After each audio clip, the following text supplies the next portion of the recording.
ಜಾಗ ಲಾಲಿಸು ವಿಘ್ನ ವಿನಾಶಕದ ಜಾಗ ಮೇಳದಲ್ಲಿ ವಾಸವಾಗಿರುತ್ತ ಶ್ರೀ ಮಹಾಗಣಪತಿ ದೇವರು ಮೇಳದಲ್ಲಿ ವಾಸವಾಗಿರುವಂತಹ ಶ್ರೀ ಮಹಾಗಣಪತಿ ಮತ್ತು ಶ್ರೀ ಮಹಾಗಣಪತಿ ದೇವರು ವಕ್ರತುಂಡ ಮಹಾಕಾಯ ಸಮಕೋಟಿ ಸಮಕ್ಷ ನಿರ್ವಿಘ್ನಂ ಕುರುಮೇಲಿ ಸರ್ವಕಾರ್ಯೇಷು ಸರ್ವದಾ ನಮಗೆ ಸರ್ವಸ್ಥರಿಗೆ ಪ್ರೀತಿ ಕೊಟ್ಟಿರುವಂತಹ ಶ್ರೀ ಯೋಗಿಯಿಂದ ಪ್ರಸಾದ ವಿಶ್ವ ಅರ್ಪಣಮಸ್ತು.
ನೋಡಿದಾಗ ನೀನೇ ಪ್ರತ್ಯಕ್ಷಳಾಗಿದ್ದೀಯ ತಾಯಿ. ನಿನ್ನ ಮುಖವನ್ನು ಕಂಡಾಕ್ಷಣ ನಮ್ಮ ಮನಸ್ಸಿನಲ್ಲಿರುವ ಭಯವೆಲ್ಲ ನಿವಾರಣೆಯಾಗಿದೆ. ಪ್ರಾರ್ಥಿಸಿದ ಮಾತ್ರದಲ್ಲಿ ನೀನು ಪ್ರತ್ಯಕ್ಷಳಾಗಿದ್ದೀಯೇ ಎಂದರೆ ನಮಗಿಂತ ಮೊದಲೇ ಇದ್ದವಳಿರಬೇಕು. ಆದಿಯವಳು ಮಾಯಾ ಸ್ವರೂಪಿಣಿ. ಓ ಆದಿಮಾಯಾದೇವಿ, ನಿನ್ನ ಹೊರತಾಗಿ ನಮಗಿನ್ಯಾರು ಗತಿ ಇಲ್ಲ ತಾಯಿ. ರಕ್ಷಿಸು ಅಮ್ಮ. ಯಾರಿಗೆ ಜನ್ಮವಾಗಿದ್ದೆ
ನಾವು ಜನ್ಮಿಸಿದ ಕ್ಷಣದಲ್ಲಿ ಸನಿಹದಲ್ಲಿ ಜನ್ಮದಾತಾರನಲ್ಲದೆ ಇದ್ದುದರಿಂದ ಬಹಳಷ್ಟು ಕಳವಳಗೊಂಡಿದ್ದೆವಮ್ಮ. ಆದರೆ ಇದೀಗ ನಿನ್ನದಾದಂತಹ ದಿವ್ಯ ಮಂಗಲ ಮೂರ್ತಿಯ ದರ್ಶನವನ್ನು ಮಾಡುವಾಗ ನೀನೇ ನಮ್ಮ ಜನ್ಮ ಕಾರಣಗಳು ಎನ್ನುವುದನ್ನು ಅರ್ಥವಿಸಿಕೊಂಡವರಿದ್ದೇವೆ. ಓ ತಾಯೇ, ಯಾವ ಸಂಕಲ್ಪದಿಂದ ನಮ್ಮನ್ನು ಸೃಷ್ಟಿಸಿರುವೆ, ನಾವು ಮುಂದಕ್ಕೆ ಮಾಡಬೇಕಾದಂತಹ ಕರ್ತವ್ಯ ಏನು, ನಾವು ಯಾರು ಎಂಬಿತ್ಯಾದಿ ಸಕಲ ಜನ್ಮ ರಹಸ್ಯವನ್ನು ತಿಳಿಸಿ ನಮ್ಮನ್ನು ಸಂರಕ್ಷಿಸುವ ಜಯ ಜಯ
ನಮ್ಮ ಮೂವರ ಜನನವಾಯಿತು.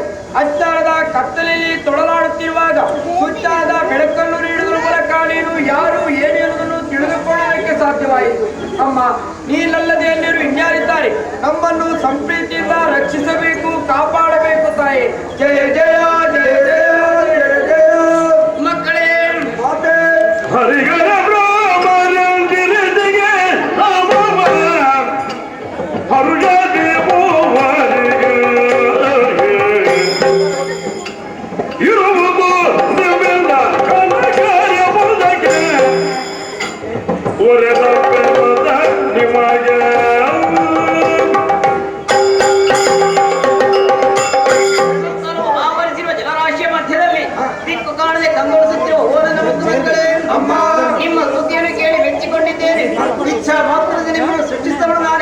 ಆದ್ದರಿಂದ ನಿಮ್ಮ ಮೈಬರಣಕ್ಕನುಗುಣವಾಗಿ ನಿಮಗೆ ಒಂದೊಂದು ಹೆಸರು ನೀಡುತ್ತೇನೆ.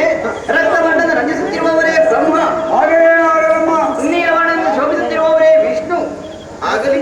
ಶ್ವೇತವರ್ಣದ ಕಂಗೊಳಿಸುತ್ತಿರುವವರೇ ಈಶ್ವರ ಆಗಲಿ. ಜನನಿ, ನೀವು ಮುಂದೆ ಮಾಡಬೇಕಾದ ಘನ ಕಾರ್ಯವನ್ನು ಸೂಚಿಸುತ್ತೇನೆ.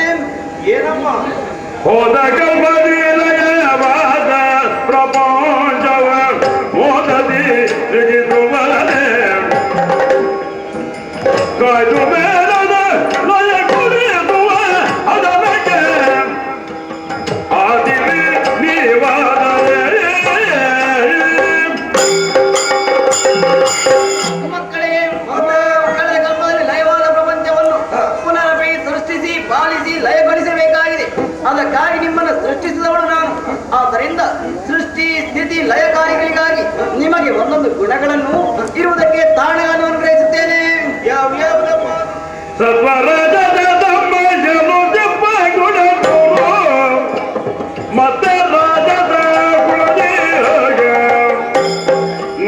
ಸೃಜಿದೆ ವಿಧಾನವು ಸಾತ್ವಿಕವೆಂದು ಹರಿಯು ಪೊರೆಯೇ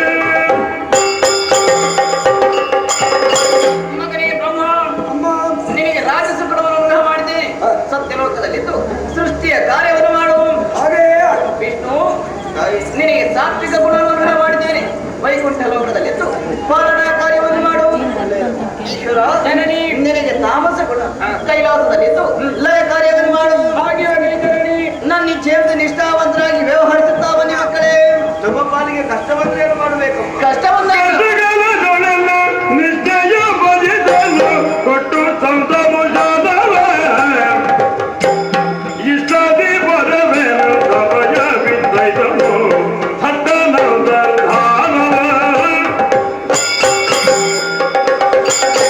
ಮೂರ್ತಿಗಳೇ, ನನ್ನ ಇಚ್ಛೆಯಂತೆ ನೀವು ನಿಷ್ಠಾವಂತರಾಗಿರುವಾಗ ನಿಮ್ಮ ಪಾಲಿಗೆ ಕಷ್ಟವಂತಿ ಎಂದಾದ್ರೆ ಭಕ್ತಿ ನನ್ನನ್ನು ಪ್ರಾರ್ಥಿಸಿಕೊಳ್ಳಿ. ಪ್ರತ್ಯಕ್ಷರಾಗಿ ಅಥವಾ ಪರೋಕ್ಷರಾಗಿ ನಿಮಗೆ ಬಂದಂತಹ ಕಷ್ಟವನ್ನು ನಾನೇ ಪರಿಹರಿಸುತ್ತೇನೆ. ಅಂತರ್ಧಾನಲಾಗುತ್ತೇನೆ, ಅಂತರ್ಧಾನಲಾಗುತ್ತೇನೆ, ಅಂತರ್ಧಾನಲಾಗುತ್ತೇನೆ.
ನಮ್ಮನ್ನು ಸೃಷ್ಟಿಸಿದಂತಹ ಮಾತೆ ಮಾಡುವುದಕ್ಕೊಂದು ಕಾರ್ಯ, ಗುರುತಿಸಿಕೊಳ್ಳುವುದಕ್ಕೆ ಒಂದು ಹೆಸರು, ಇರುವುದಕ್ಕೊಂದೆಡೆ. ಇವುಗಳನ್ನು ನಿರ್ದೇಶನ ಮಾಡಿ ತಾನಂತರ್ಧಾನಳಾದಳು. ಹಾಗಾಗಿ ಮುಂದಿನದಾದಂತಹ ಸೃಷ್ಟಿ ಕಾರ್ಯ ಪಾಲನೆ ನಾವು ತೊಡಗಿಕೊಳ್ಳಬೇಕು ಎನ್ನಿಸುವಷ್ಟರಲ್ಲಿ ಅದು ನನಗೊಂದು ಚಿಕ್ಕದಾದಂತಹ ಸಂಶಯ ಮೂಡಿ ಬಂತು. ಏನು? ಹಾಗೆಂದುಕೊಂಡು ನೀವು ಗಾಬರಿಗೊಳ್ಳಬೇಕಾಗಿಲ್ಲ. ತತ್ಕ್ಷಣದಲ್ಲಿ ಅದಕ್ಕೆ ಪರಿಹಾರವನ್ನು ಪ್ರಾಪ್ತಿಸಿಕೊಂಡವನಿದ್ದೇನೆ. ಅಯ್ಯ, ಯೋಚಿಸಿ ನೋಡಿ. ಸೃಷ್ಟಿ, ಸ್ಥಿತಿ, ಲಯ, ಬ್ರಹ್ಮ ವಿಷ್ಣು ಎನ್ನತಕ್ಕಂತಹ 3 ವ್ಯಕ್ತಿಗಳು ಮಾಡಬೇಕಾದ ಕಾರ್ಯ. ಹಾಗಿದ್ದರೆ ಕರ್ಮ ಸಾಫಲ್ಯ ನಮಗೆ ಪ್ರಾಪ್ತಿಯಾಗಬೇಕು ಎಂದಿದ್ದಲ್ಲಿ ನಾವೆಲ್ಲರೂ ಏಕಾಭಿಪ್ರಾಯದಿಂದ ವರ್ತಿಸಬೇಕಾಗ್ತದೆ, ವ್ಯವಹರಿಸಬೇಕಾಗ್ತದೆ. ಬಹುಜನರು ಒಂದಾಗಿ ವ್ಯವಹರಿಸುವುದಿದ್ದರೆ ತೊಡಕಿನ ವಿಚಾರ. ಹಾಗಿದ್ದರೆ ಅದರಲ್ಲಿ ಸಾಫಲ್ಯತೆಯನ್ನು, ಸಾಂಗತ್ಯವನ್ನು ಕಂಡುಕೊಳ್ಳಬೇಕು ಎಂದಿದ್ದಲ್ಲಿ ಒಂದು ನಿರ್ದಿಷ್ಟವಾದಂತಹ ನಿಯಮವನ್ನು ಹೇಳಿಕೊಳ್ಳಬೇಕಾಗ್ತದೆ. ಆದ್ದರಿಂದ ನಾನು ಹೇಳುವುದು, ಇಂತಹ ಒಕ್ಕೂಟ ಕಾರ್ಯವು ಘನವಾಗಿ ಮುಂದುವರಿಯಬೇಕೆಂದಿದ್ದಲ್ಲಿ ಒಬ್ಬಾತ ಹೇಳುವವ ಕೇಳುವವ ಎನ್ನುವನು ಬೇಕು. ನಾಯಕನಾಗಿ ಯಾವತ್ತು ನಿರುತ್ತಾನೋ ಅಂಥವನ್ನು ಉಳಿದವರು ಅನುಸರಿಸಿದರೆ ನಮಗೆ ಕರ್ಮ ಸಿದ್ಧಿ. ತಾಯಿಗೆ ಅವಳದಾದಂತಹ ಸಂಕಲ್ಪವನ್ನು ನಾವು ಸತ್ಯವಾಗಿಸಿದೆವು ಎನ್ನುವ ಸಂತೃಪ್ತಿ. ಇದನ್ನು ಸಾಧಿಸುವುದಕ್ಕೋಸ್ಕರವಾಗಿ ಹೇಳುತ್ತಿದ್ದೇನೆ. ಅಂತಹ ನಾಯಕನ ಗುಣಲಕ್ಷಣಗಳು ಇರುವುದು ಯಾರಲ್ಲಿ ಎಂದರೆ ನನ್ನಲ್ಲಿ. ನಾನು ಹಿರಿಯವನಿದ್ದೇನೆ, ಅರಿತರೆ ನಾನು ಶ್ರೇಷ್ಠನಿದ್ದೇನೆ, ಜ್ಯೇಷ್ಠನಿದ್ದೇನೆ, ಕರ್ಮ ಧುರಂಧರನಿದ್ದೇನೆ. ಆದ್ದರಿಂದಲೇ ಮಾತು ನನಗೆ ಸೃಜಿಸುವಂತಹ ಕಾರ್ಯವನ್ನು ಕೊಟ್ಟಿದ್ದಾಳೆ. ಹಾಗಾಗಿ ನೀವು ನನ್ನನ್ನು ನಿಮ್ಮ ನಾಯಕ ಎಂಬುದಾಗಿ ಒಪ್ಪಿಕೊಂಡು ವ್ಯವಹರಿಸತಕ್ಕದ್ದು. ಏನು ಅಭಿಪ್ರಾಯ? ನಗುವೆ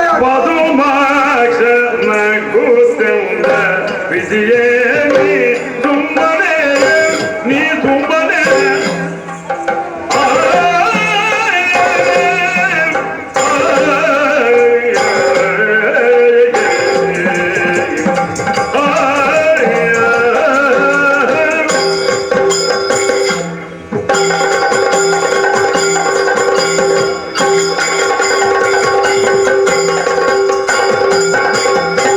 ಮಧುಮಾಕ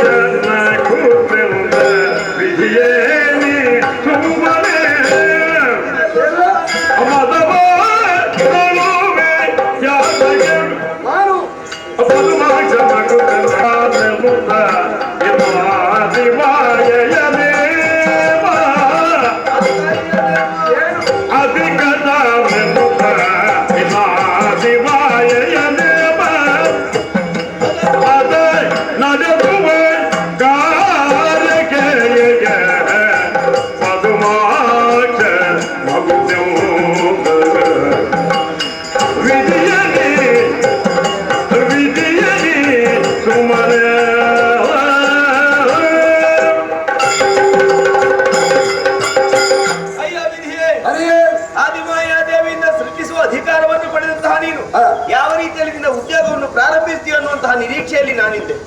ನೀನು ತೊಡಗಿದ್ದು ಮಾತನಾಡುವುದಕ್ಕೆ. ಅದರಲ್ಲಿಯೂ ಏನು ಮಾತು? ಏನು? ನಾವು ಮಾಡುವಂತಹ ಈ 3 ಕಾರ್ಯಗಳಿಗೆ ಸಂಬಂಧಿಸಿ ಒಬ್ಬ ಹೇಳುವ ಕೇಳುವ ಬೇಕು. ನಾಯಕ ವರಿಷ್ಠ. ನಾನೇ ಆ ನಾಯಕನಿದ್ದೇನೆ. ಅದು ಸತ್ಯ. ಖಂಡಿತವಾಗಿಯೂ ಅದರ ಅಗತ್ಯ ಇಲ್ಲ. ನಾವು ಮಾಡುವಂತಹ 3 ಕಾರ್ಯಗಳು ಹೇಗಿರಬೇಕು, ಯಾಕಿರಬೇಕು ಅನ್ನುವುದನ್ನು ಎಲ್ಲವನ್ನೂ ನಿರ್ದೇಶಿಸಿ ಮಾಯವಾಗಿ ಹೋಗಿದ್ದಾಳೆ. ಹಾಗಿರುವಾಗ ಅದನ್ನು ಮಾಡುವುದಕ್ಕೆ ಇರುವುದಷ್ಟೇ ನಮಗಿರುವಂತಹ ಕೆಲಸ. ಅದರಲ್ಲಿ ಸಮಸ್ಯೆ ಏನು ಬರುವುದಕ್ಕಿಲ್ಲ.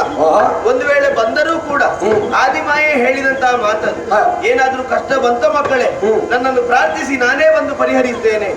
ಹಾಗಿದ್ರೆ ನಮ್ಮನ್ನು ರಕ್ಷಿಸುವುದಕ್ಕೆ ಅಮ್ಮನೇ ಇರುವಾಗ ನಮ್ಮಲ್ಲೇ ಯಾರೋ ಒಬ್ಬನನ್ನು ನಾಯಕನನ್ನಾಗಿ ತೀರ್ಮಾನಿಸಬೇಕಾದಂತಹ ಅಗತ್ಯ ಏನೂ ಇಲ್ಲ. ಅದೆಲ್ಲ ಸ್ಥೂಲವಾದ ವ್ಯವಸ್ಥೆ. ಕರ್ಮ ಸಾಫಲ್ಯಕ್ಕೆ ಸೂಕ್ಷ್ಮತೆಯು ಅತಿ ಪ್ರಾಮುಖ್ಯ. ಸ್ಥೂಲವಾಗಿಯೂ ಸೂಕ್ಷ್ಮವಾಗಿಯೂ ಅವಳೇ ಇದ್ದಾಳೆ. ಆದ್ರೂ ಕೂಡ ಒಬ್ಬ ನಾಯಕ ಬೇಕು. ಹಾಗೆಂದು ನೀನೇ ಆಗುವುದಕ್ಕೆ ಸಾಧ್ಯವೇ? ಅದು ನಾನೇ ಆಗಿದ್ದೇನೆ ಅಂತ ನಿನ್ನಷ್ಟಕ್ಕೆ ನೀನು ಹೇಳಿಕೊಂಡ್ರೆ ಸಾಕಾಗುವುದಿಲ್ಲ. ಅದಕ್ಕೊಂದು ನಾವು ಒಪ್ಪಿಕೊಳ್ಳಬೇಕೋ ಬೇಡ? ಅದೇ ಬೇಕಾದದ್ದು ನನಗೆ. ಒಪ್ಪಿಕೊಳ್ಳುವುದಕ್ಕೆ ಆಗುವುದಿಲ್ಲ. ನಿನ್ನನ್ನು ಆಗುವುದಿಲ್ಲ. ಕೇವಲ ಆಗುವುದಿಲ್ಲ ಎಂದರೆ ಆಗದು. ಯಾಕಾಗುವುದಿಲ್ಲ ಎನ್ನುವುದು ಅದಕ್ಕೆ ಪ್ರಶ್ನೆ ಬರ್ತದೆ. ಅಲ್ಲ, ನಿನ್ನಲ್ಲಿ ಏನಾದ್ರೂ ಹೆಚ್ಚುಗಾರಿಕೆ ದೊಡ್ಡಸ್ತಿಕೆ ಬೇಕೋ ಬೇಡ? ಸುಮ್ಮನೆ ಒಪ್ಪುವುದಕ್ಕಾಗುತ್ತದ? ನಾನು ಅದೇಕ ಅಲ್ವ. ಪ್ರಾರಂಭದಲ್ಲಿ ನಾವು ಕಾಣಿಸಿಕೊಂಡಾಗ ನಾವು ಸಮಾನರಾಗಿದ್ದೆವು. ನೀನು ಯಾರು ಅಂತ ನಾನು ಕೇಳಿದ್ದೆ, ನಾನು ಯಾರು ಅಂತ ನೀನು ನನ್ನಲ್ಲಿ ಪ್ರಶ್ನಿಸಿದ್ದೆ. ಅಲ್ಲಿ ವ್ಯತ್ಯಾಸ ಇರಲಿಲ್ಲ. ಆದಿಮಾಯೆ ಬಂದು ನಮಗೆ ಒಂದೊಂದು ಉದ್ಯೋಗ, ಹೆಸರು, ಇರುವುದಕ್ಕೊಂದೊಂದು ಲೋಕ ಎಲ್ಲವನ್ನು ಕೊಟ್ಟಿದ್ದಾಳೆ. ನಿನಗೇನು 2 ಉದ್ಯೋಗ ಕೊಡ್ಲಿಲ್ವಲ್ಲ? ನಿನಗೆ 2 ಲೋಕ ಉಂಟ? ಇಲ್ಲ. ಹೆಸರು ಒಂದೇ. ಅಷ್ಟು ನಮ್ಮಲ್ಲಿಯೂ ಉಂಟು. ನನಗೆ ಸಿಗುವಾಗ ನಿಮಗೂ ಸಿಕ್ಕಿದೆ. ನಿನಗೆ ಸಿಗುವಾಗ ನಮಗೆ ಸಿಕ್ಕಿದ್ದಲ್ಲ, ಮೂವರಿಗೂ ಜೊತೆಯಲ್ಲಿ ಸಿಕ್ಕಿದ್ದು. ನಮಗಿಂತ ನಿನ್ನಲ್ಲಿ ಏನು ಹೆಚ್ಚಿಲ್ಲ, ನಮ್ಮಷ್ಟೇ ಇರುವುದು. ಕಥೆ ಆಯ್ತಲ್ಲ. ಆದರೂ ಕೂಡ ನಾನೊಬ್ಬ ಶ್ರೇಷ್ಠ, ಜ್ಯೇಷ್ಠ ಅದು ಹಾಗೆ ನಿನಗೆ ಅನ್ನಿಸುವುದಕ್ಕೆ ಕಾರಣ ಉಂಟು. ಏನು? ಮೂವರಿಗೆ 3 ಗುಣಗಳನ್ನು ಕೊಟ್ಟಿದ್ದಾಳಮ್ಮ. ನಿನ್ನದು ರಾಜಸ ಗುಣ. ಅದರ ಲಕ್ಷಣವೇ ಹಾಗದು. ಅಹಂಕಾರ, ಮಮಕಾರಗಳು. ನಾನು ನನ್ನದು, ನನ್ನಿಂದ, ನನಗಾಗಿ ಹೆಚ್ಚೇನು ನಾನೇ. ಅದು ಕಷ್ಟ ಆಗುದು. ನಾನು ಅಂತ ಹೇಳು, ನಮ್ದು ಆಕ್ಷೇಪ ಇಲ್ಲ. ನಾನೇ ಅಂತ ನೀನು ಹೇಳಿದ್ರೆ ನಾವೆಲ್ಲಿಗೆ ಹೋಗುದು? ನಾವಿಬ್ಬರು ಇದ್ದೇವೆ. ನಿಮ್ಮನ್ನು ಆವರಿಸಿಕೊಂಡು ನಾನು ಅದು ಅಷ್ಟು ಗಟ್ಟಿ ಉಂಟು. ನಿನ್ನ ಆವರಣದ ಒಳಗೆ ಇರಬೇಕಾದವರಲ್ಲ, ನಮಗೂ ನಮ್ಮದೇ ಆದಂತಹ ಒಂದು ಆವರಣ ಉಂಟು. ಆದ್ದರಿಂದ ಅಯ್ಯ, ಅದರ ಅಗತ್ಯವೇ ಏನು ಇಲ್ಲ. ಅಗತ್ಯವೂ ಇಲ್ಲ, ನಿನ್ನಲ್ಲಿ ಅರ್ಹತೆಯೂ ಇಲ್ಲ. ಎರಡೂ ಇಲ್ಲದೆ ಸುಮ್ಮನೆ ಹೌದು. ಯಾಕಯ್ಯ ಮದವನ್ನು ತಾಳುವೆ? ಮತ್ತೆ ಸುಮ್ಮನೆ ಅಂತ ಹೇಳಬೇಡ. ಸುಮ್ಮನೆ ಆಗಿ ನಾನು ಈ ರೀತಿಯಾದಂತಹ ಒಂದು ಹೇಳಿಕೆಯನ್ನು ಕೊಡಬೇಕು ಎಂದಿದ್ದರೆ ನನ್ನ ಅಂತಃಕರಣ ಏನು ಸುಮ್ಮನಾಗುತ್ತದೋ ಅದೇ ನನಗೆ ಈ ರೀತಿಯಾದಂತಹ ಪ್ರೇರಣೆಯನ್ನು ಕೊಡಬೇಕೆಂದಿದ್ದರೆ ಯಾಕೆ ಕೊಡಬಾರದು? ಅಲ್ಲ, ಅಂತಃಕರಣ ನಿನಗೆ ಮಾತ್ರ ಇರುವುದಲ್ಲ, ನಮಗೂ ಉಂಟು. ಯಾಕೆ ನಮ್ಮ ಅಂತಃಕರಣ ಹೇಳುವುದಿಲ್ಲ? ಯಾಕೆ ಒಪ್ಪುವುದಿಲ್ಲ? ಆದ್ದರಿಂದ ಅದು ಇಲ್ಲ ಅಂತ ಅರ್ಥ. ನನ್ನ ಅಂತಃಕರಣ ಯಾಕೆ ಹಾಗೆ ಹೇಳು ಅಂತ ಹೇಳ್ತದೆ? ಅದೇ ರಾಜಸ ಗುಣ ಅಂತ ಹೇಳಿದ್ದು ನಾನು. ಆದ್ದರಿಂದ ನನ್ನ ಅಭಿಪ್ರಾಯ ಇಷ್ಟೇ, ದೊಡ್ಡವರು ನಾವು ಮೂವರು ಅಲ್ಲ, ಆದಿಮಾಯಾದೇವಿ ಒಬ್ಬಳೆ. ನಾವು ಮೂವರು ಸಮಾನರು. ನಮ್ಮ ಉದ್ಯೋಗ ಮಾಡೋಣ, ತಾಯಿಯ ಮಾತಿನಂತೆ ನಡೆಯೋಣ. ಸುಮ್ಮನೆ ವಾದ ಯಾಕೆ? ಹೀಗೆ ನಾನು ನೀನು ಮಾತಾಡಿದಲ್ಲಿಗೆ ತೀರ್ಮಾನ ಎನ್ನುವುದೇನು ಇಲ್ಲವಲ್ಲ. ನಾವು ಮೂವರು ಗುರುತಿಸಲ್ಪಟ್ಟವರು. ಆದ್ದರಿಂದ ಮೂವರು ಏಕತ್ರವಾಗಿ ಒಂದು ಏಕಾಭಿಪ್ರಾಯಕ್ಕೆ ಬರಬೇಕು. ಏನು ಮೃಡ, ಏನು ಹೇಳ್ತಿ?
ಅಮ್ಮ ನಿನ್ನ ಪ್ರಶ್ನೆಗೆ ನಾನು ಒಪ್ಪಿಕೊಂಡು ಬಲಿದ್ದೇನೆ. ಅಕ್ಕ ಯಾಕೆಂದ್ರೆ ಮೂರು ಮೂರ್ತಿಗಳಲ್ಲಿ ಮೂವರು ಶ್ರೇಷ್ಠ ಆಗಿರುವುದಕ್ಕೆ ಸಾಧ್ಯವಿಲ್ಲ.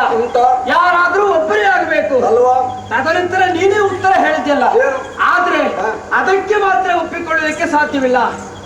ಯಾಕೆ ಸಾಧ್ಯವಿಲ್ಲ ಅಂತ ಕಾರಣ ಇದೆ ಅದಕ್ಕೆ. ಏನು? ನಿನಗಿಂತಲೂ ಹೆಚ್ಚಿನದಾದ ಯೋಗ್ಯತೆ, ಹಾ. ಆ ಯೋಗ್ಯತೆಗೆ ಒಪ್ಪಂತ ಆಧಾರಗಳು ಹಾ. ಬೇರೊಬ್ಬರಲ್ಲಿ ಇದ್ದರೆ ಹಾ. ನಿನ್ನನ್ನು ಒಪ್ಪಿಕೊಳ್ಳುವುದಕ್ಕೆ ಸಾಧ್ಯವಾಗ್ತದೆ ಹೇಳು. ನಮ್ಮ ಮೂವರಲ್ಲಿ ಹಾ. ನನಗಿಂತಲೂ ಶ್ರೇಷ್ಠ ಕರ್ಮ ಧುರಂಧರನಿದ್ದರೆ ಹಾ. ನಿಶ್ಶಬ್ದವಾಗಿ ಒಪ್ಪಿಕೊಳ್ಳುತ್ತೇನೆ. ಹೌದು. ಸುಮ್ಮನೆ ಹೇಳಿದರೆ ಸಾಲದು, ನನಗೆ ದೃಷ್ಟಾಂತ ಬೇಕು, ಹಾ. ಅದನ್ನು ಪುರಾವೆಯಾಗಿ ಒದಗಿಸಿಕೊಳ್ಳಬೇಕು. ನಮ್ಮ ಮೂವರಲ್ಲಿ ಹಾ. ನಿನಗಿಂತಲೂ ಹೆಚ್ಚಿನದಾದ ಯೋಗ್ಯತೆ ಘನತೆ ಹಾ. ಅದು ನನ್ನಲ್ಲಿದೆ.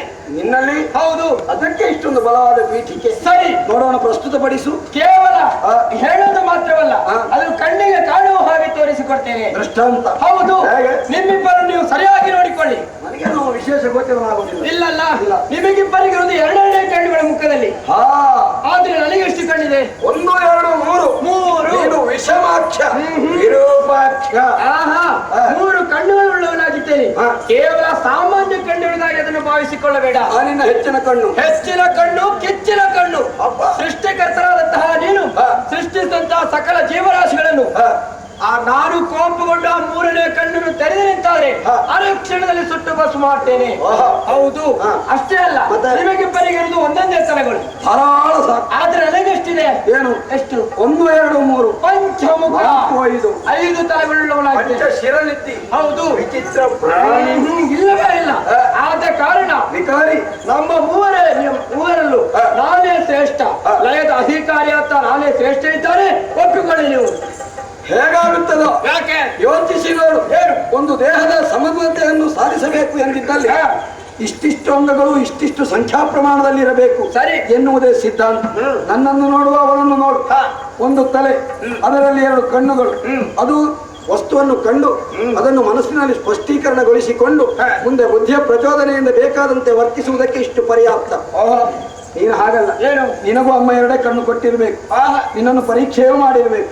ನಿನಗೆ ವಸ್ತು ವಿಷಯಗಳ ಸ್ಪಷ್ಟತೆ ಇಲ್ಲವಾದ್ದರಿಂದ ನಮ್ಮ ಮಟ್ಟಕ್ಕೆ ನಿನ್ನನ್ನು ಏರಿಸುವುದಕ್ಕೆ ಮತ್ತು ಒಂದನ್ನು ಹಚ್ಚಿದಳು. ಇಲ್ಲವೇ ಇಲ್ಲ. ಆ ಹೆಚ್ಚಿನದಾದಂತಹ ಹಚ್ಚಿದ ಕಣ್ಣಿರುವುದರಿಂದ ನೀನು ಅದು ನನಗೆ ಅಧಿಕ ಉಪಬೇಡ. ಏನು? ಮಾತೆ ಕೊಟ್ಟಂತಹ ಕಣಿಕರದ ಕಾಣಿಕೆ ನಿನಗೆ, ಅದನ್ನೇ ಅಹಂಕಾರದ ಧ್ವಜವಾಗಿಸಿಕೊಳ್ಳಬೇಡ, ಸೋತು ಹೋಗುತ್ತಿ. ಮತ್ತೊಂದು ಹೇಳ್ತೇನೆ, ಏನು? ನಿನಗೆ 5 ತಲೆ ಅಲ್ವಾ? ನಾವು ಒಂದು ತಲೆಯಲ್ಲಿ ಏನೆಲ್ಲ ಮಾಡಬಲ್ಲೆವೋ ಅದನ್ನು ಸಾಧಿಸಬೇಕು ಎಂದಿದ್ರೆ ನಿನ್ನಲ್ಲಿ ಸಾಧ್ಯವೇ ಇರಲಿಲ್ಲ. ಮತ್ತೊಂದು ಇನ್ನೊಂದು ಹೀಗೆ 4ರಷ್ಟನ್ನು ನಿನಗೆ ಹೆಚ್ಚಿಸಿ ನಮ್ಮ ಮಟ್ಟಕ್ಕೆ ಏರಿಸಿದ್ದಾಳೆ. ಇದು ತಾಯಿಯ ಆಶೀರ್ವಾದ, ಕೃಪೆ ಅಂತ ತಿಳಿದುಕೋ. ಕೇವಲ ಬ್ರಹ್ಮ ಕಾಲಯಾಪನೆಗೆ ಹರಚುತ್ತಿದ್ದಾನೆ ಎಂಬುದಾಗಿ ಅಂದುಕೊಳ್ಳಬೇಡ. ನಾನು ಹೇಳುವುದು ಪ್ರತಿಯೊಂದು ಸಿದ್ಧಾಂತ ಪೂರಿತವಾಗಿದೆ. ಯಾಕೆಂದರೆ ನಾನು ಮಾಡುವಂತಹ ಕಾರ್ಯ ಮೊದಲು ಸೃಜಿಸಲು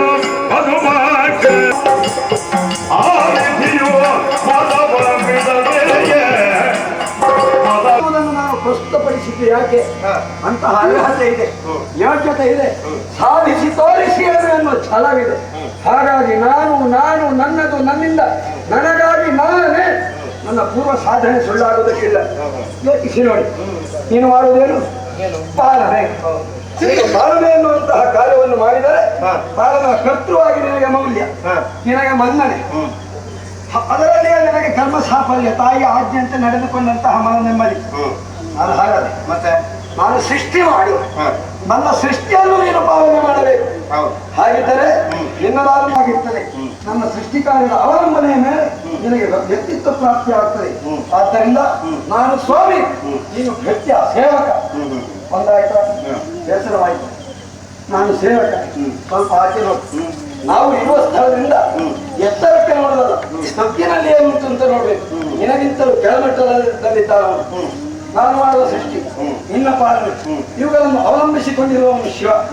ಎತ್ತರದಲ್ಲಿ ಒಟ್ಟಿನಲ್ಲಿ ನಿನಗೂ ಅವನಿಗೂ ಉದ್ಯೋಗವನ್ನು ಕೊಡುವಂತಹ ಉದ್ಯೋಗದಾತ ಬ್ರಹ್ಮನಿಗೆ. ನನ್ನ ಉದ್ಯೋಗದ ಆಧಾರದಲ್ಲಿ ನಿಮ್ಮ ಉದ್ಯೋಗ ಎನ್ನುವುದನ್ನು ಸ್ಪಷ್ಟಪಡಿಸಿಕೊಳ್ಳಿ. ಮತ್ತೊಂದು ಜೀವಿಗಳನ್ನು ಸೃಜಿಸುತ್ತೇನೆ. ಅವರವರು ಮಾಡಿದಂತಹ ಪಾಪ ಪುಣ್ಯಗಳಿಗೆ ಅನುಗುಣವಾಗಿ ಅವರ ಯೋಗ ಭಾಗ್ಯಗಳನ್ನು ನಾನು ಯೋಚಿಸಿ ಸ್ಥಿರೀಕರಿಸಿ ಅದನ್ನು ಬ್ರಹ್ಮಹತ್ಯಾಗಿ ಹಣೆಯಲ್ಲಿ ಬರೆದು ಸೃಷ್ಟಿ ಮಾಡಿ ಕಳಿಸ್ತೇನೆ. ವಿಷ್ಣು ಇಂತಿಂತವಾಗ ಕಣ್ಣರಳಿಸಿ ಎಲ್ಲವನ್ನು ಸುಟ್ಟು ಬಿಡ್ತೇನೆ. ಸಾಧ್ಯವಿಲ್ಲ, ಅದು ಬ್ರಹ್ಮ ಸೃಷ್ಟಿ. ಅದಕ್ಕೆ ಅಷ್ಟು ಬಲವಾದಂತಹ ಬುನಾದಿ ಉಂಟು. ಆದ್ದರಿಂದ ನನ್ನ ಸೂಚನೆಯ ಮೇರೆಗೆ ಮಾತ್ರ ಲಯ ಕಾರ್ಯ ಮಾಡುವುದಕ್ಕೆ ಅವನು ಅರ್ಹನಾಗಿದ್ದಾನೆ. ಹಾಗಿದ್ರೆ ಅವನು ನನ್ನ ಆಣತಿಯಂತೆ ನಡೆಯು, ನೀನು ನನ್ನ ಆಣತಿಯಂತೆ ನಡೆಯು. ಇದು ಮತ್ತೊಂದಾಯ್ತು. ಇನ್ನು ಒಂದು ಹೇಳ್ತೇನೆ, ಹಲವಿದ್ರಲ್ಲಿ ಒಂದು. ಈಗ ಜಗತ್ತಿನಲ್ಲಿ ಅರ್ಥ ಏನಾಗ್ತದೆ? ಏನು? ಯಾವುದು ಶ್ರೇಷ್ಠ, ಯಾವುದು ಹಿರಿದು, ಅದಕ್ಕೆ ಮಾನ್ಯತೆ.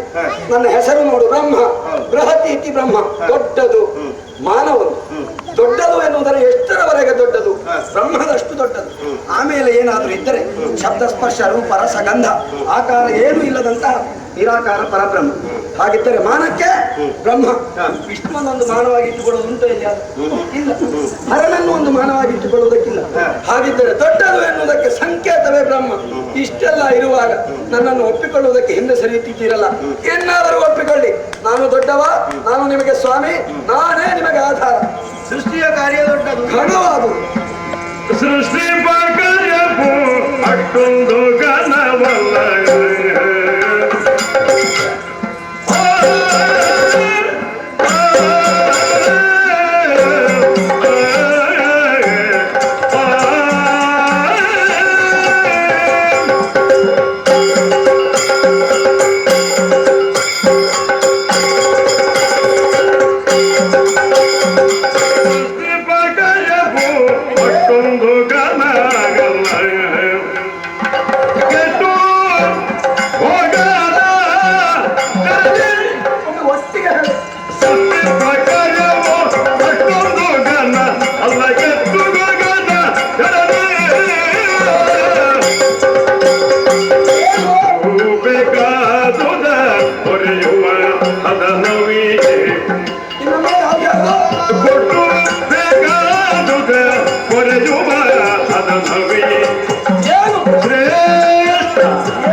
ಪರಮೇಶ್ವರನಿಗೆ ಲಯ ಮಾಡುವುದಕ್ಕೆ ಅವಕಾಶ ಮಾಡಿಕೊಡುವುದು ನೀನು. ಆದ್ದರಿಂದ ನಮಗೆ ನೀನು ಉದ್ಯೋಗ ಕೊಡ್ತಿ? ಖಂಡಿತ ಅಲ್ಲ. ನೀನು ಇನ್ನೂ ಸೃಷ್ಟಿ ಮಾಡಬೇಕಷ್ಟೇ. ನೀನು ಸೃಷ್ಟಿ ಮಾಡುವುದಕ್ಕೆ ಮೊದಲಾಗಿ ಪಾಲನೆಯ ಉದ್ಯೋಗವನ್ನು ನಾನು ಲಯ ಮಾಡುವಂತಹ ಉದ್ಯೋಗವನ್ನು ಅವರು ಪಡೆದ ಆಗಿದೆ. ಸೃಷ್ಟಿ ಮಾಡುವುದಕ್ಕೆ ಮೊದಲಾಗಿ ಅಂದ್ರೆ ಸೃಷ್ಟಿಯ ಜೊತೆ, ಸೃಷ್ಟಿ ಮಾಡುವುದರ ಜೊತೆಯಲ್ಲಿ ಅಲ್ಲ, ಅಲ್ಲ, ಆ ಕಾರ್ಯಕ್ಕೆ ನಿಯೋಜನೆ ಆಗುವಾಗ ಜೊತೆಯಲ್ಲಿ. ಹೌದು, ಸೃಷ್ಟಿಯ ಉದ್ಯೋಗ ನಮಗೆ ಸಿಕ್ಕಿದೆ ಅಂತ ಈಗಾಗಲೇ ಉಂಟು. ಇನ್ನು ನೀನು ಸೃಷ್ಟಿ ಮಾಡಿ ನಮಗೆ ಉದ್ಯೋಗ ಕೊಡಬೇಕಾದ ಅಗತ್ಯ. ನಾನು ಹೇಳಿದರ ಅರ್ಥ ಹೇಗೆ? ನಾನು ಅಂದರೆ ಯಾವುದು? ಕರ್ಮ ಪ್ರಾಧಾನ್ಯವಾಗಿರತಕ್ಕಂತಹ ವ್ಯಕ್ತಿಗಳು, ಕರ್ತೃಗಳು. ಸೃಷ್ಟಿ ಮಾಡುವಂತಹ ಕರ್ತೃವಾಗಿ ನಾನು ಬ್ರಹ್ಮ. ಆಮೇಲೆ ಎಲ್ಲಿ ನಾನು ದೊಡ್ಡದು ಅಂತ ಹೇಳುವುದು. ಹೌದಪ್ಪ. ಈಗ ಸೃಷ್ಟಿ ಮಾಡುವ ಕರ್ತೃವಾಗಿ ನೀನು ಬ್ರಹ್ಮ, ಪಾಲನೆಯ ಕರ್ತೃವಾಗಿ ನಾನು ವಿಷ್ಣು. ಆದ್ದರಿಂದ ನಾನು ವಿಷ್ಣು, ನೀನು ಸೃಷ್ಟಿ ಮಾಡಿ ವಿಷ್ಣು ಆಗುವುದಲ್ಲ. ಇಲ್ಲದಿದ್ರು ನಾನು ವಿಷ್ಣುವೇ, ಪಾಲನಾ ಕರ್ತನೆ. ಆ ಉದ್ಯೋಗ ನಮಗೆ ಆದಿಮಾಯೆಯಿಂದ ಸಿಕ್ಕಿದ್ದು, ನಿನ್ನಿಂದ ಅಲ್ಲ. ಹಾಗಿದ್ರೆ ನೀನು ಉದ್ಯೋಗ ಕೊಡ್ತೀಯ ಅನ್ನುವುದಕ್ಕೆ ಏನೂ ಆಧಾರ ಇಲ್ಲ.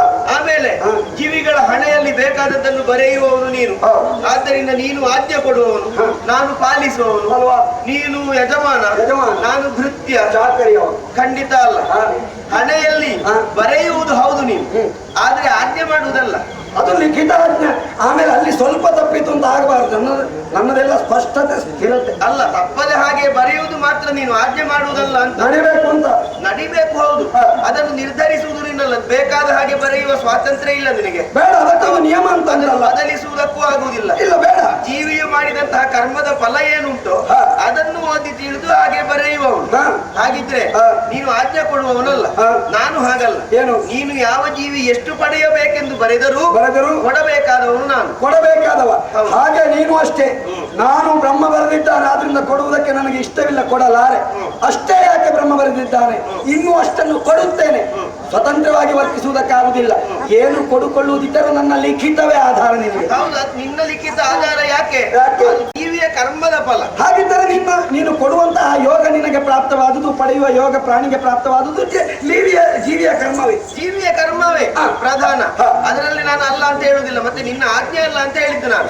ಆದರೆ ಒಂದು ಕೊಡಬೇಕಾದವನು ನಾನು ನನ್ನದನ್ನು ಕೊಡುವುದು, ಕೊಡಬೇಕಾದಷ್ಟು ನನ್ನಲ್ಲಿ ಬೇಕು. ಹಾಗಿದ್ರೆ ಎಲ್ಲರಿಗೂ ಬೇಕಾದದ್ದನ್ನು ಕೊಡುವವನು ಯಾರು? ಹಾಗಾಗುದಿಲ್ವಾ? ಕೊಡುವವನೇ ಯಜಮಾನ. ಹಾಗಿದ್ರೆ ನೀನು ಯಾರು? ಯಜಮಾನ ಯಾರಿಗೆ ಎಷ್ಟು ಕೊಡಬೇಕು ಅಂತ ಬರೆಯುವ ಕೆಲಸ ಮಾಡುವ ಅಷ್ಟೇ. ಅದು ಕೊಟ್ಟ ಆದ ಮೇಲೆ ಬರೆಯುವುದಾದ್ರೆ ಆ ವಿಧಾನ ಆಗ್ತದೆ. ಕೊಡುವುದಕ್ಕೆ ಮೊದಲ ಯಜಮಾನನಿಗೆ ನೀನು ಹೇಳಿಕೊಳ್ಳುವಂತಹ ನಿನ್ನ ಯಜಮಾನತ್ವಕ್ಕೆ ಅಲ್ಲ, ನಾನು ಯಜಮಾನನಾಗಿ ಹೀಗೆ ಕೊಡು ಅಂತ ನಾನು ಹೇಳು. ಏನು ಅಲ್ಲ, ಒಂದು ವ್ಯವಸ್ಥೆ ಉಂಟು, ಯಾರಿಗೆ ಎಷ್ಟೆಷ್ಟು ಕೊಡಬೇಕು ಅದು ನಮಗೆ ಮೂವರಿಗೂ ಗೊತ್ತುಂಟು. ನಾವು ಆ ವ್ಯವಸ್ಥೆಗೆ ಸಂಬಂಧಿಸಿದವು. ನೀನು ಅದನ್ನು ಬರೆಯುವ ಉದ್ಯೋಗ ಮಾಡುವುದು. ಈಗ ಗರಣಿಕ ಅಂತ ಆಯ್ತು. ಹೌದು, ಆಗಲೇ ವಿಧಾತ ಅಂದ್ರೆ ಮತ್ತೇನು? ನಾನು ಕೊಡುವವರು. ಆಮೇಲೆ ಬ್ರಹ್ಮ, ಬೃಹತೀತಿ ಬ್ರಹ್ಮ, ದೊಡ್ಡದು ಅದು ಬ್ರಹ್ಮ. ಈಗ ಬ್ರಹ್ಮ ಅನ್ನುವ ಕಾರಣಕ್ಕೆ ನೀನು ದೊಡ್ಡವನಾದ್ರೆ ನಿನಗಿಂತ ದೊಡ್ಡದು ಏನು ಇಲ್ಲ ಇಲ್ವಾ? ಮತ್ತೆ ಒಂದೇ ಹೇಳಿದನಲ್ಲ, ಶಬ್ದ ಸ್ಪರ್ಶ ರೂಪರಸಗಂಧ ಆಕಾರ ಗುಣ ಸ್ವಭಾವ ಇಲ್ಲದೆ ಇರುವಂತಹದ್ದು ಪರಬ್ರಹ್ಮ. ಅದನ್ನು ನಾವು ತಾಯಿ ಅಂತ ಒಪ್ಪಿಕೊಳ್ಳಿ. ಹಾಗಿದ್ರೆ ಅದಕ್ಕಿಂತ ದೊಡ್ಡವನಲ್ಲ ನೀನು, ಎಲ್ಲರಿಗಿಂತಲೂ ದೊಡ್ಡವನಲ್ಲ. ನಾನು ತಾಯಿ ಆಗುವುದಕ್ಕೆ ಹೋಗುವುದಿಲ್ಲ. ಅಲ್ಲ, ತಾಯಿಗೆಲ್ಲ ತಂದೆ. ಮತ್ತೆ ಹೆಸರಿನ ಅರ್ಥವನ್ನೇ ಹಿಡಿದು ನಾವು ವಾದಿಸಿದ್ರೆ ನಿನಗೆ ಮಾತ್ರ ಹೆಸರು ಇರುವುದು. ಮತ್ತೆ ನಮಗೂ ಅಮ್ಮ ಒಂದೊಂದು ಹೆಸರನ್ನು. ನಿನ್ನ ಹೆಸರಿಗೆ ಏನುಂಟು ಪ್ರಬಲತೆ? ವಿಷ್ಣು ಅಂತ ನನ್ನ ಹೆಸರು. ಅರ್ಥ ಸರ್ವವ್ಯಾಪಕನಾದವ ಅಂತ ನಾನು ಅರ್ಥ. ನಾನಿಲ್ಲದ್ದು ಯಾವುದಿಲ್ಲ. ಅದಿರ್ಬೋದು. ಈಗ ನಿನ್ನನ್ನು ವ್ಯಾಪಿಸಿರುವವನು ನಾನೇ. ಒಪ್ಪಿಕೊಳ್ತೇನೆ. ಹಾಗಿದ್ರೆ ನಾನು ಶ್ರೇಷ್ಠನೇ ಆಗುವುದಿಲ್ಲ. ನೀನು ಒಳಗೆ, ನಾನು ಹೊರಗಿನವರೆಗೆ ಆವರಣವಾಗಿರ್ತೇನೆ ಅಷ್ಟೇ. ಹೊರಗಲ್ಲ, ನಾನು ಹೊರಗೆ ಎಲ್ಲವನ್ನು ವ್ಯಾಪಿಸಿರುವುದು. ಒಳಗೂ ಹೊರಗೂ ಎಲ್ಲ ಕಡೆಯೂ ಇರುವವನು ನಾನು. ಆಮೇಲೆ ನೋಡು, ಅವ ಈಶ್ವರ. ಈಶ್ವರ ಅನ್ನುವ ಶಬ್ದದ ಅರ್ಥ ಏನು? ಶಬ್ದಕ್ಕೆ ಯಜಮಾನ ಅಂತ ಅರ್ಥ. ಹಾಗಿದ್ರೆ ಯಜಮಾನ ಅವನೇ ಆಗುವುದು. ಕೆಲವೊಮ್ಮೆ ಯಜಮಾನ ಅಲ್ಲದವರನ್ನು ಅವರ ಆತ್ಮ ಸಂತೋಷಕ್ಕೆ ಯಜಮಾನರೇ ಅಂತ ಹೇಳಬೇಕಾಗ್ತದೋ ಏನೋ. ಅಲ್ಲ, ಹಾಗೆ ನಿನ್ನನ್ನು ಕೂಡ ಬ್ರಹ್ಮರೇ ಅಂತ ಹೇಳ್ಬೇಕಷ್ಟೇ. ನಿಜವಾಗಿ ದೊಡ್ಡವರಲ್ಲ, ಆದ್ರೂ ಅಯ್ಯ ಬ್ರಹ್ಮ ಅಂತ. ನಮ್ಮಲ್ಲಿಗೆ ಹಾಗೆಲ್ಲ ಆಗ್ಲಿಕ್ಕಿಲ್ಲ. ಆದ್ದರಿಂದ ಇದರಿಂದ ಎಲ್ಲರಿಂದಲೂ ನೀನು ಶ್ರೇಷ್ಠ ಅಂತ ಒಪ್ಪುವುದಕ್ಕೆ ಆಗುವುದಿಲ್ಲ. ಆಮೇಲೆ ನಾವು ಮಾಡುವಂತಹ ಕೆಲಸ ಉಂಟಲ್ಲ, ಸೃಷ್ಟಿ ಸ್ಥಿತಿ ಲಯ, ಇವುಗಳಲ್ಲಿ ಯಾವುದು ಶ್ರೇಷ್ಠವಾದದ್ದು ಅಂತ ತೀರ್ಮಾನಿಸುವ. ಸೃಷ್ಟಿಯ ಕಾರ್ಯವು ಅದು ಅಷ್ಟೊಂದು ಘನವಲ್ಲ. ಮತ್ತೆ ಬೇರೆ ನೀನು ಮಾಡಿದಂತಹ ಸೃಷ್ಟಿಯು ಕೆಟ್ಟು ಹೋಗದ ಹಾಗೆ ಬೇಕಾದದ್ದನ್ನು ಕೊಟ್ಟು ರಕ್ಷಿಸಿಕೊಂಡು ಬರಬೇಕಾದಂತಹ ಹೊಣೆಗಾರಿಕೆ ಇರುವುದು ನನಗೆ. ನಾನು ಪಾಲನೆಯನ್ನು ಮಾಡುವುದರ ಮೂಲಕ ನಿನ್ನ ಸೃಷ್ಟಿಯನ್ನು ಕೆಡದ ಹಾಗೆ ನೋಡಿಕೊಂಡು ಬರ್ತೇನೆ. ಆದ್ದರಿಂದ ಪಾಲನೆಯೇ ಶ್ರೇಷ್ಠವಾದದ್ದು. ಹುಟ್ಟು, ಬದುಕು, ಸಾವು, ಇವುಗಳಲ್ಲಿ ಯಾವುದು ಶ್ರೇಷ್ಠ? ಮಧ್ಯೆ ಇರುವಂತಹ ಬದುಕು. ಹುಟ್ಟುವಾಗ ನಾವು ಹೇಗಿದ್ದೆವು ನೋಡು, ನಮ್ಮಲ್ಲಿ ಅಜ್ಞಾನ ತುಂಬಿತ್ತು. ಸಾವು ಅಂದ್ರೆ ಕೊನೆಗೆ ನಾಶವಾಗುವುದು. ಮಧ್ಯೆ ಇರುವಂತಹ ಬದುಕು ಅದು ಶ್ರೇಷ್ಠವಾದದ್ದು. ನಾವು ಬದುಕುವುದಕ್ಕೆ ಬೇಕಾಗಿ ಹುಟ್ಟುವುದು, ಬದುಕಿದ ಮೇಲೆ ಸಾಯುವುದು. ಹುಟ್ಟಿದ್ರಿಂದ ಬದುಕುವುದು, ಬದುಕಿದ್ರಿಂದ ಸಾಯುವುದು ಅಂತ ನನ್ನ ಸಿದ್ಧಾಂತ. ಹುಟ್ಟಿದ್ರಿಂದ ಬದುಕುವುದಲ್ಲ, ಬದುಕುವುದಕ್ಕಾಗಿ ಹುಟ್ಟುವುದು. ಆದಿಮಾಯ ಹೇಳಿದ್ದೆ ಹಾಗೆ. ಉದ್ಯೋಗ ಮಾಡುವುದಕ್ಕಾಗಿ ನಿಮ್ಮನ್ನು ಸೃಷ್ಟಿ ಮಾಡಿದ್ದು ಮಕ್ಕಳೇ. ಉದ್ಯೋಗ ಮಾಡಬೇಕಿದ್ರೆ ಬದುಕಬೇಕು. ಆದ್ದರಿಂದ ಈ ಹುಟ್ಟು, ಬದುಕು, ಸಾವುಗಳಲ್ಲಿ ಬದುಕು ಹೇಗೆ ಶ್ರೇಷ್ಠವೋ, ಸೃಷ್ಟಿ ಸ್ಥಿತಿ ಲಯಗಳಲ್ಲಿ ಮಧ್ಯೆ ಇರುವಂತಹ ಸ್ಥಿತಿಯೇ ಶ್ರೇಷ್ಠವಾದದ್ದು. ಆದ್ದರಿಂದ ಉದ್ಯೋಗ ನನ್ನದೇ ದೊಡ್ಡದು. ದೊಡ್ಡವಂತ ಒಪ್ಪಿಕೊಳ್ಳೋದಿದ್ರು ನನ್ನನ್ನೇ ಒಪ್ಪಿಕೊಳ್ಬೇಕು. ನನ್ನ ಸಿದ್ಧಾಂತದಲ್ಲಿ ಕರ್ತೃವನ್ನು ಹಿರಿಯವಂತ ಒಪ್ಪಿಕೊಳ್ಬೇಕು. ಆಗಬಹುದಿತ್ತು. ನಾನು ನೀನು ಇಬ್ಬರೇ ಅಲ್ವಲ್ಲ, ಅವನನ್ನು ಮಧ್ಯದಲ್ಲಿ ಬಿಡುವುದಿಲ್ಲ. ಬಿಟ್ಟರೆ ಪೂರ್ತಿ ಬಿಡುವುದು, ಹಿಡಿದರೆ ಪೂರ್ತಿ ಹಿಡಿಯುವುದು. ಈಗ ಒಟ್ಟಿನಲ್ಲಿ ಹೇಳು, ಯಾರು ಹೇಳುವುದು ಸರಿ?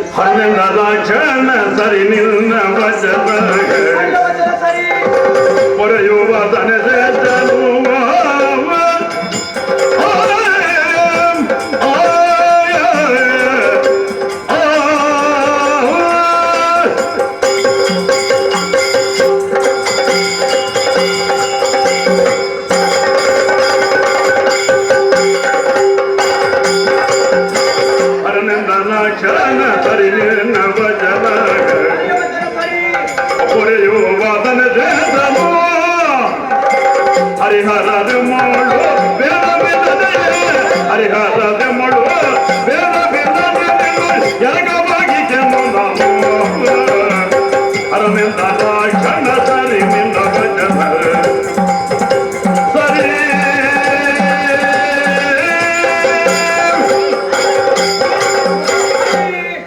ನೀನೆಂದ ಮಾತು ಸರಿ. ಮೊದಲಾಗಿ ಬ್ರಹ್ಮನಾಡಿದ ಮಾತುಗಳನ್ನು ಕೇಳಿಸಿಕೊಂಡಂತಹ ನಾನು ಕೂಡ ಸರ್ವಶ್ರೇಷ್ಠನಿದ್ದೇನೆ ಹೇಳುವಂತಹ ಮಾತುಗಳನ್ನೇ ಹೇಳಿದ್ದೇನೆ. ನಾವು ಮಾಡುವಂತಹ ಉದ್ಯೋಗದತ್ತ ಸರಿಯಾಗಿ ಗಮನ ಹರಿಸಿ ಯೋಚಿಸಿ ವಿಮರ್ಶಿಸಿಕೊಂಡ್ರೆ ಬ್ರಹ್ಮ ಮಾಡುವಂತಹ ಸೃಷ್ಟಿ ಕಾರ್ಯ ಅದು ಕ್ಷಣಿಕವಾದದ್ದು. ನಾನು ಮಾಡುವಂತಹ ಲಯ ಕಾರ್ಯವೂ ಕೂಡ ಕ್ಷಣಿಕ. ಆದ್ರೆ ನೀನು ಮಾಡುವಂತಹ ಪಾಲನೆ ದೀರ್ಘವಾಗಿದೆ. ದೀರ್ಘಕಾಲಿಕವಾದಂತಹ ಬದುಕನ್ನು ಆಧರಿಸುವನು ನೀನಾದ್ದರಿಂದ ನಿನ್ನನ್ನೇ ಸರ್ವಶ್ರೇಷ್ಠನಾಗಿ ನಾನು ಒಪ್ಪಿಕೊಂಡವನಿದ್ದೇನೆ. ಆಗಲಿ. ಕೇವಲ ಒಪ್ಪಿಕೊಂಡದ್ದು ಮಾತ್ರವಲ್ಲ, ಮುಂದೆ ಬ್ರಹ್ಮನಿಂದ ಸೃಷ್ಟಿಗೊಂಡಂತಹ ಸಕಲ ಜೀವರಾಶಿಗಳಿಗೂ ಹರಿಹರಲ್ಲಿ ಭೇದವಿಲ್ಲ ಎನ್ನುವುದಾಗಿ ಅವರು ತಿಳಿದುಕೊಳ್ಳಬೇಕು. ಕೇವಲ ಮಾತಿನ ಮೂಲಕವಾಗಿ ಮಾತ್ರವಲ್ಲ, ದೇಹದಲ್ಲೂ ಕೂಡ ಭೇದವಿಲ್ಲ ಎಂಬುದಾಗಿ ತಿಳಿದುಕೊಳ್ಳಬೇಕಿದ್ರೆ ನನ್ನನ್ನು ನಿನ್ನಲ್ಲಿ ಅಂತರ್ಗತವಾಗಿಸಿಕೊಂಡು ಅದನ್ನು ಲೋಕಮುಖಕ್ಕೆ ತೋರಿಸಿಕೊಡಬೇಕು. ನನಗೊಂದು ಅವಕಾಶ ಬೇಕೀಗ, ದಾರಿ ಬೇಕು. ಸೇರಿಕೊಳ್ಳುವುದಕ್ಕಾಗಿ ದಾರಿ ಕೊಡ್ತೇನೆ.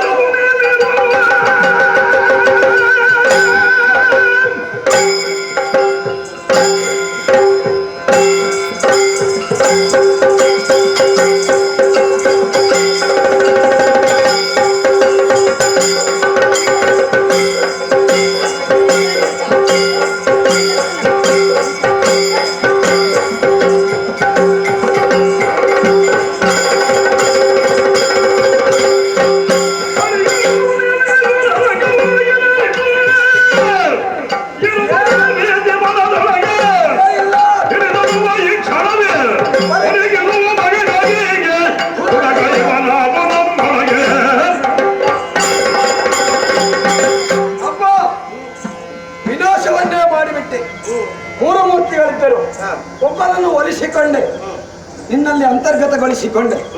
ಹಾಗಲೇ ಬಿಡು, ಬ್ರಹ್ಮನಿಗಿಂತ ಹಿರಿಯವನಾಗುವುದಕ್ಕೆ ನೀನೇನು ಸಾಹಸ ಕಾರ್ಯವನ್ನು ಮಾಡಿದರು. ಇರುವುದೇ ಭೀತಿ ಮನದೊಳಗೆ, ಖಂಡಿತವಾಗಿಯೂ ಇಲ್ಲ. ಇವನು ಬ್ರಹ್ಮ. ಹಾಗಿದ್ದರೆ ಆಡಿದ ಮಾತನ್ನು ಸ್ಥಿರೀಕರಿಸದೆ ಬಿಡಲಾರೆ. ಏನಕ್ಕೇನ ಪ್ರಕಾರೇಣ ನನ್ನ ನಾಯಕತ್ವ ಸ್ಥಾಪನೆ ಆಗಲೇಬೇಕು. ಆದ್ದರಿಂದ ಅದನ್ನು ಪರೀಕ್ಷಿಸುವ ಬಗೆಗಾಗಿ ದೂರಗೈವ ನಾವು ನಮ್ಮೊಡನೆ ಯಾರು ಗೆಲ್ತಾರೆ ಅವನನ್ನೇ ಸರ್ವಸ್ವಾಮಿ ಎಂಬುದಾಗಿ ಸೋತವನ್ನು ಒಪ್ಪಿಕೊಳ್ಳತಕ್ಕದ್ದು. ಬಾರೋ, ಬಾ ಬಾ ಬಾ. ಬೇಡ ಬ್ರಹ್ಮ. ಓದಲಿ ಬಲವಿಲ್ಲ ಯೋಧನೆಯೋದಲಿ ಯೋಧನೆ ಬೇಕಯ್ಯ. ಸಾಧನೆ ಹಿರಿಯುವ ನಿಜವಾಗಿ ಹೋದ ಕಲ್ಪದಿ ಅಯವಾದ ಪ್ರಪಂಚವು ಐದೇ ಬರದಿರಲಾದಿರುವಾಗ ಫಲವಿಲ್ಲ.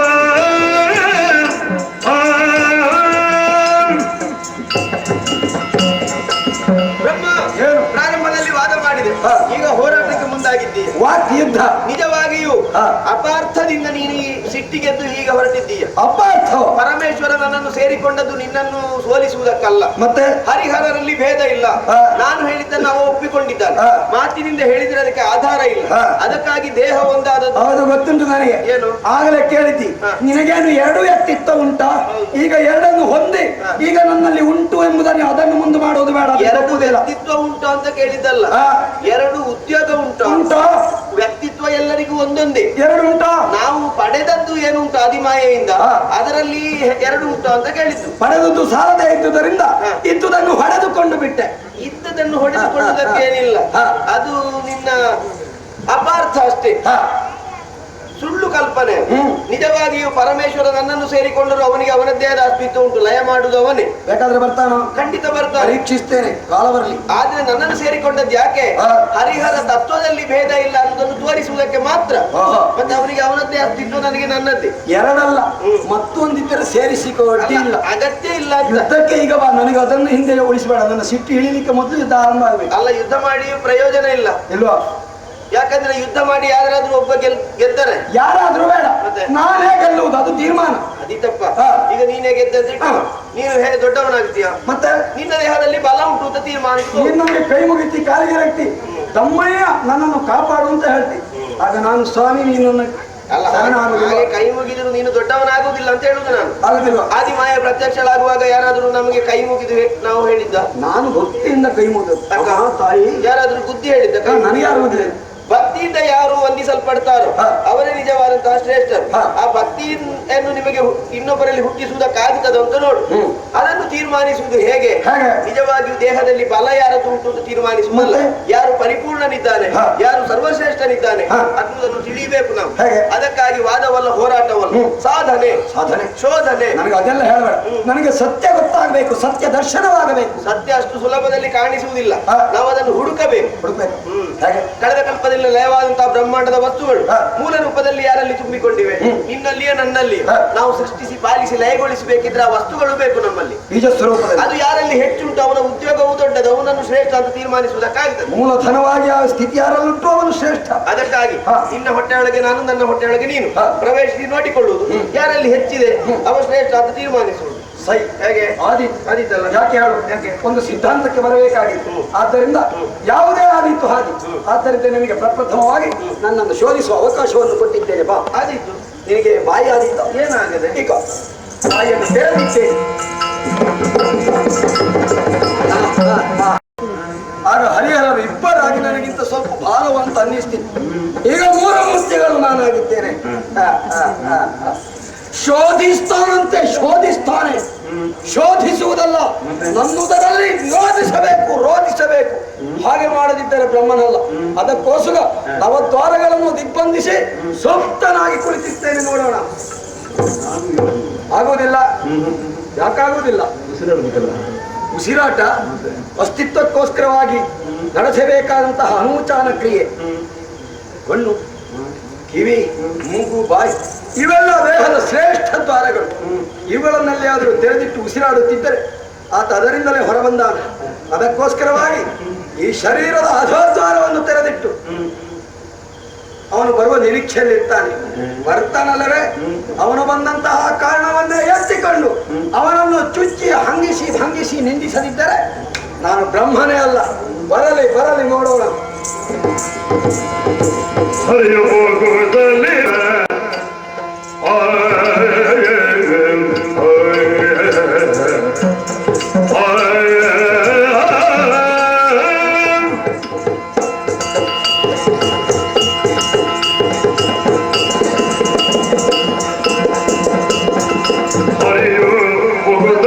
ವಿಧಿಯ ಜಠರವ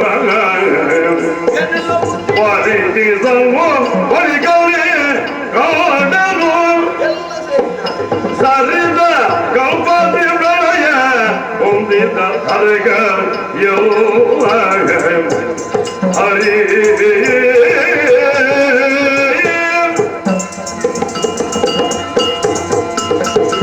ಪ್ರವೇಶಿಸಿದ್ದೇನೆ ಬ್ರಹ್ಮನೋದರವನ್ನು.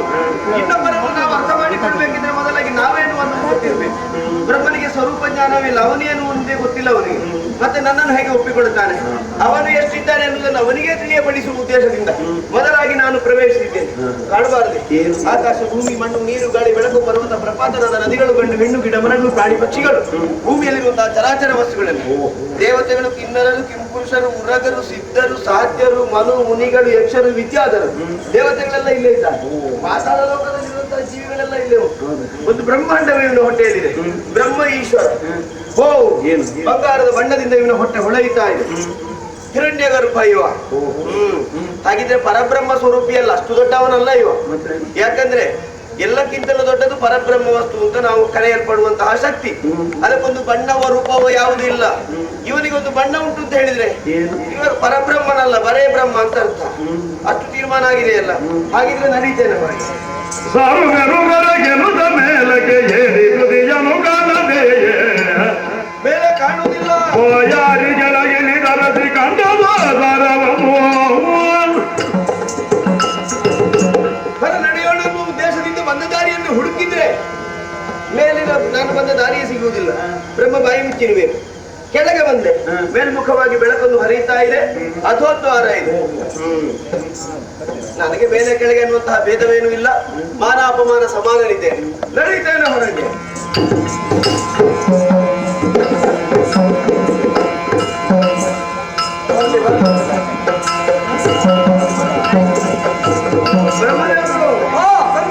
ಶೋಧಿಸಿದನು ನಿರ್ಮದನವ ಒಳಗೈದಿದ ಕಳೆದು ಹೊರದಲು ನೀವೇ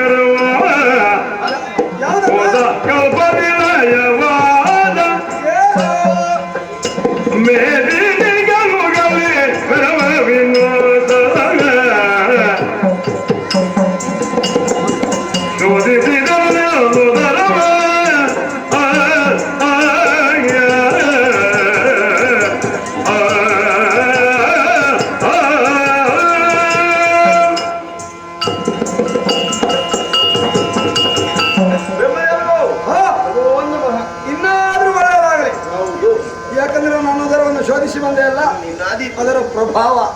ಆಗ್ಲಿ. ನಿನ್ನ ಹೊಟ್ಟೆ ಒಳಗೆ ಏನೆಲ್ಲ ಉಂಟು ಏನುಂಟ? ಎಲ್ಲ ನೋಡಿ ಬಂದಿದ್ದೇನೆ ನಾನು. ಅದೇ ಹ? ಏನು ನೋಡಿದೆ? ಏನೆಲ್ಲ ಉಂಟು ಏನುಂಟು? ಏನಿಲ್ಲ. ಆ?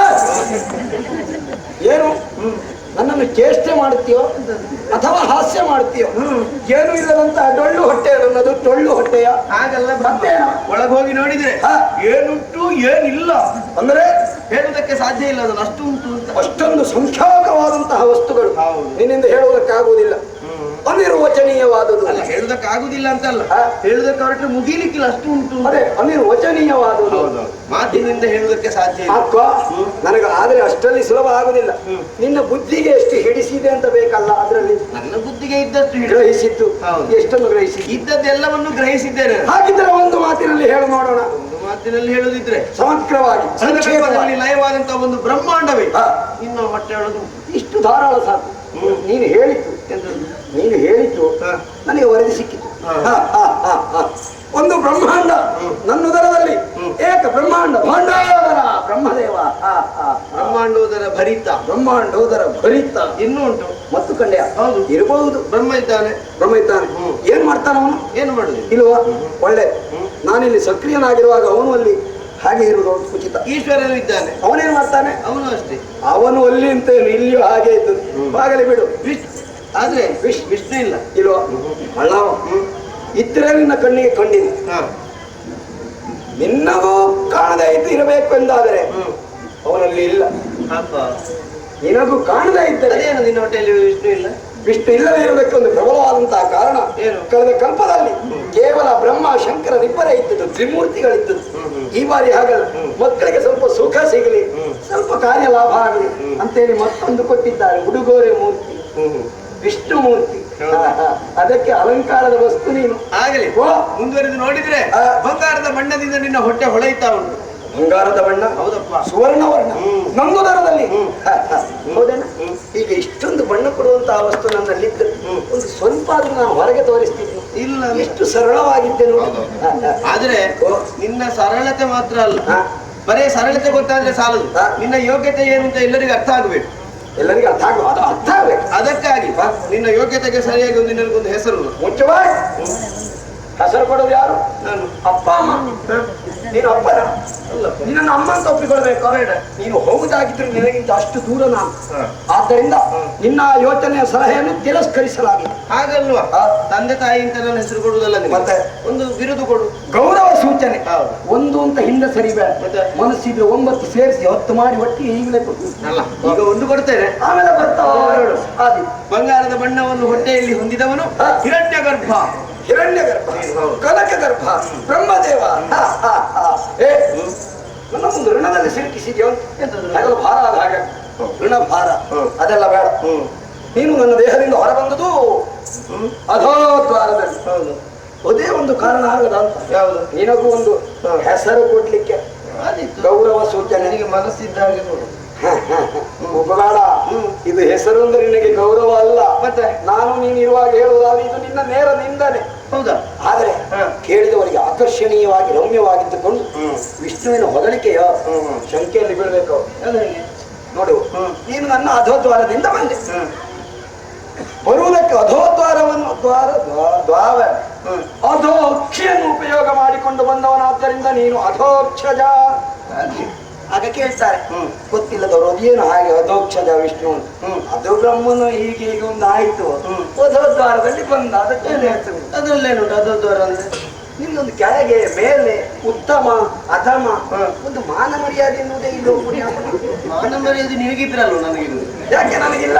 ಈಗ ನಾನು ಹೋದದ್ದು ನಿನ್ನ ಬಾಯಲ್ಲಲ್ವ, ಹೌದು. ಬಂದದ್ದು ನೀನು ಅಧೋದ್ವಾರ, ಎರಡು ಒಂದೇ ಅಂತ ಅರ್ಥ. ಒಂದೇ ಆಗುದಿಲ್ಲ. ನಿನಗೇನು ವ್ಯತ್ಯಾಸ ಇಲ್ಲ ಅಂತ. ನಾನು ಅದನ್ನು ಮೇಲೆ ಇದನ್ನು ಕೆಳಗೆ ಅಂತ ಬಿಟ್ಟಿಟ್ಟದ್ದು. ಆದ್ರೂ ಬಿಟ್ಟದ್ದು ನೀನಲ್ವ. ಬರೀ ಪರೀಕ್ಷೆಯಲ್ಲಿ ಸೋತ ಎನ್ನುವುದರ ಸೂಚನೆಯೇ ಇದು. ನನಗೆ ನಿನ್ನ ಎರಡರಲ್ಲಿ ವ್ಯತ್ಯಾಸ ಇಲ್ಲ, ಎರಡು ಒಂದೇ ಅಂತ ಹೇಳಿದ್ದು ನಾನು. ಅದು ನಾನು ತೇಜೋ ಶರೀರಿ, ಆದ್ದರಿಂದ ನಾನು ಬಹಳ ಶುದ್ಧಿ ಇದ್ದೇನೆ. ಅಕ್ಕ, ಹಾಗಿದ್ರೆ ತೇಜೋ ಶರೀರದಲ್ಲಿ ಅಧೋದ್ವಾರದಲ್ಲಿ ಬಂದ್ರು ನನಗೇನು ಹಾನಿ ಆಗುದು? ನಿನಗೆ ಹಾನಿ ಆಗುದಿಲ್ಲ. ಆದ್ರೆ ನಾನು ಇದನ್ನೇ ಪ್ರತಿಕೃತಿಯಾಗಿಟ್ಟುಕೊಂಡು ಮುಂದಕ್ಕೆ ಸೃಷ್ಟಿ ಮಾಡಿದರೆ ಆ ಕ್ರಿಯೆಯಲ್ಲಿ ಅದು ದೇಹದ ಕಶ್ಮಲ ಹೋಗುವಂತಹ ದ್ವಾರ ನೆನಪಿಟ್ಟುಕೊ. ಅವರ ಮಿಕ್ಕವರ ದ್ವಾರದಲ್ಲಿ ಬರುವುದಿಲ್ಲ, ನಾನು ನನ್ನ ದೇಹದಿಂದ ಮಾತ್ರ. ಇರಲಿ. ಈಗ ಇಷ್ಟಕ್ಕೆ ಸಾಕು. ಏನು ಸಾಲದು? ಆದ್ರೆ ನೀನು ಹೇಳಿದಂತ ಮಾತು ಉಂಟು. ನೀನು ಮೊದಲು ಹೋಗು, ಆಮೇಲೆ ನಾನು ಹೋಗುತ್ತೇನೆ. ಬ್ರಹ್ಮವಾಕು ತಪ್ಪಲಿಕ್ಕಿಲ್ಲ, ಅವಕಾಶ ಕೊಡು ಬಂದೆ.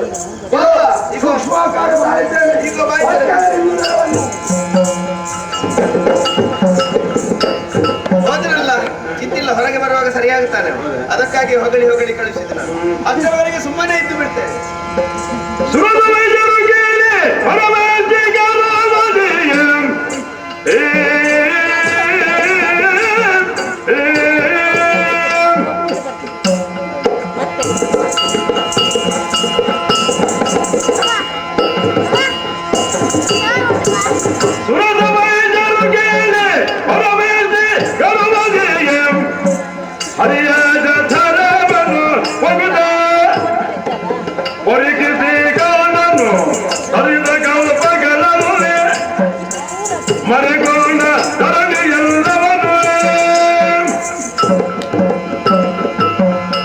ಏನಿದು ವಿಶೇಷ? ಹರಿಯ ಶೋಧನೆಗೆ ಹೊರಟಂತಹ ನಾನು ಆರಂಭದಿಂದಲೇ ಕಾಣ್ತಾ ಇದ್ದೇನೆ. ಭೂಮಿ, ಅಪ್ಸು, ಅನಲ, ಅನಿಲ, ಆಕಾಶವೇ ಮೊದಲಾದಂತಹ ಪಂಚಭೂತಗಳನ್ನು ಹಲವು ರೀತಿಯಾದಂತಹ ತಾರತಮ್ಯದಲ್ಲಿ ಪರಸ್ಪರ ಬೆಸೆದು ಕೈದಂತಹ ಸೃಷ್ಟಿ ಇದು ಒಂದು ಬ್ರಹ್ಮಾಂಡದ ಸೃಷ್ಟಿ. ಅದರ ಸನಿಹದಲ್ಲಿ ಮತ್ತೊಂದು, ಇನ್ನೊಂದು ಮಗಳೊಂದು 10,100,000 ಲಕ್ಷ ಕೋಟಿ ಕೋಟಿ ಕೋಟಿ ಬ್ರಹ್ಮಾಂಡಗಳು ಕೋಟ್ಯನು ಕೋಟಿ ಸಂಖ್ಯೆಯಲ್ಲಿ, ಒಟ್ಟಿನಲ್ಲಿ ಅನಂತ ಸಂಖ್ಯೆಯಲ್ಲಿ ಇವರ ಉದರದಲ್ಲಿದೆ ಎಂದಾದರೆ, ಓ ನನ್ನ ಉದರದಲ್ಲಿದ್ದುದು ಕೇವಲ ಒಂದು ಬ್ರಹ್ಮಾಂಡ. ಅದಕ್ಕೆ ಅದೆಷ್ಟು ಹಾರಾಡಿದೆ, ಚೀರಾಡಿದೆ, ಕೂಗಾಡಿದೆ, ಹೋರಾಡಿದೆ. ವಾಸ್ತವದಲ್ಲಿ ತನ್ನ ಉದರದಲ್ಲಿ ಅನಂತ ಕೋಟಿ ಬ್ರಹ್ಮಾಂಡಗಳನ್ನು ಹೊತ್ತುಕೊಂಡಿದ್ದರೂ ಸಹ ಹರಿ ಅದೆಷ್ಟು ಸಾತ್ವಿಕತೆಯಿಂದ, ಸೌಜನ್ಯದಿಂದ ನನಗೆ ಬೇಕಷ್ಟು ಗೌರವವನ್ನು ಕೊಡುತ್ತಾ ನನ್ನನ್ನು ಸಾವರಿಸಿಕೊಂಡು ಮುನ್ನಡೆದ. ಅವನನ್ನು ನಿಂದಿಸಿದೆ, ಅದೋ ದ್ವಾರದಲ್ಲಿ ಬಂದವನೆಂದು. ಅಪ್ಪ, ಅನಂತ ಕೋಟಿ ಬ್ರಹ್ಮಾಂಡಗಳನ್ನು ಧಾರಣೆ ಮಾಡಬೇಕೆಂದಿದ್ದರೆ ಆ ಕಾಲದಿಂದಲೂ ಇವನಿದ್ದವನೇ ಎಂದಾಯಿತಲ್ಲ. ಅನಾದಿ ಪುರುಷನಾದಂತಹ ಜಗದಾಧಾರನಾದಂತಹ ಶ್ರೀಹರಿಯನ್ನು ನಾನು ಈ ರೀತಿಯಾಗಿ ನಿಂದಿಸಿದುದು, ಭಂಗಿಸಿದುದು ಅಪರಾಧವಲ್ಲವೇ? ಮಹಾ ಪಾಪಕರವಾದಂತಹ ಕರ್ಮವನ್ನೆಸಗಿ ಮುಂದಿನ ಕಾಲಮಾನದಲ್ಲಿ ಅಪಖ್ಯಾತಿಗೆ ಪಾತ್ರನಾಗುವುದಕ್ಕೆ ನಾನು ಸರ್ವಥಾ ಸಿದ್ಧನಿಲ್ಲ. ಹಾಗಿದ್ದರೆ ನಾನು ಪರಿಶುದ್ಧನಾಗಬೇಕು, ನಾನು ಶುದ್ಧ ಬ್ರಹ್ಮವಾಗಬೇಕು. ಹಾಗಾಗಬೇಕೆಂದಿದ್ದರೆ ನನಗಿರುವುದು ಒಂದೇ ಹಾದಿ, ಹರಿಯ ಚರಣಗಳನ್ನು ಸೇರುವುದು, ನನ್ನನ್ನು ಕಾಪಾಡು ತಂದೆ ಎಂಬುದಾಗಿ ಪ್ರಾರ್ಥಿಸುವುದು. ಆದ್ದರಿಂದ ಈಗಿಂದೀಗಲೇ ಹರಿಯ ಚರಣವನ್ನು ಸೇರುವಂತಹ ಕಾರ್ಯಕ್ಕೆ ತೊಡಗುತ್ತೇನೆ. ಚರಣುವೆ ಹೊರಗೆಂದು ಹರಿದು ಮೇಲಗೆ ತುದಿ ದೊರಕದಾಗವು ಕೆಳಗಿಳಿದು ಅರಸಿ ಬಸವ ಕಾಣದೆ ತರಗಲಿಸುತ್ತ ಇರೆದು ಪ್ರಕಾರ. ಯಾಕೆ ಹೀಗೆ? ಹರಿಯ ದೇಹದಿಂದ ಹೊರ ಹೋಗೋಣ ಎಂಬುದಾಗಿ ಮುಖದ ಕಡೆಗೆ ಪ್ರಯಾಣವನ್ನು ಮಾಡಿದರೆ ಅಲ್ಲಿಯ ದ್ವಾರಗಳೆಲ್ಲೂ ಬಂಧಿಸಲ್ಪಟ್ಟಿವೆ. ಹರಿಯನ್ನು ನಿಂದಿಸಿದೆ, ಭಂಗಿಸಿದೆ, ಅದೋ ದ್ವಾರದಿಂದ ಬಂದವನೆಂದೆ. ಅದನ್ನಾದರೂ ತೆರೆದಿಟ್ಟಿದರೆ ಸಾಕಿತ್ತು ಎಂಬುದಾಗಿ ಕೈ ಮುಗಿದು ಆ ಕಡೆ ಹೋಗೋಣ, ಅದು ದಿಗ್ಬಂಧಿತವಾಗಿದೆ. ಒಟ್ಟಿನಲ್ಲಿ ಹರಿಯ ದೇಹದಲ್ಲಿ ಸಿಕ್ಕು ಸಂಕಟವನ್ನು ಪಡುತ್ತಿರುವಂತಹ ದುಸ್ಥಿತಿ ನನಗೆ. ಅದು ಎಷ್ಟು ಕಾಲ? 1,000 ದಿವ್ಯ ವರ್ಷಗಳವರೆಗೆ ಸಜೀವವಾದಂತಹ ಬ್ರಹ್ಮನನ್ನು, ಜೊತೆಯಲ್ಲಿ ಶಂಕರನನ್ನು ಆಧರಿಸಿಕೊಂಡದ್ದಲ್ಲದೆ ಅನಂತ ಕೋಟಿ ಬ್ರಹ್ಮಾಂಡಗಳನ್ನು ಈತ ಧರಿಸಿಕೊಂಡಿದ್ದಾನೆಂದರೆ ಅಬ್ಬಾ, ಇವನ ಧಾರಣಾ ಸಾಮರ್ಥ್ಯವೇ ಹರಿ ಸರ್ವೋತ್ತಮನೆನ್ನುವುದು ಸ್ಪಷ್ಟವಾಯಿತು. ನಾನು ಒಂದು ದ್ವಾರವನ್ನು ಬಿಟ್ಟಿದ್ದು ದೇಹವನ್ನು ಉಳಿಸಿಕೊಳ್ಳುವುದಕ್ಕಾಗದೆ ಅದರಿಂದಲೇ ಉಸಿರಾಟವನ್ನು ಮಾಡುತ್ತಿದ್ದೆ. ಹರಿ ನವದ್ವಾರಗಳನ್ನು ದಿಗ್ಬಂಧಿಸಿದ್ದಾನೆ. ಏನೇ ಇರಲಿ, ಹರಿ ಮಹಿಮೆ ಅಗಾಧವಾದದು. ನಮೋಸ್ತನಂತಾಯ ಸಹಸ್ರ ಮೂರ್ತಯೇ ಸಹಸ್ರ ಪಾದ ಶಿಶಿರೋರ್ವಾಹವೇ ಸಹಸ್ರ ನಾಮ್ನೇ ಪುರುಷಾಯ ಶಾಶ್ವತೆ ಸಹಸ್ರ ಕೋಟಿ ಯುಗಧಾರಿಣೇ ನಮಃ ಶ್ರೀಹರಿ. ಪ್ರಯೋಜನವಿಲ್ಲ. ನಾನು ಇಲ್ಲಿ ಅದೆಷ್ಟು ಹಲವಿದರೂ ಅದರಿಂದ ನನಗೆ ಕರ್ಮಸಿದ್ಧಿ ಇಲ್ಲ. ಹರಿಯ ಚರಣಗಳನ್ನು ಸೇರಬೇಕು ಎಂದಿದ್ದರೆ ಹೊರ ಹೋಗಬೇಕು. ಇದು ನನಗೆ ಸಂಕಟದ ಕಾಲ. ತಾಯಿ ಆದಿಮಾಯ ಅಲ್ಲದೆ ಯಾರೂ ನನ್ನನ್ನು ಆಧರಿಸುವವರಿಲ್ಲ. ಆದ್ದರಿಂದ ಈಗಿಂದೀಗ ಅವಳನ್ನೇ ಪ್ರಾರ್ಥಿಸುತ್ತೇನೆ. ಓ ತಾಯೇ ಆದಿಮಾಯಾದೇವಿ, ಕಷ್ಟದಲ್ಲಿದ್ದೇನಮ್ಮ, ಕಾಪಾಡು ಕಾಪಾಡು. ಸ್ಮರಿದೆ ಭಕ್ತಿಯೊಳಾದಿಮಯ ಹರಿಯ ನಾಭಿ ಕಮಲ ನಳದಿ ಏನದು? ಮೆರೆವ ಪಥ ಗೋಚರಿಸಿ ಹೊರಟ ಕ್ಷಣವೇ ಧೈರ್ಯದಲ್ಲಿ ಆದಿಮಾಯಾದೇವಿಯನ್ನು ಮನೋಮಂದಿರದಲ್ಲಿ ಪ್ರಾರ್ಥಿಸಿದ್ದೆ ತಡ. ಬೆಳಕಿನ ಕಿರಣವೊಂದು ನನ್ನ ದೇಹದ ಮೇಲೆ ಅಡ್ಡ ಹಾಯ್ದಂತಾಯಿತು. ಸೂಕ್ಷ್ಮವಾಗಿ ನೋಡಿದರೆ ಹರಿಯ ನಾಭಿಯಿಂದ ಬೆಳಕು ಬರಬೇಕು ಎಂದಿದ್ದರೆ ಅಲ್ಲೊಂದು ಕಿಂಡಿ ಇರಬೇಕಲ್ಲ. ಆದ್ದರಿಂದ ಬೆಳಕು ಬಂದಂತಹ ಹಾದಿಯನ್ನೇ ನಾನು ಹೊರ ಹೋಗುವುದಕ್ಕೆ ಬಳಸಿಕೊಂಡು ಹರಿಯ ಚರಣ ಕಮಲಗಳನ್ನು ಸೇರ್ತೇನೆ. ಅಚ್ಯುತ ಅನಂತ ಗೋವಿಂದ ಜಯ ಜಯ ಜಯ ಜಯ ಜಯ ಜಯ. ನನ್ನನ್ನು ಸೇರಿಕೊಂಡಾಕ್ಷಣದಿಂದ ಏನೋ ಒಂದು ರೀತಿಯ ಜಡ ಆವರಿಸಿಕೊಂಡಿದೆ. ಯಾಕೆ ಹೀಗೆಂದು ತಿಳಿಯದೆ ಅದಿಬಾಯನ್ನೇ ಸ್ಮರಿಸಿದ್ರೆ ನೀರ ಮೇಲಿದ್ದ ವಟಪತ್ರವನ್ನು ತೆಗೆದು ತಾಯಿ ಕಡೆಗೆ ಬಂತಲ್ಲ, ಅದರ ಆಕಾರಕ್ಕೆ ಸರಿಯಾಗಿ ನನ್ನ ದೇಹವನ್ನು ಕುಗ್ಗಿಸಿಕೊಂಡು ಎಡಗಾಲ ಹೆಬ್ಬೆರಳನ್ನು ಬಾಯಿಯೊಳಗಿಟ್ಟು ವಟಪತ್ರ ಸಹಾಯ ಕಮಲ ಪದ್ಮಾದನವ ಬರಜೂದ ಬಲಿದುಕೊಳ್ಳಿರುತ್ತದೆ ಮಾದ್ಯತೆ ನೋಡಿಗೆ ಮೆರೆದ ಮಗದಿಂದ ನಾಲ್ಕು ಮುಖಗಳು ಇರದೆ ಮೇರೆಗೆ ನೋಡವು ವರ ಪಂಚವದನಜೂ ಪರಿಶೋಭಿತು ತನವ ಹರಿಯ ಪದಯುಗಲ ಮಮ ಸ್ಮರಿಸುತ್ತ ಭಕ್ತಿಯೋ ಇರುವ ವೇಂಡದೊಳಗಾತುದ ಚರಿಯದೇನು ಬೇ ಸುರತ ವೈದ್ಯರು ಹರಿ ಏನಿದು ವಿಚಿತ್ರ. ಹರಿಸ್ಮರಣೆಯೊಂದಿಗೆ ನಾನು ಹೊರಬಂದುದಲ್ಲಿ ಎಂಬುದಾಗಿ ನೋಡುತ್ತೇನೆ. ಬಾ ಹರಿಯ ನಾಭಿಯಿಂದ ದೀರ್ಘವಾದಂತಹ ಕಮಲನಾಳ ಮೇಲೆದ್ದಿದೆ. ಅದರ ಮೇಲೆ ಬೃಹದಾಕಾರದ ಸಹಸ್ರ ಎಸಳುಗಳಿರುವಂತಹ ಕಮಲ ಪುಷ್ಪದ ಮೇಲೆ ಕುಳಿತುಕೊಂಡಿದ್ದೇನೆ. ಅದರ ಕರ್ಣಿಕೆಯ ಭಾಗದಲ್ಲಿದ್ದೇನೆ. ಇದೆಲ್ಲ ಏನು? ಎಲ್ಲವೂ ಹರಿಲೀಲೆಯಲ್ಲದೆ ಅನ್ಯವಲ್ಲವೆನ್ನುವುದು ಸ್ಪಷ್ಟವಾಯಿತು.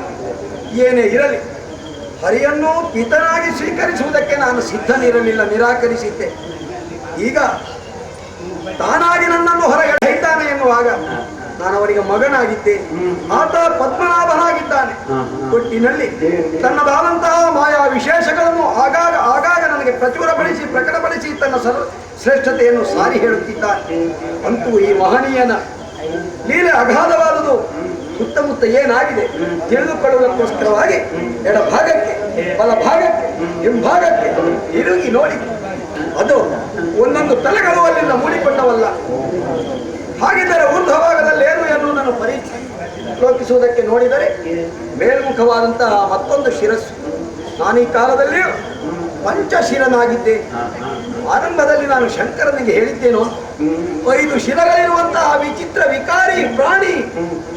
ಹಾಗಿದ್ದರೆ ಹರಿ ನಾನು ಸಹ 5 ಶಿರಗಳುಳ್ಳವನಾಗುವ ಹಾಗೆ ಮಾಡಿ ಬ್ರಹ್ಮ ಹಾರಾಡಿದೆ ಅಲ್ಲ. ಈಗ ನೋಡು, ನೀವು ಶಂಕರನಂತೆ ಅವನಿಂದ ಹೆಚ್ಚೇನೂ ಅಲ್ಲ ಎನ್ನುವುದನ್ನು ಸಾರಿ ಹೇಳಿದ್ದಾನೆ.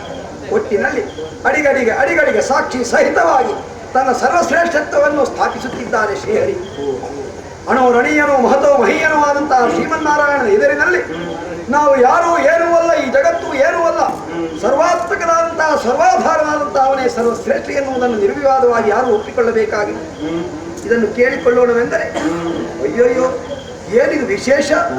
ಒಂದು ಆಲದ ಎಲೆ, ಅದರ ಮೇಲೆ ತಾನು ಪುಟ್ಟದಾದಂತಹ ಮಗುವಾಗಿ ಮುಗ್ಧವಾದಂತಹ ಸ್ನಿಗ್ಧವಾದಂತಹ ಕಿರುನಗೆಯನ್ನು ಸೂಸುತ್ತಾ ಎಡಗಾಲ ಹೆಬ್ಬೆರಳನ್ನು ಬಾಯೊಳಗಿಟ್ಟುಕೊಂಡು ಬಾಲಮುಕುಂದನಾಗಿ ಪವಡಿಸಿದ್ದಾನಲ್ಲ. ಇದು ಕೇವಲ ಮಲಗಿದ್ದಲ್ಲ, ನಿದ್ರಾವಶನಾಗಿದ್ದಾನೆ. ಆಹಾ, ಈ ಸೌಂದರ್ಯವನ್ನು ನೋಡಿದರೆ ಎಂತಹ ಕ್ಷೋಭೆಗೊಂಡಂತಹ ಮನಸ್ಸಾದರೂ ಸರಿ ಸಂತೋಷವನ್ನು ಕಾಣಬೇಕು. ಅಂತೂ ನಾನು ಈ ರೀತಿಯಲ್ಲಾದರೂ ಸಂತೋಷಿತನಾಗಬೇಕು ಎಂಬುದಾಗಿ ಹರಿ ಮಾಡಿದ್ದರೆ ಇದು ಅವನ ಕಾರುಣ್ಯ ಎಂಬುದಾಗಿ ಅವನನ್ನೇ ಕಾಣುತ್ತಾ ಅವನ ಎಚ್ಚರಗೊಳ್ಳುವವರೆಗೆ ಅವನ ನಿರೀಕ್ಷೆಯಲ್ಲಿರ್ತೇವೆ. ನೋಡೋಣ. ಅಚ್ಯುತ ಅನಂತ ಗೋವಿಂದ ಮುಕುಂದ ಮಾಧವ ಜಯ ಜಯ ಜಯ ಜಯ ಜಯ ಜಯ ಶ್ರೀಮನ್ನಾರಾಯಣ.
ಸಮಸ್ಯೆ ನನ್ನದು ಹಾಗೆ ಬದ್ಧತೆ ಈಗಿಂದ ಈಗ ಹುಟ್ಟಿಕೊಂಡಿದ್ದೇನೆ. ನನ್ನ ಸೃಷ್ಟಿಗೆ ಯಾರು ಕಾರಣರು ಹೇಗೆ ಎಂಬ ಹಾಗೆ ಹುಡುಕುತ್ತಾ ಬಂದರೆ ನೀನೊಬ್ಬನಿಗೆ ಕಾಲ ಸಿಕ್ಕಿದೆ. ಅರಸುವ ಭರದಲ್ಲಿ ತಾಗಿ ಹೋದದ್ದು. ಆದ್ರೆ ಒಂದು ವಿಚಾರ, ಅರಸುವುದರ ಪರಿಣಾಮವಾಗಿ ನಾವಿಬ್ಬರು ಒಂದಾಗಿದ್ದೇವೆ. ನಮ್ಮೊಳಗನ್ನು ಸಂಬಂಧ ಇರಲಿ. ಎಂತದು ಸಂಬಂಧ?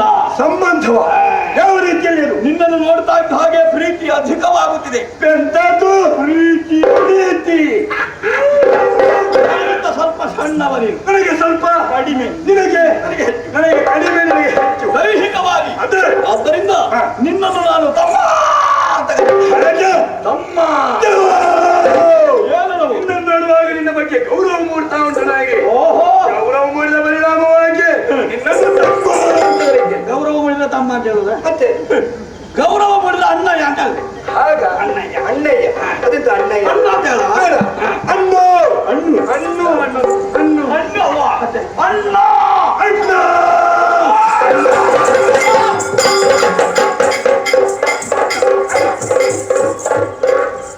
ಏನು ಗಟ್ಟಿ. ನಾನು ಪ್ರೀತಿಯಿಂದ ಆಲಿಂಗಿಸಿಕೊಳ್ಬೇಕು ಅಂತ ಹತ್ತಿರ ಬಂದದ್ದು. ಚಳವಳಿ ಮಾಡಬೇಡ. ಒಂದು ಕಲ್ಲು ಬಂಡದಾಗಿದೆ ಹಾಗಾಗ್ತದೆ. ಬಹಳ ಗಟ್ಟಿಯಾಗಿದ್ದೇವೆ. ನಿನಗೆ ಹೆಸರು ಹಾಗೆ ಇರಿಸೋಣ. ಹೇಗೆ ಗಟ್ಟಿ ಇರುವ ಕಾರಣ ನಿನ್ನನ್ನು ನಾನು ಹಾಗೆ ಕರೀತೇನೆ. ಹೇಗೆ? ಕಲ್ಲಿನ ಹಾಗಿರುವುದರಿಂದ ನಿನ್ನನ್ನು ನಾನು ಕಲ್ಲಪ್ಪ ಅಂತ ಕರೀತೇನೆ. ನನ್ನ ತಮ್ಮ ಕಲ್ಲಪ್ಪ. ಕಲ್ಲಪ್ಪ ಕಲ್ಲಪ್ಪ ಆಗ್ಲಿಕ್ಕೆ ಕಲ್ಲರ ಕರಿ ಎಂತ ಕಲ್ಲರ ಕರಿ ಗಟ್ಟಿ ಕಠಿಣ ಕಠಿಣ ಒಳ್ಳೆ ನಾಮ. ನನಗೊಂದು ನಾಮ ನಿನಗೆ ಹೆಸರು ಬೇಕಾದ್ರೆ ನೀನು ಸ್ವಲ್ಪ ಪರೀಕ್ಷೆ ಮಾಡ್ಬೇಕು. ಪರೀಕ್ಷೆ ಮಾಡ್ತೀನಿ.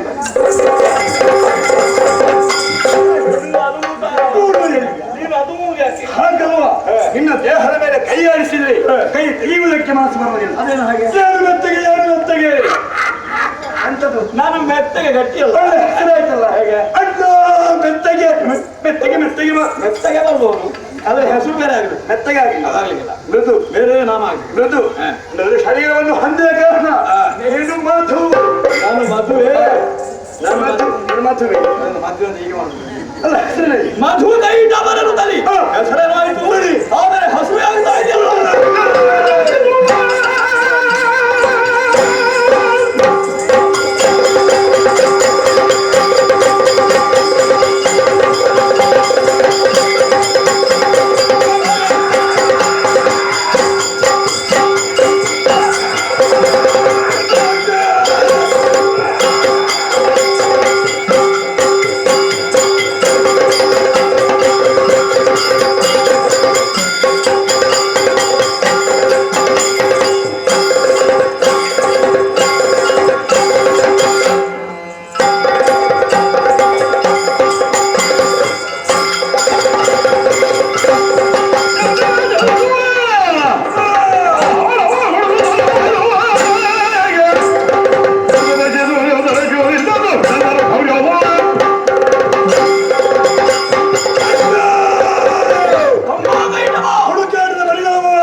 ಆಗಿಂದ ಇಷ್ಟರವರೆಗೆ ಒಂದು ಸಮಸ್ಯೆ ಉದ್ಭವವಾಗಿದೆ. ಯಾವ ಭಾಗವನ್ನು ಹೇಳಿದಾಗಿ ಕೇಳಿದ್ರು ಕೂಡ ಇಲ್ಲಿ ತರ ಇಲ್ಲ. ಏನಾಗ್ತದೆ? ತುರುಗುಟ್ಟುದ ಚುರು ಚುರು ಚುರು ಚುರು ಚುರು ಆಗಿದ್ರೆ ಅದು ನೋವಾಗುದಲ್ಲ. ಮತ್ತೆ ಹಸುವೆ ಆಗುವುದು. ಹಸಿವೆ ಉದರಾಗ್ನಿ ಬಾರಿಬಹುದು. ಈ ಅಗ್ನಿಯನ್ನು ನಂದಿಸಬೇಕಾದ್ರೆ ಏನ್ ಮಾಡ್ಬೇಕು? ಏನಾದ್ರೂ ತಿನ್ನಬೇಕು. ತಿನ್ನುವುದಕ್ಕೆ ಇಲ್ಲಿ ಏನುಂಟ? ನೀರವನ ಮತ್ತೆ ಕಾಣಿಸುವುದು. ನೀರು ಕುಡಿದ್ರೆ ಹೊಟ್ಟೆ ತುಂಬಿದಲೇನ? ಅದಿಲ್ಲ. ಇರುವ ಒಂದೇ ಒಂದು ದಾರಿ. ಏನು? ಹೊಟ್ಟೆ ತುಂಬಿಸ್ಬೇಕಾದ್ರೆ ನನ್ನ ಕಣ್ಣ ಮುಂದೆ ಆಮೇಲೆ ನನ್ನನ್ನು ನೀರು ತಿನ್ನಿ. ನನ್ನನ್ನು ನೀನು ತಿಂದ ಮೇಲೆ ನಿನ್ನನ್ನು ನಾನು ತಿನ್ನುವುದು ಯಾವಾಗ? ಮತ್ತೆ ಇರುವುದಿಲ್ವ ನೀನು? ನಾನು ಇನ್ನು ಹೊಟ್ಟೆಗೆ ಹೋಗುದಿಲ್ಲ. ಮತ್ತೆ ಬರುವುದಿಲ್ವ? ಇನ್ನೊಂದು ಆಮೇಲೆ ಅಷ್ಟು ಬೇಗ ಕೆಲಸ ಮಾಡುವುದಿಲ್ಲ. ಕಾಣುತ್ತಿರುವುದು ಯಾರು? ಜಲರಾಶಿ ನೀರು. ನೀರಿಗೆ ಬೆಳೆದರೆ ಹಸುವೆ ನಿವಾರಣೆ ಆಗುದು ಹೇಗ? ಅಡಿಯಲ್ಲಿದ್ದದ ಮೇಲೆ ಬರ್ತದ. ಆವಾಗ ಹೇಳ್ತಾ ತಿನ್ನೋಣ. ನೀರಿಗೆ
ನನಗೆ ಇವತ್ತು ಮತ್ತೆ ಹೊಡಿದೆ ತಮ್ಮ ಅಣ್ಣ ಏನು ನೋಡ್ತಾ ಇದ್ಯಾ ಮತ್ತೆ ಹಿಡಿಯ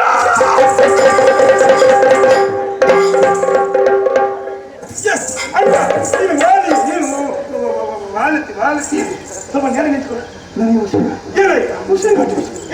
ನನ್ನನ್ನು ಹಿಡಿದ ಅದು ಬಿಟ್ಟು ಮತ್ತೆ ಹಿಡಿ ಅಂತ ಬೊಮ್ಮೆ ಹಾಕಿದ್ದಿ ನನ್ನನ್ನು ಹಿಡಿಯೋದಲ್ಲ ಮತ್ತೆ ಕಾಣು ಸಿಕ್ಕಿದಂತಹ ಪ್ರಾಣಿಯನ್ನು ಹಿಡಿಯ ಅದರಿಂದ ನೋಡ್ತಾ ಇದ್ದೇನೆ ನನಗೇನು ಪ್ರಯೋಜನ ಆಗಲಿಲ್ಲ ಏನು ಪ್ರಯೋಜನ ಆಗಲಿಲ್ಲ ಮತ್ತೆ ನೋಡಿದಲ್ಲಿಗೆ ನೋಡುವುದಲ್ಲ ದೃಷ್ಟಿ ಬದಲಿಸುತ್ತಾ ಹೋಗ್ಬೇಕು ಹಾಗೆ ಹೋದ್ರೆ ನನ್ನ ಕಣ್ಣು ಸಿಗುತ್ತೆ ಈಗ ನೋಡಿದ್ಯಾ ನೀನು ಹೌದು ನನಗೆ ಆ ಪ್ರಾಣಿ ನೋಡಿ ನೋಡ್ಬೇಕಾ ತೋರಿಸು ನನ್ನ ಬೆಳ್ಳಸಿಗೆ ನೋಡು ಒಂದು ಅರಳಿದ ಕಮಲದ ಮೇಲೊಂದು ಪ್ರಾಣಿ ನಮ್ಮ ಕಡೆಗೆ ನೋಡ್ತಾ ಇದೆ ಗಡಗಡ ನಗುತ್ತಾ ಇದೆ ಕಂಡೆಯ ಕಂಡೆ ಪ್ರಾಣಿಯ ಕಂಡೆ ಬೆರಳು ತುದಿಯ ಕಂಡೆ ಬೆರಳ ತುದಿಯಲ್ಲಿ ಏನುಂಟ ಉಗುರು ತಿನ್ನುತ್ತೆ ಹೇಳ್ತಲ್ಲ ಮತ್ತೆ ಬೆರಳ ತುದಿಯ ನೇರಕ್ಕೆ ದೂರಕ್ಕೆ ನೋಡುವಂತೆ ಎಲ್ಲಿಗೆ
ಇಬ್ಬರಿಗೂ ನಷ್ಟ ಅದಿಬ್ಬರಿಗೆ ನಷ್ಟ ಆಗುದೇ ಆ ಪ್ರಾಣಿಯನ್ನೊಮ್ಮೆ ನೋಡಿದ್ಯಾ ಗೊತ್ತಿದೆ ನೀನು ಒಬ್ಬೆ ಹಾಗೆ ಎಂದಾರೆ ನೀರಿನಲ್ಲಿ ಮುಳುಗಿ ಹೋಗುವುದಕ್ಕೆ ಸಾಧ್ಯ ಉಂಟು ಮುಳುಗಿದ್ರೆ ಕೈಗೆ ಸಿಕ್ಕಿತ್ತು ಬೊಬ್ಬೆ ಬೇಡ ಬೊಬ್ಬೆ ಬೇಡ ಬೊಬ್ಬೆ ಬೇಡ ಆ ಬದಿಯಿಂದ ನೀ ಆಡಿದ್ದು ಈ ಬದಿಯಿಂದ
ಮೊದಲ ಕೈ ಸಿಕ್ಕಿದ ಕೈಯಾದರೇನು ಕಾಲಾದರೇನು ಚೆನ್ನಾಗಿ ಜಗದ ಜಂಗ್ ಜಂಗ್ ಜಂಗ್ ಜಂಗ್ ಜಂಗ್ ಏನು ರುಚಿ ಗೊತ್ತಾ ಹೆಣ್ಣು ನೀನು ತೆಗೆದದ್ದು ಎಂತದ್ದು ಆ ಪ್ರಾಣಿಯ ಕೈಯನ್ನು ಪ್ರಾಣಿಯ ಕೈ ಎಲ್ಲನ್ನದು ನೀನು ತೆಗೆದದ್ದು ನನ್ನ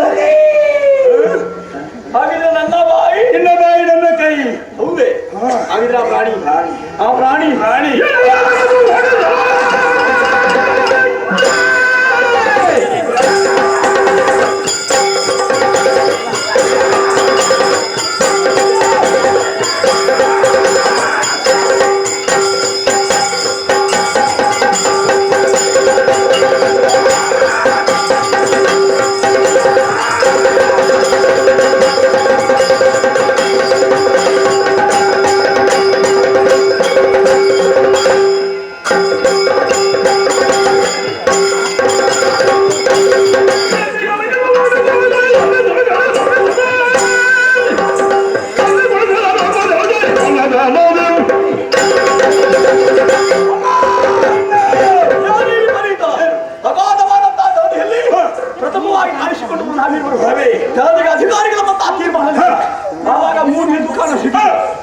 ಹಿಡಿದು ತಿಂದು ಹಸಿವೆ ನಿವಾರಣೆ ಮಾಡಿಕೊಳ್ಳುವಂತ ಕೂತಿದ್ರೆ ತಪ್ಪಿಸಿಕೊಂಡು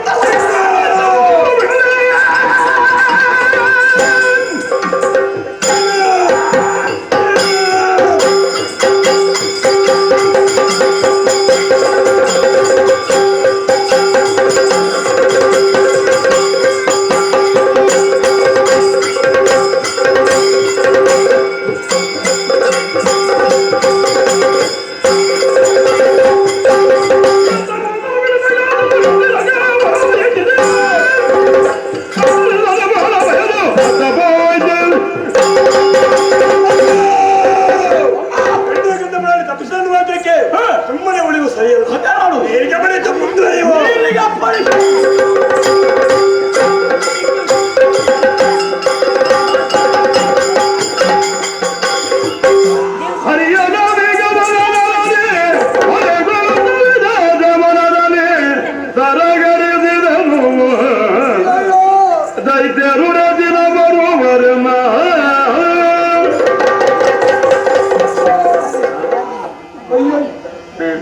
ಅಯ್ಯಯ್ಯೋ, ದೈತ್ಯ ಶರೀರ ಪಡೆದು ನನ್ನನ್ನು ಕಂಡು ನುಂಗುವುದಕ್ಕೋಸ್ಕರವಾಗಿ ಬೆಂಬತ್ತಿಕೊಂಡು ಬರುತ್ತಿದ್ದಾರೆ. ಅವರ ಕೈಗೆ ಸಿಕ್ಕಿದನೆಂದಾದರೆ ನುಂಗಿ ನಡೆಯುವುದಂತೂ ಸತ್ಯ. ನನಗಿದು ಸಂದಿಗ್ಧ ಕಾಲ. ಹರಿಯಲ್ಲಿ ಹೇಳಿಕೊಳ್ಳೋಣವೆಂದರೆ ನಿದ್ದೆಯಲ್ಲಿದ್ದಾರೆ. ಇದು ಸಂಕಷ್ಟ ಕಾಲ. ಆದಿಮಾಯ ಅಲ್ಲದೆ ಯಾರೂ ನನಗೆ ಸಂರಕ್ಷಕರಿಲ್ಲ. ಓ ತಾಯೇ, ಆದಿಮಾಯಾದೇವಿ ಅನ್ಯಥಾ ಕೊಂಡು ಬರುತ್ತಿದ್ದಾರೆ. ಅವರ ಕೈಗೆ ಸಿಕ್ಕಿದನೆಂದಾದರೆ ನಾನು ಖಂಡಿತವಾಗಿ ನಷ್ಟವಾಗುವುದು ಸತ್ಯ. ಅಮ್ಮ, ನನ್ನನ್ನು ಕಾಪಾಡುವವರು ಯಾರೋ, ಕಾಪಾಡಮ್ಮ, ಕಾಪಾಡೋ. ಬೇಡ ಬೇಡ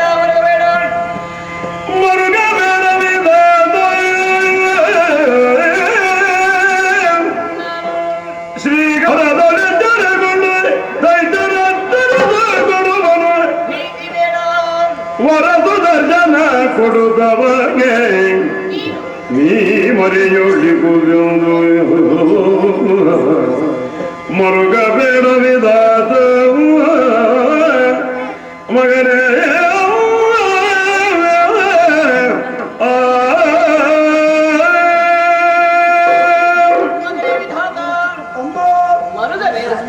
ಆದಿಮಾಯಾದ ನಾನು ಯೋಗಮಾಯಾಗಿ ಶ್ರೀಹರಿಯನ್ನು ಸೇರಿಕೊಂಡ ಕಾರಣ ಆ ತಾಯಿಗ ಯೋಗದಿಂದಲೇ ಇದ್ದಾಳೆ. ಕ್ಷಣ ಮಾತ್ರದಲ್ಲಿ ಆತನ ಅದರೇ ಹೋಗುತ್ತೇನೆ. ಎಚ್ಚರಗೊಂಡಂತಹ ಆತನಿಗೆ ಇದು ಈ ಸುದರ್ಶನ ಎಂಬ ಚಿತ್ರಾಯುಧನ ಕೊಡು. ನಿನ್ನನ್ನು ಪೀಡಿಸಿರುವಂತಹ ದೈತ್ಯರನ್ನು ಆತನೇ ಗ್ರಹಿಸುತ್ತಾನೆ. ಅಮ್ಮ, ಶ್ರೀಹರಿ ಎಚ್ಚರಗೊಂಡು ಮರೆಯಾಗಿ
ನಿನ್ನ ಹೆಸರು ಕರಿ ಅಂತ ಹೇಳಿ ಮತ್ತೆ ಕರೆದೆ ಅಂತೆ. ನಾನು ಕರಿಯದ್ದು ಇವನನ್ನು ನಿನ್ನನ್ನಲ್ಲ.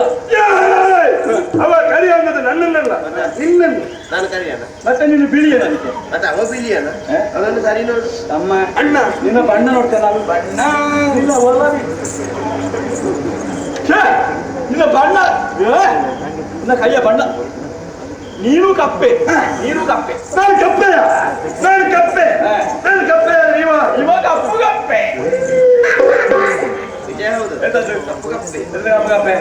ನೋಡುವುದರಲ್ಲಿ ಅತಿ ಕಪ್ಪು ನೀನು, ಹಾಗಾಗಿ ಕರೆಯಲಿಂದೆ.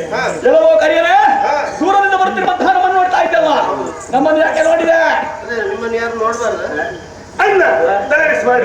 ನೋಡಿದೆ, ನೋಡ ಆಯ್ತಾ, ಆಯ್ತಾ. ನಾನು ನೋಡು ಅಂತ ಹೇಳಿದ್ರು ನಿನ್ನಲ್ಲಿ, ಹಲ್ಲು ತೋರಿಸಲಿಕ್ಕೆ ಹೇಳಿಲ್ಲ. ನೀನು ನೆಗಟಿವ್ ಅಂತ ನೆಗಡ್ಬೇಕಾ? ಆಗ ಹೀಗೆ ನೆಗಡ ಅಣ್ಣ, ಹೀಗೆ ಹಾಗೆ ಹೋಗಿ ಹೋಗಿ ನೋಡಲ್ಲ. ಮೂರನೇ ಪ್ರಶ್ನೆ ಕೇಳ್ತಾ ಇದ್ದೇನೆ, ನೀರಿನ ಮೇಲೆ ಯಾಕೆ ಕುಳಿತುಕೊಂಡಿದ್ದಿ? ನೀನು ಯಾರು?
ನನಗೂ ಬೈಬೇಕು ಅಂತ ಆದ್ರೆ ಶಬ್ದ ಸಿಗ್ಲಿಲ್ಲ. ಇದು ಒಂದೇ ಇದ್ದದ ಅವನಿಗೆ ಒಂದು ನನಗೆ ಆಗ ತಮ್ಮ ಬೈದದ್ದು ನನಗೆ ನಿನಗೆ ಹಾಗೆ ಆಗಬೇಕು ಪಾಮರನೇ. ನನಗೆಲ್ಲ ಮತ್ತೆ ನಿನ್ನೆಲ್ಲ ಹೇಳಿದ್ದು ಏನು ಅಂತ ಪೋರ ಅಂತ ಹೇಳಿ ಮುಂದೆ ನಿನಗೆ ನಾನು ಕೈಟವಾತ ಒಳ್ಳೆ ಹೆದರಿಸಿದ್ದೇನೆ. ನೀನು ನನ್ನ ಮುಖ ನೋಡಿ ಪೋರ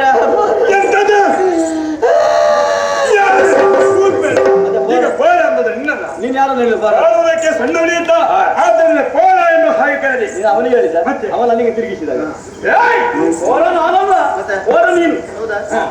ಯಾವ ಬಂಡ ಬಂಡ ಬಂಡನು ಯಾವ ಬಂಡ ಬಂಡ ಬಂಡ ನೀನನ್ನು ತಮ್ಮ ತಮ್ಮ ತಗಾಯ್ತು. ನೀನೇನು ಬೇಡ ಕೊಂಡ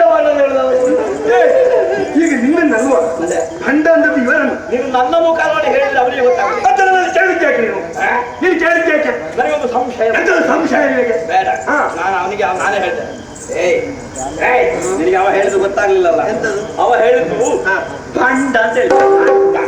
ನಿನ್ನ ಹೆಸರು ಹಾಗ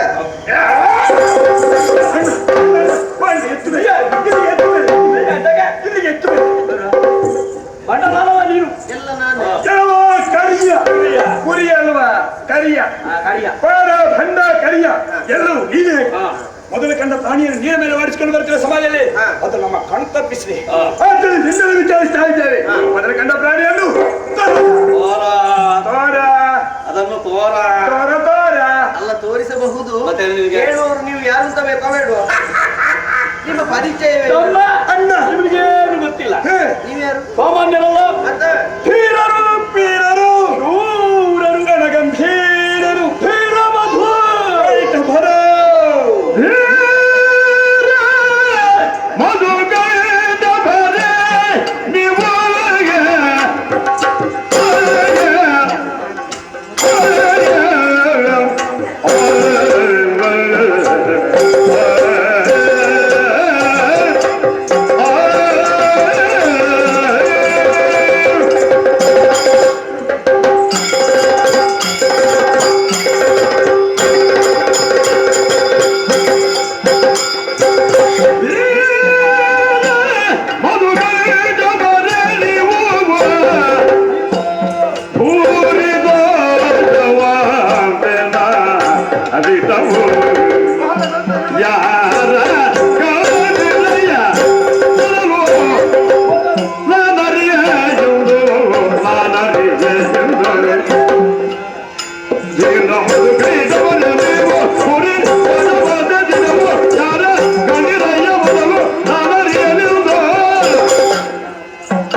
ನಾನು. ಅವಾಗ ಅರ್ಧ ಕೈಗೆಟ ಗೊತ್ತು ನನಗೆ. ಹಾ.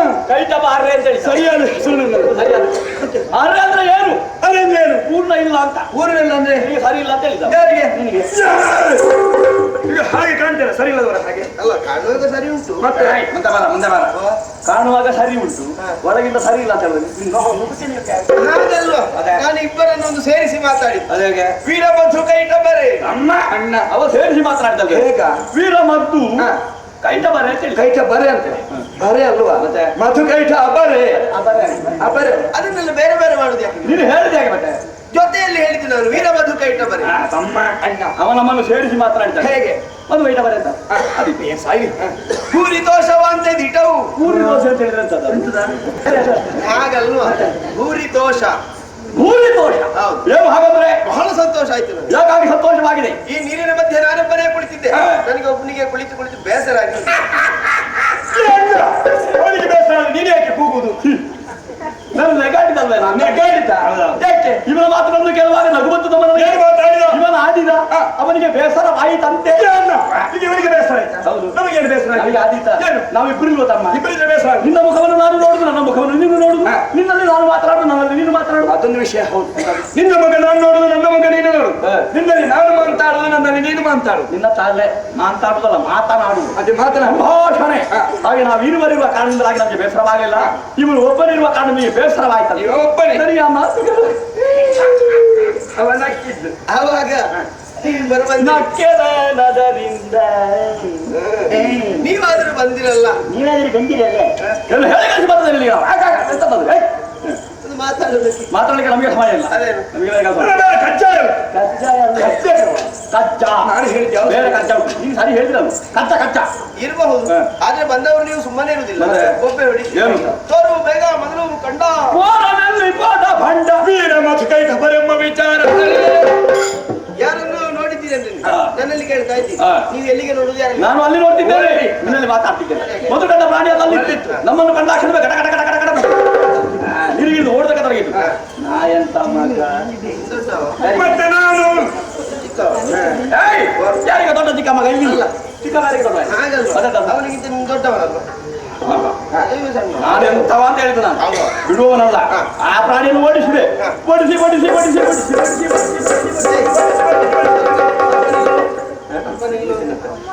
ಓಡಿಸಿಕೊಂಡು ಒಂದು ಸಲ ಹೇಳಿದ್ರೆ ಸಾಕ. ಅದು ಒಮ್ಮೆ ಹೇಳಿದ್ರೆ ಸಾಕಾಗಲ್ಲ, ಬಹಳ ದೂರದವರೆಗೆ ಹೋಗುತ್ತೆ. ಹಾಗಾಗಿ ಓಡಿಸಿ ಓಡಿಸಿ ಓಡಿಸಿ ಓಡಿಸಿ ಓಡಿಸಿ ಅದು ಬಡಿಸಿ ಅವು ಹಾ. ಇಲ್ಲಿಗೆ ತಲುಪುವಾಗ ಆ ಪ್ರಾಣಿ ನೀರಿನಲ್ಲಿ ಮುಳುಗಿತು. ಹಾ. ಅದು ಎಲ್ಲಿ ಮುಳುಗಿದೆ ಅಂತ ಇಲ್ಲಿರುವ ನಿನಗೆ ಗೊತ್ತಿದೆ. ಹಾಗಾಗಿ ನಾನು ತೋರಿಸಿ ಬಂದೆ.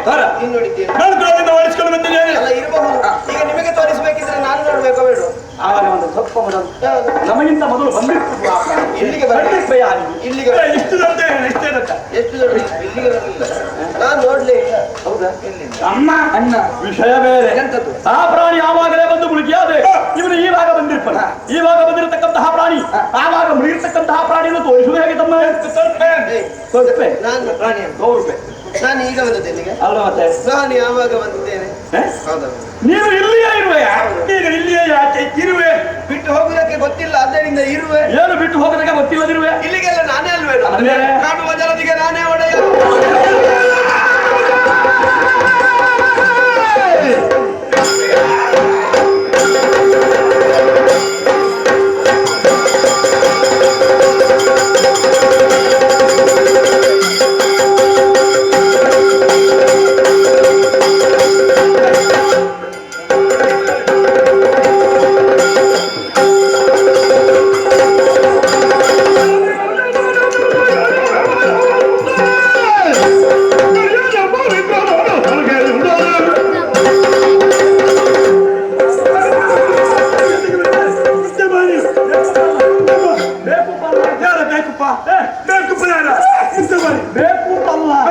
ಅದು ಆಗಿ ಹೋದದ್ದು. ನನಗೆ ಇವನಲ್ಲಿ ಕೋಪ ಇತ್ತು. ಅವರನ್ನು ಮೆಟ್ಟಿಗೆ ಹತ್ತಿರ ಹೋದದ್ದು. ಅಲ್ಲಿಗೆ ಬರುವಾಗ ಕಾಲು ಬದಲಾವಣೆ ಆಯ್ತು. ಈ ಕಾಲಲ್ಲಿ ತುಳಿಬೇಕಾದ್ದು ನೋಡಿ ಅವ ತಮ್ಮ ತಮ್ಮ ಅಂತ ತುಳಿಯುವುದು ಸ್ವಲ್ಪ ಸರಿ ಮಾಡುವುದನ್ನು. ಹಾಗೆ. ಈಗ ಕಾಲನ್ನು ಬದಲಾವಣೆ ಆದದ್ದು. ಹೌದು. ಕಾಲಲ್ವಾ? ಮತ್ತೆ? ಕಾಲು ಅದೇ ಅದೇ. ಹಾ. ಅದು ಸರಿ ಮಾಡಿ ಒಂದು ತುಳಿ ಸರಿಯಾಗಿ. ಯಾರಿಗೆ ಸರಿ ಮಾಡಿ ಅಂದ್ರೆ? ಸರಿ ಮಾಡಿ ಅಂದ್ರೆ ಈಚೆ ಕಾಲಲ್ಲಿ ತುಳಿ. ಯಾರಿಗೆ? ಅವನಿಗೆ. ಇದು ದಾರಿ ಹೇಗೆ ಬೇಡ ನಮಗೆ? ಅವನಿಗೆ ಬೇಡ, ತಾನಿರುತ್ತ ಗಣಹ ಬೇಡ ಹೇಳಬಹುದು. ಧೂರ್ತ ಅವ ಧೂರ್ತ ಅವ ಧೂರ್ತ ಧೂರ್ತ ನೀನು ನಮ್ಮ ಧೂರ್ತ ಧೂರ್ತ ನೀನು ದೂರುತ್ತ ಅಲ್ಲಿ ನೀನು ಮಾತಾಡೋದು ಹೋಗು ನನ್ನ ತಲೆ ತಿಂತಾನ ಏಯ್, ಪರಾಕ್ರಮಿಗಳ ನಮ್ಮ ಮುಂದೆ ಗಲಭೆಗೆ ಮಡೆ ಅಂತ ಹೇಳಿದ್ರೆ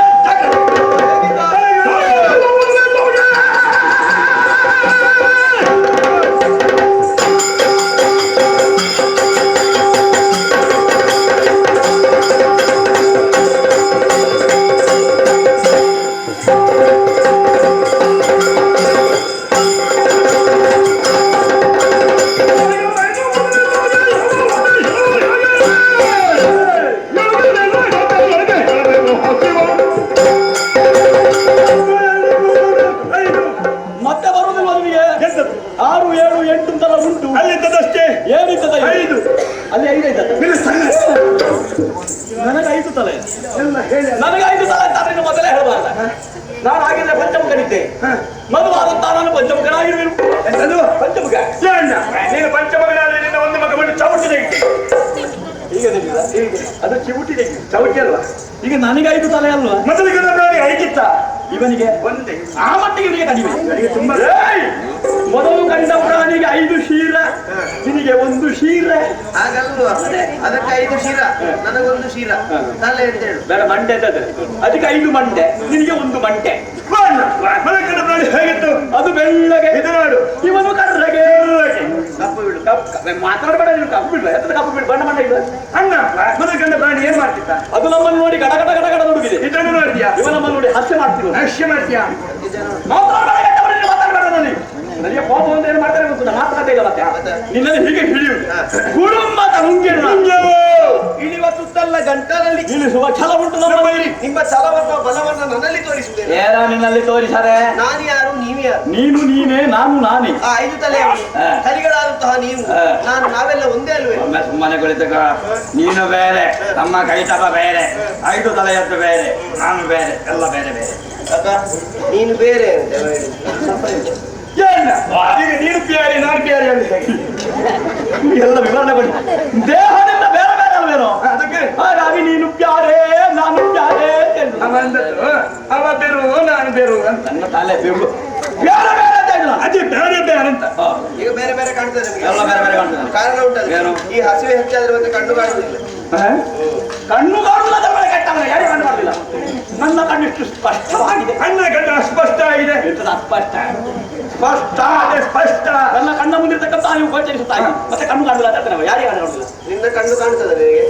ನನ್ನ ಕಣ್ಣು ನನಗೆ ಕಾಣಬೇಕು. ಏನು ಅಗತ್ಯ ಅಂತ ಬೇಕಲ್ಲ? ನಮ್ಮ ದೃಷ್ಟಿ ಹೇಗೆ ಉಂಟು ಅಂತ ಗೊತ್ತಿರಬೇಕು. ಆಗ ನಮ್ಮ ಕಣ್ಣು ನಮಗೆ ಕಾಣಿಸಬೇಕು. ನೋಡ್ತೇನೆ ನಾನು.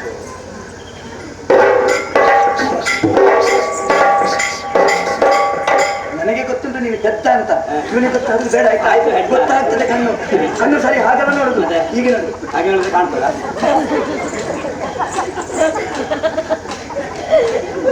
ಒಂದು ವಿಷಯ ಸತ್ಯ. ನೀನು ಹೇಳಿದಲ್ವ ಹಿಂದೆ, ನಮ್ಮ ಕಣ್ಣು ನಮಗೆ ಕಾಣಿಸುವುದಿಲ್ಲ. ಅದು ಗೊತ್ತಾಯ್ತು ಈಗ. ನಾನು ಬೇಕಾ? ಸ್ವಲ್ಪ ಬೇಕು ಒಳಗೆ. ಒಳಗೆ ಹೌದು, ಹೊಟ್ಟೆ ತುಂಬಿದ್ರೆ ಕಾಣ್ತದ. ಹೊಟ್ಟೆ ತುಂಬಿಸ್ಬೇಕು, ಏನು ಮಾಡುದು? ಅಣ್ಣ ಅದನ್ನು ಮಾತು ಸರಿ. ಯಾವುದು? ಹೊಟ್ಟೆ ತುಂಬಬೇಕು. ಹೊಟ್ಟೆ ಯಾವುದು ಈಗ? ಇದು ಹೊಟ್ಟೆ. ನಿನಗೆ ಯಾರು ಗೊತ್ತಿಲ್ಲ ಹೊಟ್ಟೆ. ಹೊಟ್ಟೆ ಇದ್ದ. ಅದು ಹೊಟ್ಟೆ ಅಲ್ಲ, ಅದು ಮಂಡೆ. ಮತ್ತೆ ಮಂಡೆ. ಇದು ಹೊಟ್ಟೆ, ಮಂಡೆ. ಇದು ಮಂಡೆ. ಹೊಟ್ಟೆ ಇದು ಹೊಟ್ಟೆ. ಗೊತ್ತಾಯ್ತು. ಇದು ಹೊಟ್ಟೆ, ಇದು ಮಂಡೆ. ಮಂಡೆ ಹೊಟ್ಟೆ ಹೊಟ್ಟೆ ಮಂಡೆ ಮಂಡೆ ಹೊಟ್ಟೆ ಹೊಟ್ಟೆ ಮಂಡೆ ಹೊಟ್ಟೆ ಮಂಡೆ. ಹೊಟ್ಟೆ ಮಂಡೆ ಅಲ್ವೋ? ಇದು ಮಂಡೆ, ಇದು ಹೊಟ್ಟೆ. ತುಂಬಬೇಕಾದದ್ದು ಇದು. ಮತ್ತೆ ಇದು ಅದರೊಳಗೆ ಏನು ಬೇಡ, ಅದು ಹೀಗಿದ್ರೆ ಸಾಕು. ಇವನ ಹಾಗೆ ಇದ್ರೆ ಸಾಕು. ಈಗ ಹೊಟ್ಟೆ ತುಂಬಬೇಕಿದ್ರೆ ಏನು ಬೇಕು? ನನಗೆ ಆಹಾರ ಬೇಕು. ನಿನಗೆ ಎಷ್ಟು ಬೇಕು? ನನಗೆ ಇಷ್ಟು ಬೇಕಾಗ್ತದೆ ನಮ್ಮ ಒಮ್ಮೆಗೆ. ನಿನಗೆ ನನಗೊಂದು ಇಷ್ಟು ಬೇಕು. ಬೇಕಾದಷ್ಟು ಕೇಳಿಕೊಡು. ಕೊಡೋದು ಯಾರು? ಕೊಡುದು ನಾನೇ. ಆ? ನಮ್ಮಲ್ಲಿ ಬೇಕಾದಷ್ಟು. ನಮ್ಮ ಹಸಿವೆಗೆ ಬೇಕಾದದ್ದು ನಿನ್ನಲ್ಲಿದೆ. ಎಲ್ಲವೂ ಇದೆ ನಮಗೆ. ಹಾಗಿದ್ರೆ ಕೊಡು. ಕೇಳುವ ರೀತಿ ಮಾತ್ರ ಕಡೆ ಕಡೆ ಕೆಲವಿನಿಂದ ಮರೆಯ ಸೇರೆ ಸಲಹಿ ಕೊಂಬೆನು. ನನಗೆ ಅರ್ಥವಾಗಲಿಲ್ಲ. ಇಬ್ಬರು ಕೈ ಮುಗಿದು ಪ್ರಾರ್ಥಿಸಿ ಕೊಟ್ಟು ನಿಮ್ಮನ್ನು ಪೊರೆಯುವೆನು. ಹೊರೆಯುವವರಿಗೂ ನಾವು ತೀರ್ಮಾನ ಮಾಡೋಣ ಹೋರಾಟದ ಮೂಲಕ. ನಿನಗೆ ಸಾಮರ್ಥ್ಯ ಉಂಟು ಅಂತಾದ್ರೆ ಹಿಡಿದ.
ಜಾಗ ಬದಲಾಯಿಸಿದ್ದು ನಾನು.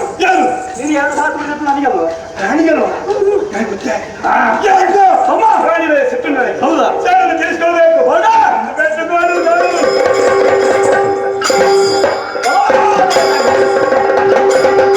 ಪುಡಿ ಪುಡಿ ಮಾಡು, ಒಂದು ಮುದ್ದೆ ಮಾಡಿ ಇರಿಸು. ಗುಳುಮ್ಮತ ನುಂಗುವ. ಅದ್ಯಾರು? ಕೈಟ ಬಂದು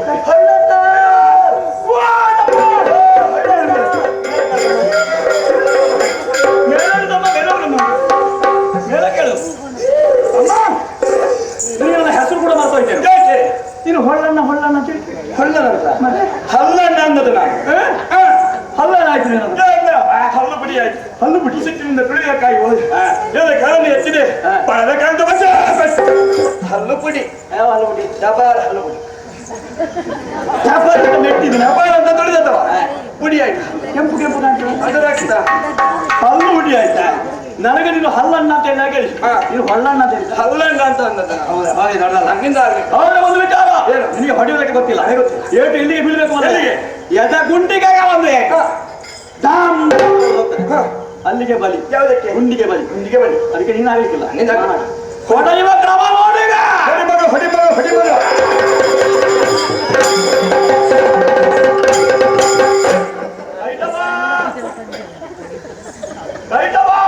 ಎಲ್ಲಿಂದ ಮಾತಾಡ್ತಾ ಇದ್ದೀನಿ? ನಾನು ನೀರಿನ ಒಳಗಿದ್ದೇನೆ. ಮಾತನಾಡುವವರು ಯಾರು?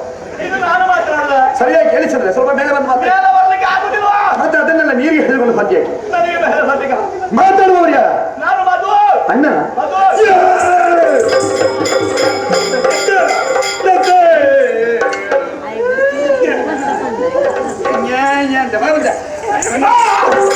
ಕೈ ಎಳಿಬೇಡ, ಕೈ ಮುದ್ದೋಯ್ತು. ಕೈ ಬರೀತಾ ಅಣ್ಣ ಹೋಯ್ತಂದು ಬೇಸ ಮಾಡಿ ನಾನು ಎತ್ತೇನೆ ನೋಡಿ.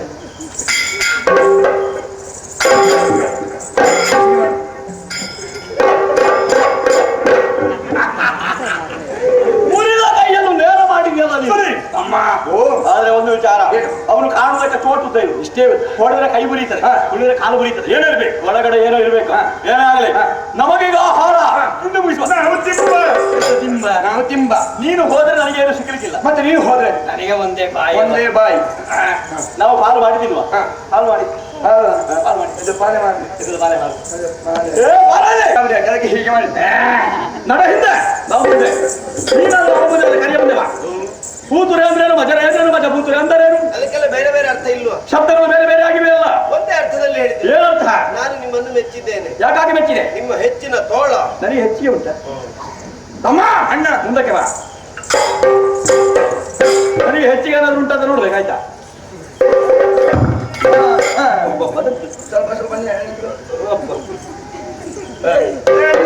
ನನಗಿಂತ ಹೆಚ್ಚಿಗೆ ಏನಿಲ್ಲ ನನಗೆ ಹೌದು ಮತ್ತೆ ಹೆಚ್ಚಿನ ತೋಳ ಅಂತ ಹೇಳ್ತಾನೆ ತೋಳ ಸಾಹಸಕ್ಕೆ ನಮ್ಮ ಪರಾಕ್ರಮ ತೋಳ ಬಲ್ಪು ತೋಳ ಬಲವು ನಮ್ಮೊಳಗೆ ನಡೆದಂತಹ ಹೋರಾಟದಲ್ಲಿ ನಮ್ಮ ಮುಖ ಮುಸುಡು ಮಾಡಿ ಕೆಟ್ಟವರೇ ಬಾಯಿಗೆ ಬಂದ ಹಾಗೆ ಮಾತನಾಡಿ ನಮ್ಮೊಳಗೆ ಹೋರಾಟವೇ ನಮ್ಮೊಳಗೆ ಅಂದ್ರೆ ನೀನು ಹೊಡೆಯಬೇಕು ನಾನು ಹೊಡೆಯಬೇಕು ನನಗೆ ನೀನು ಹೊಡೆದಂತೆ ಗೊತ್ತಾಗಲಿಲ್ಲ ಯುದ್ಧ ಪ್ರಾರಂಭವಾಗುವಾಗ ಕೈ ಎತ್ತಿದೆ ನೀನು ತಾತ್ಪರ್ಯ ಮೇಲೆ ಬಿದ್ದೀನಿ ಅಲ್ಲಿಗೆ ಮುಗಿದದೆ ಮತ್ತೆ ನೀನು ನನಗೆ ಹೊಡೆದದ್ದು ಯಾವಾಗ ನಾನು ಹೊಡಿಲಿಲ್ಲ ಕೇಳೋರಲ್ಲಿ ನನಗೆ ಗೊತ್ತಾಗಲಿಲ್ಲ ಅದು ಅಮ್ಮ ಅಣ್ಣ ನಿಮ್ಮೊಳಗೆ ಹೋರಾಟದಲ್ಲಿ ಏನು ನಡೆದಿದ್ದೆ ಸಂಗತಿ ಗೊತ್ತಿಲ್ಲ ಇಲ್ಲ ಇಲ್ಲ ನೀವಿಲ್ಲಿ ಅಲ್ವಾ ನಾವು ಅಲ್ಲಿ ಹೇಗೆ ಅವನಿಗೆ ನಾನು ನನಗೆ ಯಾವ ಹೈ ಕೈ ಮಾರ ಮಾಡಿದ ಮುಷ್ಟಿಗೆ ಮುಷ್ಟಿ ರಟ್ಟೆಗೆ ರಟ್ಟೆ ಅದು ಸರಿ ನಿಮ್ಮೊಳಗೆ ರಟ್ಟೆ ಹೇಗೆ ಅದೆಲ್ಲ ಬೇರೆ ಬೇರೆ ಅಂತ ಹೇಳಿದ್ದ ಮತ್ತೆ ನೀನು ಅದು ಅಲ್ಲ ಎರಡು ಒಂದೇ ಅಂತ ಹೇಳಿದ್ದ ಎಲ್ಲ ಬೇರೆ ಬೇರೆ ಹೊಗಳಿಕೆಗೆ ಅರ್ಹವಾದ ಅನುಪಮರು ನೀವು ಅಸಾಮಾನ್ಯರು ಇನ್ನೊಮ್ಮೆ ಹೇಳಿದ್ರೆ ಜಾಗ್ರತೆ ಎಲ್ಲದಕ್ಕೂ ತಲೆ ಅಲುಬಿಸ್ತಾನೆ ಅಣ್ಣ ನಿನಗೆ ಬೈದ್ರು ಗೊತ್ತಾಗುದಿಲ್ಲ ಹೊಗಳಿದ್ರು ಗೊತ್ತಾಗುದಿಲ್ಲ ಇದುವರೆಗೆ ಈ ಎರಡು ಶಬ್ದಗಳನ್ನು ನಾನು ಕೇಳಲಿಲ್ಲ ಅನುಪಮರು ಮತ್ತೆ ಅಸಾಮಾನ್ಯರು ಅದು ನಾನು ಕೇಳಿ ಬಹುಶಃ ಬೈದದ್ದ ಸಂಶಯ ಬೈದರ ಜಾಗ್ರತೆ ಏನು ಅರ್ಥ ಆಗದೆ ಹಾಗಿದ್ರೆ ನಾನು ಹೊಗಳ್ತೇನೆ ಹೊಗಳಿ ಗೊತ್ತುಂಟ ಹಾಗೆ ಹೊಗಳು ಇಲ್ಲ ಅವನಿಗೆ ಗೊತ್ತಾಗಲಿಲ್ಲ ಅಮ್ಮ ಇವನೀಗ ನಮ್ಮನ್ನು ಹೊಗಳು ಹೊಗಳು ದುಷ್ಟರು ದುರ್ಲರು ಕೆಟ್ಟವರು ಬೆಟ್ಟರು ಮೂರ್ಖರು ಶಿಖಾಮಣಿಗಳು ಶತಮೂರ್ಖರು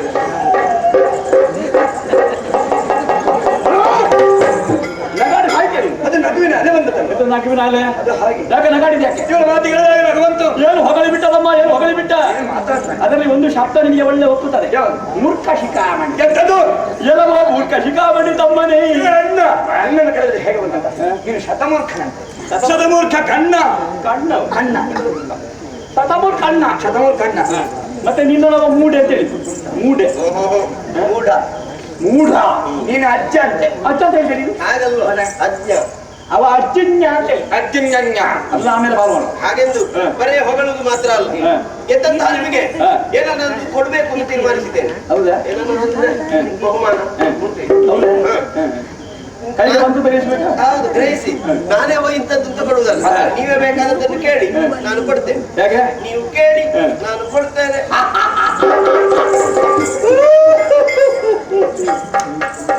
ಇವತ್ತೊಂದು ಮಾತಾಡ್ತಾನೆ ಈ ಕರಿಯ ನಮ್ಮಲ್ಲಿ ಹೋರಾಟ ಮಾಡಿ ಸೋತ ಬರಿತಾನೆ ಸಣ್ಣ ಬರಿತಾನೆ ನಾವು ಗೆದ್ದವರು ದೊಡ್ಡವರು ನಾವು ಇವರಿಂದ ಬೇಡುದ ತಮ್ಮ ಕೈಟವ ಮುಳುಗಿಲ್ಲ ನೀನು ತಮ್ಮ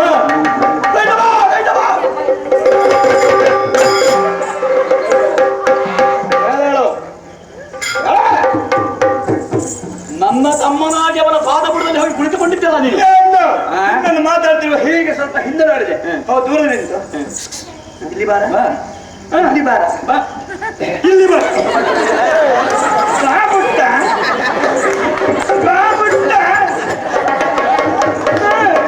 ಅಲ್ಲಿ ಯಾರು ಕಾಣುದಿಲ್ಲ ಹೀಗೆ ತೆಗಿದ ಸ್ವಲ್ಪ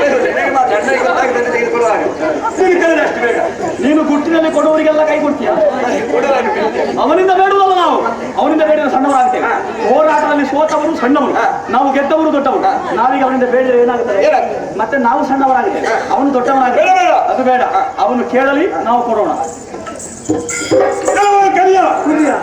ಕುರಿಯ ಹೀಗೆ ಆಗುದು ಅಲ್ಲಿ ಹೊಂಡ ಇತ್ತ ನನಗೆ ಗೊತ್ತಾಗುತ್ತೆ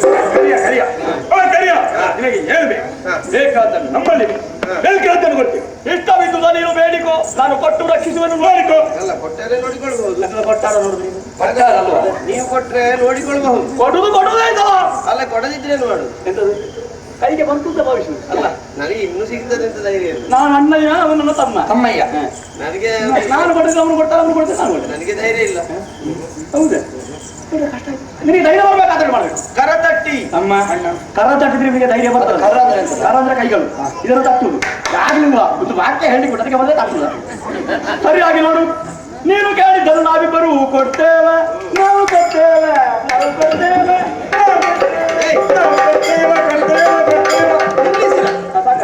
ನನ್ನ ಕೈ ತಟ್ಟಿ ಭಾಷೆ ಕೊಡಿದ್ದ ನಾನು ಹೇಳ್ತೇನೆ, ಅವರ ಕೈ ತಟ್ಟಿ ಕೊಡ್ತಾರೆ. ನೀನು ನಿನ್ನ ಕೈ ಅಂತ ಹೇಳಿಲ್ಲ, ಕೈ ತಟ್ಟಿ ಅಂತ ಮಾತ್ರ ಅಷ್ಟೇ. ನನ್ನ ಅಂತ ಒಂದು ಶಬ್ದ ಬಿಟ್ಟು ಹೋಯ್ತಪ್ಪ. ಅದು ನೀನು ಶಬ್ದ ಮತ್ತೆ ಮತ್ತೆ ಬಿಡುವುದು ಯಾಕೆ? ಅದು ಹೆದರಿಕೆಯಿಂದ ಬಿಟ್ಟು ಹೋಗುದು. ನೀನೇ ಹೆದರಿಕೆಯಲ್ಲಿ ಬಿಡುದು, ನಮಗೆ ಅಷ್ಟು ಕಷ್ಟ ಆಗ್ತದೆ. ಒಮ್ಮೆ ಕೂತ್ಕೊಳ್ಬೇಕು. ಕೈ ತಾನು ಮುಂದಕ್ಕೆ. ಎಲ್ಲವೋ ಬಡಪಾಯಿ, ಎಲ್ಲವೋ ಸಾಮಾನ್ಯ, ಎಲ್ಲವೋ ಅದು ಯಾಕೆ ಎಂತದ? ನಿನಗೆಲ್ಲ ಶಬ್ದ ಕಾರ್ತಾಯಲ್ಲಿ ನನಗೆ ಗೊತ್ತು, ನನಗೆ ಗೊತ್ತಾಗ್ಬೇಕು. ಸಾಮಾನ್ಯ ಸಾಮಾನ್ಯ ಇವ. ಹಾ, ನೀನು ಏನನ್ನೇ ಕೇಳು, ಕೇಳಿದುದನ್ನು ನಾವಿಬ್ಬರು ಒಂದೇ ಚಿತ್ತದಿಂದ ಸಿಕ್ಕಿದರೆ ಕೈಯೊಳಗೆ ಬಲು ಸೊಕ್ಕಿದ ಓಸ್ಕರನೆ ಬಗೆ ಸಿಲಿಗಳನ್ನು ಕೈಯೊಳಗೆ ಕಳಿಸಿದೆ ಪಕ್ಕನ ನೀಡಿರಿ ನಿಮ್ಮ ಗಿಲಗಲವೋ ಇನ್ನಷ್ಟು ಸಣ್ಣ ಮುಷ್ಟಿಯೊಳಗೆ ನಮ್ಮ ಈ ದೀರ್ಘದೇಹ ಬರುವುದು ಹೇಗೆ? ಮಾತಾಡಿ ಸಿಕ್ಕಿ ಬಿದ್ದಿದ್ದೀರಿ ಅಂತ ಹೇಳಿದ್ದು ನಾನು. ಹಾಗೆ ಸಿಕ್ಕಿ ಬಿಡುವರಲ್ಲ ಮಹಾಜಾಣರು ನಾವು. ಕೈ ತಟ್ಟಿ ಭಾಷೆ ಕೊಟ್ಟಾಗಿದೆ, ಆಲೋಚನೆ ಮಾಡಿ. ನಿನ್ನಲ್ಲಿ ಒಂದು ಮಾತು ಹೇಳ್ಬೇಕು ನಾನು. ಏನು? ಸುಮ್ಮನೆ ತಲೆ ಹರಟೆ ಮಾಡಬೇಡ, ನೀನು ಬೇಕಾದನ್ನು ಕೇಳು. ನನಗೆ ತಲೆ ಹರಟೆ ಆಗ್ತದೆ. ನೀನು ಹೀಗೆಲ್ಲ ಮಾತಾಡೋದು ಹರಟೆ ಆಗ್ತದೆ ನಂಗೆ ಹೌದು. ನಿನಗೇನಾಗ್ತದೆ? ನನಗೆ ತಲೆ ಬಿಸಿ ಆಗ್ತದೆ. ಬಿಸಿ ಮತ್ತು ಹರಟೆ. ಅವ್ನು ಇಷ್ಟು ದೊಡ್ಡ ಎಷ್ಟು ಬಿಸಿ ಆಗ್ಬೇಕು? ಹೌದು. ನಿಮಗೆ ಬಿಸಿ ಆಗತ್ತಂದ್ರೆ ತಡೆಯುವುದಕ್ಕೆ ಆಗುವುದಿಲ್ಲ ಬಿಸಿ. ಬಿಸಿ ಆಗೋ ತಲೆ ನೀರು ಒಂದು ಬಿಸಿ ಆಗಿದೆ. ಹೌದಾ? ನಾವು ನಿಂತ ನೀನು ಹೌದಪ್ಪ. ನೀವು ಹಾಗಿದ್ರೆ ಬಿಸಿ ಆಗುವ ತಲೆಯನ್ನೇ ಕೊಡಿ. ಅಂದ್ರೆ ನಿಮ್ಮ ತಲೆಯನ್ನು, ನಿಮ್ಮ ಪ್ರಾಣವನ್ನೇ ಕೊಡಿ.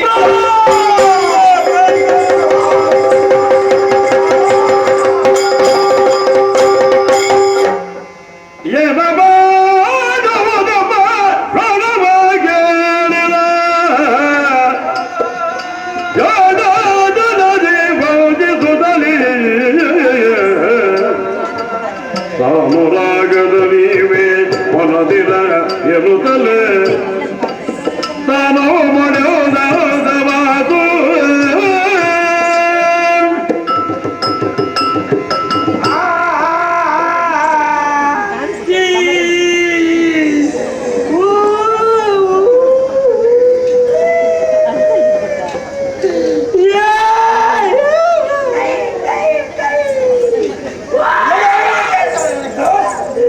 ಎಲ್ಲ ಮಾಡಿದ್ರು ನೀನೇ ಕೆಟ್ಟವನೇ. ನಿನಗೆ ಬಾಧೆ ಕೊಡುವಾಗ ಅಣ್ಣ ಬೇಡ ಅಣ್ಣ ಬೇಡ ಅಂತ ಹೇಳ್ತೀರಿ. ನಿನಗೆ ತಮ್ಮ ಬೇಡ ಬೇಡ ಅಂತ ಕೈಯಲ್ಲಿ ಇದ್ದಿದ್ರೆ ನಿನ್ನೆಲ್ಲ ಹೇಳಿ ಏನು ಪ್ರಯೋಜನ ಇಲ್ಲ ತಮ್ಮ. ನಿನ್ನಲ್ಲಿ ಮಾತನಾಡಿ ಪ್ರಯೋಜನ. ನಿನಗೆ ಮೊದಲೇ ಬುದ್ಧಿ ಇಲ್ಲ. ನೀನು ಮಹಾ ಇವ ಎಚ್ಚ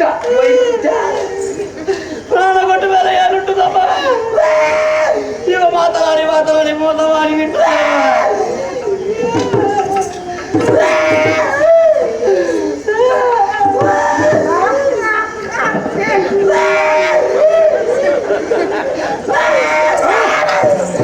ಹೇಳೋಣವೇ ಇನ್ನು ನ್ಯಾ ಅಂತ ಅಡುಗೆ ಯಾಕೆ ನೀನು? ಜೊತೆಯಲ್ಲಿ ಇದ್ದವರು ನಾವು. ನೀನು ಸಾಹಿತ್ಯ ಅಣ್ಣನನ್ನು ಬಿಟ್ಟರೆ ಯಾರಿದ್ದಾರೆ? ಯಾರು ಹೇಳಿದ್ದು ನೀನು ಉಳಿಯಿತಿ ಅಂತ? ಮೊದಲು ಮಾತು ಕೊಟ್ಟದ್ದು ನೀನಲ್ವ? ಭಾಷಣವು ಜೊತೆಗೆ ಕೊಟ್ಟ. ಸಾಯ್ಬೇಕಾದ್ರೆ ನೀನಲ್ವ? ಬದುಕುತ್ತಿದ್ದರ ಜೊತೆಯಾಗಿ ಸಾಯುತ್ತಿದ್ದರು ಜೊತೆಯಾಗಿ. ಬದುಕುದಾಗ ಏನಾದ್ರು ಸಾಯುವುದು ಅಂತ ಆಲೋಚನೆ ಮಾಡ್ತೇನೆ. ಸುಮ್ಮನೆ ಹರಟೆ ಮಾಡ್ತೇನೆ. ಅಣ್ಣ ಸಿಕ್ಕಿದ ನಾನು ಯೋಚನೆಗೆ ತೊಡಗಬೇಕಷ್ಟೊತ್ತಿಗೆ ಮೊದಲು ಸಿಗುವುದಂತದ ಬೇಗ.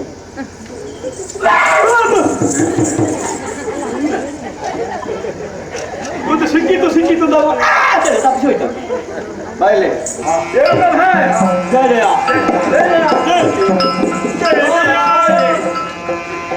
ಶ್ರೀರಾಮ ಜಯನ ನಾರಾಯಣ ನಿರಜದಳ ನಯನ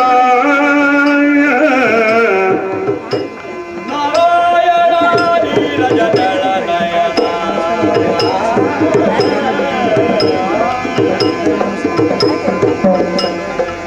ಗೋರದರಿದ ಸೊಗಾರಣ ದಿನೋದರಿ ರಮಾ ರಮಣ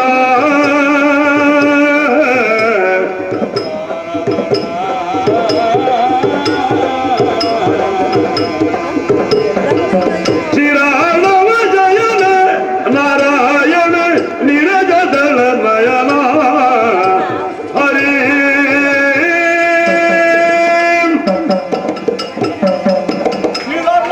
ನಾರಾಯಣ ನೀರಜದಳ ನಯನ. ಹೃದಯ ವಿಶಾಲತೆಯನ್ನು ಮೆರೆದೆಯಲ್ಲ ತಂದೆ. ಹೋರಾಟಕ್ಕಿಳಿದವರು ನಾವು ನಿನ್ನಲ್ಲಿ ಬೇಡವಾದ ಮಾತುಗಳಿಂದ ನಿಂದಿಸಿದವು. ಆದರೂ ನಮಗೆ ಸುಜ್ಞಾನ ಅನುಗ್ರಹ ಮಾಡಿದ ದಿವ್ಯಾಕಾರವನ್ನು ತೋರಿಸಿದ್ಯಾ. ಸಹಸ್ರಪಾದಗಳು, ಸಹಸ್ರಕ್ಷಿಗಳು, ಸಹಸ್ರಬಾಹುಗಳು, ಸಹಸ್ರ ಶಿರಗಳು, ಈ ದಿವ್ಯಾಕಾರವನ್ನು ಕಂಡು ಧನ್ಯತಾ ಭಾವವೇ ಮೂಡ್ತಾ ಇದೆ. ಆ ಸಂತೋಷ ಸುಧೆಯಲ್ಲಿ ರಮಿಸುವುದಕ್ಕೆ ತೊಡಗಿದ್ದೇವೆ ತಂದೆ. ಹಾಗಾಗಿ ನಿನ್ನನ್ನು ರಮಾರಮಣೆಂಬ ಹಾಗೆಯೂ, ನೀರಲ್ಲೇ ನಿನ್ನನ್ನು ಪ್ರಥಮವಾಗಿ ಕಂಡ ಕಾರಣದಿಂದ ನಿನ್ನನ್ನು ನಾರಾಯಣ ಎಂಬ ಹಾಗೆಯೂ ಕೊಂಡಾಡುತ್ತಿದ್ದೇವೆ. ಓ ಜಗದಾಧ್ಯಕ್ಷ, ನಿನ್ನಲ್ಲಿ ಹೋರಾಟಕ್ಕಿಳಿದದ್ದು, ನಿನ್ನನ್ನು ಈ ನಾಲಿಗೆಗಳಿಂದ ಹಿಡಿದದ್ದು ಅಪರಾಧವಾಗಿ ಹೋಯಿತು ತಂದೆ. ನಮ್ಮ ತಪ್ಪುಗಳನ್ನು ಮನ್ನಿಸಿ ಕಾಪಾಡು ಪ್ರಭೋ, ಕಾಪಾಡು. ಜಯ ಜಯ ಜಯ ಜಯ ನಾರಾಯಣ. ಅಜ್ಞಾನ ಅಂಧಕಾರದಲ್ಲಿ ಅಲೆದಾಡ್ತಿರುವ ಕಾಲದಲ್ಲೇ ಸುಜ್ಞಾನವನ್ನು ಮೂಡಿಸಿದ ನೀನೇನು ನಿನ್ನ ದಿವ್ಯತೆಯನ್ನು ನನ್ನನ್ನು ಅರ್ಥ ಮಾಡಿಕೊಳ್ಳುವುದಕ್ಕೆ ಸಾಧ್ಯವಾಯಿತು ತಂದೆ. ಅಳಿಯುತ್ತಿರುವ ಭೀತಿಯೋ ಕಳವಳವೋ ಖಂಡಿತವಾಗಿ ಮನಸ್ಸಿನಲ್ಲಿ ಮೂಡ್ತಾ ಇದೆ. ಆದರೆ ಒಂದೇ ಒಂದು ಇಚ್ಛೆ, ಅದು ಕೈ ಹೊರಾಗಿರೋ ನಮ್ಮ ವಿಚಾರ ಇನ್ನು ಮುಂದೆ ಕೂಡ ಶಾಶ್ವತವಾಗಿ ಉಳಿಯೋ ಹಾಗೆ ನಮ್ಮನ್ನು ಅನುಗ್ರಹಿಸು ತಂದೆ. ಮಧುಕೈಟವರೇ, ಕೆಟ್ಟ ಮಾತುಗಳನ್ನು ಆಡಿದ್ದೇವೆ, ನಿನ್ನಲ್ಲಿ ಹೋರಾಟಕ್ಕೆ ಮುಂದಾಗಿದ್ದೇವೆ ಎನ್ನುವ ಕಾರಣದಿಂದ ಪಶ್ಚಾತ್ತಾಪವನ್ನು ಅನುಭವಿಸುತ್ತಾ ಇದ್ದೀರಿ. ಅಪರಾಧವನ್ನು ಸಗಿದ್ದೇವೆ ಪ್ರಭು. ತಿಳಿಯದೆ ಮಾಡಿದ ಕೃತ್ಯವಾದ್ದರಿಂದ ಪ್ರಮಾದವೆಂದು ಪರಿಗಣಿಸಿ ನಿಮ್ಮಿಬ್ಬರನ್ನು ಕ್ಷಮಿಸಿದ್ದೇನೆ ನಾನು. ಕ್ಷಮೆ, ಆ ಕ್ಷಮೆಗೆ ನಾವು ಹರೇ ತಂದೆ. ನೀವು ಅನ್ಯರೇನು ಅಲ್ವಲ್ಲ, ಮತ್ತೆ ನನ್ನ ತನುಭವರೇ ಇದ್ದೀರಾ. ನಿನ್ನ ಮಕ್ಕಳೇ ನಾವ್ಯಾಕೆ ತಂದೆ ಹೀಗೆ ದುಷ್ಟರಾಗಿ ಹುಟ್ಟಿಕೊಂಡೆವು? ನೀವು ದುಷ್ಟರಾಗಿಯೇ ಹುಟ್ಟಬೇಕು. ಆ ಕಾರಣದಿಂದಲೇ ನೀವು ಸತ್ತು ನಿಮ್ಮ ದೇಹದಿಂದ ಲೋಕಕ್ಕೆ ಉಪಕಾರವಾಗಬೇಕು. ಹೀಗೆ ನಿಮ್ಮ ಬದುಕು ಸಾರ್ಥಕ ಆಗಬೇಕು ಅನ್ನೋದು ನನ್ನ ಸಂಕಲ್ಪ. ನಿನ್ನ ಸಂಕಲ್ಪವನ್ನು ಪ್ರಶ್ನಿಸುವಂತ ಅರ್ಹತೆ ಆಗಲಿ, ಯೋಗ್ಯತೆ ಆಗಲಿ ನಮಗಿಲ್ಲ. ಆದ್ರೆ ತಿಳಿಯಬೇಕೆಂಬಂತ ಉದ್ದೇಶದಿಂದ ಕೇಳ್ತಾ ಇದ್ದೇವೆ. ದೇಹದಲ್ಲಿ ಪ್ರಾಣವಿರುವಾಗ ಏನನ್ನಾದ್ರೂ ಸಾಧಿಸಬಹುದು. ಪ್ರಾಣವೇ ಹೊರಟು ಹೋದ ಮೇಲೆ ಬರಿದಾದ ಡಿಂಬದಿಂದ ಏನು ಸಾಧಿತವಾದಿತ್ತು ಹೇಳು ತಂದೆ, ಹೇಳು. ನಿಮ್ಮಿಬ್ಬರ ತಲೆಯನ್ನು ಕಡಿದು ನಿಮ್ಮ ಮೇಧಸ್ಸನ್ನು ಜಲಧಿಗೆ ಸುರಿದು ಅಲ್ಲಿ ಮೇದಿನಿ ನಿರ್ಮಾಣವನ್ನು ಮಾಡ್ತೇನೆ. ಸಕಲ ಜೀವಿಗಳನ್ನು ಅಲ್ಲಿಯೇ ಸೃಷ್ಟಿಸುವಂತ ಅವಕಾಶವನ್ನು ಬ್ರಹ್ಮನಿಗೆ ಮಾಡಿಕೊಂಡು ಹೋಗಿದ್ದೇನೆ. ಮಧುಸೂದನ ಕೈಟಭಾಂತಕ ಅನ್ನುವ ಹೆಸರನ್ನು ನಾನೇ ಧರಿಸುವ ಮೂಲಕ ನಿಮ್ಮಿಬ್ಬರ ಹೆಸರನ್ನು ಶಾಶ್ವತಗೊಳಿಸ್ತೇನೆ. ಸಮಾಧಾನ ತಾನೆ? ಸಮಾಧಾನವಾಗಿದೆ. ಮೇದಿನಿ ಇರುವಲ್ಲಿಯವರೆಗೂ ನಮ್ಮನ್ನು ನೆನಪಿಸಿಕೊಂಡಿರ್ತಾರೆ ಅಂತ ಆಯ್ತಲ್ಲ, ಇದಕ್ಕಿಂತ ಮಿಗಿಲಾದ ಸಂತೋಷವೇನಿದೆ ತಂದೆ. ಆಮೇಲೆ ಒಂದು ಅಜ್ಞಾನಿಗಳಾಗಿದ್ದಾಗ ನಾವು ಕೇಳಿಕೊಂಡಿದ್ದೇವೆ ನೀರಿಲ್ಲದಲ್ಲಿ ತಲೆ ಕಡಿಯಬೇಕು ಅಂತ. ಸಾಯುವ ಕಾಲಕ್ಕೆ ಸುಜ್ಞಾನಿಗಳಾದ್ರೂ ನಮ್ಮ ಮಾತು ಒಂದು ನಾಳೆಗೆ ಉಳಿತಾಗಬಾರದು. ಆದ್ದರಿಂದ ನೀರಿಲ್ಲದಲ್ಲೇ ನಮ್ಮ ಪ್ರಾಣಗಳನ್ನು ಪಡೆದುಕೊಂಡು ನಮ್ಮ ಮಾತನ್ನು ಉಳಿಸಿ ನಮ್ಮನ್ನು ಉದ್ಧರಿಸಬೇಕೆ ಭಾಗ ಸನ್ನಿಧಾನದಲ್ಲಿ ಪ್ರಾರ್ಥನೆ. ಒಳ್ಳೆಯದು. ಎಚ್ಚೆತ್ತ ನೋಡಿದರೂ ನೀರೇ ತುಂಬಿಕೊಂಡಿದೆ. ದೀರ್ಘವಾದಂತಹ ನಿಮ್ಮ ಈ ದೇಹಗಳು ನನ್ನ ತೊಡೆಯಲ್ಲಿ ಅಡಗಿಕೊಳ್ಳುವ ಹಾಗೆ ನನ್ನ ದೇಹವನ್ನು ಬೆಳೆಸಿಕೊಂಡು ಪದ್ಮಾಸನವನ್ನು ಬರೆಯುತ್ತೇನೆ. ಜಂಗೆಗಳನ್ನು ಏರಿಕೊಳ್ಳಿ, ಮೋಕ್ಷವನ್ನು ಕರುಣಿಸುತ್ತೇನೆ.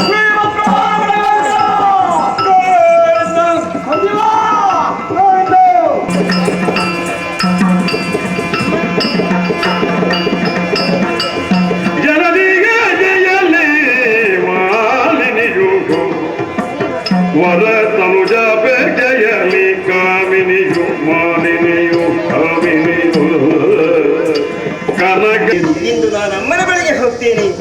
ಏನು ವಿಚಿತ್ರ, ದೈತ್ಯ ಮಾತೆ ಅಂತ ನನ್ನಮ್ಮ ಚಿಂತಿಸ್ತಾ ಇದ್ದಾರೆ, ನಿರೀಕ್ಷಿಸ್ತಾ ಇದ್ದಾರೆ. ಇದಕ್ಕೆ ಕಾರಣ ಬೇರೆ ಇದೆ.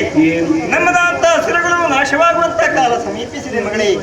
ಏನದನ್ನು ಉಳಿಸಿ ಬೆಳೆಸುವುದು ಯಾರಿದ್ದಾರೋ ನಾನು ಅರಿಯೇ ಎಂಬುದಾಗಿ ಗೋಳಿಸ್ತಾ ಇದ್ದಾಗ ಅಮ್ಮನಿಗೆ ಧೈರ್ಯದ ಮಾತುಗಳನ್ನು ಕೈಗೊಳ್ಳಬೇಕು. ಈಗಿಂದೀಗಲೇ ನೇರವಾಗಿ ಅರಣ್ಯವನ್ನು ಸೇರಿಕೋ. ಬ್ರಹ್ಮದೇವನನ್ನು ಕುರಿತು ಅನನ್ಯ ಭಕ್ತಿಯಿಂದ ತಪಸ್ಸನ್ನು ಆಚರಿಸಿ ಅಂಕೇರವನ್ನು ಬಿಡಿಸಿಕೊಂಡು ತ್ರೈಲೋಕವನ್ನು ಜಯಿಸುವಂತ ವಿಕ್ರಮಿಯಾದ ಮಗನನ್ನು ಪಡೆಯಲಿಕ್ಕೆ ಬೇಕಾಗಿ ಶ್ರಮಿಸಬೇಕು ಮಗಳೇ ಎಂಬುದಾಗಿ ಜನನಿ ಆಚೆ.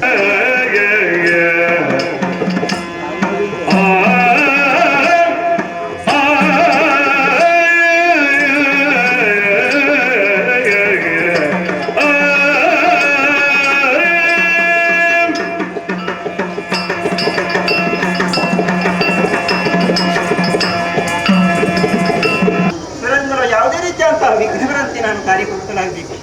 ಖಂಡಿತ ಏನು ಮಾಡುವ, ಏನಾದ್ರೂ ಉಪಾಯವಿದೆಯೇ? ಓ ಅಲ್ಲ, ಎಷ್ಟು ಸಣ್ಣ ವಿಷಯಕ್ಕಾಗಿ ನಾನೇಕೆ ಚಿಂತಿಸಿ ತಲೆ ಕೆಡಿಸಿಕೊಡ್ಬೇಕು? ನಾವು ಮಾಯಾವಿಗಳಲ್ಲವೇ? ಮಾಯಕದ ರೂಪಿನಿಂದ ಮತ್ತೊಂದು ಬಗೆಯ ನಾವು ಹಾಡ್ತಿರಲ್ಲ. ಆದ್ರೆ ಕಾಯವೊಂದನ್ನು ಧರಿಸಬೇಕಾಗಿದೆ. ಈಗ ಯಾವ ರೂಪ ಆದೀತು ನೋಡಿದ್ರೆ ಇದು ಘೋರಾರಣ್ಯ. ಅನೇಕ ಜಾತಿಯ ಮೃಗಗಳಿರುವುದಕ್ಕೆ ಸಾಧ್ಯ ಉಂಟು. ಒಂದು ಮೃಗ ರೂಪವನ್ನು ತಾಳಿದ್ರೆ ಏನು ಎಂತದಾಗುವುದು? ಈ ಕಾಡಿಗೆ ಅನೇಕ ಬೇಟೆಗಾಗಿ ಬರ್ತಾರೆ. ಇಲ್ಲಿ ಯಾರನ್ನು ನೋಡಿಬಿಟ್ರೆ ಬಹಳ ಮುಖ್ಯನ ಖಂಡಿತಕ್ಕೊಂದು ಮುಗಿಸ್ತಾರೆ. ಶ್ರೀರಾಮರು ಹರಿದಾಡುವಂತಹ ಮೃಗ ಜಾತಿಗಳಿವೆ. ಆ ರೂಪವನ್ನು ಧರಿಸಿದ್ರೇನು ಎಂತದು ಸರಿ? ಎರಡಂತ ಅಂತ ಗಂಗ ಸಂತಾನವನ್ನು ನೋಡಿದ್ರೆ ಮತ್ತೆ ನಾನು ಜೀವಂತ ಉಳಿದಕ್ಕುಂಟೆ. ಏನು ಮಾಡೋಣ? ತಪಸ್ಸು ಮಾಡಬೇಕಲ್ಲ. ನಾನು ಆಲೋಚಿಸ್ತಾ ಇದ್ದಂತೆ ಆ ಕಡೆ ನೋಡಿದ್ರೆ ಏನು ವಿಚಿತ್ರ. ಒಂದಲ್ಲ ಎರಡಲ್ಲ, ಗುಂಪು ಗುಂಪಾಗಿ ಇತ್ತಿಂದತ್ತ ಅತ್ತಿಂದಿತ್ತ ಸಂಚರಿಸುವಂತಹ ಪ್ರಾಣಿಗಳು ನೋಡಿದ್ರೆ ಎಲ್ಲ ಈ ಎಮ್ಮೆಗಳು. ಅರ್ಥಾತ್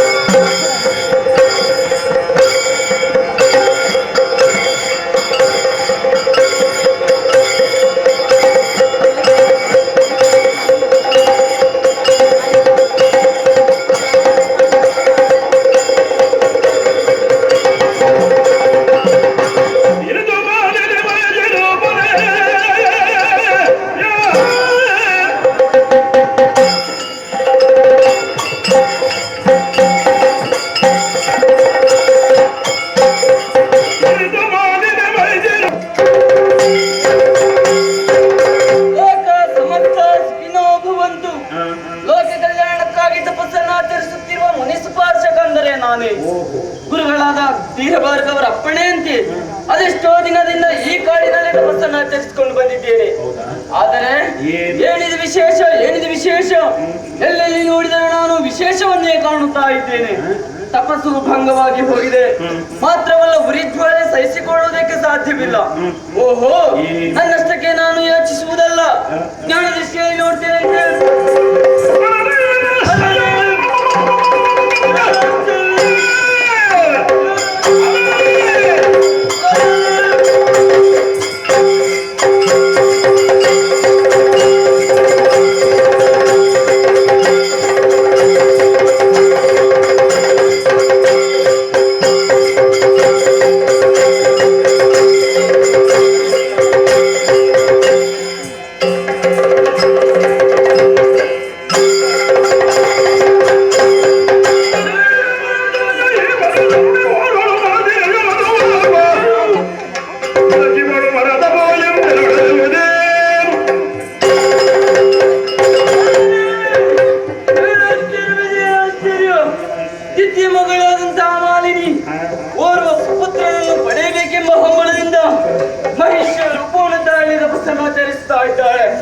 ಅದು ಕೂಡ ಯಾಕೆ ಬೇಕಾಗಿ ದಿನನಿತ್ಯ ಪೂಜಿಸುತ್ತಿರುವಂತ ನಮ್ಮ ದೇವತೆಗಳನ್ನೇ ಬಳಿ ನೋಡಿಸುವುದಕ್ಕಾಗಿ.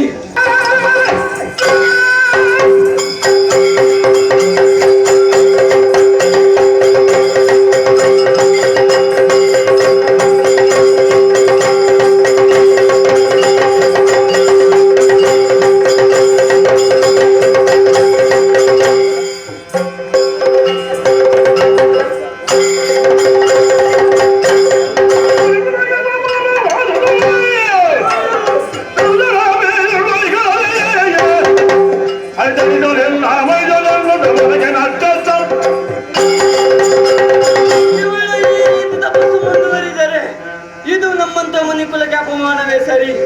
ಇವಳು ಯಾವ ರೀತಿ ತಪಸ್ಸು ಇದ್ದಾಳೆ, ಎಮ್ಮೆಯ ರೂಪವನ್ನು ತಾಳಿ. ಓಹೋ, ಇವಳಿಗೆ ಸರಿಯಾದ ಪಾಠ ಕಲಿಸಬೇಕಾದು ನನ್ನ ಕರ್ತವ್ಯ. ಅದಕ್ಕಾಗಿ ಇವಳ ಉದರದಲ್ಲಿ ಮನುಷ್ಯರೇ ಹುಟ್ಟಲಿ.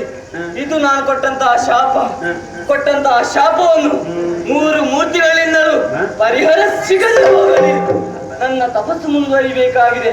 ಅದು ಕೂಡ ಇಲ್ಲಿ ಅಲ್ಲ, ಈ ಜಾಗ ಅಶುದ್ಧವಾಯ್ತು. ನಾಳೆ ಬೇರೆ ಕಾನೂನು ಹುಡುಕುತ್ತಾ ನಡೆಸ್ತೇನೆ.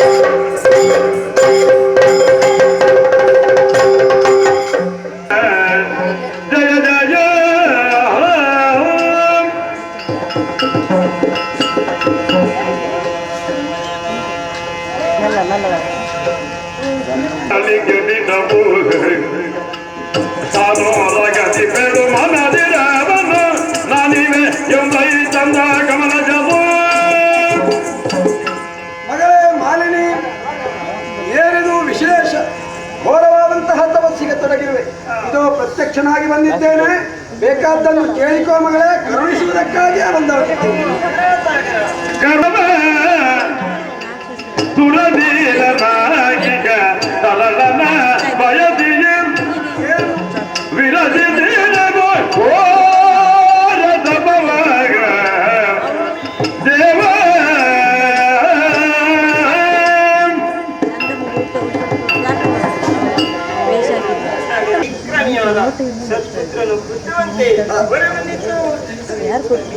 ಮಗಳೇ, ನಿನ್ನ ಮತ್ತು ನಿನ್ನವಯ ಆಶಯದಂತೆ ನಿನ್ನುದರದಲ್ಲಿ ಕಾಲಾಂತರದಲ್ಲಿ ಮಗನೊಬ್ಬನು ಹುಟ್ಟಿಕೊಳ್ಳುತ್ತಾನೆ. ಆದರೆ ಅವನು ಮಹಿಷರೂಪಿಯಾಗಿರುತ್ತಾನೆ.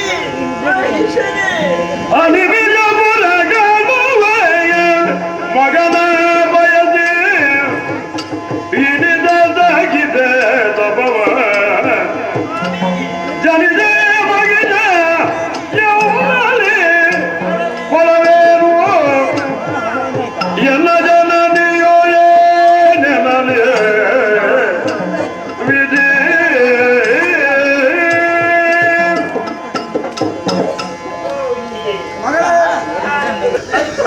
ರೂಪನಾದ ಮಗನನ್ನು ಪಡೆದು ಆತನಿಗೆ ಹೊತ್ತಿಗೆ ಆಹಾರವನ್ನು ಕೊಟ್ಟು ಆ ಕೋಣನ್ನು ತೊಟ್ಟಿನಲ್ಲಿರಿಸಿ ನಾನು ಯಾವ ರೀತಿ ಜೋಗುಳವನ್ನು ಕಾಣಬೇಕು.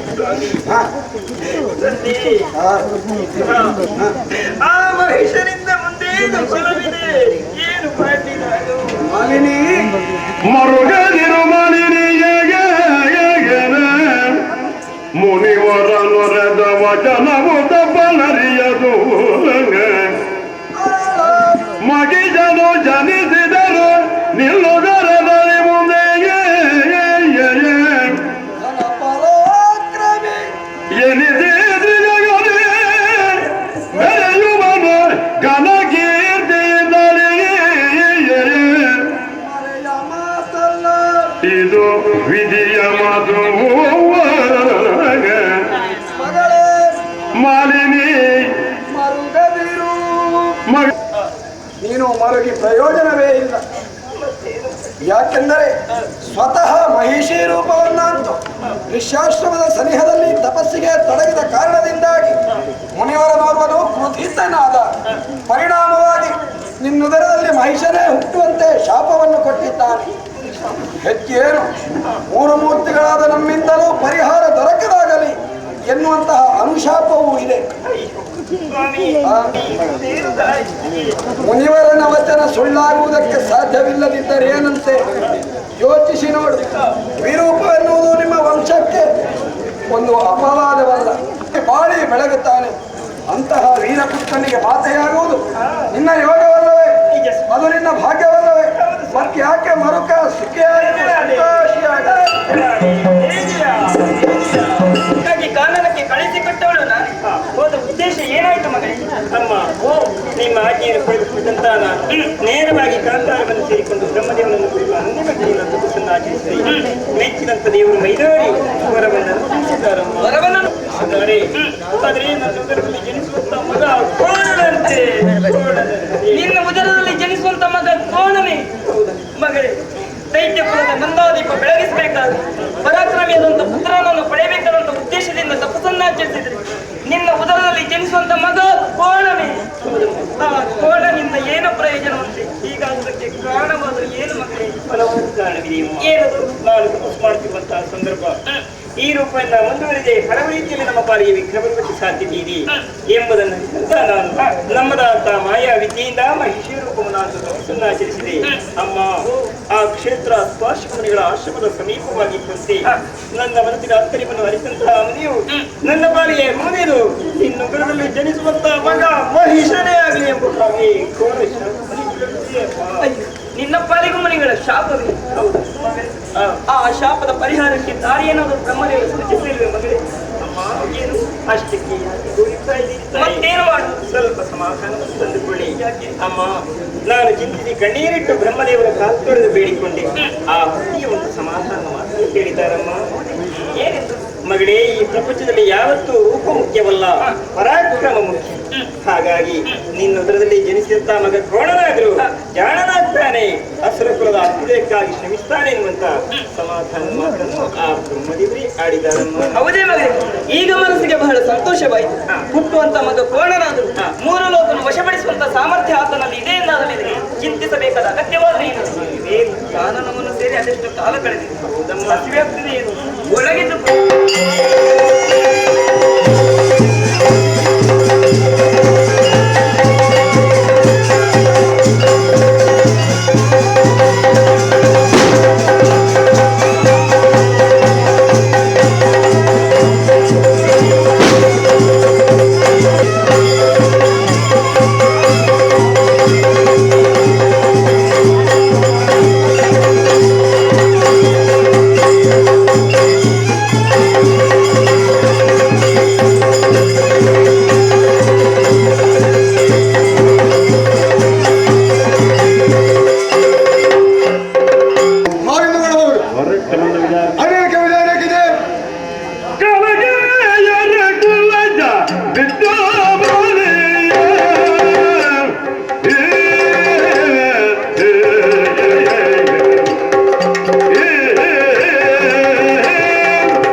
ನಾನು ಯೋಚನೆ ಮಾಡುತ್ತಾ ಇರುವುದೇನು, ಏನು ಅಸುರರ ಏಳಿಗೆ ಆಗಬೇಕು, ಅಸುರರ ಉನ್ನತಿಯನ್ನು ಕಾಣಬೇಕು ಎಂಬುದಾಗಿ.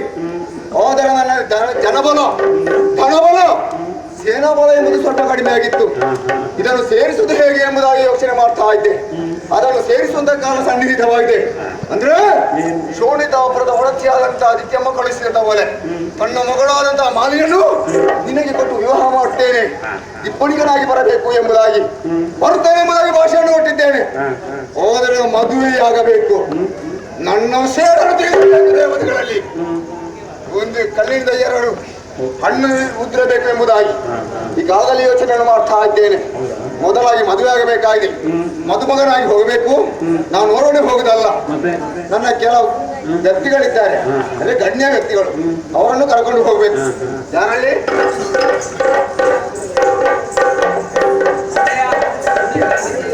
ಎದ್ದೇಳಿ, ನಿಮ್ಮನ್ನೆಲ್ಲ ಬರಮಾಡಿಕೊಂಡಿದ್ದೇನೆ. ಗೊತ್ತಾಗಲಿಲ್ಲ, ಇಷ್ಟು ದೊಡ್ಡ ಸಭೆ ಸೇರಿದೆ, ಇದನ್ನು ನೋಡುವಾಗಲೇ ಅರ್ಥ ಹೋಗುದಿಲ್ಲ. ಮದುವೆ ಅಲ್ವಾ? ಛೇ, ಒಂದು ಗೊತ್ತಿಲ್ಲ. ಯಾರ್ಯಾರಿಗೆ ಮದುವೆ ಅಲ್ಲ, ನನಗೆ ಮದುವೆ. ಹುಡುಗಿಯಲ್ಲಿ ಅಂತ ಗೊತ್ತುಂಟ? ಶೋಣಿತಾಪುರದ ವಿದ್ಯಮ್ಮನ ಮಗಳು ಮಾಲಿನಿ ಅವರೇ ತೀರ್ಮಾನ ಮಾಡಿದ್ದು ನನಗೆ ಕೊಡ್ತೇನೆ ಎಂಬುದಾಗಿ. ನಾನು ಕೇಳಿದ್ದಿಲ್ಲ, ನಾನು ಕೇಳುವ ವ್ಯಕ್ತಿ ಅಲ್ಲ. ಹಾಗಾದ್ರೆ ಮದುವೆಗಾಗಿ ಮದುಮಗಳಾಗಿ ಹೋಗಬೇಕಾಗಿದೆ. ಬೇಕಾದಂತಹ ಕೋರ್ಸ್ಗಳನ್ನೆಲ್ಲ ಹಿಡಿದುಕೊಳ್ಳಿ, ಆದಷ್ಟು ಬೇಗನೆ ಶೋಣಿತಾಪುರವನ್ನು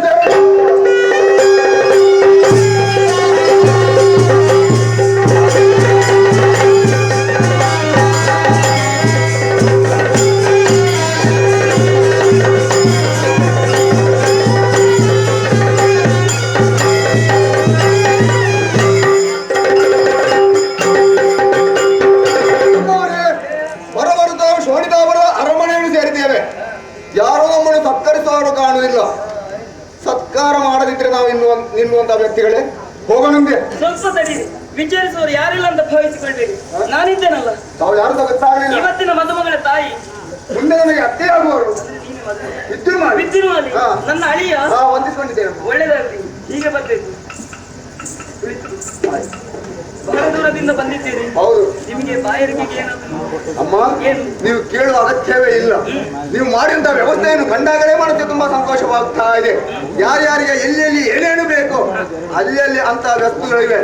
ಬೇಕಾದವರು ಬೇಕಾದ ತೆಗೆದುಕೊಂಡು ಸ್ವೀಕಾರ ಮಾಡಿದ್ದಾರೆ. ಅಮ್ಮ, ಹೆಣ್ಣಾದರೂ ಕೂಡ ಗಂಡಸರಿಗಿಂತ ಮಿಗಿಲಾದಂತಹ ವ್ಯವಸ್ಥೆಯನ್ನು ಮಾಡಿದ್ದೀರಿ, ಸಂತೋಷ. ಅದೆಲ್ಲ ವಿಚಾರ ಬಿಡಿ. ಈಗ ಮದುವೆ ಬೇಕಾದ್ರೆ ಮದುವೆ ಮಾಡಿಸುವಂತ ವ್ಯಕ್ತಿ ಬೇಕಲ್ವ? ಹೇಳಿಕೆಯನ್ನು ಕಳಿಸಿದ್ದೇನೆ, ಮತ್ತೇನು ಬರಲಿಲ್ಲ. ಬರ್ತೇನೆ ಅಂತ ಹೇಳಿದ್ದಾರೆ. ಸಮಯ ತಪ್ಪಬಾರ್ದು, ಸಮಯಕ್ಕೆ ಸರಿಯಾಗಿ ಬರುವವರು. ಗಳಿಗೆ ಏನ್ ಬರ್ಲಿಲ್ಲ, ಶಬ್ದ ಸ್ವಾಮಿ, ಏನ್ ಮಾತಾಡ್ತಿದ್ದೀರಿ? ಇದು ಮದುವೆ ಮಂಟಪ, ಇಲ್ಲಿ ಮಾತಾಡಬಾರ್ದು. ಮಾತಾಡಬಹುದು.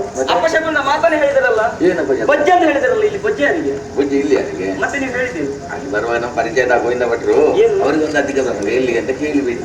ನನಗೆ ಹೇಳುವ ಉಪಾಯ ಉಂಟಾ? ಹಾಗೆ ಒಂದು ಸಂಗತಿ ಹೇಳಿದ್ದೆ, ಹೇಗೆ ಹೋಗ್ಲಿಕ್ಕಿಟ್ಟು ಅದು ಹಾಗೆ ಬರುವಾಗ ಸ್ವಲ್ಪ ತಡ ಆಯ್ತು. ಅದನ್ನು ಮುಂದುವರಿಸಬಹುದು. ಏನು ಮಾತಾಡ್ತೇವೆ? ಬುಜ್ಜೆ ಮುಂದುವರಿಸಲಿಕ್ಕೆ ಆಗ್ತದ?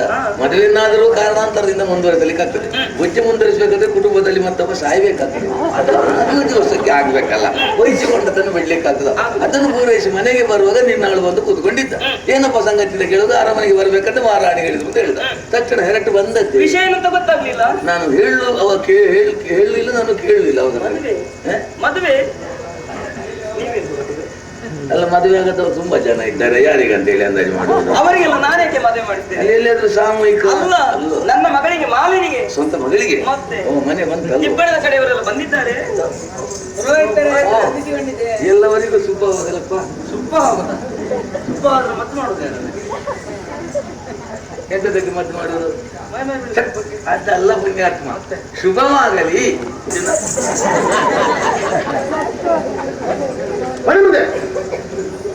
ನಿನಗೆ ದರ್ಶನ ಬರೋದು ಮಾರ. ಯಾವ ದೈವದ ಪಾತ್ರಿ ನೀನು?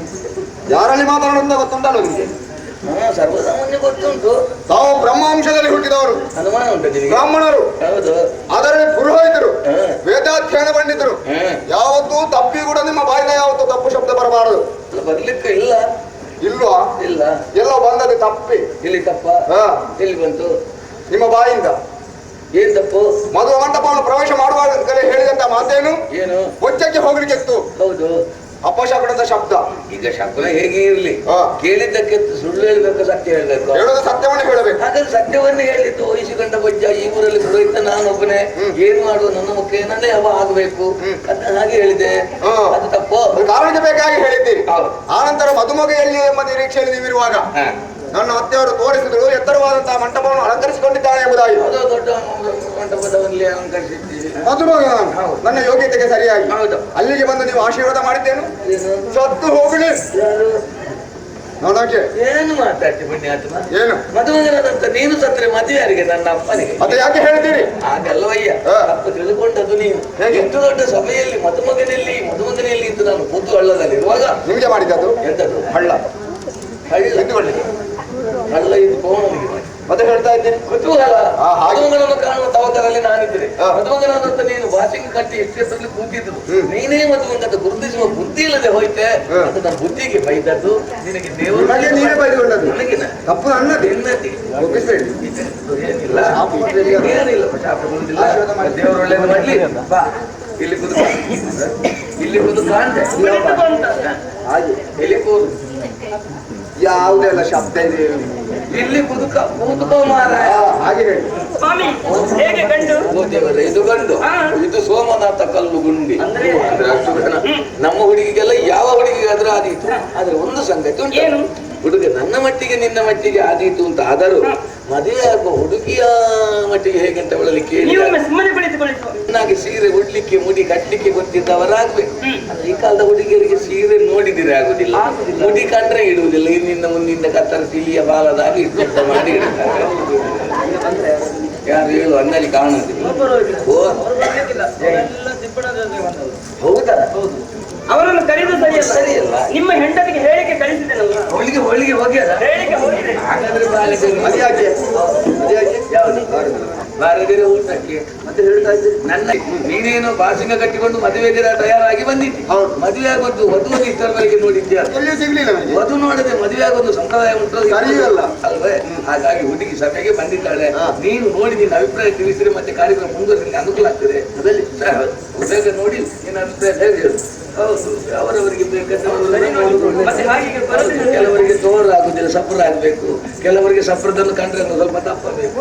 ಕೆಲವರಿಗೆ ಬಿಳಿ ಆಗುದಿಲ್ಲ, ಕಪ್ಪೆ ಆಗ್ಬೇಕು. ಕಪ್ಪೆ ಅಲ್ಲ, ಕೆಪ್ಪೆ. ಹೋಯ್ ನಿಲ್ಲು ಬಿಡಿ. ನೀನು ಮಾಡೋದು, ನೀನು ಈಚೆಯಿಂದ ಮಾಡ್ತೀಯ, ಅವರು ಆಚೆಯಿಂದ ಮಾಡ್ತಾರೆ. ಈಗ ಸಾಕು, ಅವರ ಮಾಡಿದ್ದೆ ಸಾಕು. ನಿನ್ನ ಅದನ್ನು ಮಾಡುದಲ್ಲ, ಮತ್ತೆ ತದನ್ನು ಹುಡುಗಿಯನ್ನು ನೋಡು ಎಲ್ಲಿ ಕಾಣುದಿಲ್ಲ. ಸಭೆ.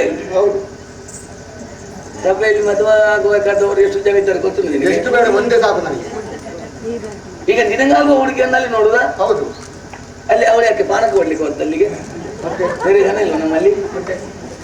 ಮದುಮಗಳನ್ನು ಮಂಟಪ ಬಿಟ್ಟು ಹೊರಗೆ ಹೋಗುವ ಕ್ರಮ ಉಂಟು. ನೀವು ಹೇಳಿದ್ದಲ್ಲ ಸಭೆಯಲ್ಲಿ ಇದ್ದಾಳೆ ಅಂತ, ಹಾಗೆ ಸಭೆಯಲ್ಲಿ ಹುಡುಕೋದು ನಾನು. ಸಭೆ ಅಂದ್ರೆ ಮಂಟಪ ಎಲ್ಲಿ ಇರುವುದು? ಸಭಾ ಮಂಟಪ. ಸಭೆ ಅಂದ್ರೆ ಮಂಟಪದ ಒಳಗೆ, ದಾರಾ ಮಂಟಪದ ಒಳಗಿದ್ದಾಳೆ. ನೀವು ಶಬ್ದವನ್ನು ಕಡಿಮೆ ಮಾಡುವುದಕ್ಕೆ ಹೋಗಿ ಏನಕ್ಕೇನಾಗ್ತದೆ? ಈಗ ನನಗೆ ಕಡಿಮೆ ಮಾಡ್ಲಿಕ್ಕೆ ಹೋಗಿ ನಿನಗೆ ಹೆಚ್ಚಿಗೆ ಆಗ್ತದೆ ಅಂತ ನನಗೆ ಅನುಮಾನ. ಅಲ್ಲ, ನಾನು ನೋಡುದಲ್ಲಿ ಸಭೆ ಮಂಟಪದೊಳಗಿದ್ದಾಳೆ. ಮಂಟಪದ ಒಳಗೆ ನೋಡು, ಹೊರಗೆ ನೋಡ್ತಾನೆ.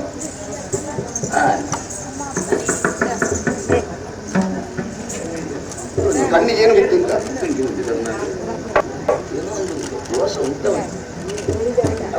ಒಬ್ರು ಇದ್ರೆ ನಿಮ್ಮದೆಲ್ಲ ಸಣ್ಣ ಉದ್ದದಲ್ಲಿ ಗೊತ್ತದೆ. ಇದು ಇರುವುದು ಇಷ್ಟೇ ಉದ್ದ. ಅಂದ್ರೆ ಅಳತೆಯಲ್ಲಿ ನಾವೆಲ್ಲ ಗಂಟೊಟ್ಟಿಗೆ ಮಾತಾಡುದಲ್ಲ, ಆದರೂ ಒಂದು ಮೇಲಿನ ಒಂದು ಕಣ್ಣೋಟಕ್ಕೆ ಹೀಗೆ ಸರಿಯಾಗಿರಬೇಕು. ಇದು ಇರುವುದು ಇಷ್ಟೇ ಉದ್ದ. ಹೌದು, ಅದರ ಕೈಗಾಲು ನೋಡ್ಬೇಕು. ಬೊಂಬೆ ಅದು ಮುಂದೆ ಅಲ್ಲ, ಮತ್ತೆ ನಾವು ಹೇಳುದು ನಿನಗೆ ಅಷ್ಟು ಕೈಗಾಲು. ಅವನೇನು ಹೌದೇನೆ, ಹಣೆ ಬರ ಕೆಟ್ಟವಳೆ, ಮಾನ ಮರ್ಯಾದೆ ಸತ್ತವಳೆ. ನಿನಗ ಮದುವೆ ಅವಳಿಗ ಸ್ವಂತಕ್ಕೆ ಮೆಟ್ಟಿದ್ದಾನೆ. ಈಗ ನಿನಗ ಮದುವೆ ಅವಳಿಗ, ಮದ್ವೆ ಅವಳಿಗೆ ಮತ್ತೆ ನನಗೆ ಅವಳನ್ನು ಹಿಂದೆ ನಿಲ್ಲಿಸಿ ನೀನು ಮುಂದೆ ಬಂದು ನಿಂತಿದ್ದಲ್ಲಿ ಏನಾಯ್ತು ಅದಕ್ಕೆ? ನಿನ್ಗೆ ಬೊಜ್ಜೆ ಆಯ್ತು. ಅವ ನಿನ್ನನ್ನು ನೋಡಿ ಕಣ್ಣು ಕೋಸು, ಕೈ ಚೊಟ್ಟು ಅಂತ ಹೇಳ್ತಾನೆ. ಈಗ ನನ್ನನ್ನು ನೋಡಿದ್ದ ಅಲ್ಲ, ನಿನ್ನ ಅಜ್ಜಿಯನ್ನು ಮನೆಯಲ್ಲಿ ಇದ್ದವಳು ನನಗೆ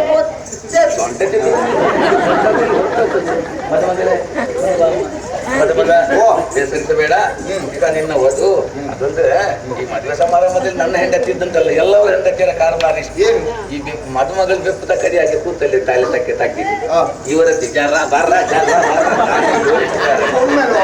ಏಳು ಸುಧಾರಣೆ ಮಾಡಿದ್ರು.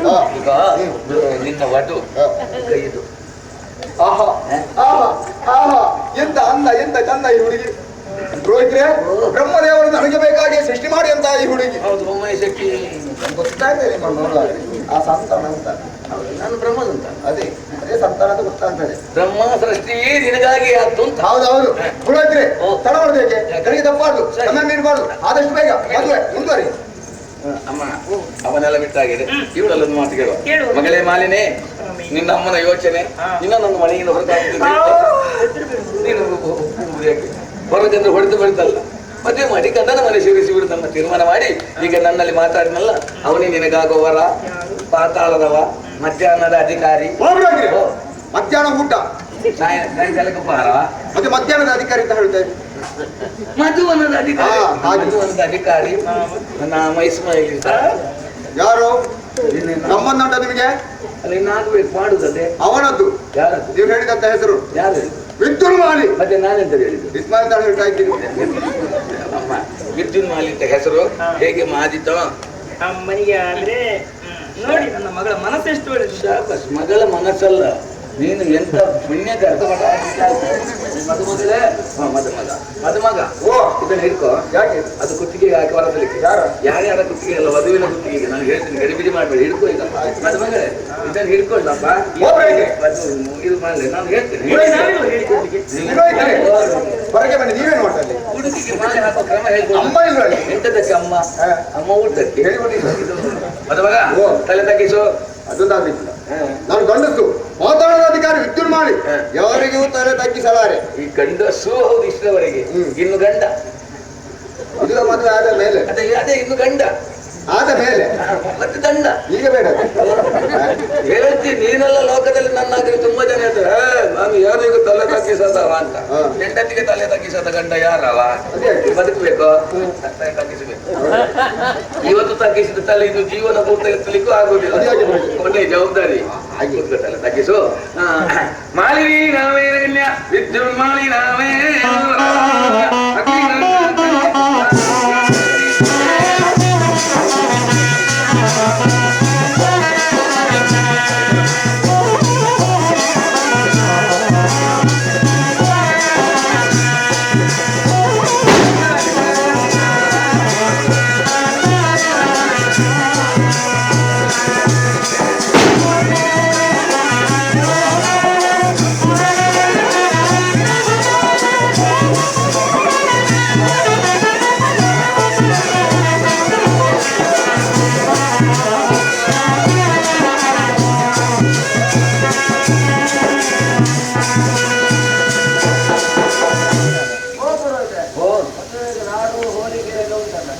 ಏನು ಮಾತಾಡ್ತಿ ಮಾರಾಯ?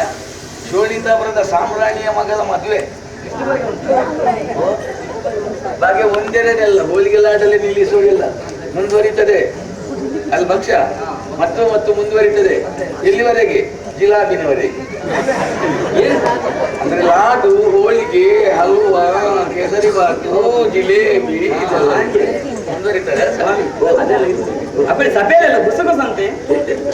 ಈಗ ಬರ್ತದೆ ಎಲ್ಲಿ ಊಟಕ್ಕೆ ಕೈದಲ್ಲ ಆ ರೀತಿ ಶೋಭನೆ ಕೇಳಿಲ್ಲಂತೆ. ಅವಳು ಕೇಳಿಲ್ಲ ಅಂತ ಹೇಳ್ತಾ ಇದ್ದಾರಲ್ಲ. ಮತ್ತೆ ಸಿಂಗ್ ಅಂತ ಕೇಳ್ತಿದ್ದಾಳೆ. ಏನೋ ಬೇರೆ ಕೇಳಿದ. ಎಲ್ಲಿ ಸಾಕ್ತಿದ್ದಾಳೆ ಅವಳು? ಅಪ್ಪಡಿ ಮಾತಾಡ್ತಾ ಇದ್ದಾಳೆ.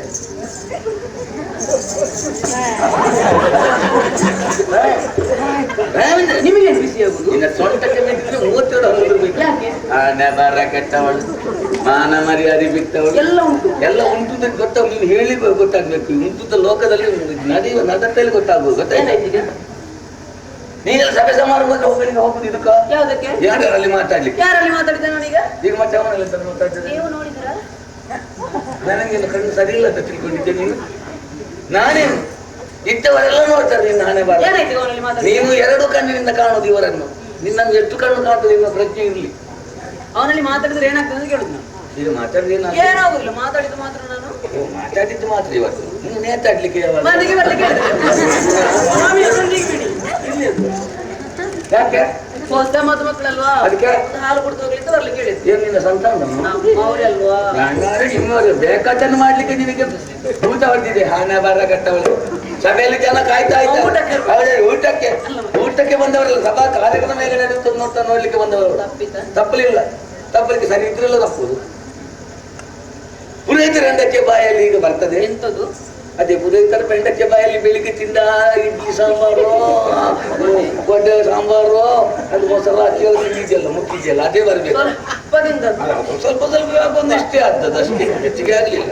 ಸ್ವಲ್ಪದಿಂದ ಅದು ನಾನೇ ಬರಕ್ಕೆ ಮುಖಕ್ಕೆ ಸೊರಿ ಸಾಕು ಆರೋಗ್ಯ ತಗೋ ಅದಕ್ಕೊಂದು ಶೋಭನೆ ಹೇಳ್ಬೇಕು. ಶೋಭನೆ ಹೇಳಿಕೊಂಡ ಹೇಳಿಕ್ಕಿಂತ ಅದಕ್ಕೆ ಕೊಟ್ಟವರ ಕಡೆ ಗೊತ್ತಾಗುತ್ತೆ. ಹೆಚ್ಚಿಗೆ ಬೇಡ ಒಂದು ಚರಣ. ಮಂಗನ ಮುಸುಡಿಗೆ ಮಂಗನ ಮುಸುಡು ನಿಮ್ದು, ನಿನ್ನ ಅಪ್ಪನ ಅದೊಂದು ಮಂಗನ ಮುಸುಡು. ಮಂಗಳ ಮುಖಿಗೆ ಮಾನನ ಸತಿ ಅಷ್ಟು ಹೇಳಿದ್ರೆ ಸಾಕಾಗುದಿಲ್ಲ. ಒಂದು ಚರಣ ಅಷ್ಟು ಹೇಳಿಕೆ ನೀವು ಹೇಳಿಕೊಟ್ಟಿದ್ದೀರಾ? ಲೋಕದಲ್ಲಿ ನೀನು ಹಾಗೆ ಹೆಂಗಸರಲ್ಲಿ ಕೇಳು, ಗಂಡಂದಿರು ನಿಮ್ಮ ಗಂಡ ಬಂದಂದು ಹೇಳಿಕೊಟ್ಟದ್ದು ನೀವು ಕಲಿತದ್ದು ಅಂತ. ಇಲ್ಲ ಮತ್ತೆ ಹೆಂಡತಿ ಗೊತ್ತಿಲ್ಲ, ಗಂಡ ಹೇಳಿಕೊಡೋದು. ಹೆಂಡತಿಗೆ ಬೇಕಾದನ್ನು ಮೊದಲೇ ಕಲಿತು ಬರ್ತಾಳೆ. ನಿಮಗೆ ಹೇಳಿಕೊಡ್ಲಿಕ್ಕೆ ಸಮಯ ಬೇಕಲ್ವಾ? ನಿನ್ನ ಗುಡ್ಡವನ್ನು ತುಂಬಿಸಬೇಕು. ನೀಡಿದಲ್ಲಿ ಅಲ್ವ ಕೆಳಗಿನ ಮನೆಯಲ್ಲಿ ಆ ಲಲಿತಕ್ಕರೊಟ್ಟಿಗೆ ಎಲ್ಲರೂ ಅದ್ಯಾರು ಲಲಿತಕ್ಕ ಇರುವುದೇ ಈ ಪ್ರಾಯದಲ್ಲಿ ಒಂದೊಂದು ಸಾಕಾಗುದಿಲ್ಲ. ನೀನು ನಿಂತದ್ದು ಮಾರೆ ಒಕ್ಕರ್ನ ಅಮ್ಮ ಹೇಳ್ತಾರೆ ಕೆಳಗಿನ ಮನೆ. ಹೌದು, ಕೆಳಗಿನ ಮನೆಯಲ್ಲಿ ಇರುವುದು. ಅದು ಹೆಂಗಸರಿಗೆ ನಂಜು ಉಂಟಲ್ಲ, ದೇವರು ಇಂಥದ್ದನ್ನು ಅವರಿಗೆ ಕೊಟ್ಟು ಬಿಟ್ಟು. ಹೆಂಗಸರಿಗೆ ಅಂತ ಎಲ್ಲರಿಗೆ ಸೇರಿಸಬೇಡಿ ನೀವು. ಅಲ್ಲ ನಿನಗಿಲ್ಲ, ಹೆಂಗಸರು ಅಂತ ನಿನ್ನದ್ದು ಖಾಲಿ. ಅವರಿಗೆ ಸ್ವಲ್ಪ ಮಕ್ಕಳ ಜಾಸ್ತಿ. ಅಂದ್ರೆ ಮತ್ತೊಬ್ಬರಲ್ಲಿ ಮಾತಾಡಿತು ಅವರು ತಿಳಿಯುವುದೇ ಅಪಾರ್ಥ ಕಲಿತು. ಏನು ಮಾತಾಡಿದ ಏನು? ನಾನು ಕೆಳಗಿನ ಮನೆಗೆ ಹೋಗುವುದು ಯಾಕೆ? ಉದ್ದೇಶ ಇವಳು ಹೇಳಿದ್ದಲ್ಲ, ನನ್ನದು ಬೇರೆ. ಯಾವುದು? ನಾನೊಂದು ಭಜನೆ ಕಲಿಸಲಿಕ್ಕೆ ಹೋಗುದು. ಇವಳು ಬೇರೆ. ಓ ತಿಮ್ಮಣ್ಣರವ್ರೆ, ಒಂದು ಉಡುಗೊರೆ ಮಾಡುವ ಕ್ರಮ ಉಂಟು, ನಿಮ್ಮದು ಇದ್ರೆ ಮಾಡಿ. ನಿಮ್ಮ ಸರ್ಕಾರ ಕೂಟಕ್ಕೆ ಬೆಂಕಿ ಬಿಟ್ಟು ಅಮ್ಮ ಏನು ಅವರು ತರಲಿಲ್ಲ. ನಮ್ಮವ್ರು ತಂದಿದ್ದರೆ ಕುರುದಕ್ಕೆ ಬಿಟ್ಟು ಇವರ ಮುಖಭಂಗ ಮಾಡಲಿಕ್ಕಾಗುವುದಿಲ್ಲ. ಒಂದು ಕೆಲಸ ಮಾಡು, ಏನ್ ಮಾಡುದು? ಉಡುಗೊರೆ ಸ್ವೀಕರಿಸುವುದಿಲ್ಲ, ಆಶೀರ್ವಾದವೇ ಉಡುಗೊರೆ. ಅದು ಕೂಡ ಕೂತಲ್ಲೇ ಕೊಟ್ಟರೆ ಸಾಕು. ಇಲ್ಲಿ ಬಂದ್ರೆ ಗಲಾಟೆ ಆಗ್ತದೆ. ಅದಷ್ಟೇ. ಆದ್ರೂ ಒಂದು ಪರಂಪರೆ ಬಿಡುವುದಕ್ಕಾಗುದಿಲ್ಲಲ್ಲ. ಪರಂಪರೆ ನಿಮ್ಮದೊಂದು ಪ್ರಸಾದ ಕೊನೆಗೆ ಕೊಡುವ. ಕೊನೆಗೆ ಕೊಟ್ಟರೆ ಸಭೆಯಲ್ಲಿ ಏನಿಲ್ಲ ಉಡುಗೊರೆ ನಿಮ್ಮ ಕೈ ಬೀಳ್ಬೇಕಂತೆ. ಇರ್ತದೆ ನಿನ್ನ ಕೆನ್ನೆಗೆ. ಕೂತ್ರೆ ಕೂರು ಪ್ರಾರ್ಥನೆ ಮನೆಗೆ ನಮ್ಮ ಚಕ್ಕಂಬನೆ ಮಾಡಲಿ. ಅಲ್ಲಿಗೆ ಬಂದದಲ್ಲ, ನೀನೊಂದು ಅನಾಥ ಪ್ರಯತ್ನದಾಗಿ ಮತ್ತೆ ಇದನ್ನೇ ನೀವು ತಗೊಂಡು ಹೋಗುದು. ನೀವು ಮತ್ತೆ ಹುಡುಗರ ಮಾಡ್ಲಿಕ್ಕೆ ಹೋಗಿ ಇದನ್ನು ಕೊಡುದು ನೀವು. ಇದು ನನ್ನ ಅಪ್ಪ ಕೊಡೋದು. ಹೌದು ಮಾರಾಯ್ತಿ, ಅದನ್ನು ನಿನ್ನ ಅಪ್ಪನೇ ಕೊಟ್ಟದ್ದು, ನಿನ್ನನ್ನು ನಿನ್ನ ಅಪ್ಪನೇ ಕೊಟ್ಟದ್ದು. ಇದನ್ನು ಕೊಡುವುದಾ? ಈಗ ಅದನ್ನು ಕೊಟ್ಟು ನಿನ್ನನ್ನು ಕೊಟ್ಟಾಗ ಆಗುದಿಲ್ವಾ? ಕೊಡುವುದಿಲ್ಲ, ಕೊಟ್ಟಾಗ ಪುರೋಹಿತರ ಕಡೆಯಿಂದ ಮದುಮಗನಿಗೆ, ಮದುಮಗನಿಂದ ಮದುಮಗಳಿಗೆ ಪುನಃ ಯಥಾ ಸಂಚಾರಕ್ಕೆ ನೆರೆದಿರುವಂತಹ ಗುರು ಹಿರಿಯರಲ್ಲಿ ನಾನು ಬೇಡಿಕೊಳ್ಳುವುದೇನೆಂದ್ರೆ ನಾನು ನನ್ನ ಪತಿದೇವರ ಜೊತೆಯಲ್ಲಿ ಪತಿಗ್ರಹಕ್ಕೆ ಹೋಗಿ ಬರ್ತೇನೆ. ನನ್ನ ಪತಿಯವರ ಜೊತೆಯಲ್ಲಿ ಪತಿಗ್ರಹಕ್ಕೆ ಹೋಗಿ ಬರ್ತೇನೆ. ಹಿರಿಯರಾದ ನೀವೆಲ್ಲರೂ ಶುಭಾಶೀರ್ವಾದ ಮಾಡಿ ಕಳುಹಿಸಿಕೊಡ್ಬೇಕು. ಹಿರಿಯರಂತ ನೀವೆಲ್ಲರೂ ಶುಭಾಶೀರ್ವಾದ ಮಾಡಿ ಕಳುಹಿಸಿಕೊಡಬೇಕು. ಸಾಕು ಸಾಕು, ಹೋಗಬೇಡ. ಸೀರೆಲ್ಲ ಒಚ್ಚಾಗ್ತದೆ. ನೀವು ಯಾಕೆ ಹೋಗುದಕ್ಕೆ? ಅವರಿಗೆ ಹೇಳಿಕೊಡ್ಬೇಕಾದ ಕಟ್ಟಿ ಅವರ ಇಲ್ಲಿ ನೆರೆದಿರುವಂತಹ ಮಹನೀಯರೇ, ಮಹಿಳೆಯರೇ, ಹಿರಿಯರೇ, ಕಿರಿಯರೇ, ಬಹುಕಾಲದ ನಿಮ್ಮ ಅಪೇಕ್ಷೆ ಮೇರೆಗೆ ನಾನು ಈ ಕ್ಷೇತ್ರದಲ್ಲಿ ಬಂದು ನಿಂತಿರುತ್ತೇನೆ. ನಿನ್ನನ್ನು ಈ ಕ್ಷೇತ್ರದಲ್ಲಿ ನಾನು ಮಣ್ಣು ಮುಕ್ಕಿಸುತ್ತೇನೆ. ನಿಮ್ಗೇನಾಯ್ತು ಈಗ?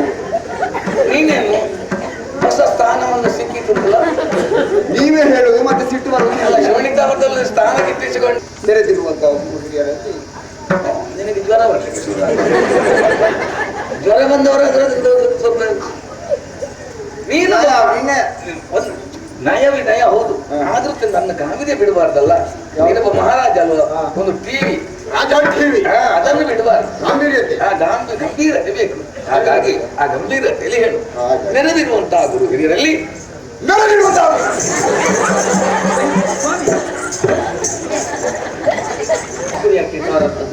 ಗಂಡ ಹೆಚ್ಚಿಗೆ ವರ್ಷ ಬದುಕಲಿತ್ತು. ನಿನ್ನ ಹೆಂಡತಿ ಇಷ್ಟು ತೋರ ಮಾಡು.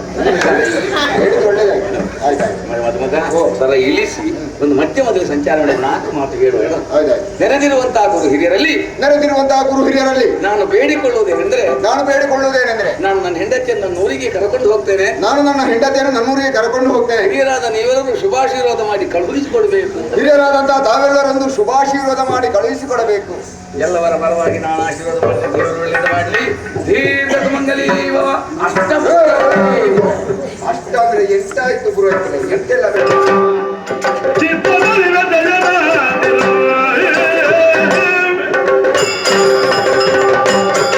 ಮಗನಿಗೆ ಮದುವೆ ಅಂತ ಸಂಭ್ರಮದಿಂದ ಕಳೆದು ಹೋಯಿತು. ಸುಖವಾಗಿ ದಿನ ಕಳೆಯುತ್ತಿದ್ದಾರೆ. ಆದರೆ ನನ್ನ ಮನಸ್ಸಿಗೆ ನೆಮ್ಮದಿ ಎಂಬುದಿದೆ. ಈ ಜೀವನದಲ್ಲಿ ಒಂದೇ ಒಂದು ಆಶೆ, ಆ ದೇವಲೋಕವನ್ನು ನನ್ನ ಮಕ್ಕಳಾಡುವಂತ ದೃಶ್ಯವನ್ನು ಕಣ್ಣಾರೆ ಕಾಣಬೇಕು. ಅದಕ್ಕಾಗಿ ಕಳಿಸಿ ಕೊಟ್ಟನಲ್ಲ. ಆದ್ರೆ ಏನು ಮಾಡೋಣ, ಎಲ್ಲರನ್ನು ದೇವತೆಗಳು ಕೊಂದಿದ್ದಾರೆ. ಬಾಳಿನಲ್ಲಿ ನಾನಿಸಂತ ಆಶೆಗಳೆಲ್ಲ ಗಾಳಿಗೋಪುರವಾಗಿ ಹೋಯ್ತಲ್ಲ. ನನ್ನ ಆಶೆಯನ್ನು ಈಡೇರಿಸುವರು ಯಾರಿಲ್ಲವಲ್ಲ. ಏನು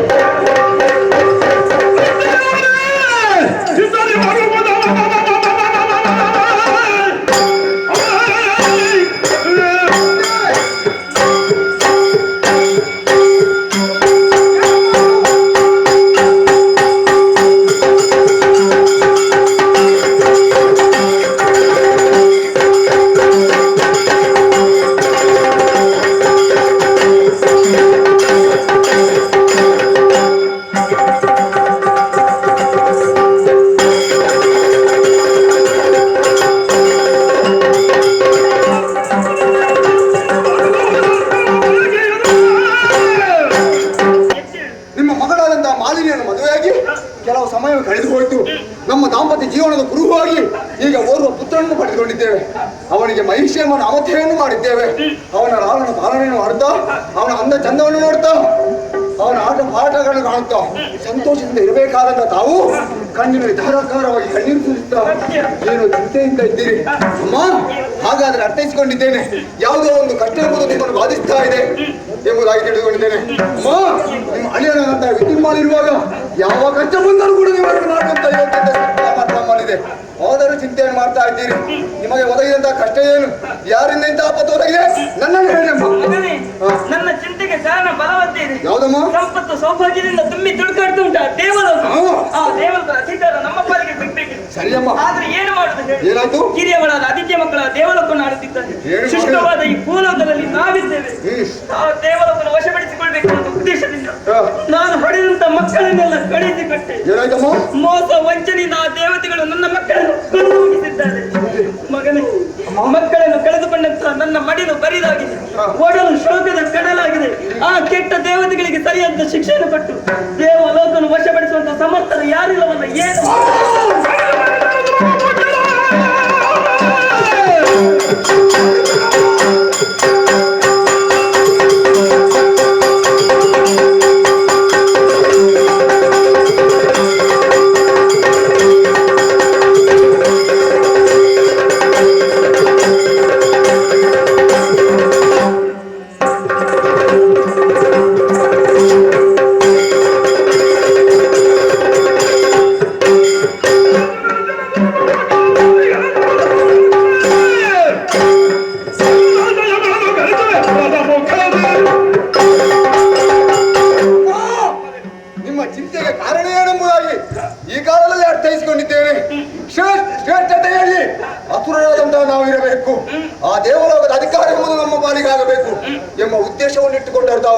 ಅದನ್ನು ಪಡೆಯಬೇಕೆಂಬ ಉದ್ದೇಶದಿಂದ ತನ್ನ ಮಕ್ಕಳನ್ನು ಕಳಿಸಿಕೊಟ್ಟಿದ್ದೀರಿ.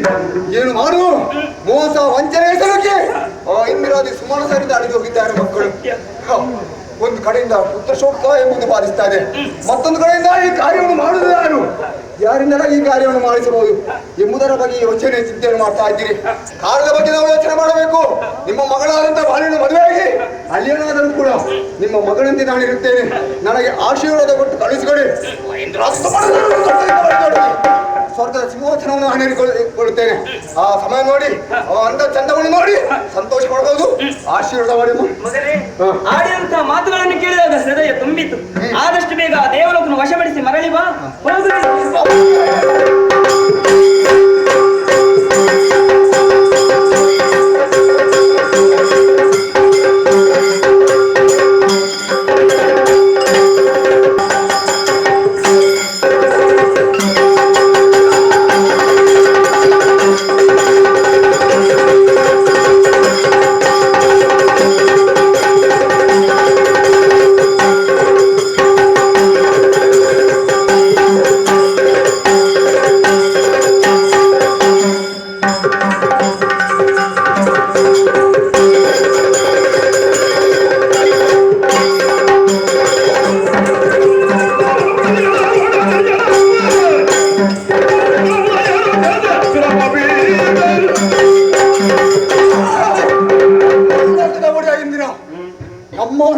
ವರ್ಷ ಹುಟ್ಟನಿಂದ ಕೊಲ್ಲಿಸಿದ ವೈದ್ಯರ ನೀನು ಯಾವಾಗ ಸಿಗುತ್ತಿ ಎಂಬುದಾಗಿ ನಿರೀಕ್ಷೆ ಹೇಳಿದ್ದವ.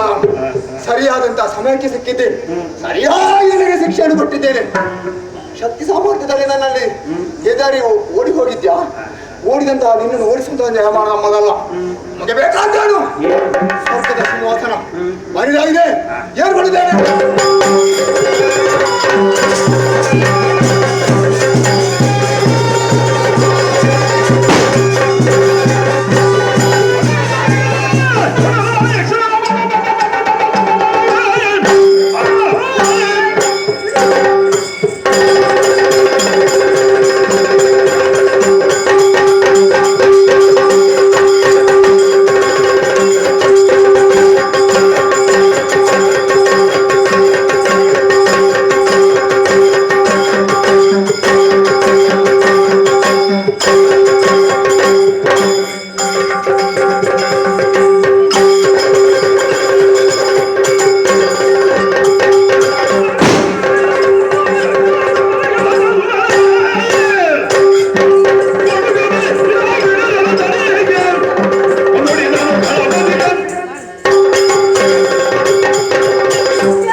ಅದನ್ನು ಬಿಟ್ಟು ದೇವಲೋಕದಲ್ಲಿ ಮೆರೆಸ್ತಾ ಇದ್ದೀಯಾ? ಇಲ್ಲಿಯೂ ತೋರಿಸಿದ್ದೇನೆ.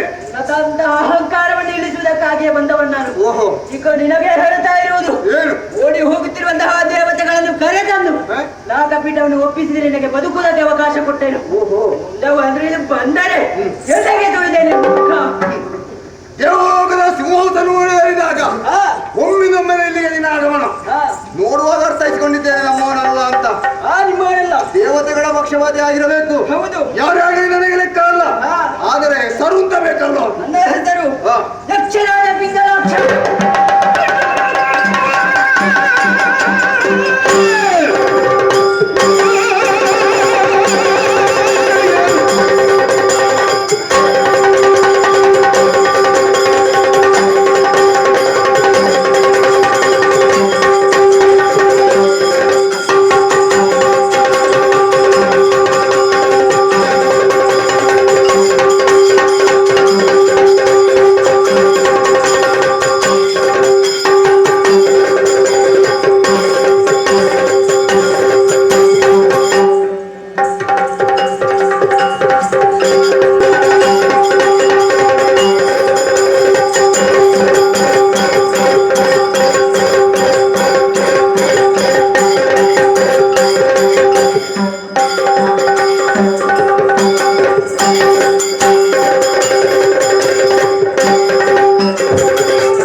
ನ್ಯಾಯವಾಗಿ ಬದುಕಬೇಕೆ ನಾನು?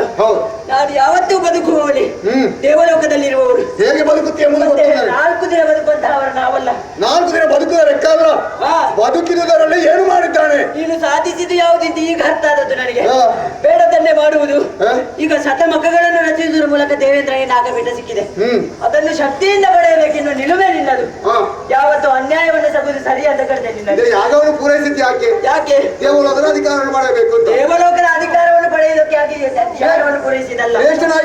ಆತನ ಭಕ್ತಿಗೆ ಒಲಿದು ಕೊಟ್ಟದ್ದು ದೇವಲೋಕ. ಆದ್ರೂ ಕೊಟ್ಟದನ್ನು ಪಡೆದಿದ್ದಾನೆ. ತಿಳಿದುಕೊಂಡದ್ದು ಅಷ್ಟೇ ಈಗ ಅರ್ಥವಾಗ್ತಾ ಉಂಟು. ಈಗ ಅವನು ಭಕ್ತಿಯಿಂದ ಪಡೆದದ್ದು, ನಾನು ಶಕ್ತಿಯಿಂದ ಪಡೆದದ್ದು. ಶಕ್ತಿಯಿಂದ ಪಡೆಯಬೇಕಾದ ಯಾವುದನ್ನು? ಅವನ ಪಿತ್ರಾರ್ಜಿತ ಆಸ್ತಿ ಏನಾದ್ರೂ ಇದ್ರೆ ಅದನ್ನು ಪಡೆದು ಯಾವುದೇ ಆಗಲಿ ಶಕ್ತಿಯಿಂದ ಪಡೆಯಬಹುದು. ಶಕ್ತಿಯಿಂದ ಪಡೆಯಬೇಕಾದ್ರೆ 3 ಮೂರ್ತಿಗಳ ಒಪ್ಪಿಗೆ ಉಂಟು. ಅದಕ್ಕೆ ಭುಜಬಲ ಯಾರಲ್ಲಿ ಉಂಟು ಅವರಿಗೆ ಅಧಿಕಾರ ದಕ್ಕುದು. ಭುಜಬಲ ನಿನ್ನಲ್ಲಿದ್ರೆ ಅವತ್ತೇ ಕೊಡ್ಬೋದಿತ್ತಲ್ಲ 3 ಮೂರ್ತಿಗಳಿಗೆ. ಅವರು ಯಾಕೆ ಕೊಟ್ಟದ್ದು ಗೊತ್ತ? ಯಾಕೆ? ಈ ದೇವೇಂದ್ರನ್ನು ಏನೋ ಮಾಡಬಹುದು ಉದ್ದೇಶದಿಂದ ಕೊಟ್ಟಿದ್ದಾರೆ. ಅದಕ್ಕೆ ನಿನಗೆ ಬುದ್ಧಿ ಇಲ್ಲ ಅಂತ ಹೇಳಿದ್ದು ನಾನು. ಈಗ ನೀನು ವರವನ್ನು ಪಡೆದಿದ್ದೀಯ, ನಿನಗೆ ವರವನ್ನು ಕೊಡುವಾಗಲೇ ಹೇಳಿದ್ದಾನೆ. ನಿನಗೆ ಮರಣ ಬರುವುದಿದೆ ಯಕ್ಷನಿಂದ ಮಾತ್ರ. ಯಕ್ಷನೇ ಕಣ್ಣ ಮುಂದೆ ಪ್ರತ್ಯಕ್ಷನಾದ್ರೆ ನಿನ್ನ ಬಾರಿಗೆ ನಿರ್ಲಕ್ಷ್ಯನಲ್ವಾ? ನಿನಗೆ ಹೇಳುವುದು, ನಿನ್ನನ್ನು ವಧಿಸುವಾಗ ಕಾಯ್ದಾರ ಯಾರು ನೋಡ್ತೇನೆ ನಾನು. ನಿನ್ನ ಮಾತಿನ ಮರ್ಮ ಏನೆಂಬುದನ್ನು ಹೀಗೆ ಅರ್ಥೈಸಿಕೊಂಡಿದ್ದೇನೆ. ಯಕ್ಷನಿಂದ ವರವನ್ನು ಸಂಪಾದಿದ್ದೇನೆ. ಈ ಕಾರ್ಯವನ್ನು ನಾನು ಮಾಡಿ ಕೀರ್ತಿಯನ್ನು ಸಂಪಾದನೆ ಮಾಡುವುದೆಂಬ ಉದ್ದೇಶ. ಕೀರ್ತಿ ಬೇಡ, ದೇವಲೋಕ ನಮಗೆ ಸಿಕ್ಕಿದ್ರೆ ಸಾಕು. ನಿನಗೆ ಕೀರ್ತಿ ಅಪಕೀರ್ತಿಯ ಬಿಸಿ ಆದರೆ ಬೆಳೆಗಳು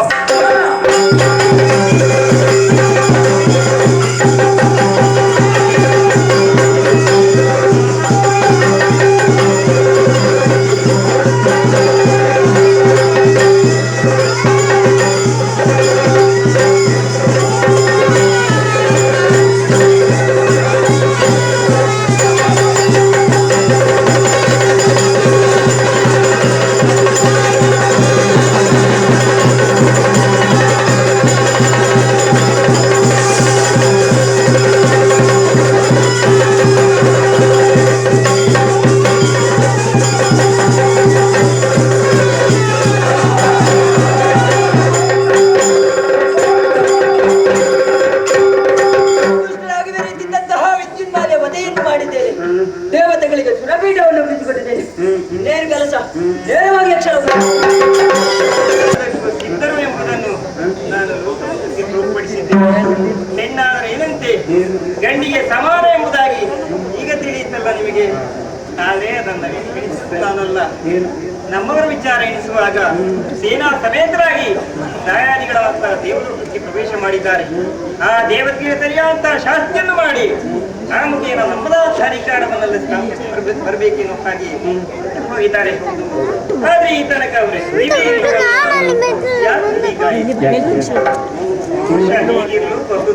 ಅಂದ್ರೆ ಸ್ವರ್ಗಲೋಕದಲ್ಲಿ ಕೆಲವು ಅಪ್ಸರೆಲ್ಲ ಇದ್ದಾರಂತೆ. ಅವರ ಅಂದಾಚಂದ ರಾಜ್ಯವನ್ನು ಕಾಣುತ್ತಾ ಇವರು ಅಲ್ಲೇ ಕಾಲವನ್ನು ಕಳೆಯುತ್ತಾ ಇರ್ತಾರೆ.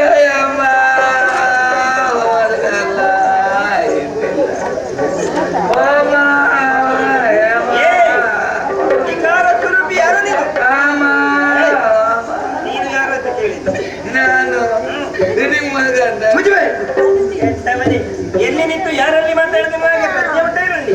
ಅಲ್ಲ ಮಾಗ ಅಲ್ಲ ಮತ್ತೆ ಹೇಗೆ ನಾನು ಮತ್ತೆ ನಿಮ್ಮ ಗಂಡ ಮತ್ತೆ ಸೇರಿಸು ಒಟ್ಟಿಗೆ ಗುರುಪುರದಲ್ಲಿ ಏನು ಕೆಲಸ? ನನಗಲ್ಲ ಅವರಿಗೆ.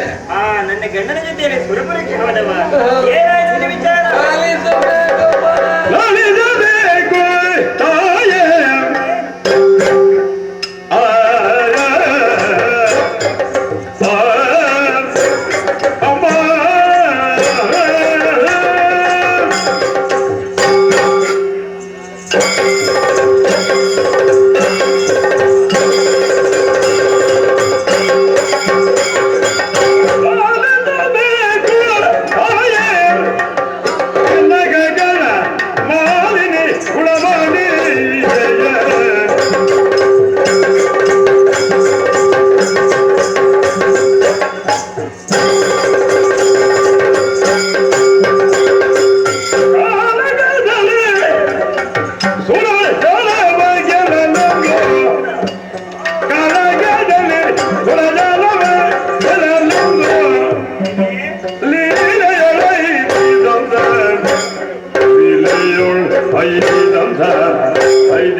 ತಾಯೇ ಏನದು? ಬೇಡ ಬೇಡ ಅಂತ ಹೇಳಿದ್ರು ಒಳಗಿಂದ ದೂಡಿ ದೂಡಿ ಬರ್ತದೆ. ಮತ್ತೆ ಯಾಕಷ್ಟು ತಿನ್ನದು? ಕೊಡ್ತಾರಂತ ಹೇಳಿ ಹಾಗೆ ತಿನ್ನಬಾರ್ದು. ಒಂದು ಮಿತಿ ಅಂತ ಬೇಕು. ಮುಟ್ಟದನ್ನೆಲ್ಲ ತಿನ್ನುದು. ಚಿನ್ನತ್ತು ಬರುವುದಲ್ಲಮ್ಮ. ಏನದು? ಅಲ್ಲಿಯ ವಿಷಯ ಎಣಿಸುವಾಗ ಒಳಗಿನವಳು ಬರುವುದು. ಯಾರು ನಿನ್ನ ಹೆಂಡತಿ ಒಳಗಿಂದ ಬರುವುದು? ನನ್ನ ಹೆಂಡತಿ ಇಲ್ಲಿ ಯಾರ ಒಳಗಿಂದ ಬರುವುದು? ಅದು ಸರಿ. ಅಲ್ಲಿ ನಡೆದ ಘಟನೆ ಎಣಿಸುವಾಗ ಒಳಗಿಂದ ಅಳು ಬರುವುದಾ? ಅಳು ಬರುವುದು. ಅಳುವುದಕ್ಕೆ ಏನಾಯ್ತು ಬೇಕಲ್ಲ? ಕಾರಣ ಉಂಟಲ್ಲ. ಏನ್ ಕಾರಣ? ಅಮ್ಮ ತಾಯೇ, ಏನೋ ನಿಮ್ಮ ಗಂಡ ಇಸ್ಮಾಯಿಲ್ ರಾಜು ಸಂಬಂಧ. ಹಾಗ ನನ್ನ ಗಂಡನೇ ನನ್ನ ಗಂಡ ವಿದ್ಯುನ್ಮಾನಿ. ಹೌದು, ನಿಮ್ಮ ಗಂಡದ್ದು ಮೈಲಿ. ಯಾವ ಮೈಲಿ ಅದು? ನಿನಗೆ ಅದೆಲ್ಲ ಬರ್ಲಿಕ್ಕೆ ನನಗೆ ಬರುವುದಿಲ್ಲ. ನೀನು ರಾಯರು ಅಂತ ಹೇಳು. ಆಯ್ತಮ್ಮ, ನಿಮ್ಮ ಗಂಡ ಯಾರು? ರಾಯರು ಅಂದ್ರೆ ಒಡೆಯ. ಅಂದರೆ ನಿಮ್ಮ ಗಂಡ ಓಡೆಯ? ಒಡೆಯರು ಓಡಾರಿಯವರು ಬೇರೆ ಜನ. ಒಡೆಯರೇನು ಮಾಡಿದ್ರು? ನಿಮ್ಮ ಗಂಡ ಓಡಾರಿ ಒಡೆಯರು ಮಾರಿ ಬಲಿ. ಯಾಕೆ ಮೀನು ಹಿಡಿಬೇಕದು? ಮಾರ್ಬಲ. ಮಾರ್ಬಲ್ ಇಟ್ಕೊಂಡು ಮೇಲೆ ಹೋದ್ರು. ಏನು ಮಾಡಿ? ಮೇಲೆ ಮುಚ್ಚಿಗೆ ಹಾಕಿ. ಮುತ್ತಿಗೆ ಅಲ್ವಾ? ಮುತ್ತಿಗೆ. ಮುತ್ತಿಗೆ ಇವರು ಮುತ್ತಿಗೆ ಹಾಕಿದ ಸಂಗತಿ ಸೂರಪ್ಪನಿಗೆ ಗೊತ್ತಾಯ್ತು. ಸೂರಪ್ಪನಿಗೆ ಗೊತ್ತಾಯ್ತು. ಹೌದು. ಸ್ವಲ್ಪ ಈ ಸ್ವಲ್ಪ ನೋಡಿ ಎಲ್ಲ ನಗ್ತಾರೆ. ಅಲ್ಲವಲ್ಲಿ ಅಧಿಕಾರಿ ಸುರೂಪ. ಸುರಪ್ಪ. ಹೌದು. ಅವ 56ರಲ್ಲಿ ಕೂತದ್ದಲ್ಲ. 56 ಏನು ಲೆಕ್ಕ? ಹೋಗುದು ಬರುವುದು 56ರಲ್ಲ. ವಾಹನ ಐರಾವತದಲ್ಲಿ ಉಜ್ಜರಾಯ್ದ ಹಿಡಿದುಕೊಂಡು ಮಣಿಯಾಗಿ ಬಂದ. ಏನು ಮಾಡಿ? ಬಂದವರೇ ರಾಯದಲ್ಲಿ ಕಸಕ್ಕರಿಂದ ಅವ ಬಂದದ್ದನ್ನು ಕಂಡದ್ದು ನಿಮ್ಮ ಗಂಡ ಸಿಟ್ಟಿನ ಆಯಾಸದಿಂದ ಆವೇಶದಿಂದ ದವಕ್ಕ ಹರಿದರು. ಯುದ್ಧರಂಗದೊಳಗೆ ಸೇರಿದರು.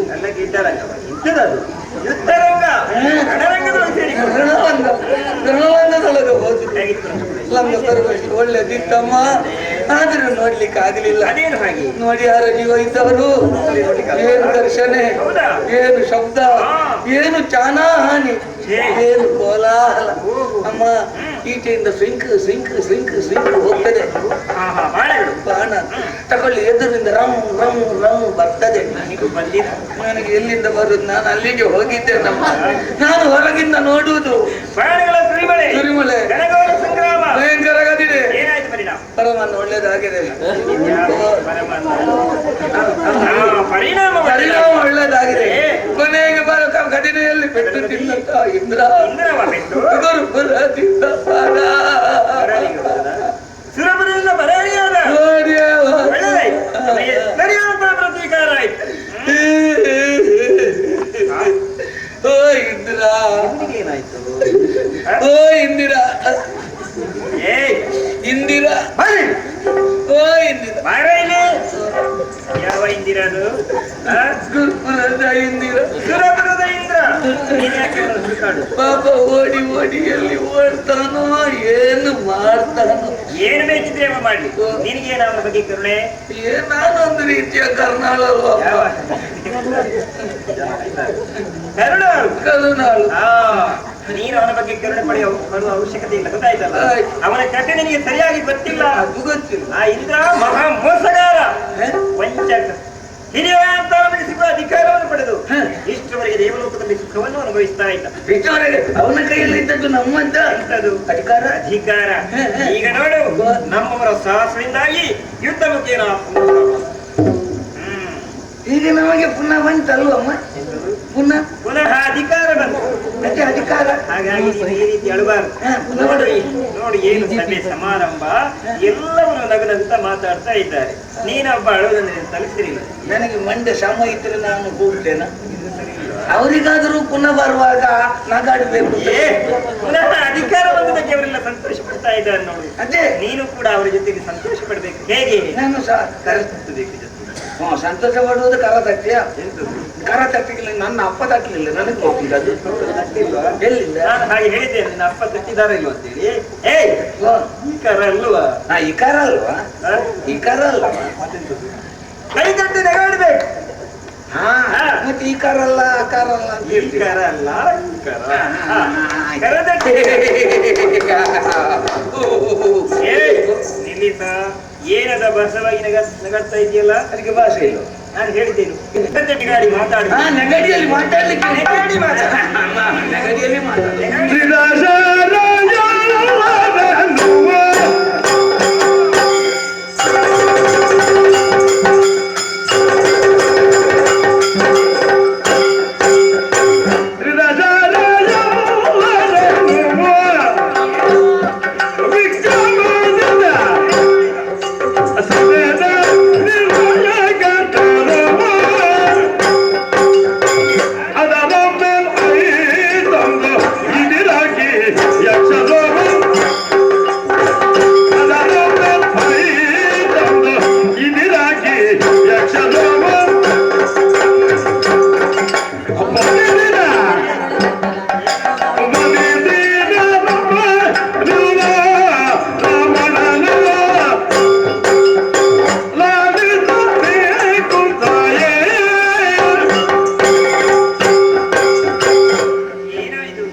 ಅದು ಒಂದನೇದು ನಿಮ್ಗೆ ಸಮ ಆಗದಿದ್ದಾರೆ. ನಾನು ಬಂದವನೇ ಬೇಜಾರದಲ್ಲಿ, ನೀನು ಬೇಸರದಲ್ಲಿ ಇದೆಯಾಗ ಅದು ನಿಮಗೆ ಸಮಾಧಾನ ಆಗದಿದೆ. ಈಗ ಸಂತೋಷದ ಸಂಭ್ರಮದ ವಂದನೆಯ ನೀನು ವಂದನೆ ಮಾಡ್ತಾ ಕಾಲ ಕಳೆಯುವುದಲ್ಲ, ನನಗೀಗ ವಿಷಯ ಮುಖ್ಯ. ವಿಷಯ ಉಂಟು. ಹೌದಾ? ಅಮ್ಮ ಇದು ಯಾವ ಇಂದ್ರ ಬಿಟ್ಟು ತಿಂದನ ಅವ ಓಡಿದಲ್ವ? ಅವ ಓಡಿದನ. ಅವನ ಸುದ್ದಿ ಬೇಡ ನಮಗೆ. ಬಿಡಿ, ಅವನ ಸುತ್ತಕ್ಕೆ ನಾವು ಹೋಗುದು ಬೇಡ, ಅಗತ್ಯವೂ ಇಲ್ಲ. ನಿಮ್ಮ ಗಂಡನ ಸುತ್ತ ಬೇಕು ಬೇಕು. ಸಂಬಂಧ ಮಾತಾಡ್ಬಾರ್ದು, ಗೊತ್ತಾಯ್ತಲ್ಲ? ಇಂಥದ್ದು ಸಂಬಂಧ ಇಲ್ಲದೆ ಗಂಡನ ಸುದ್ದಿ ಬೇಕು. ಅತಿ ಸುದ್ದಿ ಹೌದಾ? ಇರುವುದೇ ಅವರದ್ದು. ಬರ್ಲಿ. ಅಮ್ಮ ಏನು ಅವನು ಸೋತ ಕೂಡಲೇ ಇವನು ಗೆದ್ದ ಕೂಡಲೇ ಕೂಡ್ಲಿ ನಮ್ಮನ್ನೆಲ್ಲ ಕರೆದು ಓಹೋ ಯಾಕ ಬನ್ನಿಯಪ್ಪ ಅಂದ್ರು. ಹೌದಾ? ನಾವು ಹೊರಟು ಜೊತೆಯಾಗ್ಬಿಟ್ಟು ಹೋಗಿ ಹೋಗಿ ಹೋಗಿ ಶ್ರೀದು ಇಂದ್ರಭವನದ ಒಳಗೆ ಹೋದೆವು. ಇದನ್ನ ಆಸ್ಥಾನದೊಳಗೆ ಏನಿತ್ತು ವಿಷಯ? ಇಂದ್ರಭವನಕ್ಕೆ ಹೋಗಿ ನೋಡುವಾಗ ಅಲ್ಲಿ ಸ್ಮಶಾನ ಖಾಲಿ ಕಾಣ್ತದೆ. ಏನ್ ಹೇಳ್ತೀನಿ, ಕಣ್ಬಿಟ್ಟು ನೋಡಿದ್ಯಾ? ಮತ್ತೆ ಕಣ್ಣ ನೋಡ್ಲಿಕ್ಕೆ ಆಗ್ತದೆ. ಇಂದ್ರ ಆಸ್ಥಾನದೊಳಗೆ ಇರ್ತದ್ದು ಅದಲ್ಲ? ಹೌದು. ಸುರಸಿಂಹಾಸನ. ಅದು ಹೌದೌದು. ಶ್ರೀನಿವಾಸನ್. ಯಾವ? ಸುರಸಿಂಹಾಸನ. ಶ್ರೀನಿವಾಸನ ಗಾಲಿ ಬಲಿದಾಗಿದೆ. ಬಲಿದಾಗಿ ಹೋದ್ರು ಶ್ರೀನಿವಾಸನ್ ನನ್ನ ಮೇಲೆ ಕೂತು ಕುಳಿತ್ರ ಒಳ್ಳೇದಾಗಿ ಇವರು ಕೂತದ್ದೇ ಕೂತ. ಅವ್ರು ಬಂದ್ರಲ್ಲ, ಯಾರವರು? ಆ ನಿತ್ರಣ ಮಾಡುವವರು, ನರ್ತನ ಮಾಡುವವರು, ಬಹುಶಃ ಅಪ್ಸರೆ. ಯಾರೆಲ್ಲ ಇದ್ರು? ಆ ದಂಬೆ, ಉದುಬತ್ತಿ, ಮೇಣುಬತ್ತಿ, ಬೀಳುಬತ್ತಿ, ಮಿಂಚುಗುಸಿ ಎಲ್ಲ ಉದುಬತ್ತಿ, ರಂಬೆ, ಉರುಷಿ, ಮೆನಕೆ, ತಿಲೋತ್ತಮೆ, ಮಂಜುಕೋಶೆ, ಜಾರುವಕ್ರೆ, ಕುಂಜಿಕರ್ಸದಿ. ಅವರೇ ಮೀನಕ್ಕೆ, ಶೇಷಕ್ಕೆ, ಶೀತಕ್ಕೆ, ಚಾರುತಕ್ಕರ, ನೀರು ದೋಸೆ, ಕುಂಜಿ ಕರ್ಸಲ್ಲ. ಸಕ್ಕರೆ ನೀರು ದೋಸೆ, ಉದ್ದಿ ದೋಸೆ ನಿನಗೆ ತಿನ್ನಿಗೆ ಗೊತ್ತಾಯ್ತಲ್ಲ?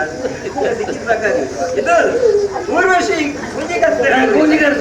ಕೂಲಿ ಕರ್ಸಲ್ಲ ಎಲ್ಲ ಬಂದರು, ನಿತ್ರಣ ಮಾಡಿದ್ರು. ಇಲ್ಲಿ ನಿತ್ರಣ ಆಗುತ್ತಾ ಇತ್ತು. ಮಧ್ಯದಲ್ಲಿ ನನಗೆ ಯಕ್ಷ ಕಣ್ಸನೆ ಮಾಡು ಹೇಳಲಿಕ್ಕೆ ಏನು ಕುಡಿತವನಿಗೆ ಅಹಂಕಾರವೇ.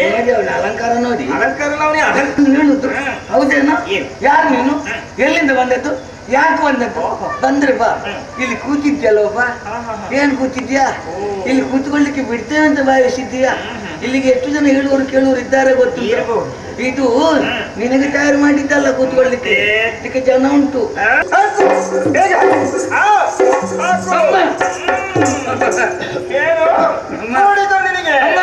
ನಮ್ಮಿಂದ ಸಾಧ್ಯ ಇಲ್ಲ ತಾಯಿ. ಶಾಂತಾನಿಯಾಗಿ ಗೊಬ್ಬರ ರೂಪ ಶಾಂತಾನಿಯಾಗಿ ಸಮಾಧಾನ ತಕ್ಕೊಳ್ಳಿ. ಅಮ್ಮ ಓ ದೇವರೇ, ನಿಮಗೆ ಹೇಳಿದಲ್ಲ ಮತ್ತೆ ನಿಮಗೆ ಹೇಳಿ ಏನ ತಾಯಿ ಬಿತ್ತು ತಕೊಳ್ಳಿ. ಪುಸ್ತಕ ರಕ್ತ ಹಾರ್ತದೆ, ಅಷ್ಟಾಗುವಾಗ ನಿಮ್ಮ ರಾಮಣ್ಣ ತೋರಿಸಿದ್ದು. ಅಮ್ಮ ಇವರು ಬಿದ್ದಿದ್ದು ಪತಿಯನಿ ಮಡಿದೆಯ ಈ ಬರಿಯಲ ಜದೈ ಅಗಲುವರೆ ನಲ್ಲ ಶಕ್ತಿಗಳು ನಿಮಗಲಿ ಜೀವಿತಯಾದು ಈ ವೇದಯ ಆಲೋಟನೆಯ ನದಿಗೆ ಪತಿಯ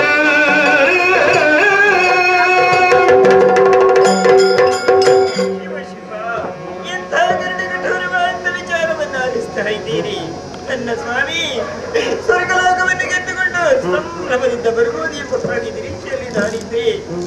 ಆ ಯಕ್ಷನಿಂದ ನನ್ನ ಸ್ವಾಮಿಯ ಅಳಿವಾಯಿಕೆ ನನ್ನ ಮಾಡುವೆಯೇ ಕತ್ತಲೆಯಾಗಿ ಪತಿಯನ್ನು ಕಳೆದುಕೊಂಡು ಈ ಮಾಂಗಲ್ಯವನ್ನು ಕಳಚಿ ಕುಂಕುಮವನ್ನು ಬರೆಸಿ ನನ್ನಿ ಸುಟ್ಟ ಮುಖವನ್ನು ಪ್ರಪಂಚದ ಜನರಿಗೆ ತೋರಿಸಬೇಕೆ? ಅಯ್ಯೋ, ಪತಿ ಹೇಳಿದ ಮೇಲೆ ಗತಿ ಯಾರಿದ್ದಾರೆ? ಅದು ಬಲಗೆ ಎನ್ನುವುದು ಮನೆ ಸತ್ತವರು ಜೀವಿ ಬರೆಯ ಸಮರ ಸಮರ್ಥ ತಲಲ ಬಗಿದ ತೊಲಗೆ ಹದಲಗಲ ಬಿತ್ತರಿಸಿ ಉತ್ತಮನು ಸದೆ ಮುಗಿಸುವ ನಾಗವಗತಿಯಲ್ಲಿ ಹೊಸಗೈವೆ ಎನ್ನುತ್ತಲಿ ಕರೆದಳ ಮಗನ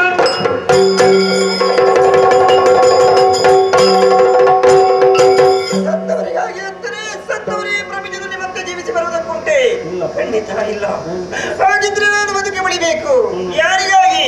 ನನ್ನ ಕಂದನ ಶ್ರೇಯಸ್ಸನ್ನು ಕಾಣುವುದಕ್ಕಾಗಿ. ಸಮರ ಸಮರ್ಥನಾಗಿ ನನ್ನ ಕುಮಾರ ಬೆಳೆಯುತ್ತಾ ಇದ್ದಾರೆ.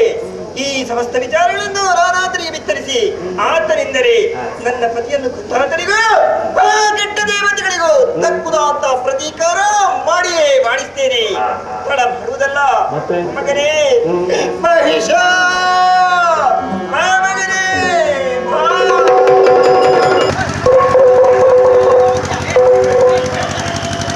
जोर जोर जोर जोर जोर जोर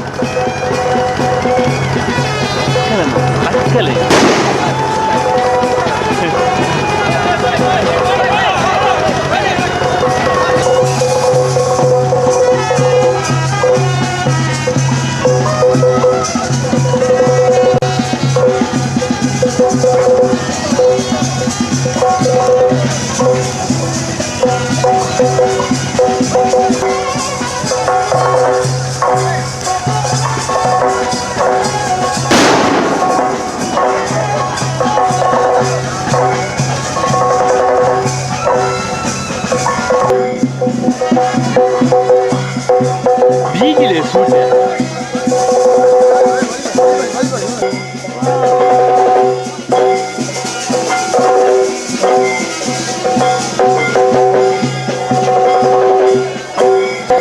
Padle, por ahí que padle. Ya. Dura.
ಕರುಳಿನ ಕರೆಯನ್ನು ಆಲಿಸಿ ಬಂದು ಬಂದಿದ್ದೇನೆ ತಾಯಿ.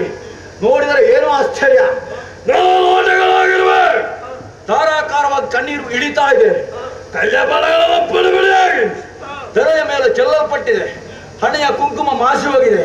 ಏನಮ್ಮ ಯಾಂಡ ಚಿಂತೆ ಬಂತಮ್ಮ, ಹೇಳಮ್ಮ ಕಷ್ಟ ಬಂತಮ್ಮ.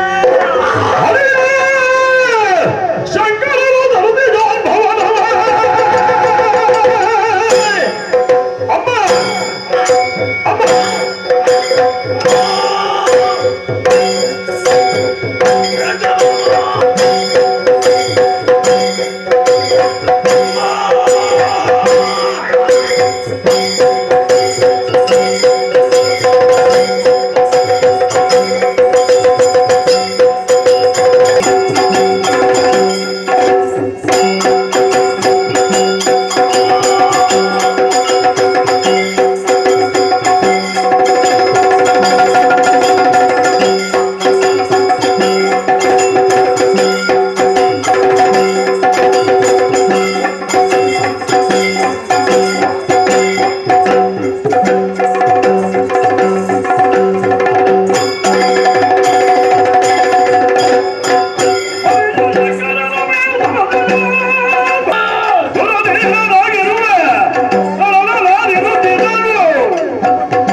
ಇಂದ್ರಾದಿ ಸುಮನತರಿಂದಲೂ ಕಿನ್ನರ ಕಿಂಪುರುಷಾದಿಗಳಿಂದಲೂ ಯಾರಿಂದ ಕಷ್ಟ ಸಂಭವಿಸಿತು ಎನ್ನುವಂತ ವಿಚಾರವನ್ನು ಹೇಳುತ್ತೇವೆ. ಅವರಾದರೆ ದುರಸಮರ್ಥ ಮಹಿಷ ಗೆದ್ದಾನೆ.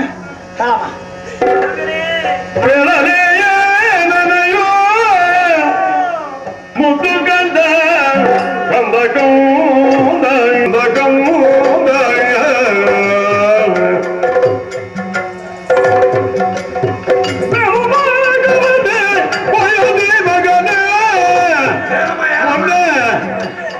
ಮೇಲೋಗವನ್ನೇ ಬಯದಿ ಮೊನ್ನೆ ಕಾಳಗಕ್ಕೆ ಬೆರಸಿ ಕಂದ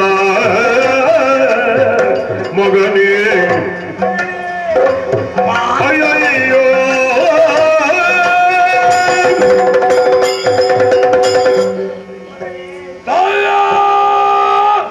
ನಿನ್ನ ಮುಂದಿನ ಸುಕುಮಾರ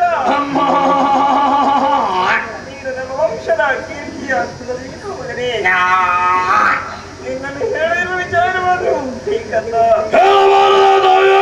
ಆದ್ರೆ ಸದ್ಯನಂತಹ ಘಟನೆಯನ್ನು ನಿನ್ನಲ್ಲಿ ತಿಳಿಸುವುದಕ್ಕೆ ನನ್ನ ತಾಳಿಯೇ ತಳವರಿಸ್ತಾ ಉಂಟಪ್ಪ. ನಿನ್ನ ಕಂದನನ್ನು ಹೇಳುವುದಕ್ಕೆ ಧೈರ್ಯ ಸಾಲದೇನಮ್ಮ ಧೈರ್ಯವಾಗಿ ಹೇಳಮ್ಮ ಮಗನೇ ಮೊನ್ನೆ ನಿನ್ನ ತಂದೆಯವರು ನಮ್ಮ ದಾಯಾದಿಗಳಂತ ದೇವತೆಗಳೊಂದಿಗೆ ಕಾಳಗವನ್ನು ಕೊಡುವುದಕ್ಕಾಗಿ ಸೇನಾ ಸಮೇತರಾಗಿ ದೇವರು ಪ್ರವೇಶ ಮಾಡಿದರು. ನನ್ನನ್ನು ಕಾರಣವಾಗಿ ಅಪ್ಪಿ ಮುತ್ತಿದ್ದು ತೆರಳಿದು ಬರ್ತಾರೆ ಏನಾಗಮ್ಮ ವಿಚಾರವನ್ನು ತಿಳಿದಂತ ಇಂದ್ರ ದಿಕ್ಪಾಲಗರೊಡಗೂಡಿ ಕಾಳಗವನ್ನು ಕೊಡುವುದಕ್ಕಾಗಿ ಆರಂಭಿಸಿದನಂತೆ. ಯುದ್ಧಕ್ಕಾಗಿ ಬಂದನಮ್ಮ ಏನಾಯ್ತಮ್ಮ ದೇವಲೋಕದಲ್ಲಿ ಘನಘೋರವಾದಂತಹ ಸಂಗ್ರಾಮವೇ ನಡೆದು ಹೋಯಿತಂತೆ. ಸಂಗ್ರಾಮ ಏರ್ಪಟ್ಟಿದೆ ಪರಿಣಾಮ ಆ ದೇವತೆಗಳೆಲ್ಲರೂ ನಿನ್ನ ತಂದೆಯಲ್ಲಿ ಕೈ ಸಾಗದೆ ಯುದ್ಧದಲ್ಲಿ ಸೋತು ಎತ್ತಲೋ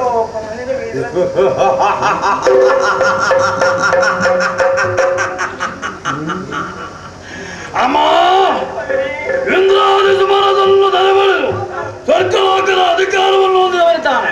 ಸಂತೋಷದ ವಿಚಾರ ದುಃಖಿಸ್ತಾ ಇಲ್ವೇನಮ್ಮ ಮುಗಿಲಿಲ್ಲ ಸುರರನೆಲ್ಲ ಗೆಲ್ಲಿದು ಬಳಿಕ ಮಗನೇ ಕಂದ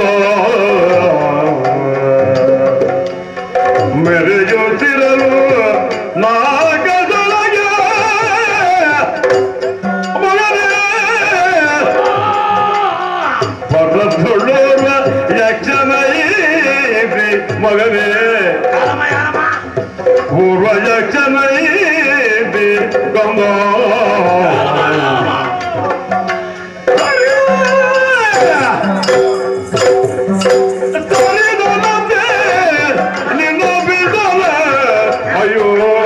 ಅಯ್ಯಯ್ಯೋ ಬೀಳಲೇನಯ್ಯೋ ಗೌರ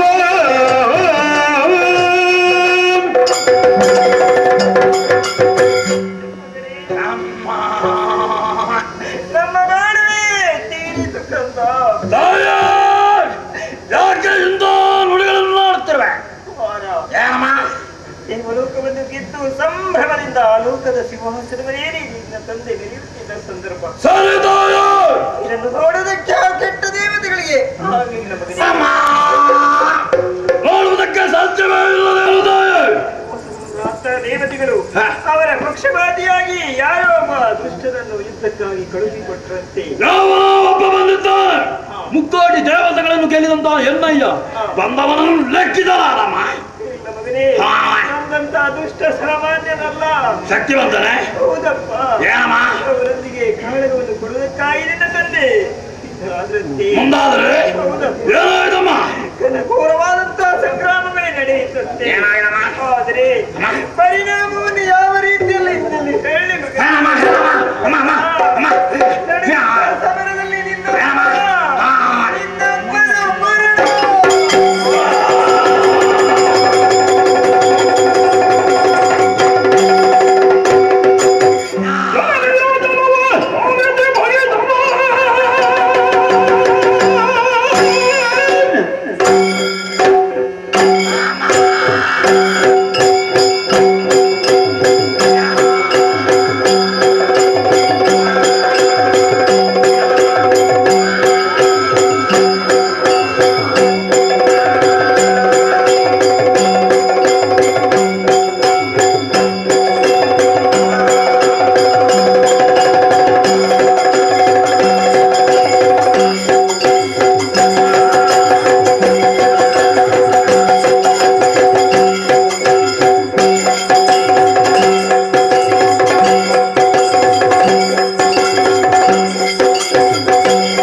ವನಜನಾಭನು ಬರುವ ಕೃತಗತಿ ಅನವರದ ಸುಮನದರ ಬಗೆದಿ ನಿನಗೆ ಬೇಡುವೆ ಒಂದು ವಿಧಿಯಲ್ಲಿ ಪಡೆದು ವರಗಳನೆ ಮಗನೇ ವಿಧಿಯಲ್ಲಿ ಪಡೆದು ವರಗಳನೆ ಕುಮಾರ ಮಗಿಜ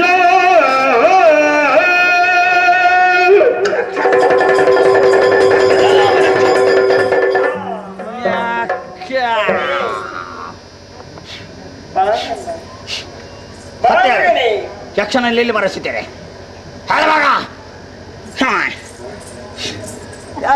ನೀನು ಜಾಣನಾಗಿರ್ಬೇಕು. ತರದೇ ಅಲ್ಲಮ್ಮ ಮಗನೇ ಕಾರಣವಿದೆ. ಯಾವತ್ತೂ ನಾವು ಅವಸರ ಮಾಡಬಾರದು. ಅವಸರದಿಂದ ಅನರ್ಥಗಳು ಸಂಭವಿಸಲಿಕ್ಕೆ ಸಾಧ್ಯತೆ ಇದೆ. ಹೌದೇ ಕಂದ, ಈ ಹೊತ್ತು ನೀನಾಡಿದಂತ ವೀರವಾಣಿಯನ್ನು ಕೇಳಿದಾಗ ನನ್ನ ದುಃಖವೆಲ್ಲ ಮಾಯವಾಗಿ ಸಂತೋಷವು ತುಂಬಿದಂತಪ್ಪ. ಒಂದೊಮ್ಮೆಗೆ ನಿನ್ನ ತಂದೆಯನ್ನು ಬಂದಾದರೆ ಸರಿಯಾದ ಶಾಸ್ತಿ ಮಾಡ್ತೇನೆ, ದೇವತೆಗಳನ್ನು ಹೊಡೆ ನೋಡಿಸ್ತೇನೆ ಎಂಬ ಹಾಗೆ ಹೊರಡುತ್ತಾ ಇದ್ದೀನಿ. ಅದೇ ಉದ್ಯೋಗದಿಂದ ಮುಂದುವರಿಯುತ್ತಿದ್ದಾರೆ. ತಡೆದು ನಿಲ್ಲಿಸಿದೆಯಲ್ಲ ಕಾರಣವಿದೆ. ಆ ದೇವತೆಗಳನ್ನು ಗೆದ್ದ ತಕ್ಷಣ ಅವರ ಪಕ್ಷಪಾತಿಯಾಗಿ ಆ ವನಜನಾಭ ಬಂದೆ. ಗೋವಿಂದ ಅವ ಕಾಡಾಡಿ ಆಗುವಂತೆ ನಾನ್ ಮಾಡ್ತೇನೆ. ಅವ ಮಹಾ ಕಪಟಿ ಮಗನಿ, ನೋಡಿಕೊಳ್ತೇನೆ. ಅವನಿಂದಲೂ ನಿನ್ನ ಬಾರಿ ಯಾವುದೇ ರೀತಿಯ ಸೋಲು ಬರಬಾರದು. ಅದಕ್ಕಾಗಿ ನಾನು ಮಾಡಬೇಕು. ಈ ದೇಹ ಬಲವೊಂದಿದ್ರೆ ಸಾಲದಪ್ಪ. ಆರ್ಥಿಕ ಬಲವಿದೆ, ಸೇನಾ ಬಲವಿದೆ. ಆ ಬಲವಿದ್ದರೆ ದೈವ ಬಲವಿಲ್ಲ ನೋಡಿ. ದೈವ ಬಲ ಅದನ್ನು ಹೊಂದುವುದಕ್ಕೆ ಏನು ಮಾರ್ಗ? ತಪಸ್ಸಲ್ಲದೆ ಅನ್ಯತಾ ಮಾರ್ಗವಿಲ್ಲ. ಯಾವ ರೀತಿ ತಪಸ್ಸು? ಬ್ರಹ್ಮದೇವನನ್ನು ಕುರಿತು ನೀನು ತಪಸ್ಸು ಮಾಡಬೇಕು. ಹೇಗೆ? ಅದಕ್ಕಾಗಿ ಈಗಿಂದೀಗಲೇ ಅನ್ನಾಹಾರವನ್ನು ತ್ಯಜಿಸಬೇಕು.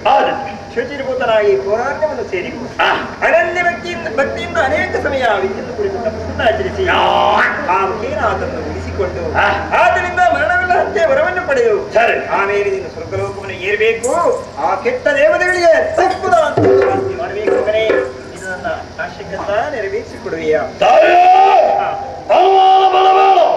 ನೀನೊಂದಂತೆಯೇ ಬ್ರಹ್ಮದೇವನ ಕುರಿತು ತಪಸ್ಸನ್ನು ಆಚರಿಸುವುದಕ್ಕೆ ಮುಂದಾಗ್ತೇನೆ. ಕೈಗೊಂಡಂತಹ ಕಾರ್ಯ ಯಶಸ್ಸನ್ನು ಸಾಧಿಸಬೇಕಾದ್ರೆ ಹೆತ್ತವ್ವೆಯಾಗಿರುವಂತಹ ನೀನು ಆಶೀರ್ವಾದ ಮಾಡಬೇಕಮ್ಮ. ಆಶೀರ್ವಾದ ತಪಸ್ಸಿಗೆ ಹೋಗುವಂತಹ ಸಂದರ್ಭ ಮಾರ್ಗ ಮಧ್ಯದಲ್ಲಿ ಯಾವುದೇ ಕಷ್ಟಗಳು ನಿನ್ನ ಪಾಲಿಗೆ ಎದುರಾಗದಂತೆ ಇದು ರಕ್ಷಣೆ ಬೇಕಾಗಿತ್ತು. ಈ ಆಯುಧ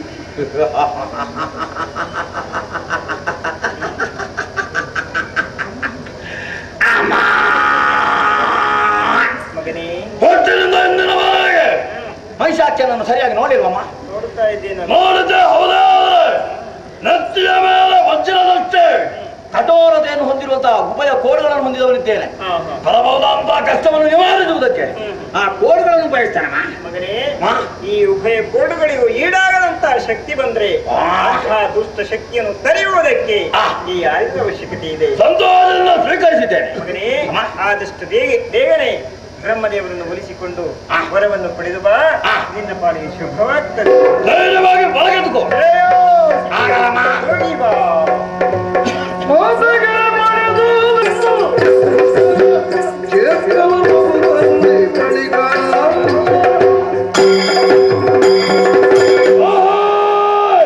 ತಾಯಿಂದ ಶುಭಾಶೀರ್ವಾದವನ್ನು ಹೊಂದಿದವನಿದ್ದೇನೆ. ಬ್ರಹ್ಮದೇವನ ಕುರಿತು ತಪಸ್ಸನ್ನು ಆಚರಿಸುವುದಕ್ಕೆ ಪುಷ್ಕರ ಕ್ಷೇತ್ರದ ಅಗತ್ಯವಿದೆ. ಅರಸುತ್ತಾ ಮುಂದುವರಿತಾನೆ.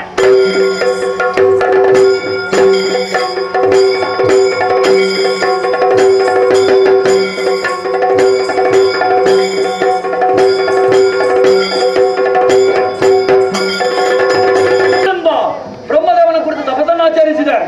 ಒಲಿದು ಬಂದ ಬ್ರಹ್ಮ ಅವನನ್ನು ಕೇಳಿಕೊಂಡಿರುವ ವರಗಳು ಹೀಗೆ: ಮೂರು ಮೂರ್ತಿಗಳಿಂದ ಮರಣವಿಲ್ಲ ಎನ್ನುವಂತ ವರವನ್ನು ಕೇಳಿದ್ದೇ ತಾಳ ತಥಾಸ್ತು ಎಂದು ಹೇಳಿ ಹೊರಟು ಹೋಗಬರುತ್ತಾನೆ. ವರವಾಗಿದ್ದಾನೆ.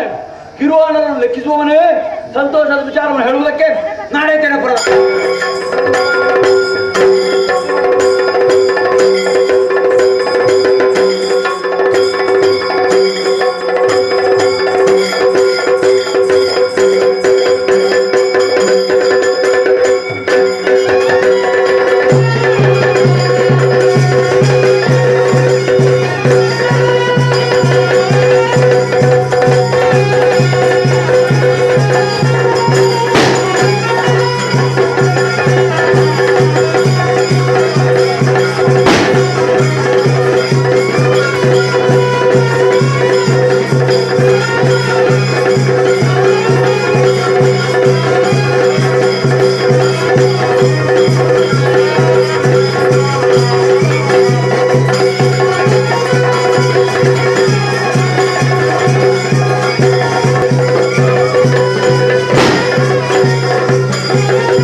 ನಿಮ್ಮೆಲ್ಲರನ್ನು ಸೇರಿಸಿಕೊಂಡು ನೇರವಾಗಿ ದೇವಲೋಕವನ್ನು ಸೇರಿದವ ನಾನು ಏನು ಮಾಡುವುದು?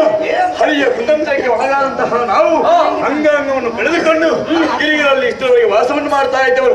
ಆದರೆ ಒಂದೇ ಒಂದು ವಿಚಾರದಲ್ಲಿ ಚಿಂತೆ, ಅದೆಷ್ಟೋ ಸೇವೆ ಮಾಡಿದ್ರು ಕೂಡ ದಿನಕ್ಕೆ ಒಬ್ಬೊಬ್ಬರನ್ನೇ ಕಳೆದುಕೊಳ್ತಾ ಇದ್ದೇವೆ.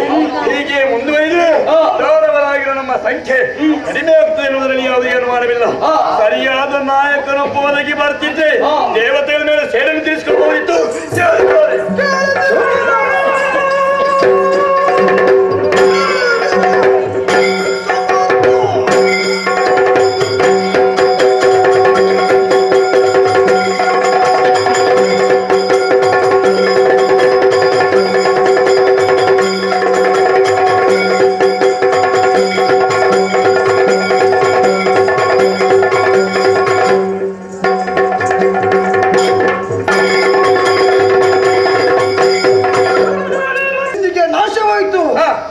ಚಿಂತನೆಯನ್ನು ಮಾಡಿಕೊಂಡಿದ್ದೆ.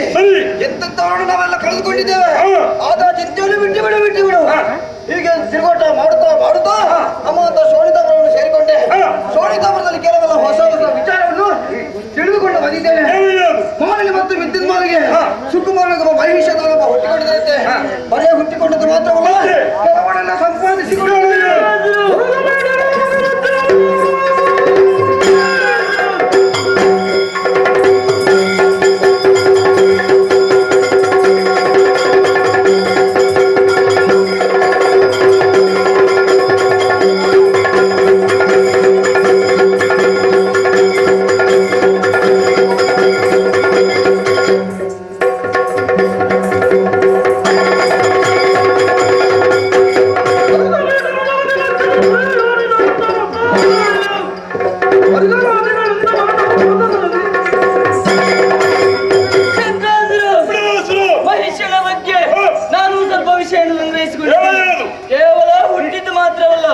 ಹುಟ್ಟಿನಿಂದಲೇ ಬಹಳಷ್ಟು ಸಾಧನೆಯನ್ನು ಮಾಡಿದ್ದಾನೆ.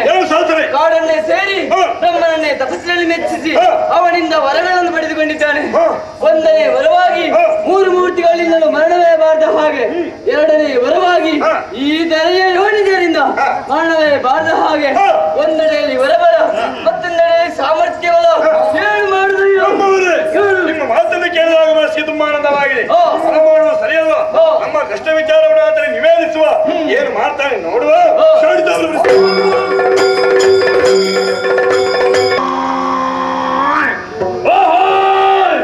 ಬ್ರಹ್ಮದೇವರನ್ನು ಅನುಗ್ರಹಿಸಲ್ಪಟ್ಟಂತ ವರಗಳ ವಿಚಾರವನ್ನು ಶೋಣಿತಾ ನಗರದಲ್ಲಿ ಬಂದು ಹೇಳಿದೆ. ಸಮಸ್ತರು ಸಂತೋಷಗೊಂಡು ಬರುತ್ತಾರೆ. ಅದುರ ವೀರರ ಸಮ್ಮುಖದಲ್ಲಿ ಶೋಣಿತಾ ನಗರದ ರತ್ನ ಸಿಂಹಾಸನವನ್ನು ಏರಿಕೊಂಡು ಬರುತ್ತಿದ್ದೇನೆ. ಕರ್ತವ್ಯ ಪ್ರಜ್ಞೆಯುಳ್ಳವನಾಗಿ ಏನೇನು ಸೇರಿಕೊಂಡು ಭೂಜರವನ್ನು ದರ್ಪವನ್ನು ಅಡಗಿಸುವುದಕ್ಕೆ ಭೂಲೋಕದಲ್ಲೆಲ್ಲ ಸಂಚರಿಸಿದೆ. ಅಧಿಕಾರವನ್ನು ಸ್ಥಾಪಿಸಿದೆ. ಆಮೇಲೆ ಪಾತಾಳ ಲೋಕಕ್ಕಿದೆ. ಉರಗಾದಿಗಳನ್ನು ಸಹ ಮಾಡಿದೆ. ಅಧಿಕಾರ ಮುದ್ರೆಯನ್ನು ಒತ್ತಿದವನಿದ್ದೇನೆ. ಆದರೆ ನನ್ನಲ್ಲಿನ ಪ್ರಾಣವನ್ನು ಹೀರಿದಂತಹ ಕುನ್ನಿಗಳು ಸ್ವರ್ಗಲೋಕದಲ್ಲಿದ್ದಾರೆ. ಇಂದ್ರಾದಿ ಸುಮನದರು ಅವರಿಗೆ ತಕ್ಕ ಪ್ರಾಯಶ್ಚಿತ್ತ ಎಸಗೋಣ ಎನ್ನುವಂತಹ ಯೋಚನೆಯಲ್ಲಿದ್ದಾರೆ. ನನ್ನನ್ನು ಕಾರಣಕ್ಕೆ ಯಾರೋ ಬಂದಿದ್ದಾರೆ.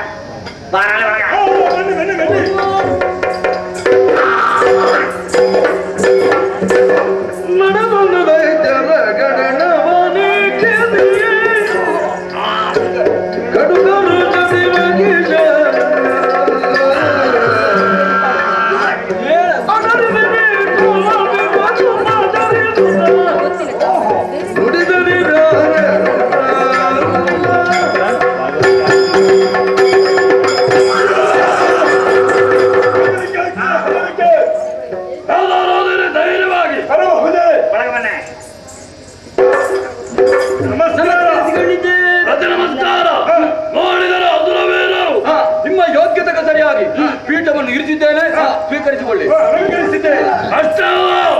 ವಿಧ ವಿಧವಾಗಿ ಸರ್ಕಾರವನ್ನು ಕೈಗೊಂಡಿದ್ದೇನೆ. ಸಂತೋಷವಾಯಿತು ತಾನೇ? ಆಶ್ಚರ್ಯ, ಪರಮಾಶ್ಚರ್ಯ. ಅಂಗಾಂಗಗಳನ್ನು ಕಳೆದುಕೊಂಡವರಿದ್ದೀರಿ. ಕೈದವನಿಗೆ ಕಾಲಿಲ್ಲ, ಕಾಲಿದವನಿಗೆ ಮೂಗಿಲ್ಲ, ಮೂಗಿದವನಿಗೆ ಕಿವಿಲ್ಲ, ಕಿವಿದ್ದವನಿಗೆ ಕಣ್ಣಿಲ್ಲ. ಅಂಗಹೀನತೆ ಎದ್ದು ಕಾಣ್ತಾ ಇದೆ. ಇದಕ್ಕೆಲ್ಲ ಕಾರಣ ಏನು? ಯಾವ ಪುರದ ಅರಸರು? ನಿಮ್ಮ ಹೆಸರೇನು? ಯಾಕೆ ಬಂದ್ರಿ?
ಎನ್ನುವ ಅಭಿಮಾನನಲ್ಲಿ ಉಂಟು. ಶೋಣಿತಾಪುರ ಬೇರೆಯಲ್ಲ, ಈ ಹಿಂದೆ ಶೋಣಿತಾಪುರದ ಅಧಿಕಾರಿ ನಾನೇ ಆಗಿದ್ದೆ. ಈಗ ಹಾಗಿದ್ರೆ ನನಗೆ ಹಿರಿಯರಿದ್ದೇನೆ. ಮತ್ತೊಮ್ಮೆ ಉಭಯ ಕರಗಳನ್ನು ಜೋಡಿಸುತ್ತೇನೆ. ನಮಸ್ಕಾರ. ಆದರೆ ಆ ಕಾಲದಲ್ಲಿ ದೇವತೆಗಳಿಂದ ನಮ್ಮ ಪಾಲಿಗೆ ಅನ್ಯಾಯವಾಗಿದೆ. ಹೌದಾ? ಇನ್ನು ವಿಚಾರವನ್ನು ಅರಿತು ನಮ್ಮವರಿಗೆ ನೀನು ಅನ್ಯಾಯವನ್ನು ಒದಗಿಸುವುದಕ್ಕೆ ಬೇಕಾಗಿ ಇವರನ್ನು ಸೇರಿಸಿಕೊಂಡು ನೇರವಾಗಿ ದೇವಲೋಕವನ್ನು ಸೇರಿದೆ. ಸರಿ, ಸಮರ ಕ್ಷೇತ್ರದಲ್ಲಿ ದೇವತೆಗಳಿಗೂ ನಮಗೆ ಯುದ್ಧವು ನಡೆಯಿತು. ಸರಲ್ಲಿ ದೇವತೆಗಳು ಪಡಿತಾರೆ.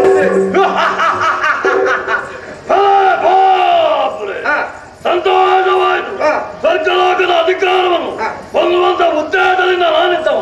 ನನಗಿಂತ ಮುಂಚಿತವಾಗಿ ಸ್ವರ್ಗಲೋಕವನ್ನು ಏರಿ ಇಂದ್ರಾದಿ ಸುಮ್ಮನತರನ್ನು ತಾಜಬಡಿದು ಪೀಠವನ್ನು ವಶಪಡಿಸಿಕೊಂಡಿರಲ್ಲ. ನಾಳೆ ದಿವಸ ವಿಶೇಷವಾದಂತ ವೇದಿಕೆಯೊಂದನ್ನು ನಿರ್ಮಿಸಿ ಅಮ್ಮನಿಂದ ನಿಮಗೆ ವಿಶೇಷವಾದಂತ ಪುರಸ್ಕಾರ. ನಮ್ಮಮ್ಮ ಮಾಲಿನಿ ದೇವಿ. ಆದ್ರೆ ಅದಕ್ಕೊಂದು ಮಾತು, ಏನ ಅಧಿಕಾರವನ್ನು ಈ ಕಾಲದಲ್ಲಿ ನಾವು ಉಳಿಸಿಕೊಂಡದ್ದು ಮಾಡಿಕೊಂಡು ಕಳ್ಕೊಂಡು ಬೇಡದ್ದು ಮಾಡಿದಲ್ಲ ರಾಯರೇ. ನೇರವಾಗಿ ಸ್ವಸಮರ್ಥ ಮೂಲಕವಾಗಿ ಅಧಿಕಾರವನ್ನು ಗಳಿಸಿಕೊಂಡು ಕೂಡ ಅದರಲ್ಲಿ ಕುಳಿತುಕೊಳ್ಳುವುದಕ್ಕೆ ಕೆಲವರು ಬಿಡುವುದಿಲ್ಲ. ಯಾರವರು ಸಮರ ಕ್ಷೇತ್ರದಲ್ಲಿ ಕೈ ಸೋತ ದೇವೇಂದ್ರ ಹೋಗಿ ನೇರವಾಗಿ ಹರಿಯಲ್ಲಿ ದೂರಿದ್ದ. ಹರಿಯಲ್ಲಿ ದೂರಿಕೊಂಡನೆ ಹರಿ ಬರಲಿಲ್ಲ. ದೂರದಲ್ಲಿ ನಿಂತ ಬಿಟ್ಟ. ಏನಾದ್ರು ಚಕ್ರ ಚಕ್ರ ಎಲ್ಲಿ ಮಾರ್ಗದಲ್ಲಿ ಹೋಗಿರ್ಬೇಕು. ಮಾರ್ಗದಲ್ಲಿ ಹೋಗ್ಲಿಲ್ಲ. ಬದಲಾಗಿ ನನ್ನ ಮೂಗು, ಅವರ ಕೈ, ಇನ್ನೊಬ್ಬನ ಕಾಲು ಈ ರೀತಿ ಅಂಗವಿಕಲತೆಗೆ ಕಾರಣವಾಯ್ತಯ್ಯ. ಅಂಗಹೀನರಾಗಿದ್ದೀರಿ. ಸರಿ, ಎಲ್ಲಿ ಕಾಲಗಳು ಅಂಗಾಂಗವನ್ನು ಕಳೆದುಕೊಂಡಂತಹ ನಾವು ಅಧಿಕಾರವನ್ನು ಕಳೆದುಕೊಂಡು ಇರುವುದಕ್ಕೆ ಸ್ಥಳ ಇಲ್ಲದೆ ಗುಹೆಯಲ್ಲಿ ಕಾರಣದಲ್ಲಿ ಇಷ್ಟವರೆಗೆ ಜೀವನವನ್ನು ನಡೆಸ್ತಾ ಇದ್ದವು.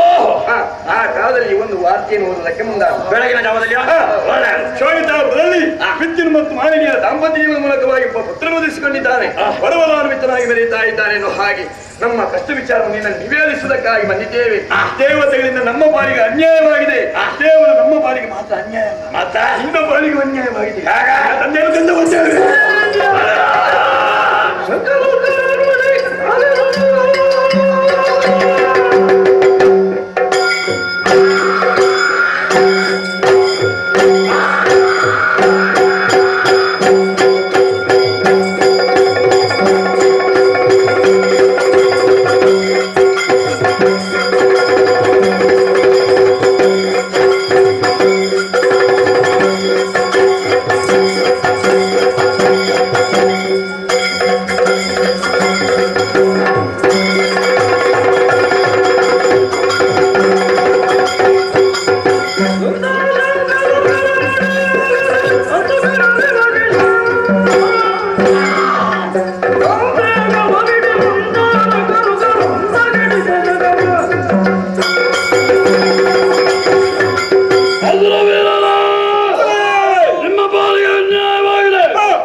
ಪ್ರಶ್ನಿಸುವುದಾಗಿ ಈ ಕ್ಷಣವೇ ಸಿದ್ಧತೆಯಿಂದ ಮಾಡೋಣ.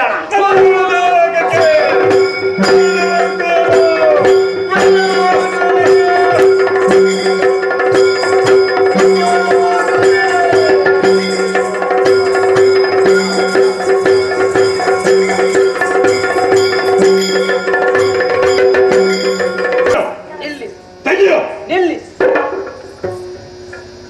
ಹಿಂದೆ ನೋಡ, ಸರಿ ನೋಡಿ ದಾರಿ ನೋಡು. ಹೋಣ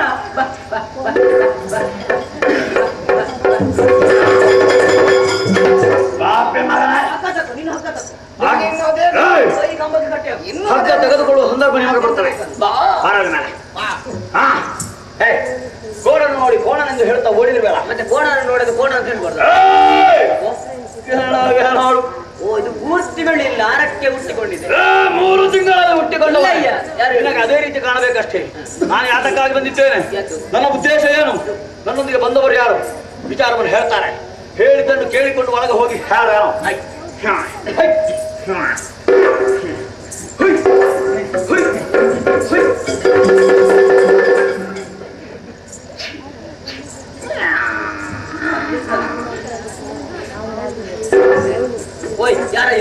ವಿದ್ಯುನ್ಮಾಲಿಯ ಮಗ ತಂದೆಯ ಕೊಂದ ಸೇಡನ್ನು ತೀರಿಸುವುದಕ್ಕಾಗಿ ಬಂದಿದ್ದಾರೆ.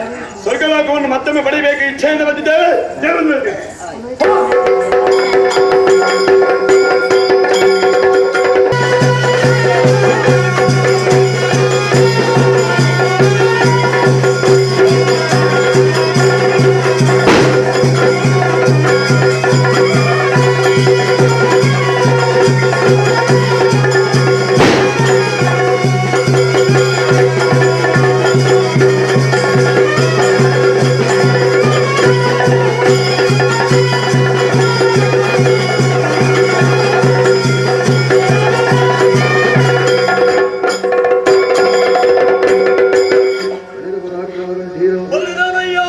ತಲುಪ್ತಾನೆ. ದೇವಲೋಕಕ್ಕೆ ಯಾರೆಂಬುದಾಗಿ ಕೇಳಿದ್ದೀರಿ? ದೇವೇಂದ್ರ ಮಹಾರಾಜ. ಸರಿ, ಹಾಗೆಂದುಕೊಳ್ಳಬಹುದು. ಒಂದು ವಿಚಾರ ಹಲವಾರಿದೆ.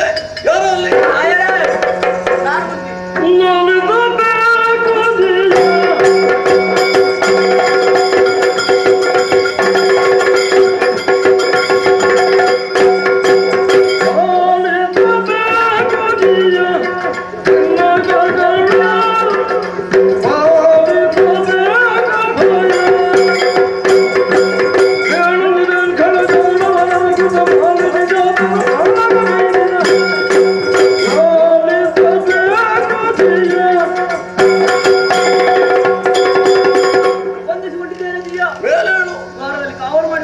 ಪರಿಚಯ ಉಂಟು, ಇಲ್ಲಿ ಯಾಕೆ ಬಂದೆ?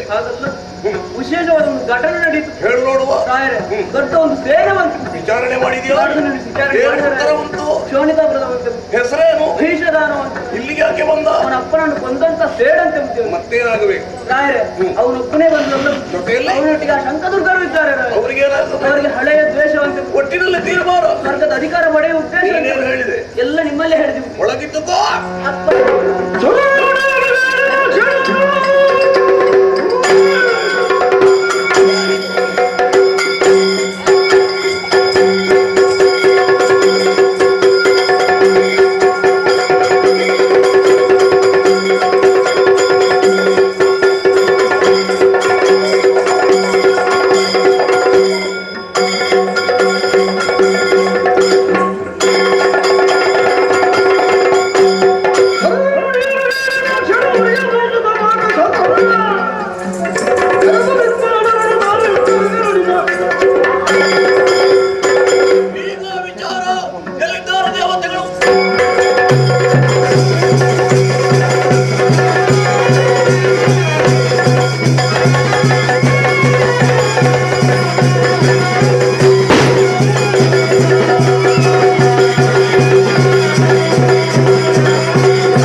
ಶರಾಯುಧಗಳನ್ನು ಹಿಡಿದುಕೊಳ್ಳಿ, ನಿಮ್ಮ ನಿಮ್ಮ ವಾಹನವನ್ನು ಏರಿಕೊಳ್ಳಿ, ನಡೆಯಿರಿ.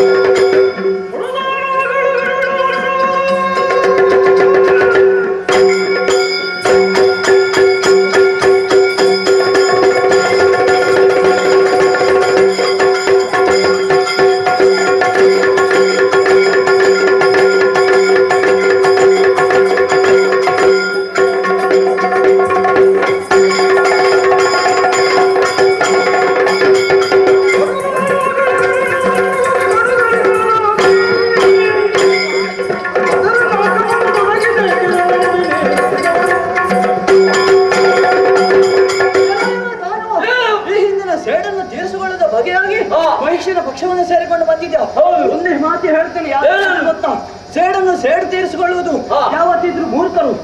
ಸಾರಿಗೆ ನೀನು ಸೇರಿ ಅಂತ ಆದ್ರೆ ತಲೆ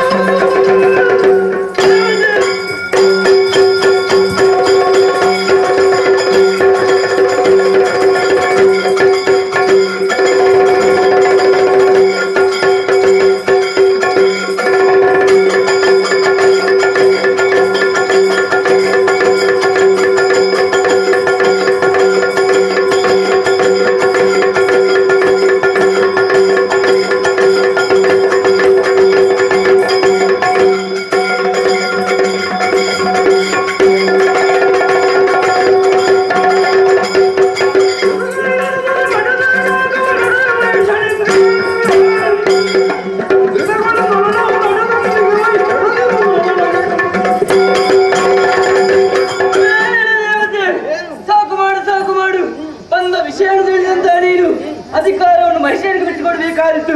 ಅದನ್ನು ಬಿಟ್ಟು ಆಯುಧವನ್ನು ನಡೆದುಕೊಂಡು ಮುಂದುವರಿತಾ ಇದ್ದೀಯ ಮಾಡಿ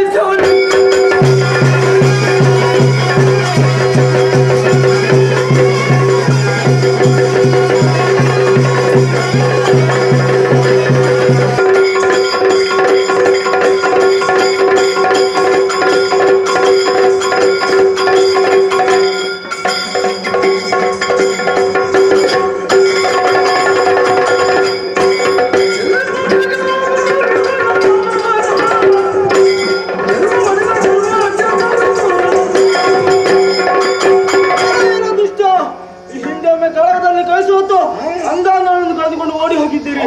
ಆದ್ರೆ ಈಗ ಮತ್ತೆ ಬಂದಿಲ್ಲ. ಮಾತಿನಲ್ಲಿ ಹೇಳುತ್ತಿದ್ದೇನೆ, ದೇವಲೋಕನ ಬಿಟ್ಟು ಹೋದರೂ ಸರಿ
ನಮ್ಮ ಅಂಗಗಳ ಕತ್ತರಿಸುವಂತೆ ಮಾಡಿದವರು ನೀವು. ಅದಕ್ಕೆ ಸರಿಯಾದ ಪ್ರಾಯಶ್ಚಿತ್ತವನ್ನು ಮಾಡಲಿಕ್ಕೆ ಬಂದಿದ್ದೇನೆ. ಸುರಲೋಕದ ಅಧಿಕಾರ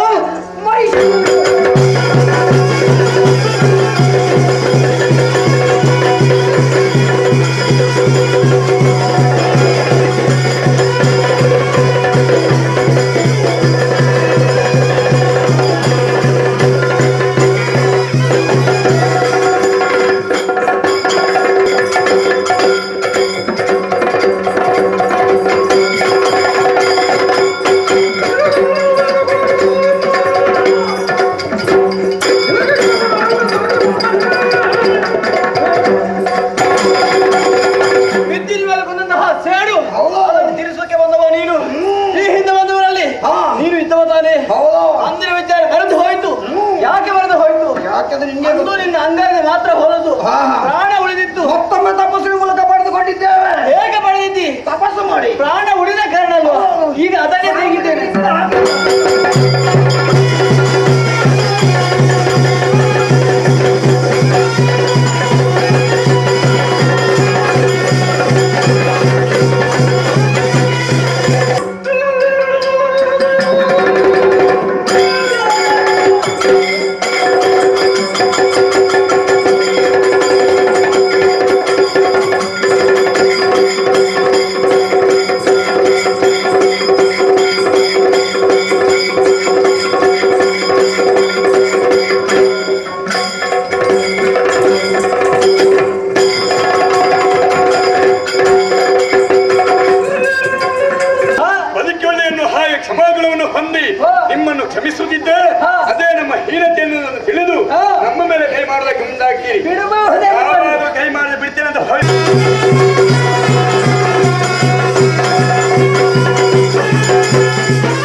ಎಂಬಂತ ಅನುಮಾನದಿಂದ ಕೇಳುತ್ತಿಲ್ಲ.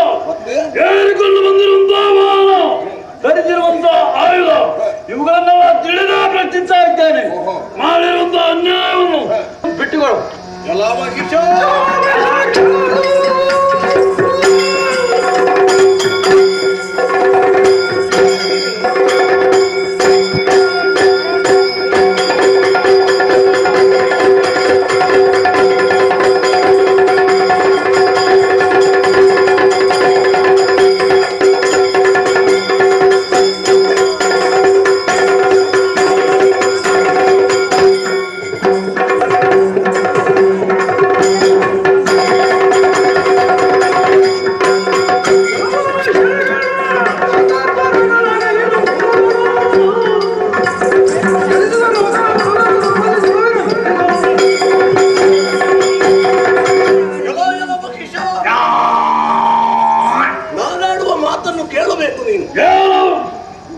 ಕೊಲ್ಲಿಸುವುದಕ್ಕಾಗಲಿ ಕೊಲ್ಲುವುದಕ್ಕಾಗಲಿ ನಾನು ಯಾರು ಹೇಳುವುದು?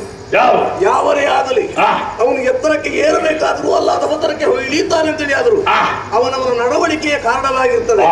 ನೀತಿಗೆ ವಿರೋಧವಾಗಿ ವ್ಯವಹರಿಸಿದ, ಯಾಗ ಮಾಡಬೇಕು ಅಂತ ಅವನಿಗೆ ಬುದ್ಧಿ ಬರಲಿಲ್ಲ, ದೇವಲೋಕವನ್ನು ಬಯಸುವುದಕ್ಕೆ ಹೊರಟ, ಅದರ ಪರಿಣಾಮವಾಗಿ ಅವಸಾನವನ್ನು ಹೊಂದಿದ್ದಾನೆ ಅಂತೇಳಿ ಆದ್ರೆ ಸುಮ್ಮನೆ ಇಲ್ಲ ಸಲ್ಲದ ಆರೋಪ ದೇವರಲ್ಲಿ ಹೊರಿಸಿಕೊಳ್ಳುವ ಅಗತ್ಯ ಇಲ್ಲ ನಿನಗೆ.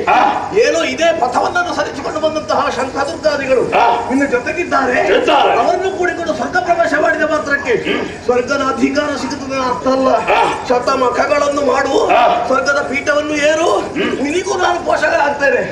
ಸ್ವರ್ಗವನ್ನು ಬಿಟ್ಟು ಕೊಡುವುದಿಲ್ಲ. ಇಲ್ಲ ಇಲ್ಲ. ಯುದ್ಧ ಮಾಡೋದಕ್ಕೆ ಸಿದ್ಧನಾಗಿದ್ಯೋ? ಯುದ್ಧದ ನಿನ್ನ ಭವಿಷ್ಯತ್ತಿನ ಭವಿಷ್ಯ ಹೇಳ್ತಾ ಇದ್ದೇನೆ. ನನ್ನ ಭವಿಷ್ಯತ್ತಿನ ಬಗ್ಗೆ ಯೋಚಿಸಬೇಡ, ನಾನು ಯೋಚಿಸ್ತೇನೆ. ನಿನ್ನ ಒಳಿತಲ್ಲ. ಯುದ್ಧ ಮಾಡಿದರೆ ಗೆಲ್ಲಬಹುದಾ? ಹಾಗಾದ್ರೆ ನಿಮಗೆ ಪ್ರಾರಂಭದಲ್ಲಿ ಹೇಳ್ಬೋದಿತ್ತಲ್ಲ, ಏನು ಯುದ್ಧವೇ ಮಾಡು ಅಂತೇಳಿ. ನೀನು ಸ್ವರ್ಗಲೋಕ ಬಿಟ್ಟು ಕೊಡದಿದ್ರೆ ಯುದ್ಧವೇ ಬಿಟ್ಟು ಕೊಡುವುದಿಲ್ಲ.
ಹೊಗಳಿಕೆಯನ್ನು ಕೇಳಿ ಮನಸ್ಸಿಗೆ ಆನಂದವಾಯಿತು.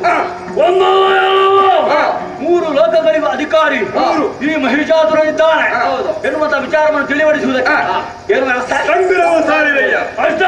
ಆಗುವುದಿಲ್ಲ. ಅರ್ಪಣ ತರ್ಪಣ ಮಹಿಷಾರ್ಪಣವಾಗಬೇಕು.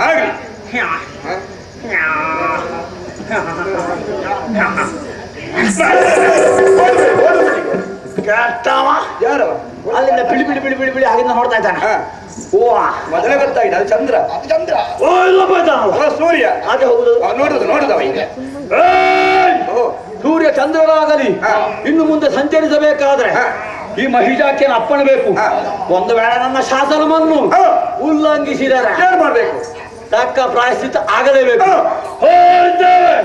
ನಾಳೆಯ ದಿವಸ ವಿಜಯೋತ್ಸವವನ್ನು ಆಚರಿಸಬೇಕು. ಆ ಬಗ್ಗೆ ಯೋಚಿಸೋಣ.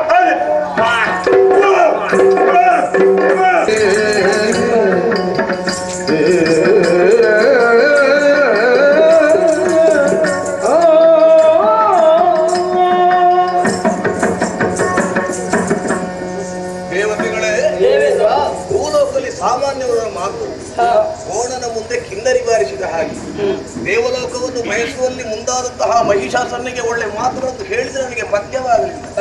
ಏನು ಮಾಡೋಣ? ದೈಹಿಕವಾದಂತಹ ಬಲದ ಜೊತೆಯಲ್ಲಿ ದೇವರ ಅನುಗ್ರಹವನ್ನು ಪಡೆದಂತಹ ಮಹಿಷಾಸುರನ ಅಲ್ಲಿ ಯುದ್ಧ ಮಾಡಿದ್ರೆ ನಮ್ಮ ಪಾಲಿಗೆ ಈ ಹೊತ್ತಿಗೆ ಸೋಲಾಗಿದೆ. ಸ್ವರ್ಗಲೋಕದಲ್ಲಿ ಮಹಿಷಾಸುರನೇ ಮೆರೆಯುತ್ತಿದ್ದಾರೆ, ಮತ್ತೆ ನಾವಿರುವುದಕ್ಕೆ ಸಾಧ್ಯ ಉಂಟು? ಕಾಡಾಡಿಗಳಾಗಿ ತಿರುಗಾಡುವಂತಹ ದುಸ್ಥಿತಿಗೆ ಒಳಗಾದವರು ದೇವತೆಗಳು. ಕೇವಲ ನಮಗೊದಗಿದಂತಹ ಸೋಲಲ್ಲ, ಲೋಕದ ಸಜ್ಜನರಿಗೆ ಒದಗಿದಂತಹ ಸೋಲು. ದುರುಳರ ವಧೆಯಾಗದೇ ಇದ್ರೆ ಸಜ್ಜನರಿಗೆ ಕ್ಷೇಮವಿಲ್ಲ. ಆದುದರಿಂದ ನಾವೆಲ್ಲರೂ ಹುಟ್ಟು ಸೇರಿ ಸತ್ಯಲೋಕವನ್ನೇ ಸೇರಿಕೊಂಡು ಅದು ಬ್ರಹ್ಮದೇವರಲ್ಲಿ ಕಷ್ಟವನ್ನು ಹೇಳಿಕೊಡುತ್ತೇವೆ ಅಂತೇಳಿ ಆದರೆ ಖಂಡಿತವಾಗಿ ಪರಿಹಾರ ಉಂಟು.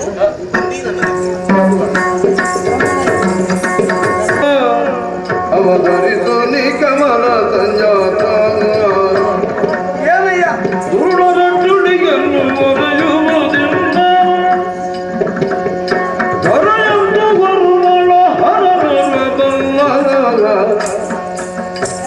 ಹೊರೆಯಬೇಕೆಳೆ ಮಾಡಿ ನಾಥ ದೇವ.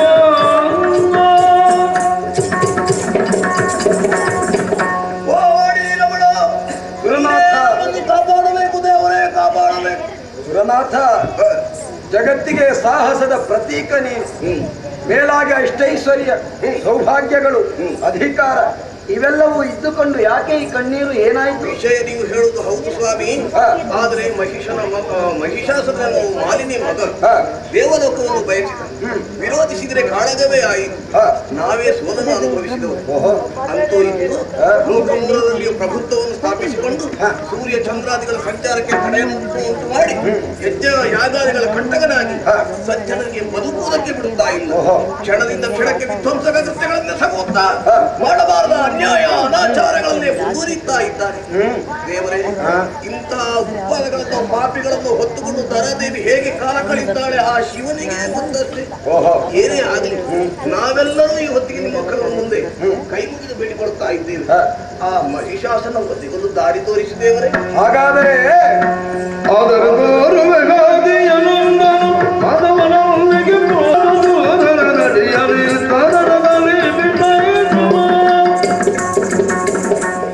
ಸುರಪಾಲ, ನಿನ್ನ ಅಳಲು ನನಗೆ ಅರ್ಥವಾಯಿತು. ಹಾಗೆಂದುಕೊಂಡು ನಾನು ಮಹಿಷನಿಗೆ ಕೊಟ್ಟಿರುವಂತಹ ವರ ಪ್ರಬಲವಾಗಿದೆ. ಅದನ್ನು ಸತ್ಯವಾಗಿಸಿ ಉಳಿಸಿ ಅವನನ್ನು ವಧಿಸ. ಏನು ಕೂಲ ಮಹಿಷನ ಉಪ್ಪಟಲ್ಲ ಅವನು ವಧಿಸುವುದು ಹೇಗೆ ಆಲೋಚಿಸ್ತಾ ಸರಿ. ನೀವು ಆ ಕುರಿತಾಗಿ ಮಾತಾಡಬೇಕೆಂದು ನಾನು ಈ ಕಡೆ ಬಂದು ಈರುವರು ಬಂದು ಸೇರಿದ್ದು ತುಳಿನಾದ್ರಿಯ ತಪ್ಪಲ ಪ್ರದೇಶ. ಕಾಣಿಸುತ್ತಿರುವುದು ಚಂದ್ರಕಾಂತ ಶಿಲೆ. ಆ ಶಿಲೆ ಮೇಲೆ ಕುಳಿತು ದುರುಳನ ವಧೆ ಬಗ್ಗೆ ಸಮಾಲೋಚನೆ ನಡೆಸಿದ.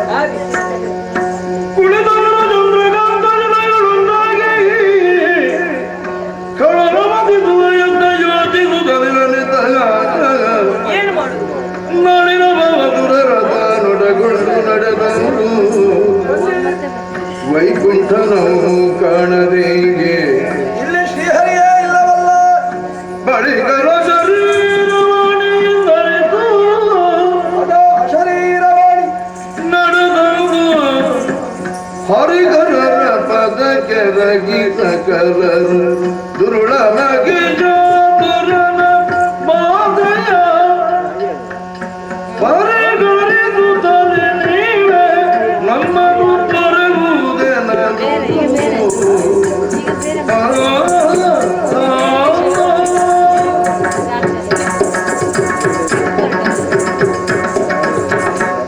ಹರಿಹರರ ಪದಾರ್ಥಗಳಿಗೆ ನಮಃ. ಎಲ್ಲರೂ ಎದ್ದೇಳಿ. ಬ್ರಹ್ಮ ಆಶ್ಚರ್ಯವಾಗ್ತಾ ಉಂಟು. ಈ ಕಡೆಯಲ್ಲಿ ನೋಡಿದರೆ ದೇವತೆಗಳು ಎಲ್ಲರೂ ಜೊತೆಯಲ್ಲಿ ಇತ್ತ ಬರೋದಕ್ಕೆ ಕಾರಣ ಏನು ಅಂತ ಗೊತ್ತಾಗ್ಲಿಲ್ಲ. ಹರಿಹರರೇ, ಏನು? ಮಾಲಿನಿಯ ಮಗನಾದಂತಹ ಮಹಿಷಾಖ್ಯನ ತಪಸ್ಸಿಗೆ ಒಲಿದು ಅವನು ಕೇಳಿದಂತಹ ವರಗಳನ್ನು ಕೊಟ್ಟು ಬಿಟ್ಟೆ. ವರಗಳಿಂದಾಗಿ ಪ್ರಮತ್ತನಾದಂತಹ ದುರುಳ 3 ಲೋಕಗಳನ್ನು ತನ್ನ ಅಂಕಿತಕ್ಕೆ ಸೆಳೆದುಕೊಂಡಿದ್ದಾನೆ. ಅದು ದೇವತೆಗಳನ್ನು ಸವಣದಲ್ಲಿ ಬಡಿದಟ್ಟಿಯವರ ಅಧಿಕಾರಗಳನ್ನು ಕೈಗೆ ಕಾಂತುಕೊಳ್ಳುವುದರ ಮೂಲಕವಾಗಿ ತ್ರಿಲೋಕಾಧಿಪತಿಯಾಗಿದ್ದಾನೆ. ಆಗಮ ನಿಗಮಗಳನ್ನು ನಿರ್ಬಂಧಿಸಿ ಲೋಕ ಜೀವನ ಸೂತ್ರವನ್ನೇ ತುಂಡರಿಸಿ ಲೋಕ ಕಂಟಕನಾಗಿದ್ದಾನೆ. ಅಂಥವನ ವಧೆಯಾಗದಿದ್ದರೆ ಸಜ್ಜನರಿಗೆ ಬಾಳ್ವೆ ಇಲ್ಲ, ಒಂದು ದಾರಿ ಆಗಬೇಕು. ಮನುಷ್ಯನ ಬಾಧೆ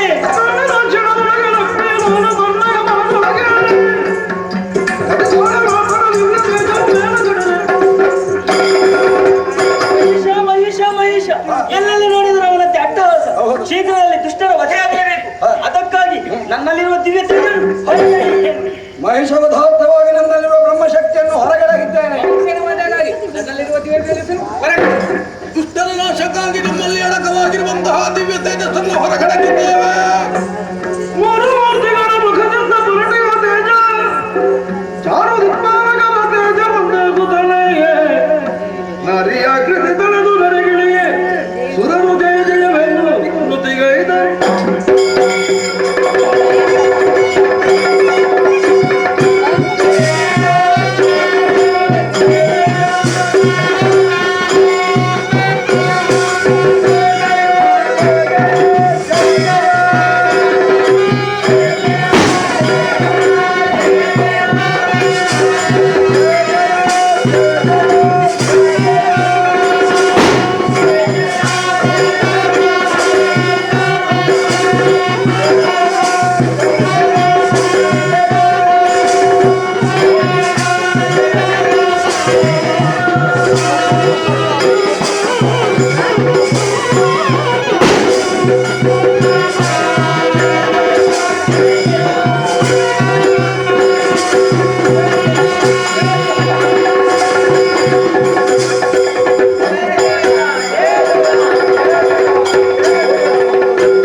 ಯಾರಿಂದ ಕಷ್ಟವಾಯಿತು ನನ್ನಲ್ಲಿ ಹೇಳಿಕೊಳ್ಳಿರಿ, ಕಷ್ಟವನ್ನು ಪರಿಹರಿಸಿಕೊಡ್ತೇನೆ. ಮಾತೆ ಮಾತನಾಡಿತು ಕಣ ಮಗಿಜನು ವಿಧಾನಿತಿಗವರ ಬಲದಿ ಸುರವ್ರಾತನು ದೆದೆಗೆಡಿಸಿದನು ನಿರ್ಭೀತಿಯು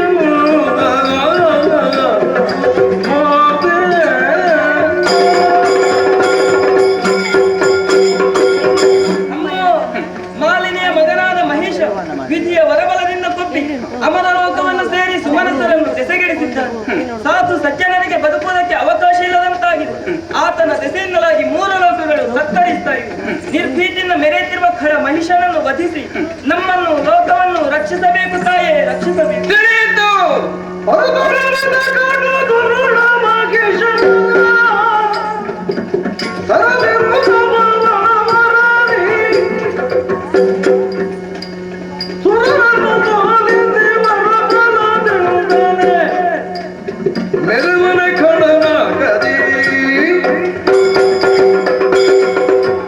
ಹರಿಹರ ಬ್ರಹ್ಮರೇ, ಇಂದ್ರಾದಿ ಸುಮನಸರೇ, ಮಾಲಿನಿಯ ಸಂಜಾತ ಅನ್ಯಾಯ ಮಾಡುತ್ತಾ ಮುಂದರಿದನೆ.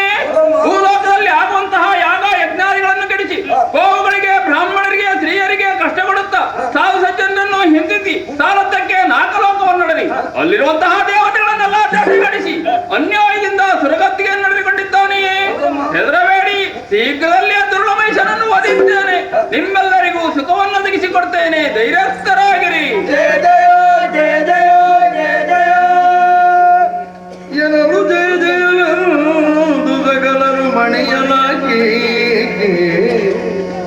ವಿಶ್ವಕರ್ಮನು ಭೂಷಣ ವಸನ ವರ್ಪಿಸಲು ಜಯ ಜಯ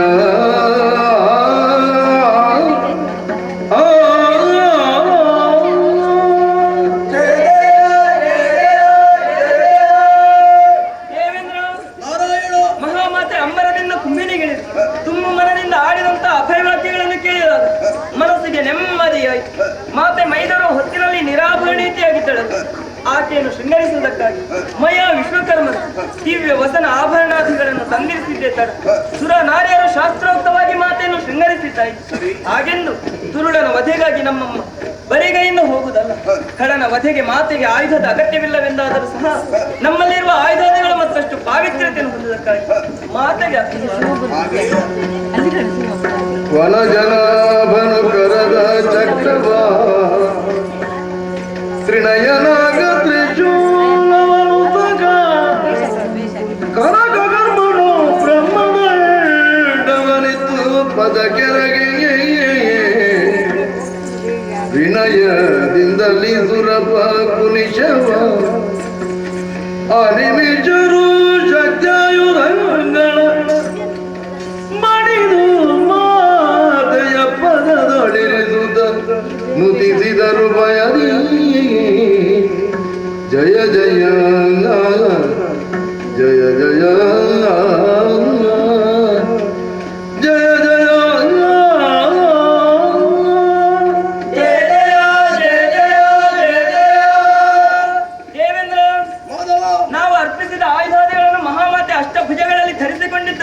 ಸಂತೋಷವಾಯಿತು. ರಣಕ್ಷೇತ್ರಕ್ಕೆ ನಮ್ಮಮ್ಮ ಕಾಲ್ನಡಿಗೆಯಿಂದ ಹೋಗುವುದು ಗೌರವವಲ್ಲ. ವಾಹನಕ್ಕಾಗಿ ಪರ್ವತರಾಜನು ಸಿಂಹವಾಗಿ ಒದಗಿ ಬರುತ್ತೇನೆ ಎಂದು ಹೇಳಿದ್ದಾರೆ. ಯಾಕೆ ಇನ್ನು ಕಾಣಿಸುವುದಿಲ್ಲ?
ಕೂಡಿಕೊಂಡು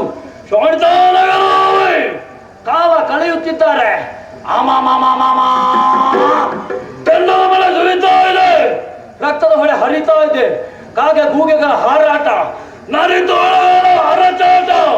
ಇವುಗಳಿಗೆ ಕಾರಣ ಏನು ಎನ್ನುವಂತಹ ವಿಚಾರವನ್ನು ತಿಳಿದು ಬರುವುದಕ್ಕೆ ಶಂಕ ದುರ್ಗಾದನನ್ನು ಕಳಿಸಿಕೊಟ್ಟೆ. ಹೆಣ್ಣೊಬ್ಬಳು ಬಂದಿದ್ದಾಳಂತೆ. ಬಂದವಳು ಹೆಣ್ಣು, ಪ್ರಶ್ನಿಸುವುದು ನನಗೆ ಧರ್ಮ. ನಡೀತಾಳೆ.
ಸಿಂಹವನ್ನು ಜಾರಿಕೊಂಡು ಚೋಡಿತಾರಗಳನ್ನು ಪ್ರವೇಶ ಮಾಡಿದೆ.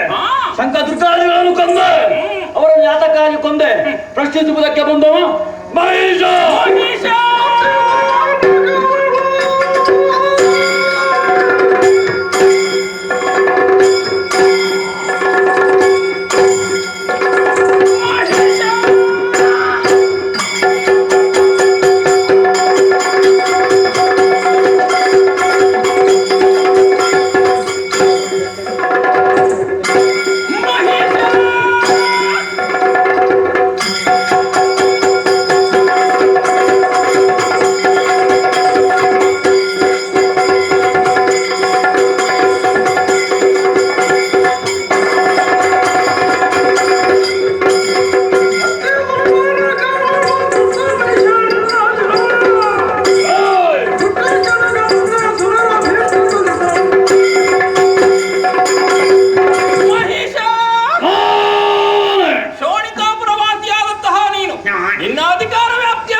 ಅದಕ್ಕೆ ಬದಲಾಗಿ ಅಧಿಕಾರದಾಹದಿಂದ ಮುಂದರಿದೆ.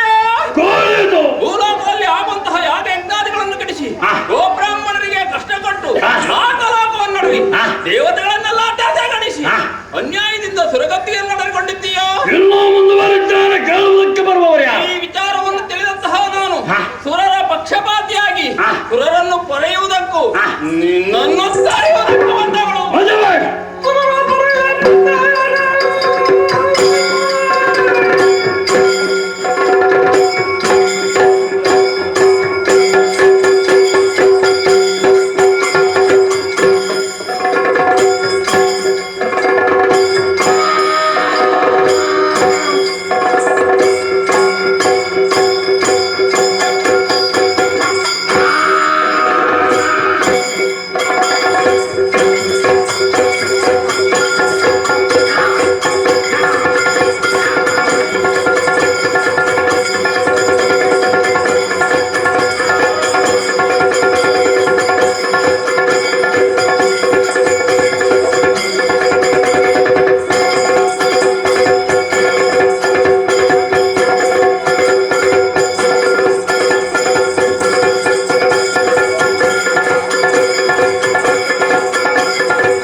ನನ್ನನ್ನು ಎದುರಿಸುವುದಕ್ಕಾಗಿ ಕಳ ಮಹಿಷಾಸುರ ಪರಬಲಾನ್ವಿತ 3 ಲೋಕಾಧೀಶನಿದ್ದಾನೆ. ಆದ್ದರಿಂದ ಹೇಳ್ತಾ ಇದ್ದೇನೆ, ಯುದ್ಧದ ವಿಚಾರವನ್ನು ಬದಿಗಿರಿಸಿ ಧರಿಸಿಕೊಂಡು ಬಂದಿರುವಂತಹ ಆಯುಧಾದಿಗಳನ್ನು ಕೆಳಗಿರಿಸು. ಹೇಳಿಕೊಂಡು ಬಂದಿರುವಂತಹ ಸಿಂಹವನ್ನು ಕಾಡೆ ಕಳಿಸು.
ಅಜನಿಂದ ಅಜೇಯವಾದಂತಹ ವರಗಳನ್ನು ಪಡೆದುಕೊಂಡಿದ್ದೇನೆ ಅನ್ನುವಂತ ಅಹಂಕಾರವೇ ಆದ್ದರಿಂದಲೇ ಬಂದವಳು ಯಾರು ಗೊತ್ತೇ? ನಿನಗೆ ಮೃತ್ಯು. ನಿನ್ನ ರಕ್ತ ಹೀರಿದೆ.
ಇಂದ್ರ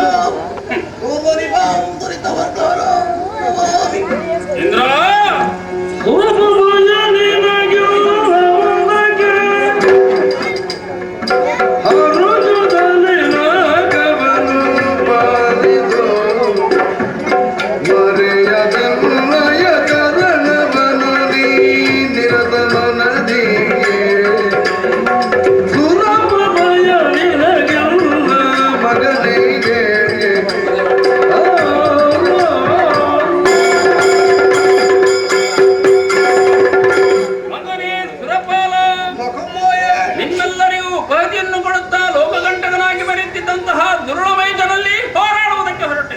9 ದಿನಗಳು ಅಹೋರಾತ್ರಿ ಆತನಲ್ಲಿ ಹೋರಾಡಿದ್ದೇನೆ. ಈ 9 ದಿನಗಳನ್ನು ಇನ್ನು ಮುಂದೆ ಭಕ್ತ ಕೋಟಿಗಳು ನವರಾತ್ರಿ ಉತ್ಸವ ಎಂಬ ಹಾಗೆ ಆಚರಿಸಲಿ. 10ನೇ ದಿನ ಪೂರ್ಣಮೈಷನನ್ನು ವಧಿಸಿದ್ದೇನೆ. ಈ ದಿನವನ್ನು ವಿಜಯದಶಮಿ ಎಂಬ ಹಾಗೆ ಆಚರಿಸಲಿ. ಇಂದ್ರ ಕಳೆದುಕೊಂಡಂತಹ ಸ್ವರ್ಗಲೋಕವನ್ನು ಸೇರಿ ಸದಾ ಕಾಲ ನನ್ನನ್ನು ಧ್ಯಾನ ಮಾಡುತ್ತಾ ನೀವೆಲ್ಲರೂ ಸುಖವಾಗಿ ಬಾಳಿರಿ. ಕಷ್ಟ ಬಂದ ಕಾಲದಲ್ಲಿ ನೀವೆಲ್ಲರೂ ಒಟ್ಟಾಗಿ ತುಹಿನಾದ್ರಿಯ ತಪ್ಪಲು ಪ್ರದೇಶವನ್ನು ಸೇರಿಕೊಂಡು ಅನನ್ಯ ಭಕ್ತಿಯಿಂದ ನನ್ನನ್ನು ಸ್ತೋತ್ರ ಮಾಡಿದ್ರೆ ಮೈದೋರಿ ಕಷ್ಟವನ್ನು ಪರಿಹರಿಸಿಕೊಡ್ತೇನೆ. ಅಂತರ್ಧಾನಳಾಗ್ತೇನೆ, ಅಂತರ್ಧಾನಳಾಗ್ತೇನೆ, ಅಂತರ್ಧಾನಳಾಗ್ತೇನೆ.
ಮಾಡಿದ್ದೇವೆ.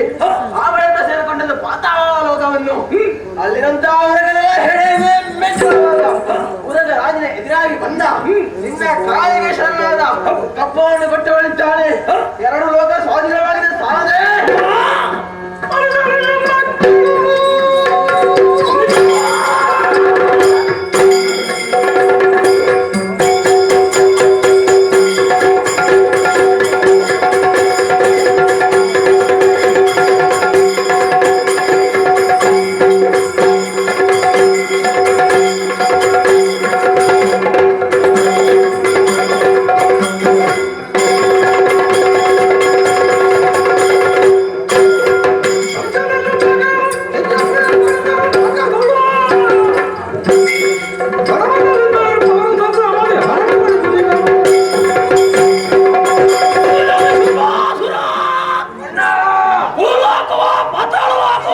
ಮುಖ್ಯವಾದಂತಹ ವಿಷಯವೇ ಅಲ್ಲ.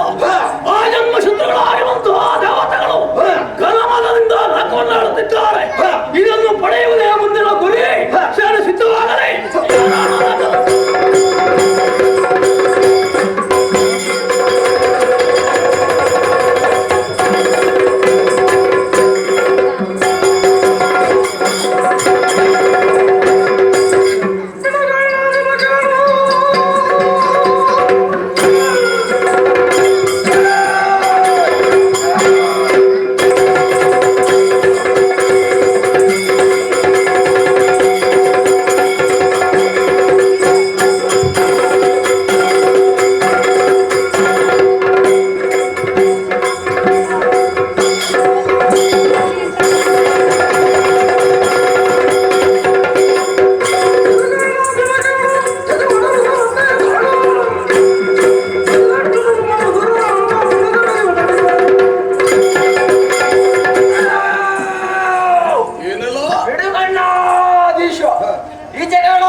ನಮ್ಮ ಪಾಲಿಯ ಸುರ ಪೀಠವನ್ನು ಬಿಟ್ಟುಕೊಟ್ಟೆ ಬಿಟ್ಟೆವು.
ನಿಶ್ಚಯವಾಗಿಯೂ ಹೇಳಬಲ್ಲೆ, ಇಂದಿನ ಕಾಳಗದಲ್ಲಿ ಜಯ ನನ್ನ ಪಾಲಿಗೆ.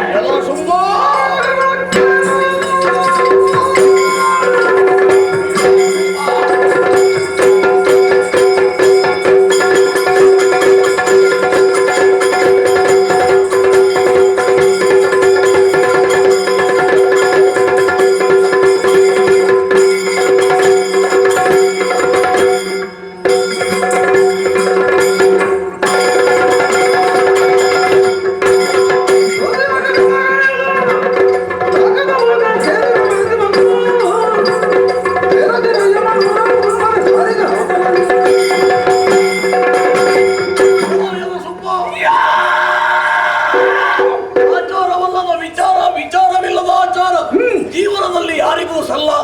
ನೀತಿಗೆ ವಿರೋಧವಾಗಿ ವ್ಯವಹರಿಸ್ತಾ ಇದ್ದಿ. 100 ಯಾಗಗಳನ್ನು ಮಾಡಿ ಅಧಿಕಾರವನ್ನು ದೇವೇಂದ್ರ ಪಡೆದಿದ್ದೆ. ನಿನಗೆ ಅದು ಅಗತ್ಯ ಕಾಣುವುದಿಲ್ಲ, ಅವಶ್ಯಕತೆ ಇಲ್ಲ. ಹಾಗಾದ್ರೆ ಏನು ಹಿರಿಯ ಭಾಗ್ಯವಾದ ನಿನಗೆ ಸ್ವರ್ಗವನ್ನು ಏರುವುದಕ್ಕೆ ಹೊತ್ತಿಗೆ ಮನಸ್ಸಾಗಿದೆ. ಮಾಡು ಯುದ್ಧ ಪಡೆ.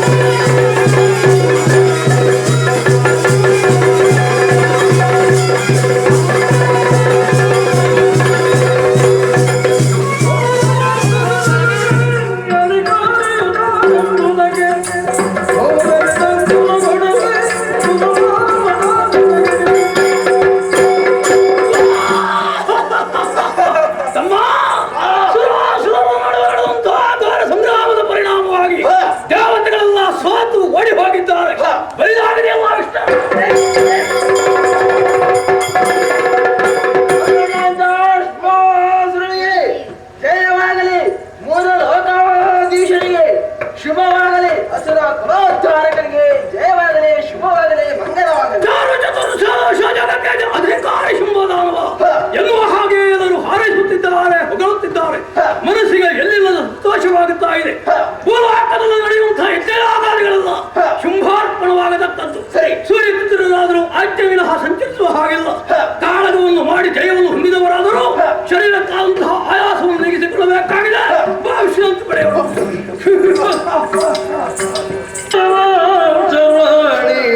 ಶಂಕರಿ ಪಾಲಿಪುತ ಭಯ ಭವಾನಿಗೆ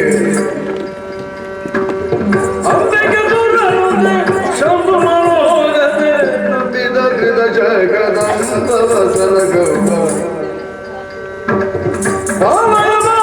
ಸರ್ವಾಣಿ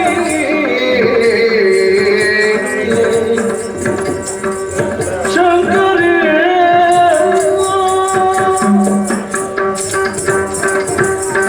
ಜಯ ಜಯ ಜಯ ಜಯ ಸರ್ವಾಣಿ ಶಿವಾನಿ ಭವಾನಿ ತಾಯೇ ಪಾವನ ಚರಿತೆ ಕಾಪಾಡಮ್ಮ.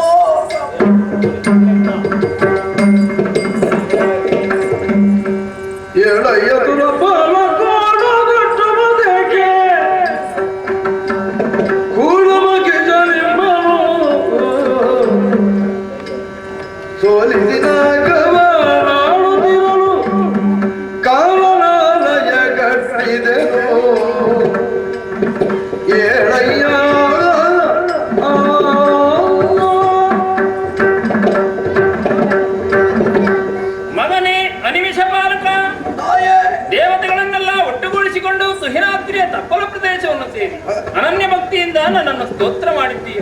ಸಂತುಷ್ಟಳಾದಂತಹ ನಾನು ಚರಣ ದರ್ಶನವಿತ್ತಿದ್ದೇನೆ. ನಿನ್ನ ಮುಖಾವಲೋಕನ ಮಾಡಿದ್ರೆ ದುಃಖಿತನಾಗಿದ್ದೀಯ. ಒಂದು ಕಾಲದಲ್ಲಿ ದುರುಳಮೈಜರಿಂದ ನೀವೆಲ್ಲರೂ ಕಂಗೆಟ್ಟು ಹೋಗಿದ್ದೀರಿ. ಆ ಸಂದರ್ಭದಲ್ಲಿ ನಾನೇ ಬಂದು ಮಹಿಜಾರಿ ದಾನವರನ್ನೆಲ್ಲ ಸಂಹಾರ ಮಾಡಿ ನಿಮ್ಮ ಪಾಲಿಗೆ ಸುಖವನ್ನು ಒದಗಿಸಿಕೊಟ್ಟಿದ್ದೇನೆ. ಈ ಹೊತ್ತು ದುಃಖಿತನಾಗಿ ಪ್ರಾರ್ಥಿಸಬೇಕು ಅಂತಾದ್ರೆ ನಿನ್ನ ಪಾಲಿಗೆ ಯಾರಿಂದ ಕಷ್ಟವಾಯಿತು ನನ್ನಲ್ಲಿ ಹೇಳಿಕೋ, ಕಷ್ಟವನ್ನು ಪರಿಹರಿಸಿಕೊಡ್ತೇನೆ. ಜನನಿ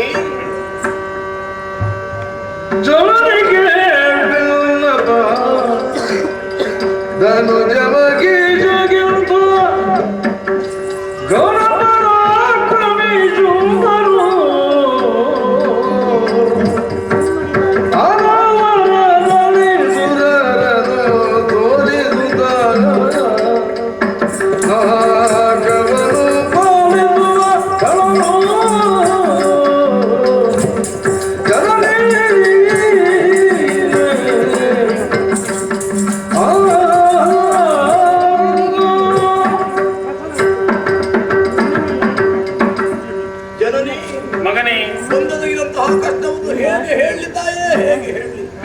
ಧನುದೇವಿಯ ಮಕ್ಕಳು ಶುಂಭಾನಿ ಶುಂಭರು ಹಿರಿಯ ಭಾಗಿಗಳು ನಾವು ಸ್ವರ್ಗದ ಅಧಿಕಾರ ನಮಗೆ ಸಿಗಬೇಕು.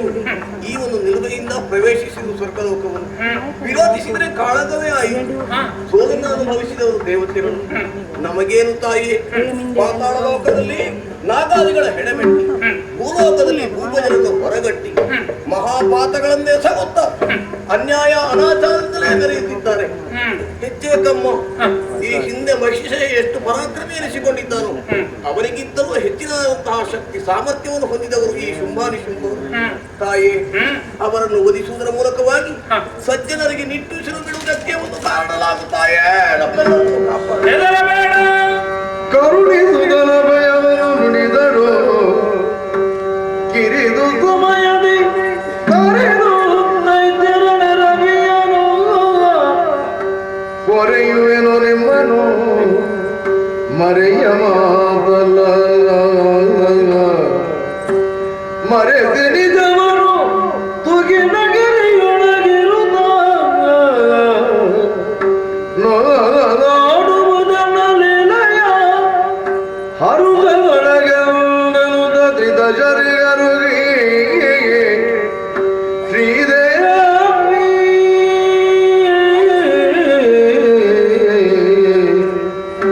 ದೇವಿ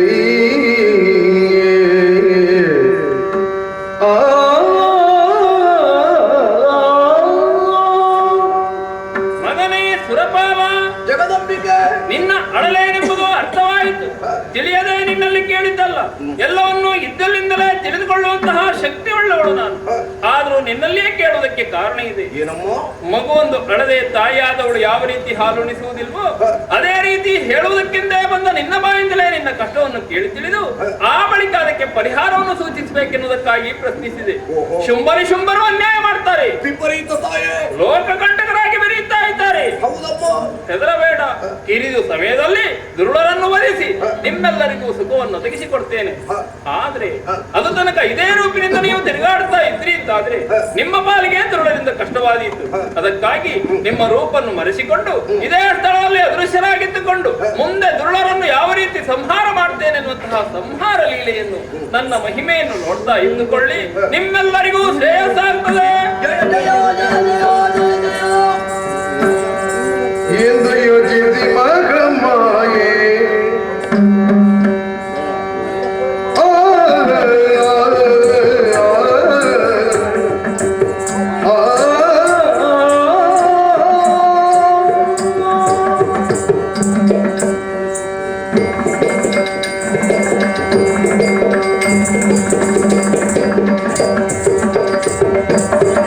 ಎಂದು ಯೋಚಿಸಿ ಮಗಮಾಯೆ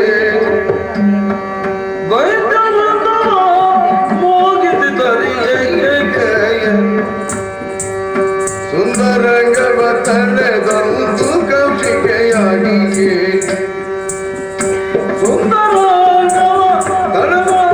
ಕೌಶಿಕೆಯಾಗಿ ನಿಂದಳು ಬೆರೆವ ಕದಂಬ ಪದದೊಡನು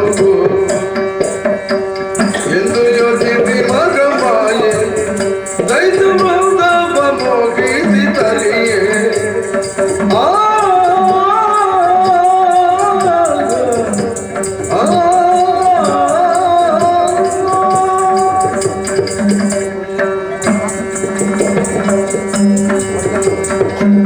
ಇಂದ್ರಾದಿ ಸಮರಸರಿಗೆ ಅಭಯಗೊಟ್ಟುಗೊಳಿಸಿದ್ದೇನೆ. ಶೀಘ್ರದಲ್ಲೇ ದುರುಳರನ್ನು ವಧಿಸ್ತೇನೆ, ನಿಮ್ಮ ಪಾಲಿಗೆ ಸುಖವನ್ನು ಒದಗಿಸಿಕೊಡ್ತೇನೆ ಎಂಬ ಹಾಗೆ. ಹಾಗಾದ್ರೆ ದುರುಳರು ಎಲ್ಲಿದ್ದಾರೆ ಎನ್ನುತ್ತಾ ಅರಸುತ್ತಾ ಹೋಗಿ ಅವರನ್ನು ಕೊಲ್ಲುವುದೇ ಸರಿಯಾಗುವುದಿಲ್ಲ. ದುರುಳರು ಇಲ್ಲಿಗೆ ಬರಬೇಕು, ಆಗ ನಾನು ಅವರನ್ನು ವಧಿಸಬೇಕು. ಇದಕ್ಕೇನು ಮಾಡೋಣ? ಆ ಬಗ್ಗೆ ನಾನು ಆಲೋಚಿಸಿದ್ದು. ಸರಿ, ಹೆಣ್ಣಿನ ರೂಪಕ್ಕೆ ಮರುಳಾಗದವರು ಯಾರೂ ಇಲ್ಲ. ಮೋಹದ ಬಲೆಗೆ ದುರುಳರನ್ನು ಸಿಲುಕಿಸಿ ಆ ಮೂಲಕ ವಧಿಸಬೇಕಾಗಿದೆ. ಅದಕ್ಕಾಗಿ ನನ್ನ ಈ ಬೃಹದಾಕೃತಿಯನ್ನು ಮರೆಪಡಿಸಿ ಸಾಮಾನ್ಯ ಒಬ್ಬಾಕಿ ಹೆಣ್ಣಿನ ರೂಪವನ್ನು ಧರಿಸಿಕೊಂಡಿದ್ದೇನೆ. ಕೌಶಿಕಿ ಎಂಬಂತೆ ನನಗೆ ನಾನೇ ನಾಮಕರಣ ಮಾಡಿಕೊಂಡಿದ್ದೇನೆ. ಹಾಗಾದ್ರೆ ಇರಬೇಕಲ್ಲ, ಇರುವುದಕ್ಕೊಂದು ಸ್ವಸ್ಥಳ ಬೇಕಲ್ಲ. ಎಲ್ಲಿ? ತುಹಿನಾದ್ರಿಯ ದಕ್ಷಿಣ ಭಾಗ. ಎಲ್ಲಿ ನೋಡಿದರೂ ಕದಂಬ ವೃಕ್ಷಗಳಿವೆ, ಹೂಗಳಿಂದ ತುಂಬಿಕೊಂಡಂತಹ ಬಳ್ಳಿಗಳು, ಬಲಭರಿತವಾದಂತಹ ವೃಕ್ಷಗಳು ಈ ಸ್ಥಳದಲ್ಲಿ ಬೇಕಷ್ಟಿವೆ. ಎಲ್ಲೆಲ್ಲಿ ನೋಡಿದ್ರು ಶಾಂತಾದ್ರೂ ಹೌದು. ಕುಳಿತುಕೊಳ್ಳುವುದಕ್ಕೊಂದು ಆಸನ ಬೇಡವೆ?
ಕುಳಿತುಕೊಳ್ಳುವುದಕ್ಕೆ ಆಸನ ಬೇಕು ಎಂಬ ಹಾಗೆ ಆಲೋಚನೆ ಮಾಡ್ತಾ ಇದ್ದಾಗಲೇ ಅಂಬರದಿಂದ ಬಂಗಾರದ ಉಯ್ಯಾಲೆ ಎಂದು ಕೆಳಗಿಳಿಯಿತು.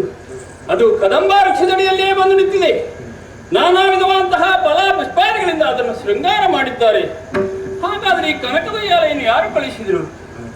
ಸರಿ, ದೇವತೆಗಳೇ ನನ್ನ ಮನದಿಂಗಿತವನ್ನು ಅರ್ಥ ಮಾಡಿಕೊಂಡು ನನಗೆ ಕುಳಿತುಕೊಳ್ಳುವುದಕ್ಕಾಗಿ ದಿವ್ಯವಂತಹ ಈ ಉಯ್ಯಾಲೆಯನ್ನು ಕಳಿಸಿದ್ದಾರೆ.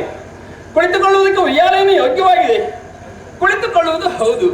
ಸುಮ್ಮನೆ ನಾನಿಲ್ಲಿ ಕುಳಿತುಕೊಂಡೆ ಅಂತಾದ್ರೆ ನಾನಿಲ್ಲಿದ್ದೇನೆ ಎನ್ನುವಂತಹ ವಿಚಾರ ದುರುಳರಿಗೆ ತಿಳಿಯುವುದಕ್ಕೆ ಸಾಧ್ಯವೇ? ಇಲ್ಲ. ಆದಷ್ಟು ಶೀಘ್ರವಾಗಿ ವಿಚಾರ ತಿಳಿದು ದುರುಳರು ಇಲ್ಲಿಗೆ ಬರಬೇಕು. ಆಗ ನಾನು ಅವರನ್ನು ಓದಿಸಬೇಕು. ಇದಕ್ಕೇನು ಮಾಡೋಣ? ಪಂಚೇಂದ್ರಿಯಗಳ ಮೂಲಕ ಆಕರ್ಷಿತರಾಗದವರು ಯಾರೂ ಇಲ್ಲ. ಕೇಳುವುದಕ್ಕೆ ಶಬ್ದ, ಕಾಣುವುದಕ್ಕೆ ರೂಪ, ಗ್ರಹಿಸುವುದಕ್ಕೆ ಪರಿಮಳ, ಮಾತನಾಡುವುದಕ್ಕೆ ನಾಲಿಗೆ. ಮಿಕ್ಕುಳಿದದ್ದು ಒಂದು ಇಂದ್ರಿಯ, ಅದು ಸ್ಪರ್ಶೇಂದ್ರಿಯ. ಅದು ಮಾತ್ರ ಕೂಡದು. ದುರುಳರು ನನ್ನ ಪಾಡಮಟ್ಟುವಂತ ಯೋಗ್ಯತೆಯನ್ನು ಕೂಡ ಇಟ್ಟುಕೊಳ್ಳಿಲ್ಲ. ಆದ ಕಾರಣ ಸ್ಪರ್ಶೇಂದ್ರಿಯ ಒಂದನ್ನು ಉಳಿದು ಮಿಕ್ಕುಳಿದ 4 ಇಂದ್ರಿಯಗಳಿಂದಲೂ ದುರುಳರು ಆಕರ್ಷಿತರಾಗುವುದಕ್ಕಾಗಿ ಸುಶ್ರಾವ್ಯವಾದಂತಹ ಸಂಗೀತವನ್ನು ಹಾಡ್ತೇನೆ. ತಾಳ ಲಯಬದ್ಧವಾಗಿ ಆರೋಹಣ ಅವರೋಹಣ ಕ್ರಮದಲ್ಲಿ ಸಂಗೀತವನ್ನು ಹಾಡಿದೆ ಅಂತಾದ್ರೆ ಸಂಗೀತವನ್ನು ಆಲಿಸಿದಂತಹ ದುರುಳರು ಈ ಸಂಗೀತದ ಉಗಮೆಯಲ್ಲಿ ಎಂಬ ಹಾಗೆ ಅರಸುತ್ತಾ ಮುಂದೆ ಬರ್ತಾರೆ. ಆ ಸಂದರ್ಭದಲ್ಲಿ ಅವರ ಕಂಗಳಿಗೆ ಗೋಚರಿಸುವುದಕ್ಕಾಗಿ ಕೋಟಿ ಸೂರ್ಯ ಸಮಸಂಕಾಶಿಯಾಗಿ ನನ್ನ ಪ್ರಭೆಯನ್ನು ಈ ಸ್ಥಳದಲ್ಲಿ ಬೀಳ್ತೇನೆ. ಬೆಳಕನ್ನು ಕಂಡಂತಹ ದುರುಳರು ದಿಗ್ಭ್ರಮೆಗೊಂಡು ಈ ಬೆಳಕು ಎಲ್ಲಿಂದ ಬಂತು, ಇದರ ಮೂಲ ಎಲ್ಲಿ ಎಂಬ ಹಾಗೆ ಶೋಧಿಸುವುದಕ್ಕೆ ಮುಂದಾಗ್ತಾರೆ. ಆ ಸಂದರ್ಭದಲ್ಲಿ ಅವರ ನಾಸಿಕ ಕಡವುವುದಕ್ಕಾಗಿ ನನ್ನ ತನಗಂಧವನ್ನು ಈ ಸ್ಥಳದಲ್ಲಿ ಬೀಳ್ತೇನೆ. ತನಗಂಧವನ್ನು ಆಕ್ರಾಣಿಸಿದಂತಹ ದುರುಳರು ಕಾಮ ಮೋಹಿತರಾಗಿ ಮುಂಬರಿದು ಬಂದು ನನ್ನನ್ನು ನುಡಿಸುತ್ತಾರೆ. ಆ ಸಂದರ್ಭದಲ್ಲಿ ಅವರನ್ನು ಬಹು ಸುಲಭವಾಗಿ ಒಲಿಸುವುದಕ್ಕಾಗ್ತದೆ. ಆದ ಕಾರಣ ಕಾಣುತ್ತಿರುವಂತಹ ಕನಕದ ಉಯ್ಯಾಲೆಯಲ್ಲಿ ಕುಳಿತುಕೊಂಡು ಇತ್ತಿಂದ ಅತ್ತ ಅತ್ತಿಂದಿತ್ತ ತೂಗುತ್ತಾ ಸಂಗೀತವನ್ನು ಹಾಡ್ತಾ ಇರ್ತೇನೆ.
ಇಷ್ಟೆಲ್ಲ ಸಂಪಾದಿಸಿರುವಾಗ ಯಾರಿದ್ದೀರು?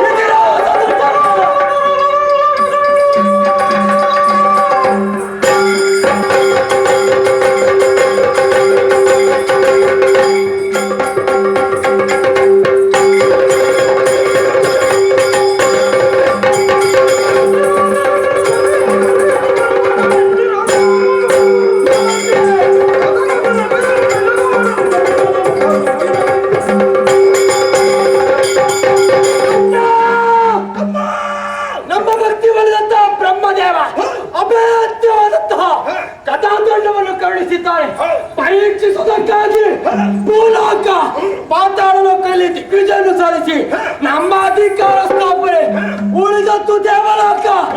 ಏರಿ ದೇವಲೋಕವನ್ನು ಅಲ್ಲಿ ಶುಂಭನ ಆಳ್ವಿಕೆ ನಡೀತಾ ಇತ್ತು. ಶುಂಭನಾಗಲಿ ಸಾಕ್ಷಾತ್ ಶಂಭುನ ಬರಲಿ ಸಮರವನ್ನು ಮಾಡ್ತೇನೆ ಮುಂದಾದಂತಹ ಸಮಯ ಮಧ್ಯದಲ್ಲಿ ನಾಡಿದ ಪ್ರವೇಶ ನಮ್ಮೊಳಗೆ ಸಂತ ಅಷ್ಟೇ ಅಲ್ಲ, ಹೊರಟಿದ್ದೇವಲ್ಲ.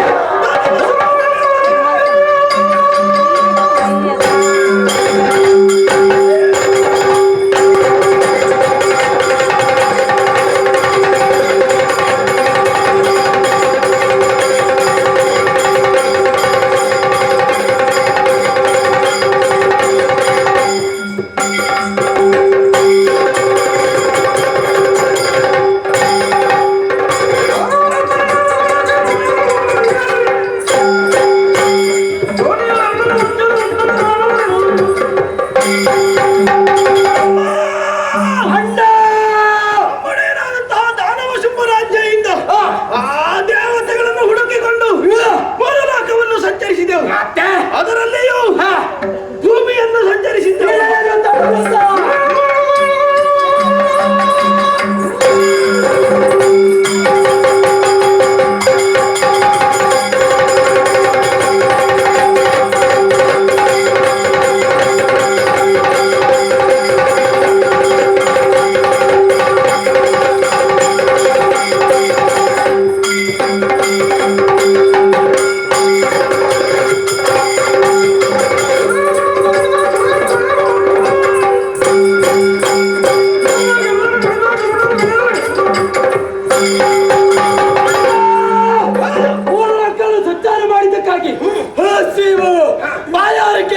ನಮ್ಮಲ್ಲಿ ಹೊತ್ತು ಬಾಧಿಸ್ತಾನೆ. ಪರಿಹಾರ ಕದಂಬರ ಪ್ರವೇಶ, ಮೃಗಪಕ್ಷಿಗಳ ಬೇಟೆ, ಹಸಿವು ಬಾಯಾರಿಕೆ ನಿವಾರಣೆ.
ದೇವಿಯು ಪಾಡುತ್ತಿಗಗಾಲ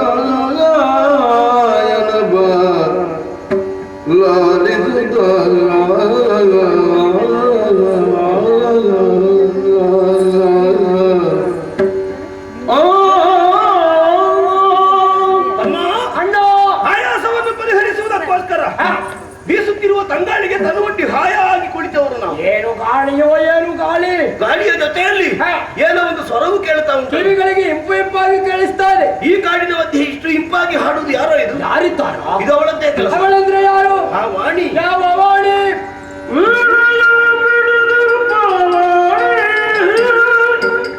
ಅವಳು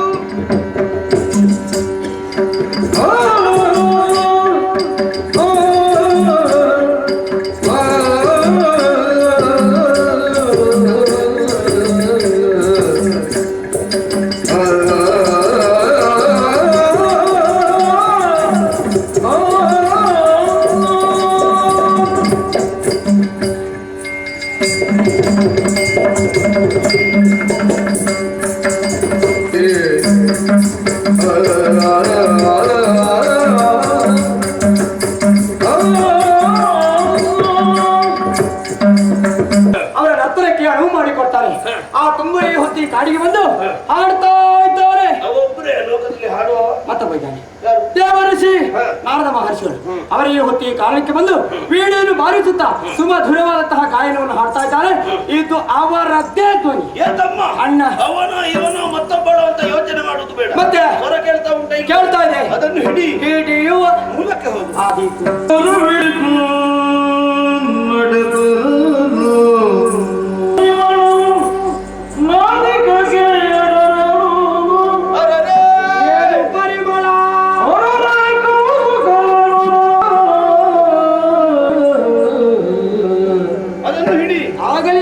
ಪರಿಮಳವಿಡಿದು ಮುಂಬರಿಯೇ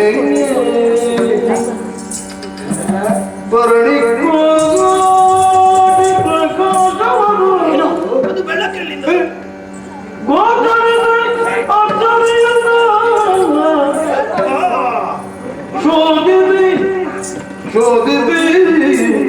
ಶೋಧಿಸಿ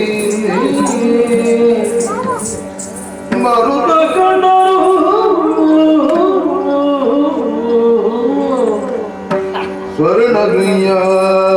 ಸ್ವರ್ಣಗುಯ್ಯಲಿ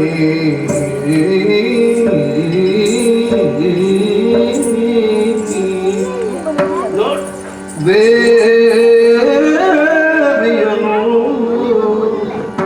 ಕಂಡರು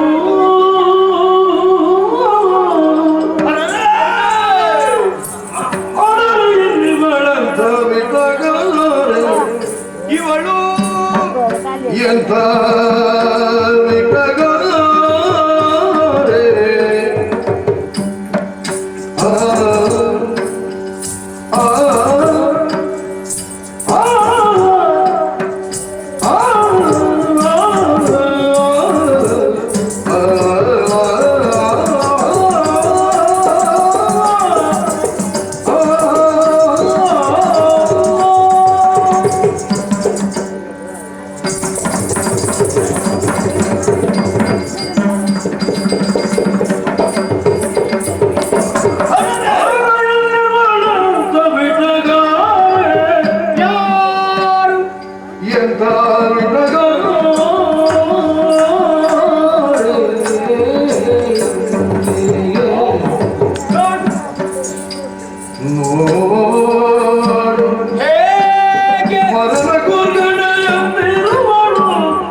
ಕೊಡುವಂತ ಪರಿಮಳ. ಕೋಟಿ ಸೂರ್ಯನ ಪ್ರಕಾಶ. ಏನು ಪ್ರಕಾಶ? ಬೆಳಕು ನೋಡಿದ್ಯಾ? ಏನು ಬೆಳಕು? ಒಂದೋ ಎರಡು ಎಷ್ಟು ಬೆಳಕು ಗೊತ್ತಲ್ಲ? ಎಷ್ಟು ರಾಶಿ ರಾಶಿ ಬೆಳಕು. 1 ಕೋಟಿ ಆಗಿದೆ. ಕೋಟಿ. ಇವುಗಳ ಮೂಲವನ್ನು ಹುಡುಕಿಕೊಂಡು ಬಂದರೆ ನೋಡಲ್ಲಿ ಯಾರು? ಆ ತರುಣಿ ಮಣಿ. ಅರರೇ, ನಮ್ಮ ಮನಸ್ಸನ್ನು ಕೆಡಿಸಿದಂತಹ ಇವಳು ಎಂತಹ ವಿಟಗಾರೆಯೋ ನನಗೆ ಅರ್ಥ ಆಗುವುದಿಲ್ಲ.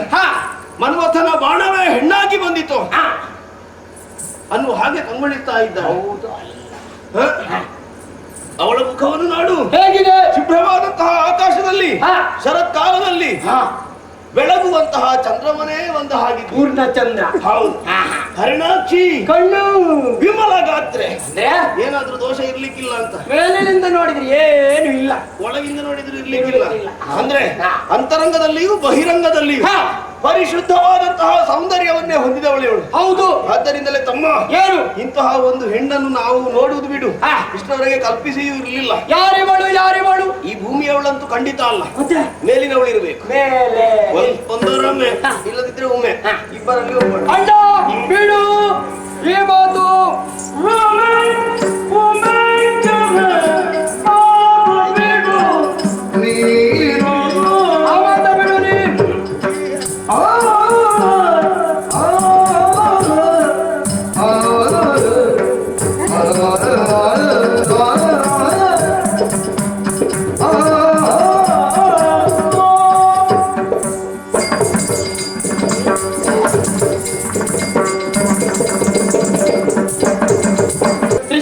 ಸೃಷ್ಟಿಗೆ ಈಗೊಂದು ಪ್ರಶ್ನೆ ತಿಳಿದಿಲ್ಲ.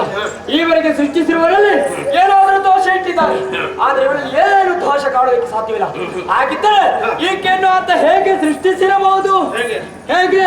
ನನಗೇನು ಅಣ್ಣ ಹೀಗೆ ಗೊತ್ತಿಲ್ವೋ? ನನಗೆ ಹೇಳಿ ಸೃಷ್ಟಿ ಮಾಡ್ತಾನ ಅಣ್ಣ ಅಲ್ಲ, ನಿನಗೆ ತಿಳಿದಿರಬಹುದು. ಅಣ್ಣ ಗೊತ್ತಿತ್ತು, ಆದ್ರೆ ಈ ವಿಷಯ ಮಾತ್ರ ಗೊತ್ತಿಲ್ಲ. ಅಣ್ಣ ನನಗೆ ಗೊತ್ತಿಲ್ಲ. ಹಾಗಾದ್ರೆ ಗೊತ್ತಿದ್ದ ಒಬ್ಬರಿದ್ದಾನೆ, ಸೃಷ್ಟಿಕರ್ತನ ಸೃಷ್ಟಿಯ ವೈಶಿಷ್ಟ್ಯವೇನಿದ್ರು ಅವನೊಬ್ಬನೇ ಬಲ್ಲ, ಆ ಪರಶಿವ ಬಲ್ಲ.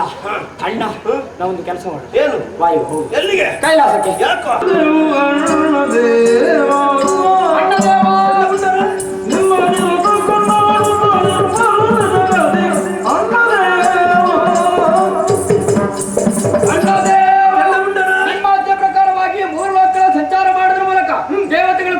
ತಲೆಗಳ ಕುರಿತಾಗಿ ತಿಳಿದುಕೊಂಡು ಬರಬೇಕಾಗಿ ಹೋದವರು. ಹೌದು. ಎಲ್ಲಿ ಹೋದ್ರು ಕೂಡ ದೇವತೆಗಳ ಪತ್ತೆಯೇ ಇಲ್ಲ. ಹೋದಲ್ಲಿ ಹಾಳಾಗಿ ಹೋಗಲಿ. ಜನಗಳ ಕುರಿತಾಗಿ ತಿಳಿದುಕೊಂಡಾಗ ಜಯಘೋಷವನ್ನೇ ಮಾಡ್ತಾ ಇದ್ದಾರೆ. ನಿಮ್ಮ ಕುರಿತಾಗಿ ಯಾಗ ಯಜ್ಞಾದಿಗಳ ಹೆಸರಲ್ಲಿ ಒಳ್ಳೆ ರೀತಿಯಲ್ಲಿ ಅವರಿಗೆ ಬೇಕಾದ್ದನ್ನು ಗ್ರಹಿಸುತ್ತಿದ್ದಾರೆ. ಸರಿ, ನಮಗೂ ಕೂಡ ಸಂತೋಷ ಆಯ್ತು. ಸಂತೋಷ ಆದದ್ದು ಮಾತ್ರವಲ್ಲ, ಹಸಿವು ಬಾಯಾರಿಕೆಯಲ್ಲಿ ಒಮ್ಮಿನಂಬಲೆ ಪ್ರಾರಂಭವಾಗಿದೆ. ಏನು ಮಾಡಿದ್ರು? ಪ್ರಥಮನ ಪ್ರವೇಶ, ಮೃಗಪಕ್ಷಿಗಳ ಬೇಟೆ, ಹಸಿವು ಬಾಯಾರಿಕೆ ನಿವಾರಣೆ. ಅಷ್ಟಕ್ಕೆ ಮುಗಿಲಿಲ್ಲ ಅಣ್ಣ. ಮತ್ತೆ ಕಾರಣದಲ್ಲಿ ಬಹಳಷ್ಟು ವಿಚಿತ್ರ.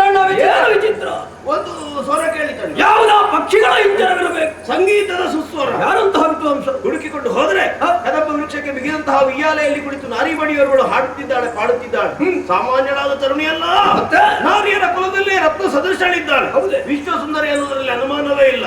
ಅಣ್ಣ, ಬ್ರಹ್ಮಚಾರಿಗಳಾದಂತಹ ನಾವೇ ಒಂದು ಹೆಣ್ಣನ್ನು ನೋಡಿ ಮೆಚ್ಚಬೇಕಿದ್ರೆ ಅದು ಎಂತ ಹೆಣ್ಣಾಗಿರ್ಬೇಕು ಆಲೋಚನೆ ಮಾಡು. ಬದುಕಿನಲ್ಲಿ ಎಲ್ಲರಿಗೂ ಯಾವಾಗಲೂ ಸಿಗುವಂತಹ ಸೌಭಾಗ್ಯ ಇದಲ್ಲ.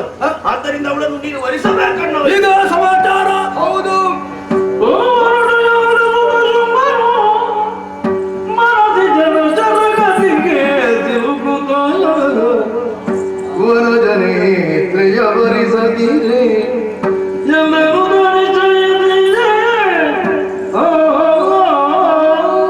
ತರುಣಿ ಅವಳನ್ನು ಬಿಗಿಸಿದವಳು ಮತ್ತೊಬ್ಬಳಿಲ್ಲ, ಕರೆದುತ್ತಾ ವಿವಾಹವಾಗು ಹೀಗೆ ಹೇಳಿದ್ರು. ಅವರು ಹೇಗೋ ಹೇಳಿ ನಿರ್ಧಾರವನ್ನು ಕೈಗೊಳ್ಳಬೇಕಾದವರು ತಾವು. ಅವರ ದುಡಿಗಳು ನನಗೆ ಮೆಚ್ಚುಗೆಯನ್ನುಂಟು ಮಾಡಿವೆ. ಅವಳನ್ನು ಮದುವೆಯಾಗುವ ಬೇಕೆಯನ್ನು ಹಂತವನಿದ್ದೇನೆ. ಈಗ ನನ್ನನ್ನು ಯಾಕೆ ಕರೆದಿರಿ ಪ್ರಭು? ನನಗೆ ನಮ್ಮವನತ್ತೆ ಬಂದಿರುವಂತಹ ನಾರಿಯಲ್ಲಿ ನನ್ನ ವಿಚಾರವಾಗಿ ಹೇಳು. ಮನವೊಲಿಸಿ ಸಂಧಾನ ನಡೆಸಿ ಕರೆದುಕೊಂಡು ಬಾ ನಡೆ.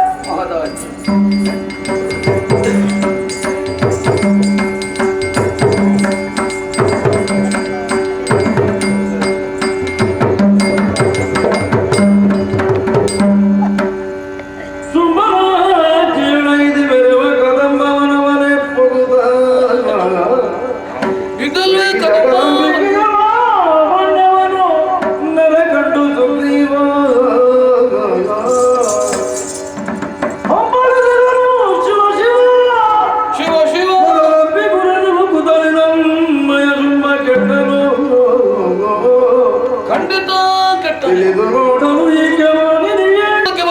ನಾನೇನು ಹೊಸತ್ತಲ್ಲ, ಇದಕ್ಕಿಂತ ಮೊದಲು ಅದೆಷ್ಟೋ ಸಲ ಬಂದಿದ್ದೇನೆ. ಆದರೆ ಮೊದಲು ಬಂದು ಕಂಡದ್ದಕ್ಕೂ ಈಗ ನಾನು ಕಾಣುತ್ತಾ ಇರುವುದಕ್ಕೂ ಏನು ವ್ಯತ್ಯಾಸ? ಈ ಕಾಡಲ್ಲಿ ಏನು ವ್ಯತ್ಯಾಸ? ಕಾರದತ್ತಲೇ ಕವಿದಿರಬೇಕಾದಂತ ಈ ಕಾಂತಾರ ದೇದೀಪ್ಯಮಾನವಾದಂತ ಬೆಳಕಿನಿಂದ ಬೆಳಗುತ್ತಾ ಉಂಟಲ್ಲ. ಕೋಟಿ ಸೂರ್ಯರು ಏಕಕಾಲದಲ್ಲಿ ಉದಯಕ್ಕೆ ಬಂದರೂ ಈ ಕಾಡಿಗೆ ಈ ರೀತಿ ಬೆಳಕು ಬೀಳುವುದಕ್ಕೆ ಸಾಧ್ಯವೇ ಇಲ್ಲ. ಅಂತಿರುವಲ್ಲಿ ಈ ಬೆಳಕು, ಈ ಹೊಸ ಬೆಳಕು ಎಲ್ಲಿಂದ? ಅದೇನು ಹುಲಿಯೊಡನೆ ಹುಲ್ಲೆಮರಿ ಆಟವಾಡ್ತಾ ಇದೆ. ಮತ್ತೊಂದು ಕಡೆ ನೋಡಿದರೆ ಹೆಡೆ ಎತ್ತಿ ನಿಂತ ಸಪಾಡಿಯಲ್ಲಿ ಮುಂಗೂಸಿ ಮಲಗಿ ನಿದ್ರೆ ಮಾಡ್ತಾ ಉಂಟು. ಏನು ವಿಚಿತ್ರವೇ ಇದು! ಪರಸ್ಪರ ಜಾತಿ ವೈರದಿಂದ ಒಂದೊಂದೊಂದು ಬಗೆದು ತಿನ್ನಬೇಕಾದಂತ ಈ ಮೃಗಗಳು ವೈರತ್ವವನ್ನೇ ಬಿಟ್ಟು ಅನ್ಯೋನ್ಯತೆಯಿಂದ ಕಲೆತು ಮಾಡುತ್ತಾ ಇದ್ದಾವಂದ್ರೆ ಏನರ್ಥ ಇದಕ್ಕೆ? ಪ್ರಕೃತಿಯ ಸಹಜ ಗುಣ, ಅದನ್ನು ಬದಲಾಯಿಸುವ ಹಕ್ಕು ಈ ಪ್ರಪಂಚದಲ್ಲಿ ಯಾರಿಗಿದೆ? ಹೇಳುವುದನ್ನು ಕೇಳಿದ್ದೇನೆ. ಮಹಾತ್ಮರು ನಿಂತಹ ಸ್ಥಳದಲ್ಲಿ ಪ್ರಕೃತಿಯ ಬದಲಾವಣೆಗಳಲ್ಲಾಗುವುದಕ್ಕೆ ಸಾಧ್ಯ. ಖಗ ಮೃಗಗಳು ಜಾತಿ ವೈರವನ್ನು ಬಿಡುತ್ತವೆ, ತರುಣತೆಗಳು ಋತುವೇದವನ್ನು ಮರೆತು ಫಲ ಕೊಡುತ್ತವೆ ಎನ್ನುವುದನ್ನು ಕೇಳಿದ್ದೇನಲ್ಲದೆ ನಾನು ಇಷ್ಟರವರೆಗೆ ನೋಡಿದ್ದಿಲ್ಲ. ಹಾಗಾದ್ರೆ ಈ ಕದಂಬವನದಲ್ಲಿ ಯಾರು ಮಹಾತ್ಮರು?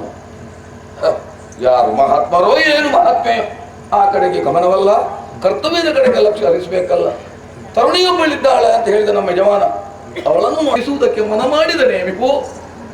ಇವಳು ಹೆಣ್ಣೆ, ಯಾವ ಹೆಣ್ಣಿಗಿದ್ದಿತೆಯ್ಯ ಈ ರೀತಿಯ ಓಜಸ್ಸು ತೇಜಸ್ಸು? ಅಷ್ಟೇ ಅಲ್ಲ, ಗಂಡದವುಳ್ಳ ಪುರುಷರಿಗೆ ನಮಗೆ ಬರುವುದಕ್ಕೆ ಭಯವಾಗ್ತಾ ಇದೆ ಈ ಕಾಡಿಗೆ.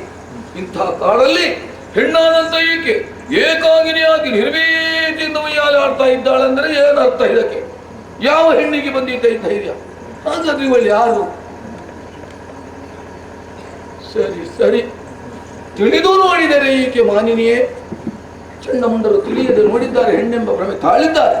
ಇವಳು ಹೆಣ್ಣೆ ಅಲ್ಲ ಗಂಡೆ ಅಲ್ಲ ಇನ್ನೇನೆ ಎನ್ನುವುದಕ್ಕೆ ನಿರ್ಣಯಿಸುವುದಕ್ಕೆ ಯಾರಿಗೆ ಸಾಧ್ಯ ಹೇಳಿ? ಗಳಿಗೆ ಗಳಿಗೆಗೊಂದು ತೆರನಾಗಿ ಕಾಣ್ತಾಳೆ ಇವಳು. ಅಷ್ಟೇ ಅಲ್ಲ, ಕಾಣಬಾರದು ಈಕೆಯ ಮುಖವನ್ನು. ಈಕೆಯ ಮುಖದಲ್ಲಿರುವಂತಹ ಕಣ್ಣುಗಳು ಸೂರ್ಯ ಚಂದ್ರರಲ್ಲವೇ? ಈಕೆ ಹುಟ್ಟಿರುವಂತಹ ವಸನವೇ ಸಪ್ತ ಸಾಗರವಲ್ಲವೇ? ಈಕೆ ಅಂಗೋಪಾಂಗದಲ್ಲಿ ದೇವತೆಗಳೆಲ್ಲ ವಾಸವಾಗಿದ್ದಾರೆ ಎನ್ನುವ ಹಾಗೆ ವಾಸವಾಗ್ತಾ ಇದೆ. ಇವಳು ತೂಗುವುದು ಉಯ್ಯಾಲೆಯನ್ನೇ, ಕಾಣುವ ಕಣ್ಣಿಗೆ ಉಯ್ಯಾಲೆ ಅಂತ ಕಂಡರೂ ಇದರ ತತ್ವಾರ್ಥ ಬೇರೆ ಅಲ್ಲವೇ? ಈ ಪ್ರಪಂಚವನ್ನೇ ತೂಗುವವಳು ನಾನು ಎನ್ನುವುದನ್ನು ಈ ಮುಖೇನ ತೋರಿಸಿಕೊಡ್ತಾಳೆ. ಇವಳು ಯಾರು? ಇವಳು ಮತ್ತಾರಲ್ಲ, ಇವಳೇ ಈ ಜಗದೊಡತಿ ಮೂರು ಮೂರ್ತಿಗಳ ಜನನಿ ಶ್ರೀದೇವಿ. ಶ್ರೀದೇವಿ ಕದಂಬಾವನದಲ್ಲಿ ನೆಲೆಯಾಗಿದ್ದಾಳೆ. ಇದೆಲ್ಲ ದೇವಿ ಮಹಾತ್ಮೆ, ದೇವಿ ಮಹಾತ್ಮೆ. ಧನ್ಯನ ಧನ್ಯನ ನನ್ನೊಡೆಯ ಶುಂಭನಿಗೆ ಋಣಿಯಾದ ತಾಯಾದಂತ ಶ್ರೀದೇವಿಯನ್ನು ಈ ಜನ್ಮದಲ್ಲಿ ಕಣ್ಣಾರೆ ಕಾಣುವಂತ ಸುಯೋಗ ನನ್ನೊಡೆಯ ನನಗೆ ಒದಗಿಸಿಕೊಟ್ಟನಲ್ಲ. ಇದಕ್ಕಿಂತ ಹೆಚ್ಚಿನ ಪುಣ್ಯ ಇನ್ನೇನು ಈ ಜನ್ಮಕ್ಕೆ? ಆದರೆ ಏನು ಮಾಡುವ ಹೇಳಿ? ಮಹಾಮಾತೆ ಶ್ರೀದೇವಿ ಎಂದರಿತು ಈ ಪಾಪ ಕಾರ್ಯದಲ್ಲಿ ಮುಂದುವರಿಯುವ ಹಾಗಾಯಿತೆ. ಒಡೆಯನ ಆಜ್ಞೆ ಮಾನ್ಯ, ಕರ್ತವ್ಯವೇ ದೇವರು. ತಪ್ಪೋ ಒಪ್ಪೋ ಮಹಾಮಾತೆಗೆ ಗೊತ್ತಾದೀತು. ನುಡಿಸಿ ನೋಡ್ತೇನೆ. ಜನನಿ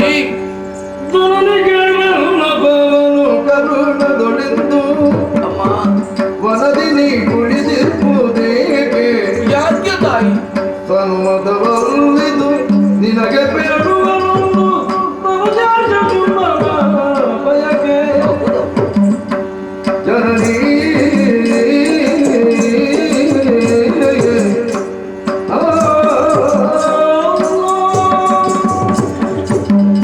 ಜಯ ಜಯ ಜಯ ಜಯ ಜಗದಾದಿ ವಂದ್ಯೆ, ಅಖಿಲಾಂಡ ಕೋಟಿ ಬ್ರಹ್ಮಾಂಡ ನಾಯಕಿ. ಇದೋ ನಿನ್ನ ಚರಣಾರವಿಂದಕ್ಕೆ ತಲೆಬಾಗಿ ನಿನ್ನ ಮಗನೂ ನಿನ್ನ ಭಕ್ತನೂ ಆದಂತೆ ಈ ಸುಗ್ರೀವ ಆಡುವಂತಹ ಒಂದೆರಡು ಮಾತುಗಳನ್ನು ಕರುಣ ಬಿಟ್ಟು ಆಲಿಸಬೇಕು ಅಂತ ಸನ್ನಿಧಾನದಲ್ಲಿ ಪ್ರಾರ್ಥನೆ. ತಾಯಿ ಪ್ರಾರ್ಥನೆ. ಅಮ್ಮ, ಭಯಂಕರವಾದಂತಹ ಕಾಡು, ದುಷ್ಟ ಮೃಗಗಳು ದುಷ್ಟ ರಕ್ಕಸರು ತಿರುಗುವಂತ ಈ ಸ್ಥಳದಲ್ಲಿ ಹೆಣ್ಣಾದಂತ ನೀವು ಏಕಾಂಗಿನಿಯಾಗಿ ಬಂದು ಕೂತಿದ್ದೀರಲ್ಲವಮ್ಮ, ನ್ಯಾಯವೇ ತಾಯಿ? ಸರ್ವತಾ ಸರಿಯಲ್ಲವಮ್ಮ. ನಿಮ್ಮಂಥವರೆಲ್ಲ ಇಂತಹ ತೊಳಗಳಿಗೆ ಬರಬಾರದು, ಬಂದರೂ ಹೆಚ್ಚೆತ್ತು ನಿಲ್ಲಕೂಡದು. ಜನನಿ, ನೀವೀಗಿರಬೇಕಂದಂತ ತಾಣ ಈ ಕಾಡೇ ಅಮ್ಮ. ನೀವೀಗಿರಬೇಕಾದಲ್ಲಿ ಈ ಪ್ರಪಂಚದಲ್ಲಿ ಉತ್ತಮೋತ್ತಮನಾದ ಒಬ್ಬ ಪುರುಷನ ಕೈ ಹಿಡಿದು ಆತನಿಗೆ ಆದರ್ಶ ಸತಿಯಾಗಿ ಮಕ್ಕಳಿಗೆ ತಾಯಾಗಿ ಬಾಳಬೇಕಾದಂಥ ಪ್ರಾಯ. ಈ ಪ್ರಾಯದಲ್ಲಿ ನೀವೀ ಕಾಡಲ್ಲಿ ಏನಮ್ಮ ಇದೆಲ್ಲ? ಜನನಿ, ನೀವು ಇಲ್ಲಿ ಇದ್ದೀರೆನ್ನುವಂಥ ವರ್ತಮಾನವನ್ನು ನಮ್ಮವರೇ ಆದಂಥ ಚಂಡಮುಂಡರ ಮುಖೇನ ಕೇಳಿ ತಿಳಿದಂಥ ಮೂರ್ಲೋಕದ ವಿಭು ಶುಂಭವಾದ ನಿರ್ಧಾರಕ್ಕೆ ಬಂದು ನನ್ನನ್ನು ತೊಡಗಿಸಿಕೊಟ್ಟಿದ್ದಾನಮ್ಮ. ನಾನಾತನ ಮಂತ್ರಿ ಸುಗ್ರೀವ್ ಅಂತ ಹೇಳಿ ನನ್ನ ಹೆಸರು. ಒಡೆಯರಾಜ್ಯದ ಪ್ರಕಾರ ಬಂದಿದ್ದೇನೆ ತಾಯಿ. ನಾನಾಡುವ ಮಾತು ನನ್ನದಲ್ಲವಮ್ಮ, ನನ್ನ ಒಡೆಯನ ಮಾತು. ಜನನೇ, ನಮ್ಮೊಡೆ ನಿಮ್ಮನ್ನು ಮದುವೆ ಆಗ್ಬೇಕು ಅಂತ ಬಯಸಿದ್ದಾನು. ತಾಯೇ, ನಿಮ್ಮ ದಿವ್ಯತೆಯನ್ನು ನಿಮ್ಮ ಭವ್ಯತೆಯನ್ನು ಅಲ್ಲ, ನಿಮ್ಮ ಯೋಗ್ಯತೆಯನ್ನು ನಾನು ಅರ್ಥವಿಸಿಕೊಂಡಿದ್ದೇವೆ ತಾಯಿ. ಆದರೂ ತಾವು ಹೆಣ್ಣೆಂಬುದು ಸಹಜ ತಾನೆ. ಹೆಣ್ಣಾದವಳು ಈ ಪ್ರಪಂಚದಲ್ಲಿ ಗಂಡಿನ ವಶವಿರಬೇಕಾದ್ದೇ ರೂಢಿಯ ಧರ್ಮ. ಹಾಗಂತ ತಮಗರೂ ರೂಪನಾದಂಥ ವರನ್ಯಾರು ಈ ವರ್ತಮಾನ ಕಾಲದಲ್ಲಿ ಶುಂಭನನ್ನು ಬಿಟ್ಟರೆ ಅನ್ಯ ಪುರುಷರಿಲ್ಲ ತಾಯಿ. ಕುಂಬಿನಿಯ ಶಂಭು ಶುಂಭನೇಕೋ ದೇವ ಎನ್ನುವಂತ ನೆಗಳ್ತಿಗೆ ಪಾತ್ರನಾದ ಆ ಪುರುಷ ಪುಂಗವ ಶುಂಭನ ಕೈ ಹಿಡಿದ್ರೆ ಹೆಣ್ಣಾದಂಥ ನಿಮ್ಮ ಬಾಳಿಗೂ ಒಂದು ಅರ್ಥ ಬಂದೀತು. ಅಷ್ಟೇ ಅಲ್ಲ, ಕಾಣುವ ನಮ್ಮೆಲ್ಲವರ ಕಣ್ಣಿಗೆ ಒಂದು ಹಬ್ಬವಾದೀತು ಎನ್ನುವ ನೆಲೆಯಲ್ಲಿ ತಮ್ಮಲ್ಲಿ ಬೇಡ್ತಾ ಇದ್ದೇವೆ ತಾಯಿ. ಆಜ್ಞೆ ಅಂತ ತಿಳ್ಕೊಳ್ಬೇಡಿ, ಇದು ಬೇಡುವುದು.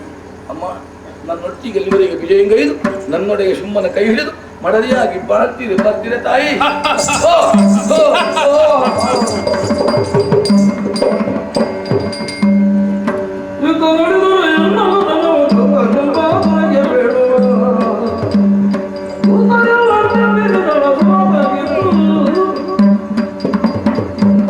ಈತ ಹೇಳಿದ ಎಲ್ಲಾ ಮಾತುಗಳನ್ನು ಕೇಳಿದಂತಹ ನಾನು ನಗಾಡಿದೆ. ನಗಾಡಿದ್ದಲ್ಲ, ನನಗೆ ನಗೆ ಬಂದು ಹೋದದ್ದು. ಕಾರಣ ಇದೆ. ನಾನು ಬೀಸಿದಂತಹ ಮೋಹದ ಬಲೆಗೆ ದುರುಡರೆಲ್ಲರೂ ಸಿಲುಕಿದ್ದಾರೆ ಎನ್ನುವುದಕ್ಕೆ ಸಂದೇಹವೇ ಇಲ್ಲ. ಆ ಕುರಿತು ಆಲೋಚನೆ ಮಾಡಿದಾಗ ನನಗೆ ನಗೆ ಬಂದು ಹೋಯಿತು. ನಗೆಯ ಪರಿಣಾಮ ಏನಾಯಿತು? ಸಪ್ತ ಸಾಗರಗಳು ಅಲ್ಲೋಲ ಕಲ್ಲೋಲವಾಗಿವೆ, ಭೂಮಿ ನಡುಗಿದೆ, ಕುಲ ಪರ್ವತಗಳು ಅಲುಗಾಡಿವೆ. ನನ್ನ ನಗೆ ಈತನಿಗೆ ನಗೆಯಾಯಿತು. ಅಸುನಿಗೆ ದರೆಗುರುಡಿದ್ದಾನೆ. ಈತ ಇಲ್ಲಿಯೇ ಉಳಿದ ಅಂತಾದ್ರೆ ನನ್ನ ವರ್ತಮಾನವನ್ನು ಶುಂಭನಿಗೆ ಹೇಳುವವರು ಯಾರೂ ಇಲ್ಲ. ಆದ ಕಾರಣ ಕರುಣಾ ದೃಷ್ಟಿಯನ್ನು ಬೀರಿ ಕಿರುನಗೆಯೊಂದಿಗೆ ಮೇಲೆಪ್ಪಿಸ್ತೇನಂತೆ. ಏಳು ಪಾಪ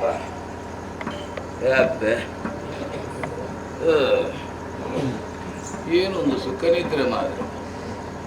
ನನ್ನ ಜೀವಮಾನದಲ್ಲಿ ಈ ರೀತಿಯ ನಿದ್ರೆ ಬಿದ್ದತ್ತಿಲ್ಲ, ನಿದ್ರೆ ಮಾಡಿದ ನೆನಪೂ ಇಲ್ಲ. ಆದರೆ ಅರ್ಧದಲ್ಲಿ ಎಚ್ಚರಾಗಿ ಹೋಯ್ತಲ್ಲ, ಈ ನಿದ್ರೆ ಚಿರಕಾಲ ಇರಬೇಕಿತ್ತು. ನಿದ್ರೆ ಮಾಡಲಿಕ್ಕೆ ನಾನು ಮನೆಯಲ್ಲಿ ಮಲಗಿದ್ರೆ ನಿದ್ರೆ ಬರುವುದಿಲ್ಲ ಅಂತ. ಈ ಕಾಡಲ್ಲಿ ಮಲಗಿದ್ರೆ ಜೀವ ಇದ್ದವರಿಗೆ ನಿದ್ರೆ ಬಂದಿದ್ದೆ. ನಿದ್ರೆ ಅಂತ ಮಾತಿಗೆ ಹೇಳಿದ್ದ ಕತೆ ಬೇರೆ. ನಾನು ಸತ್ತಲ್ಲ, ಹೌದಪ್ಪ, ಸತ್ತಿದ್ದೇನೆ ಅನ್ನೋದಕ್ಕೆ ಆಧಾರವು ಉಂಟು. ಸತ್ತು ನೇರ ಸ್ವರ್ಗಕ್ಕೆ ಹೋದಯ್ಯ. ಸ್ವರ್ಗಕ್ಕೆ ಹೋಗಿ ನೋಡ್ತೇನೆ, ಏನು ನೋಡುವುದು ಪುಣ್ಯಾತ್ಮನೆ. ನನ್ನ ಕುಟುಂಬದವರು, ನನ್ನ ನೆರೆಕರೆಯವರು, ನನ್ನ ಊರವರು, ನನಗಿಂತ ಮೊದಲು ಸತ್ತವರು ಎಲ್ಲ ಸ್ವರ್ಗದಲ್ಲಿ ಸಾಲಾಗಿ ಗೊತ್ತಿದ್ರಯ್ಯ. ನನ್ನ ಅಜ್ಜ, ನನ್ನ ಮುತ್ತಜ್ಜ, ದೊಡ್ಡಪ್ಪ, ದೊಡ್ಡಮ್ಮ, ಅತ್ತೆ, ಮಾವ, ಬಾವ, ಅವರು ಇವರು ಎಲ್ಲ ಕಾಣ ಸಿಕ್ಕಿದೆ. ಅವರಲ್ಲಿ ಮುಂದೋಗಿ ಮಾತನಾಡ್ತೇನೆ ಅನ್ನೋದನ್ನು ನನ್ನನ್ನು ಹಿಂದೆ ಕೇಳಿತ್ತು. ನಾನು ಇಲ್ಲಿದ್ದೆ ನೋಡಿ. ಇದೆಲ್ಲ ಏನು? ಇದೇನು ಇದು? ಮತ್ತೇನೆಲ್ಲ ಒಂದೊಂದೇ ಜ್ಞಾಪಕಕ್ಕೆ ಬರ್ತಾ ಇದೆ. ಒಡೆಯಾಜ್ಞೆ ಪ್ರಕಾರ ಕಾಡಿಗೆ ಬಂದಿದ್ದೇನೆ. ಆ ತರುಣಿಮಣಿಯನ್ನು ನೋಡಿದ್ದೇನೆ. ನೋಡಿದ್ದು ಅಲ್ಲ, ಒಂದೆರಡು ಮಾತು ಆಡಿದ್ದೇನೆ. ನಾನು ಮಾತಾಡ್ತಾ ಇದ್ದ ಹಾಗೆ ಆಕೆ ನಗೆ ಬೀರಿದನ್ನೊಂದು ಕಂಡಿದ್ದೇನೆ. ಅದು ನಗೆಯೋ ಬರ ಸಿಡಿಲೋ ಕೋಲ್ಮಿಂಚೋ ಏನು ಅಂತ ಅರ್ಥವಾಗಲಿಲ್ಲ. ದಪ್ಪನೆ ಬಿಟ್ಟು ಬಿಟ್ಟೆ. ಆಲೋಚಿಸಬೇಕಾದಂಥ ವಿಚಾರ ತುಂಬಾ ಉಂಟಯ್ಯ ಇವಳ ಬಗ್ಗೆ. ಕೇವಲ ಸಂತೋಷದ ನಗುವಿನಲ್ಲೇ ಒಬ್ಬರನ್ನು ಕೊಲ್ಲುವುದಕ್ಕೆ ಸಮರ್ಥಳು ಅಂತಾದ್ರೆ ಈಕೆ. ಇವಳಿಗೆ ಸಿಟ್ಟು ಬಂದ್ರೆ ಈ ಪ್ರಪಂಚ ಇಟ್ಟಾಳಿ ಇವಳು. ಅಷ್ಟೇ ಅಲ್ಲ, ಕೊಲ್ಲುವುದು ಯಾರನ್ನು ಯಾರಿಗೂ ಕೊಲ್ಲಬಹುದು ದೊಡ್ಡ ಸಂಗತಿಯಲ್ಲ ಬಿಡಿ. ಕೊಂದವರನ್ನೇ ಮರಳಿ ಬದುಕಿರುವುದಕ್ಕೆ ಯಾರಿಗೆ ಸಾಧ್ಯ ಹೇಳಿ? ಹಾಗಾದ್ರೆ ನಿಗ್ರಹಾನುಕೃತಿಗೆ ಸತ್ತಳದಂಥ ಮಹಾತಾಯಿ ಶ್ರೀದೇವಿ ಸಂದೇಹವಿಲ್ಲ. ಅಯ್ಯೋ, ಇಂಥವಳನ್ನು ಮದುವೆ ಆಗ್ಬೇಕು ಅಂತ ಬಯಸಿದನೆ ನಮ್ಮ ಪ್ರಭು. ಸಿಕ್ಕಿಯಾಳೆ ಇವಳು. ಸಿಕ್ಕಿದರೂ ನಮ್ಮೊಡೆಯನಿಗೆ ದಕ್ಕಿಯಾಳೆ. ಇವನಿಗೆ ಹೋಗುವ ಕಾಲಕ್ಕೆ ಬಂದ ಬುದ್ಧಿಯಲ್ವೇ ಇದು? ಇಲ್ಲದಿದ್ರೆ ಯಾರ ಕಾಲಿಡಿದು ಯಾರ ಅನುಗ್ರಹಕ್ಕೆ ಪಾತ್ರರಾಗಿ ನಾವೆಲ್ಲ ಬದುಕಬೇಕಿತ್ತೋ ಅಂತವಳ ಕೈ ಹಿಡಿಯುವುದಕ್ಕೆ ಮನಸ್ಸು ಮಾಡ್ತಾನೆ ಮೂರ್ಖ. ಸತ್ತಯ್ಯ ಇವ ಮಾತ್ರ ಅಲ್ಲ, ಇದ್ದವರನ್ನೆಲ್ಲ ಕೊಂದು ಸಾಯ್ತಾನಲ್ವಾ? ಏನು ಮಾಡ್ತಾನೆ? ಅವನನ್ನು ದೂರಿ ಪ್ರಯೋಜನ ಇಲ್ಲ. ನಮ್ಮ ಪ್ರಾರಬ್ಧ ಅಂತಲೇ ಹೇಳಬೇಕಲ್ಲ, ಇನ್ನೇನು ಹೇಳಿ ನಾನು? ಹೇಗೂ ಸತ್ತೇ ಹೋಗಿದ್ದೇನೆ. ಸತ್ತೇ ಹೋಗೋಗಿತ್ತಲ್ಲ, ಮತ್ತೆ ಮರಳಿ ಬದುಕಿ ಬಂದೆ. ಏನು ನನ್ನದ್ದು ಇನ್ನು ಬಾಕಿ ಉಳಿದಿದೆ ಈ ಪ್ರಪಂಚದಲ್ಲಿ. ಮುಂದೇನು ತಾಯಿಯಲ್ಲಿ ಕೇಳೋಣ. ಅಮ್ಮ ಅಮ್ಮ, ನಗಾಡಬೇಡಿ ತಾಯಿ, ನಗಾಡಬೇಡಿ. ಹೆದರಬೇಡ, ಬೆದರದಿರಯ್ಯ ಬೇಡುವುದನ್ನೆಲ್ಲ ಲಾಲಿಸು. ಅಧಿಕ ಅದನವನಂದವ ಮಗನ ತಿಳಿದಿರ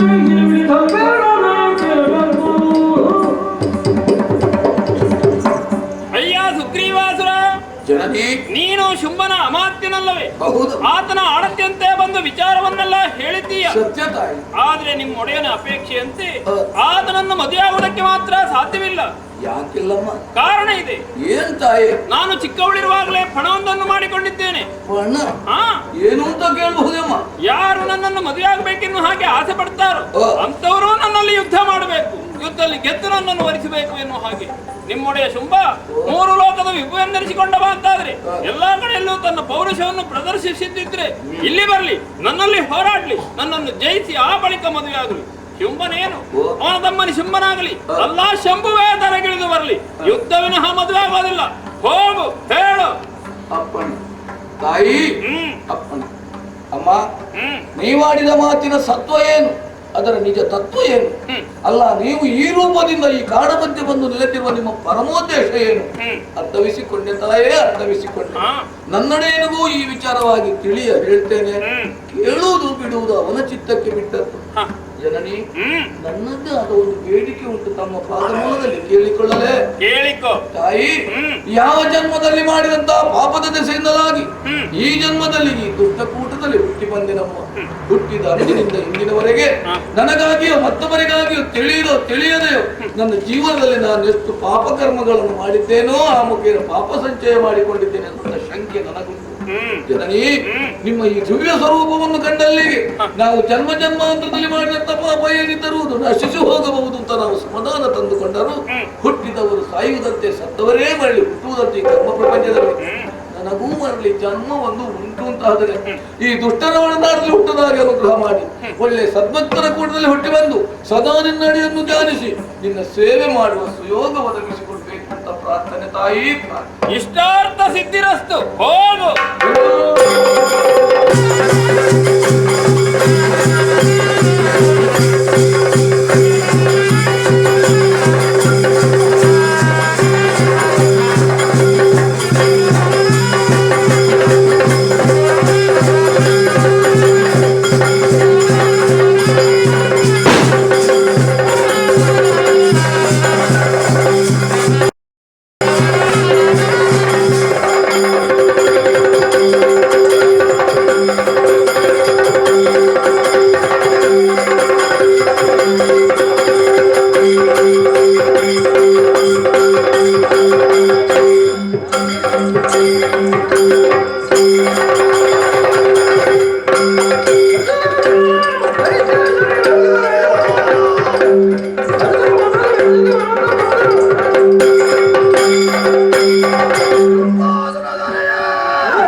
ಅನಿರೀಕ್ಷಿತವಾದಂತಹ ನಿಮ್ಮ ಕಡೆ ಧೂಮ್ರಾಕ್ಷ ಸಭೆಗೆ ಬರಲಿ ಬಂದಿದ್ದೇನೆ.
ನಮ್ಮ ಒಡೆಯ ಶುಂಭತಾನು ನಿನ್ನನ್ನು ಮದುವೆ ಆಗುವಂತೆ ನಿರ್ಧಾರವನ್ನು ಮಾಡಿಕೊಂಡಿದ್ದಾನೆ. ನಿನ್ನನ್ನೇ ಕರೆಯುವುದಕ್ಕಾಗಿ ಅವನ ಸೇನಾಧಿಪತಿಯಿಂದ ಧೂಮ್ರಾಕ್ಷ ಬಂದಿದ್ದಾನೆ. ಚಿನ್ನದ ರಥವನ್ನು ಇರಿಸಿದ್ದಾನೆ. ನಮ್ಮ ಜೊತೆ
ಕದನ ಕಲಾಪದಲ್ಲಿ ಹೊರಟಿರುವೆ. ನಿಜ.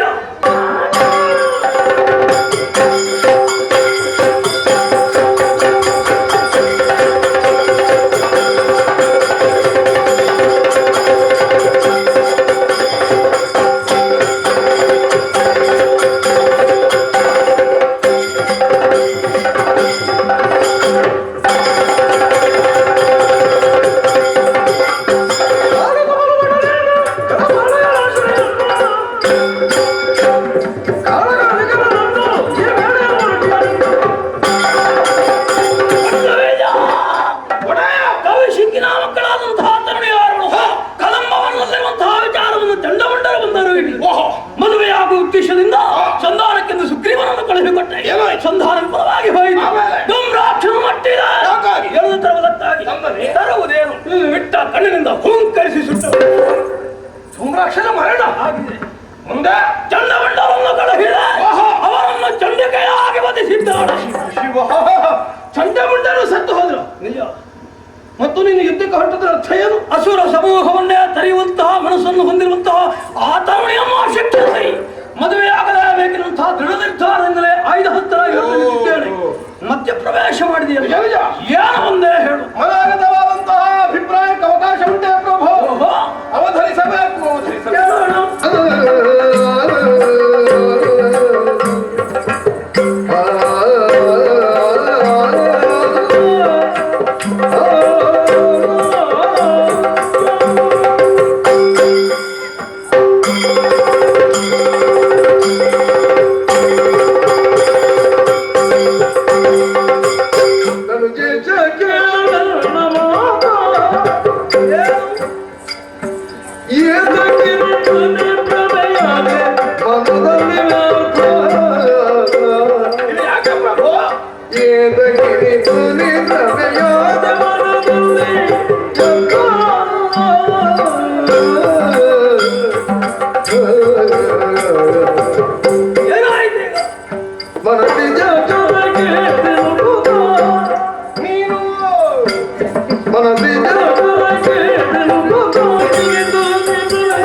ದಿಕ್ಕುದೆಸೆಯಿಲ್ಲದೆ ಕಂಡಲ್ಲಿ ಸಂಚರಿಸುತ್ತಾ ಬಂಡರಂತೆಯೇ ಬದುಕುತ್ತಿದ್ದವರೊಂದು ಕಾಲಕ್ಕೆ ಅಷ್ಟನ್ನು ಗಳಿಸುವಲ್ಲಿ ನೀನು ಪಟ್ಟ ಪರಿಶ್ರಮ ಎಂತಹದ್ದು, ನಿನ್ನ ತ್ಯಾಗ ಎಷ್ಟು ಅಪೂರ್ವವಾದದ್ದು ಅನ್ನುವುದರ ಸಾಮರ್ಥ್ಯವನ್ನು ಹೊಂದಿರುವವನು ಅವನು ಮಾತ್ರ ಇಂದ್ರಿಯ ಚಾಪಲ್ಯಕ್ಕೆ ಒಳಗಾಗದೆ ಬುದ್ಧಿಯ ಬಲದಿಂದಲೇ ಪಥವನ್ನು ಕಂಡು ಹಿಡಿದು ಮುಂದುವರಿದು ಉದ್ದೇಶಿತ ಗುರಿಯನ್ನು ಸಾಧಿಸುವವರಿಗೆ ಸಾಧ್ಯವಾಗುತ್ತದೆ.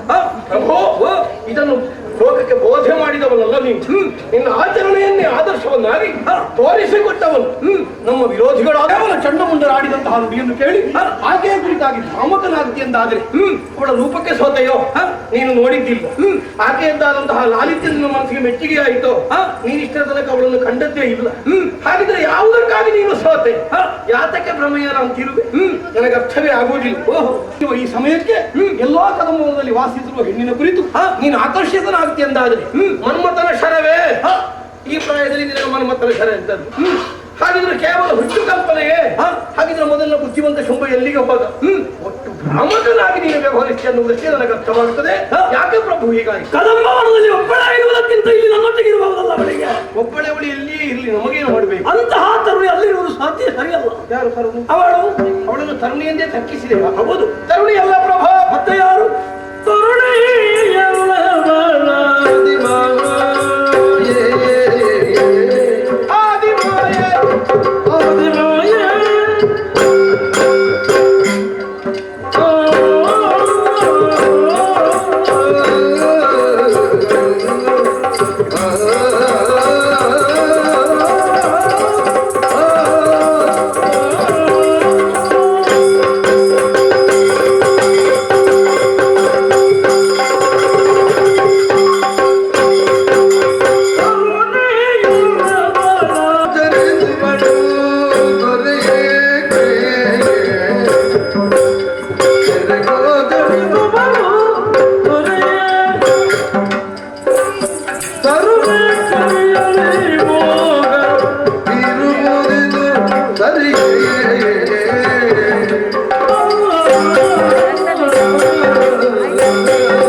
ಸ್ವಾಧೀನ ಮಾಡಿಕೊಳ್ಳುವಲ್ಲಿ ಆಸಕ್ತನಾದೆ. ಸಾಮಾನ್ಯ ಹೆಣ್ಣೊಬ್ಬಳು ನೆಲೆ ನಿಲ್ಲುವ ಪ್ರಶಸ್ತ ತಾಣವೇ ಅದು ಅಲ್ಲ. ಅಂತಹ ಭೀಕರತೆಯ ಮಧ್ಯದಲ್ಲಿ ಯಾವ ಭಯವೂ ಇಲ್ಲದೆ ನಿನಗೆ ಸವಾಲನ್ನೊಡ್ಡುತ್ತಾ ಹೆಣ್ಣೊಬ್ಬಳಾಗಿ ಬಂದು ನೆಲೆಯಾಗ್ತಾಳೆ ಎಂದಾದ ಆಕೆಯನ್ನು ನಾರಿಯೆಂದು ತರ್ಕಿಸಬೇಕೆ, ದಾನವ ಕುಲದ ಮಾರಿಯೆಂದು ತರ್ಕಿಸಬೇಕೆ? ಪ್ರಭು, ಈ ತನಕ ನಾವು ಕೇಳದೇ ಇದ್ದಂತಹ ವಿಶೇಷ ವರ್ತಮಾನ ಕದಂಬ ಮನದಲ್ಲಿ ಒಂಟಿ ನಾಳೆಗೆ ಇರ್ತದೆ ಅನ್ನೋ ಬಗ್ಗೆ ವಿಶ್ವಾಸ ಇದೆ. ಇಂದು ಮಾತ್ರ ಕಾಣಿಸಿಕೊಂಡಿದೆ. ಹಾಗಿದ್ರೆ ಏನು ಅವಳು ಇರಬೇಕು, ಯಾರು ಪರಿಣಮಿಸ್ತಾನೆಯೋ ಅವನು ನಿರ್ದಾಕ್ಷಿಣ್ಯವಾಗಿ ತಡೆಗಟ್ಟಿ ಇಳೆಯ ಕ್ಷೇಮವನ್ನು ಸಾಧಿಸುವ ಉದ್ದೇಶಕ್ಕೆ ಬದ್ಧಳಾಗಿ ತೀರಾ ವಿರೋಧಿಯಾಗಿ ರಂಜಿಸುತ್ತಿರುವಂತಹ ಮಹಾಮಾರಿ. ಪ್ರಭೋ, ಚೆನ್ನಾಗಿ ಯೋಚನೆ ಮಾಡೋಣ. 3 ಲೋಕಗಳನ್ನು ಸ್ವಾಧೀನ ಮಾಡಿಕೊಳ್ಳುವ ಅವಸರದಲ್ಲಿ ನಮ್ಮಿಂದಾದ ಅನರ್ಥವನ್ನು ಅಲ್ಲಗಳೆಯುವುದಕ್ಕೆ ಯಾವನಿಗೂ ಸಾಧ್ಯ ಇಲ್ಲ. ಏನು ಮಾಡಿದ್ದೇವೆ? ದೇವಲೋಕದಲ್ಲಿ ಇರಬೇಕಾದ ದೇವತೆಗಳಲ್ಲಿ ಉಳಿಯಗೊಡ್ಲಿಲ್ಲ, ಕರೆಯಲ್ಲಿ ನಡೆಯಬೇಕಾದ ಯಾಗ ಯಜ್ಞಾದಿಗಳಿಗೆ ನಾವು ಅನುಕೂಲರಾಗಲಿಲ್ಲ, ಸಜ್ಜನರ ಕಣ್ಣೀರಿಗೆ ನಿರಂತರ ಕಾರಣರಾಗಿರುವಂತಹ ನಮ್ಮನ್ನು ಅರ್ಥ ಮಾಡಿಕೊಂಡು ನಮ್ಮ ಕೊರಳು ತರೆಯುವುದೇ ಉದ್ದೇಶವಾಗಿ ಕಮನೀಯವಾದಂತಹ ಕಾಯಕಾಂತಿಯಿಂದ ನಮ್ಮನ್ನತ್ತ ಕಡೆಗೆ ಆಕರ್ಷಿಸಿ ಕಾಮುಕತನದಿಂದ ವ್ಯವಹರಿಸುವಂತಹ ಸ್ವಭಾವವನ್ನು ಅರ್ಥ ಮಾಡಿಕೊಂಡು ನಮ್ಮ ಕೊರಳು ತರೆದು ಇಳೆಯ ಕ್ಷೇಮವನ್ನು ಸಾಧಿಸುವ ಉದ್ದೇಶಕ್ಕಾಗಿ ಬಂದವಳು ಸರ್ವೇಶ್ವರಿ. ಆಕೆಯನ್ನು ಬಯಸುತ್ತಾರಲ್ಲ ನಿಗ್ರಹಗಳಿಂದ ಸಾಧ್ಯವೇ? ಈ ಮೊದಲಾಗಲಿಲ್ವೇ? ಎಲ್ಲಿ ನಿನ್ನಿಂದ ಕಳುಹಿಸಲ್ಪಟ್ಟವರು ಸಾಮಾನ್ಯ, ಕೆಲವರು ಹೋಗಿದ್ದಾರೆ, ಕೆಲವರ ಸಾಲಿಗೆ ಬರುವ ಧೂಮ್ರಾಕ್ಷ.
ನಾರಿಯನ್ನು ಕರೆತರುವುದಕ್ಕಾಗಿ ದಾನವ ಸೇನಾಧ್ಯಕ್ಷನಾಗಿರುವ ಧೂಮ್ರಾಕ್ಷನನ್ನು ಎಂಬುದರಲ್ಲಿ ಕಳುಹಿಕೊಟ್ಟೆ. ಹೌದು, ಅಲ್ಪಬಲ ನಿಯಮ ಅಲ್ಲ.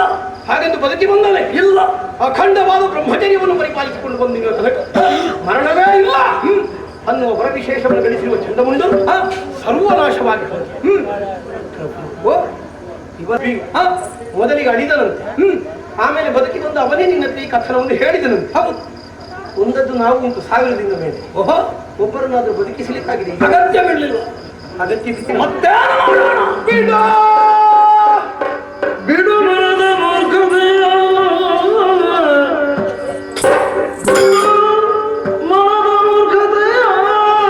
ಬಂದವಳು ಸಾಮಾನ್ಯದವಳಲ್ಲ. ಜಗತ್ತಿಗಿಂದಲೇ ಪಡಮಡುತ್ತ ಪಡೆದವಳ ಕಾರುಣ್ಯದಲೇಕೆ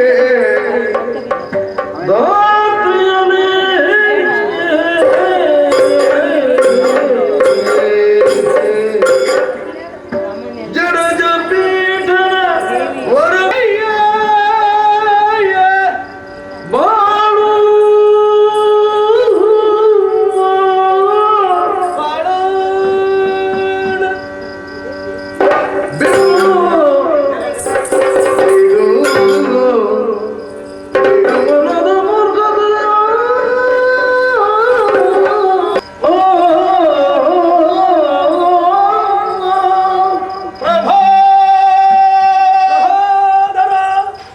ದೊಡ್ಡ ಸಂದಿಗ್ಧಕ್ಕೆ ನೂಕಿದೆಯಲ್ಲ ನನ್ನನ್ನು ನೀನು.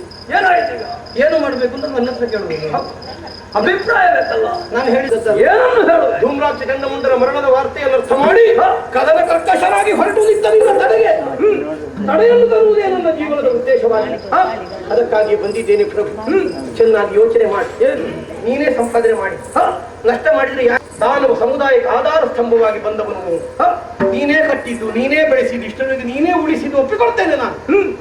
ಹಾಗಿದ್ದು ನೀನೇ ನೆಟ್ಟು ಬೆಳೆಸಿದ್ದಾದರೂ ಅದನ್ನು ಕಡಿದು ಮುಗಿಸುವುದಕ್ಕೆ ನಿನಗೆ ಅಧಿಕಾರ ಇದೆ? ಯಾಕೆ? ಖಂಡಿತ ಇಲ್ಲ. ನೋಡು, ಪ್ರತಿಯೊಬ್ಬನು ಸ್ವಾಮಿನಿಷ್ಠನಾಗಿ ನೀನು ಆಡಿದಂತಹ ನುಡಿಯನ್ನು ಕೇಳಿ ಸಮರ ಕ್ಷೇತ್ರಕ್ಕೆ ಹೋಗಿ ತಮ್ಮ ತನುವನ್ನು ಸಮರ್ಪಣೆ ಮಾಡಿ ಮನಸ್ಸಿದ್ದು ಹೋಗಿದ್ದಾರೆ ಅಂತ ಅರ್ಥ ಅಲ್ಲ. ಅವರನ್ನು ಋಣ ಬಾಧಿಸ್ತಾ ಇತ್ತು, ಅದಕ್ಕಾಗಿ ನನಗೆ ಎದುರಾಡಕೂಡದನ್ನು ಉದ್ದೇಶದಿಂದ ಹೋದ್ರು ಅಂತ ಅರ್ಥ. ಹಾಗಿದ್ರೆ ನನಗಿಲ್ವೋ? ನಿನ್ನ ಬೆವರಿನ ಹಂಗಿನಲ್ಲೇ ಬೆಳೆದವನು ನಾನು. ಹಾಗೆ ನಿನ್ನ ಮುಖಕ್ಕೆ ತಕ್ಕ ಹಾಗೆ ಮಾತನಾಡಿ ನಿನ್ನಿಂದ ಬೆನ್ನು ತಟ್ಟಿಸಿಕೊಳ್ಳುವುದು ನನಗಿರುವ ಉದ್ದೇಶ. ಹೋಗಿದ್ದವನು ಪ್ರಪಂಚದಲ್ಲಿ ಇನ್ನೊಬ್ಬನಿಲ್ಲ. ಸನಾತನನ್ನು ನಾಥನನ್ನಾಗಿಸಿ ನಾನು ಮುಂದುವರಿಸಿಕೊಂಡು ಹೋಗುತ್ತೇನೆ, ನಾಥನಾಗಿ ನಾನು ಉಳಿಯುತ್ತೇನೆ ಅನ್ನುವಂತಹ ನಿಲುವಿಗೆ ನೀನು ಬಂದಿದ್ದಿ ಅಂದ್ರೆ ಇದಕ್ಕಿಂತ ದೊಡ್ಡ ಮೂರ್ಖತನ ಉಂಟು ಪ್ರಭು.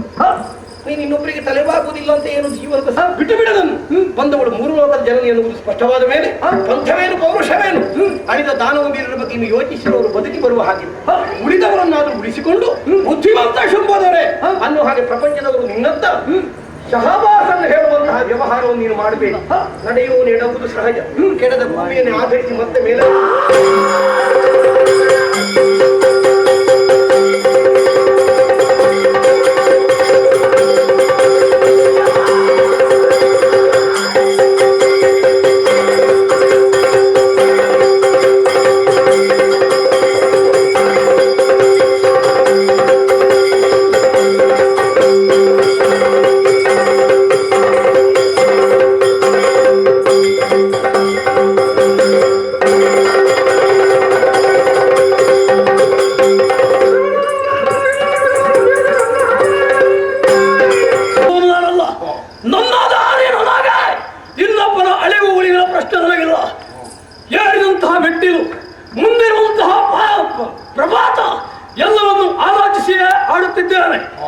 ಕಡುಗಾಲಿ ತನವಿರುವಲ್ಲಿಯವರೆಗೆ ಪೊಡ ಮಾಡಲು ಸತಿಗೆ ಹೆಣ್ಣಪ್ಪಳ ಕಾಲಿಗೆರಗಿ ಈ ಶುಭರಿಗೆ ಜೀವನ ಬೇಕಾಗಿಲ್ಲ. ಆದರೆ ನೀನು ಯಾಕೆ ಹೆದರಿಕೆಯ ನುಡಿಯನ್ನು ಆಡುತ್ತಿರುವೆ? ಇಲ್ಲಿಂದ ಅಟ್ಟಲ್ಪಟ್ಟಂತಹ ರಕ್ಕಸರು ಕದಮೂಲದಲ್ಲಿ ಸಾವನ್ನಪ್ಪಿದ್ದಾರೆ. ಗೋದೆ ಅಂತಾದ್ರೆ ಮರಣ ಬಂದಿತ್ತು. ಈ ಭೀತಿ ನಿನ್ನನ್ನು ಆವರಿಸಿದೆ. ಭೀತಿಯನ್ನು ನಿರ್ಧಾರ ಆಂತರಿಕಲ ನಿನ್ನನ್ನು ಕಳಹವನ್ನು ಹಿಂದುಳಿಯುತ್ತಿದ್ದಾನೆ. ನಾನು ಹೋರಾಡುತ್ತೇನೆ. ಅವಳನ್ನು ಪಡೆದ ಸಿದ್ಧ ಒಳಗೆದ್ದ ರಣಧಾರಿಯ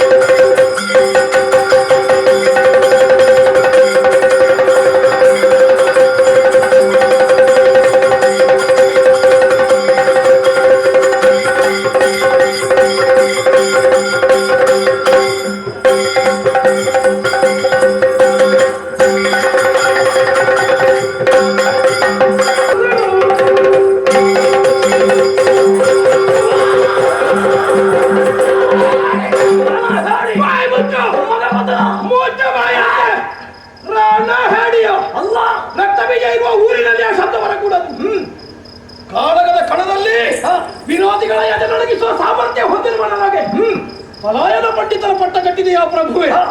ನನ್ನೊಬ್ಬರ ಬಳಿತಿಗಾಗಿ ಆಡಿದ್ದಲ್ಲ. ಅತುಳಾದವರ ಹೇಳಿಕೆಯನ್ನು ಚಿಂತಿಸಿ ನುಡಿದ್ದಾರೆ. ಅದನ್ನು ಅಪಾರ್ಥದಲ್ಲಿ ಸ್ವೀಕಾರ ಮಾಡಿದೆ ಪ್ರಭು. ಮತ್ತೆ ನಾನು ಯಾಕೆ ಕಡೆಗೆ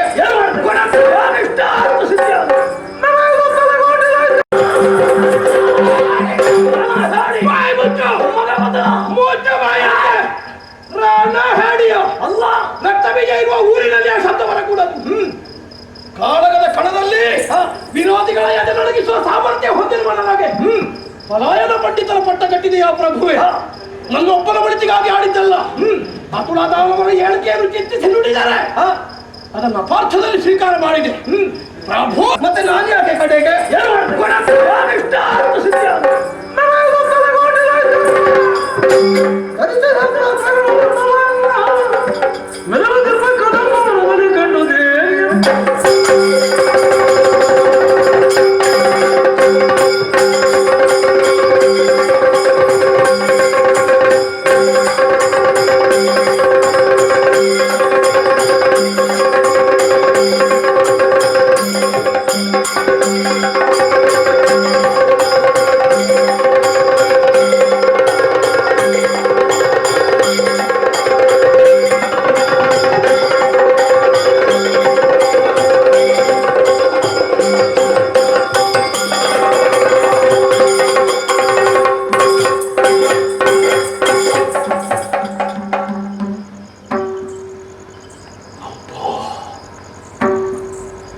ಎಂತಹ ವಿಚಿತ್ರ ಅನುಭವ ಇದು. ಪಡೆಯಲು ಕೋಟಿ ಸಂಖ್ಯೆಯ ದಾನವ ವೀರರನ್ನು ಜೊತೆಗಿಟ್ಟುಕೊಂಡು ಎಂದು ಹಾಗಲ್ಲ. ಕೋಟಿ ಸೂರ್ಯ ಕ್ಷಣದಿಂದ ಕ್ಷಣಕ್ಕೆ ಅಧಿಕವಾಗ್ತಾ ಇದೆ. ಬೆಳಕಿನ ಮೂಲವನ್ನೇ ಹಿಡಿದು ಅರಸುತ್ತಾ ಮುನ್ನಡೆಯೋಣ.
ನೋಡಿದ್ದೇನೆ, ಸರಿಯಾಗಿಯೇ ನೋಡಿದ್ದೇನೆ. ಕೇವಲ ಮಾಂಸಾಕ್ಷಿಗಳಿಂದ ಅಷ್ಟೇ ಅಲ್ಲ, ಬಗೆಹಣ್ಣನ್ನು ತೆಗೆದು ನೋಡಿದರೆ ಈ ಮಹಾತಾಯಿಯ ಯೋಗ್ಯತೆಯನ್ನು ಅರ್ಥ ಮಾಡಿಕೊಳ್ಳುವುದಕ್ಕೆ ಸಾಧ್ಯವಾಗುತ್ತದೆ. ಆಹಾ ಆಹಾ, ದಾನವರಾದಂತಹ ನಮ್ಮ ಸೌಭಾಗ್ಯಾತಿಶಯ ಶ್ರೀದೇವಿಯನ್ನು ಕಾಣಬೇಕನ್ನುವ ಉದ್ದೇಶದಿಂದ ಸಾವಿರ ಸಾವಿರ ಸಂವತ್ಸರಗಳ ಸಾಧನೆಯನ್ನು ಗೈದಂತಹ ಸತ್ಪುರುಷರಿಗಾದರೂ ಈ ಮಹಾತಾಯಿ ಸುಲಭ ಗೋಚರಳಲ್ಲವಂತೆ. ನಾವೇನು ಸಾಧನೆ ಮಾಡಿದೆವು? ಮಾಂಸ ತಿಂದಿದ್ದೇವೆ, ಮದ್ಯ ಕುಡಿದಿದ್ದೇವೆ, ಅನ್ಯಾಯ ಮಾಡಿದ್ದೇವೆ. ಆದರೂ ನಿರಾಯಾಸವಾಗಿ ಮಹಾದೇವಿಯ ದರ್ಶನ ಭಾಗ್ಯವಾಯಿತಲ್ಲ. ಅಪ್ಪ, ಆ ಕುರಿತು ನಮ್ಮ ಪುಣ್ಯವನ್ನು ಎಷ್ಟು ಕೊಂಡಾಡಿದರೂ ಕಡಿಮೆ. ಆದರೇನು ಮಾಡೋಣ? ಈಕೆಯನ್ನು ನೋಡಿದಂತಹ ಸಂಭ್ರಮ, ಸಂತೋಷ ಶಾಶ್ವತವಾಗಿ ನಮ್ಮ ಜೀವನಾನುಭವಕ್ಕೆ ತಪ್ಪುವ ಹಾಗಿಲ್ಲ. ಈಕೆಯನ್ನು ಕಾಣಬೇಕಾದ ದೃಷ್ಟಿಯನ್ನು ನಾವು ಕಂಡುದಲ್ಲವಲ್ಲ ಶಿವನೇ, ಮಾಡಬೇಕಾಗಿರುವುದನ್ನು ಎಸಗಿರುವುದಲ್ವಲ್ಲ. ಅನ್ಯಾಯಾಧಿಕ್ಯದಿಂದಲೇ ಮುಂದುವರಿದು ಅತ್ಯುನ್ನತಿಗೆಯ ಪದವಿಯನ್ನು ಗಳಿಸಿಕೊಂಡವರಿದ್ದೇವೆ. ಆದ್ದರಿಂದಲೇ ಸರ್ವಪತನವಾಗುವ ಕಾಲ ಸನ್ನಿಹಿತವಾಗಿದೆ ಎನ್ನುವುದು ಸ್ಪಷ್ಟ. ಅಲ್ಲದೆ ಹೋದರೆ ರಕ್ತ ಬೀಜ, ಅದಕ್ಕೆ ನಾನು ಮಾಡೋಣ. ರಕ್ತ ಬೀಜ ಇದನ್ನು ಹೇಗೆ ಮುಂದುವರಿಸುವುದು? ಕಾಣ್ತಿದ್ದವರಲ್ವೇ ಶುಂಭದ ನಾನಾಗಿಯೇ ಮುಂದೆ ಬಂದು ಬೇಡ ಪ್ರಭು, ಕಾಲಿಗೆ ಕ್ಷಮೆಯಾಗಿ ಅನ್ನು ಹಾಗಾಡಿದರೆ ಅವನು ನೋಡಿದ ಪ್ರತಿವಚನ ಏನು? ಹೇಳಿ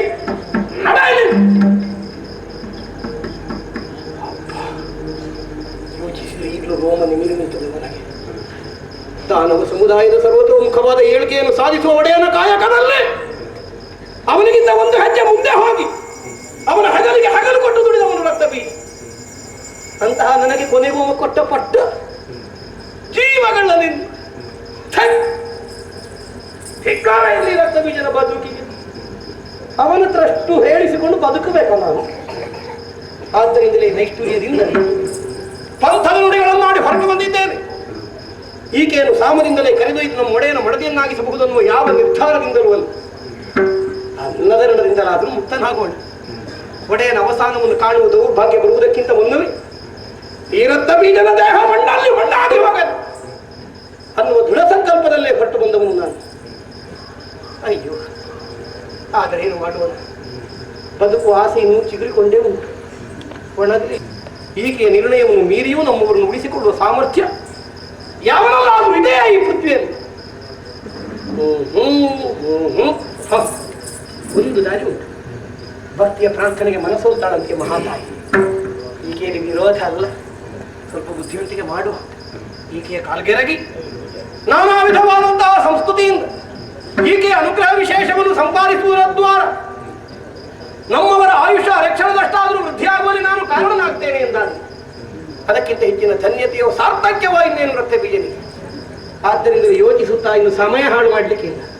ಆಕೆಯ ಕಾಲ್ಗೆರಗಿ ಅನುಗ್ರಹವನ್ನು ಸಂಪಾದಿಸುವಲ್ಲಿ ಮುಂದುವರಿಯಬೇಕು.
ದೈತ್ಯಾಗ್ರೇಸರನಾಗಿರುವ ಶುಂಭಾಖ್ಯನ ಮಾಧ್ಯಮವಾಗಿರುವ ಅರ್ಥವೀಜಾಖ್ಯನ ಅಭಿವಾದನ ಕೊಡುವ ಆಗಲಿ.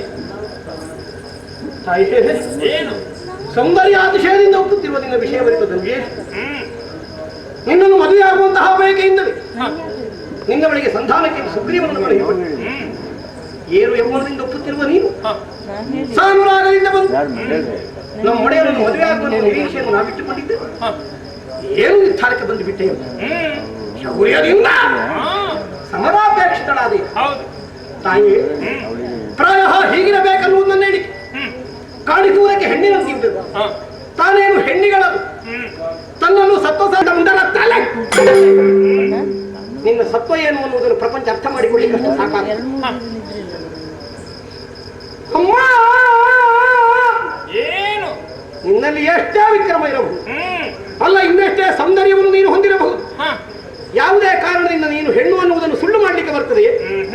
ಬಳ್ಳಿಗೊಂದು ಮರ ಹೆಣ್ಣಿಗೊಂದು ವರ, ಇದು ಲೋಕದ ನ್ಯಾಯ. ನಾನು ನೀನು ಮಾಡಿದ್ದರು. ಹಾಗೆಂದ್ರೆ ಅನುರೂಪನಾದ ಗಂಡಿಯ ಕೇವಲ ರೂಪವೊಂದನ್ನೇ ಗಮನಿಸಿ ಹುಡುಕಿದರೆ ಪೃಥ್ವಿ ಮೂರರಲ್ಲಿ ನಿನಗೆ ತುಲ್ಯನಾದ ವ್ಯಕ್ತಿ ಸಿಗಲಾರ ಅನ್ನುವುದನ್ನು ನಾನು ಬಲ್ಲೆ. ಆದರೆ ಉಳಿದ ವಿಚಾರಗಳನ್ನು ಆಲೋಚಿಸುತ್ತಾಯಿ. ಅಧಿಕಾರ, ಐಶ್ವರ್ಯ, ಅಂತಸ್ತು, ಪ್ರಭುತ್ವ, ಅದು ಇದು ಹೇಳಿ ಮುಗಿಲಿಕ್ಕಿಲ್ಲ. ಕುಂಭಿನಿಯ ಶಂಭು ಅನ್ನುವಂತಹ ಖ್ಯಾತಿಯನ್ನು ಹೊಂದಿದವನು ಶುಂಭದಲ್ಲಿ. ಆದ್ದರಿಂದಲೇ ಹಠವಿ ಕುಳಿತಿರುವ ಕಾಂಚನದ ಉಯ್ಯಾಲೆಯನ್ನು ಬಿಟ್ಟೇವೆ. ನಾನು ತಂದಿರುವ ಹೊನ್ನಂದಣವನ್ನು ನನ್ನ ಹೆಗಲೇರಿ ಶೋಣಿತ ಅರಮನೆಯನ್ನು ಸೇರಿ ನಮ್ಮ ಒಡೆಯನನ್ನು ಮದುವೆಯಾಗಿ ಸುಖ ಪಡೆ. ನಮಗೂ ಎಲ್ಲರಿಗೂ ಸ್ವಲ್ಪ ಸ್ವಲ್ಪ ನೆಮ್ಮದಿ ಕೊಟ್ಟು ಇದೇ ರಕ್ತ ಬೀಜಾಕ್ಷರ. ರಕ್ತಬೀಜಾಸುರ, ಈ ಕದಂಬಾವನವನ್ನು ಸೇರಿಕೊಂಡಂತಹ ನೀನು ನನ್ನನ್ನು ಕಂಡು ನನ್ನ ದಿವ್ಯತೆಯನ್ನು ಅರ್ಥ ಮಾಡಿಕೊಂಡು ಅನೇಕ ವಿಧವಾಗಿ ಸ್ತೋತ್ರ ಮಾಡಿದೆ, ಹಾಡಿದೆ, ಹೊಗಳಿದೆ. ಇದನ್ನೆಲ್ಲ ಕಂಡಾಗ ಕೇಳಿದಾಗ ರಕ್ಕಸ ಕುಲದಲ್ಲಿಯೂ ಇಂತಹ ವಿವೇಕಿಗಳಿದ್ದಾರಲ್ಲ ಎಂಬ ಹಾಗೆ ಭಾವಿಸಿದೆ. ಎಲ್ಲ ನಿನ್ನ ಅನುಗ್ರಹ ಮತ್ತು ನಮ್ಮದಂತ. ಆದ್ರೆ ಆ ಬಳಿಕ ನೀನು ಆಡುತ್ತಿರುವಂತಹ ಮಾತು ಶುಂಭನಾಜ್ಞೆಯಿಂದ ಬಂದವ, ಆತನನ್ನು ಮದುವೆಯಾಗುವುದಕ್ಕಾಗಿ ನನ್ನೊಂದಿಗೆ ಬಾ ಎಂದು ಹೇಳ್ತಾ ಇದ್ದೀಯಲ್ಲ. ಹೇಳಬೇಕಾದ್ದೆಲ್ಲವನ್ನು ಮೊದಲೇ ಹೇಳಿದ್ದೇನೆ. ಹೇಳಿದ ಅರ್ಥ ಆಗ್ತದೆ ನಮಗೆ. ಅರ್ಥ ಆದ ಮೇಲೂ ಮಧ್ಯಾಹ್ನಕ್ಕೆ ಬಂದೆ. ಕರೆದೊಯ್ಯುವುದಕ್ಕೆ ಯುದ್ಧ ಮಾಡು, ಎಲ್ಲ ಕಳೆದುಕೊಂಡು ಹೋಗು.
ಮರ್ಯಾದೆಯಿಂದ ನೀನಾಗಿಯೇ ಬರುವೆಯೋ? ಬರುವುದಿಲ್ಲ. ತೊರಬಿಗೆ ಕೈಯಿಕ್ಕೆ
ದೇಹಕ್ಕೆ ಆಲಸ್ಯ ಉಂಟಾಗಿದೆ. ಉಂಟಾದಂತಹ ಆಲಸ್ಯವನ್ನು ಹೋಗಲಾಡಿಸಿಕೊಳ್ಳಬೇಕು. ಜೊತೆಗೆ ಈತನಲ್ಲಿ ಸಮರ ಮಾಡುವುದಕ್ಕಾಗಿ ಸತ್ತು ಮಾತ್ರಿಗೆ ಅದಕ್ಕಾಗಿ ಮೈ ಕೊಡುತ್ತಾನೆ.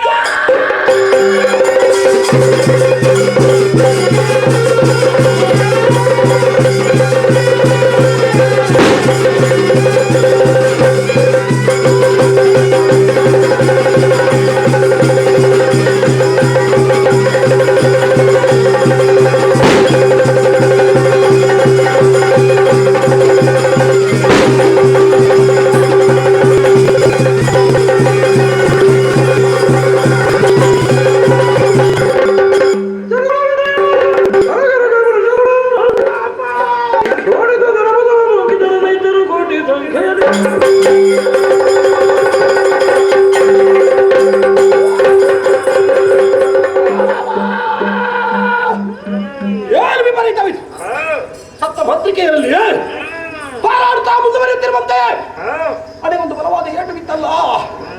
ಒಡೆದ ಹಣೆಯಿಂದ ಸೋರುವ ರಕ್ತವನ್ನು ಬೊಗಸೆಯಲ್ಲಿ ತಡೆ ಹಿಡಿದು ಕಡೆಗಣ್ಣಿನ ದೃಷ್ಟಿಯನ್ನು ಹರಿಸಿ ನೋಡಿದ್ದಾರೆ. ಯಾರೇ ನೀನು? ಇಂದ್ರಾಣಿ.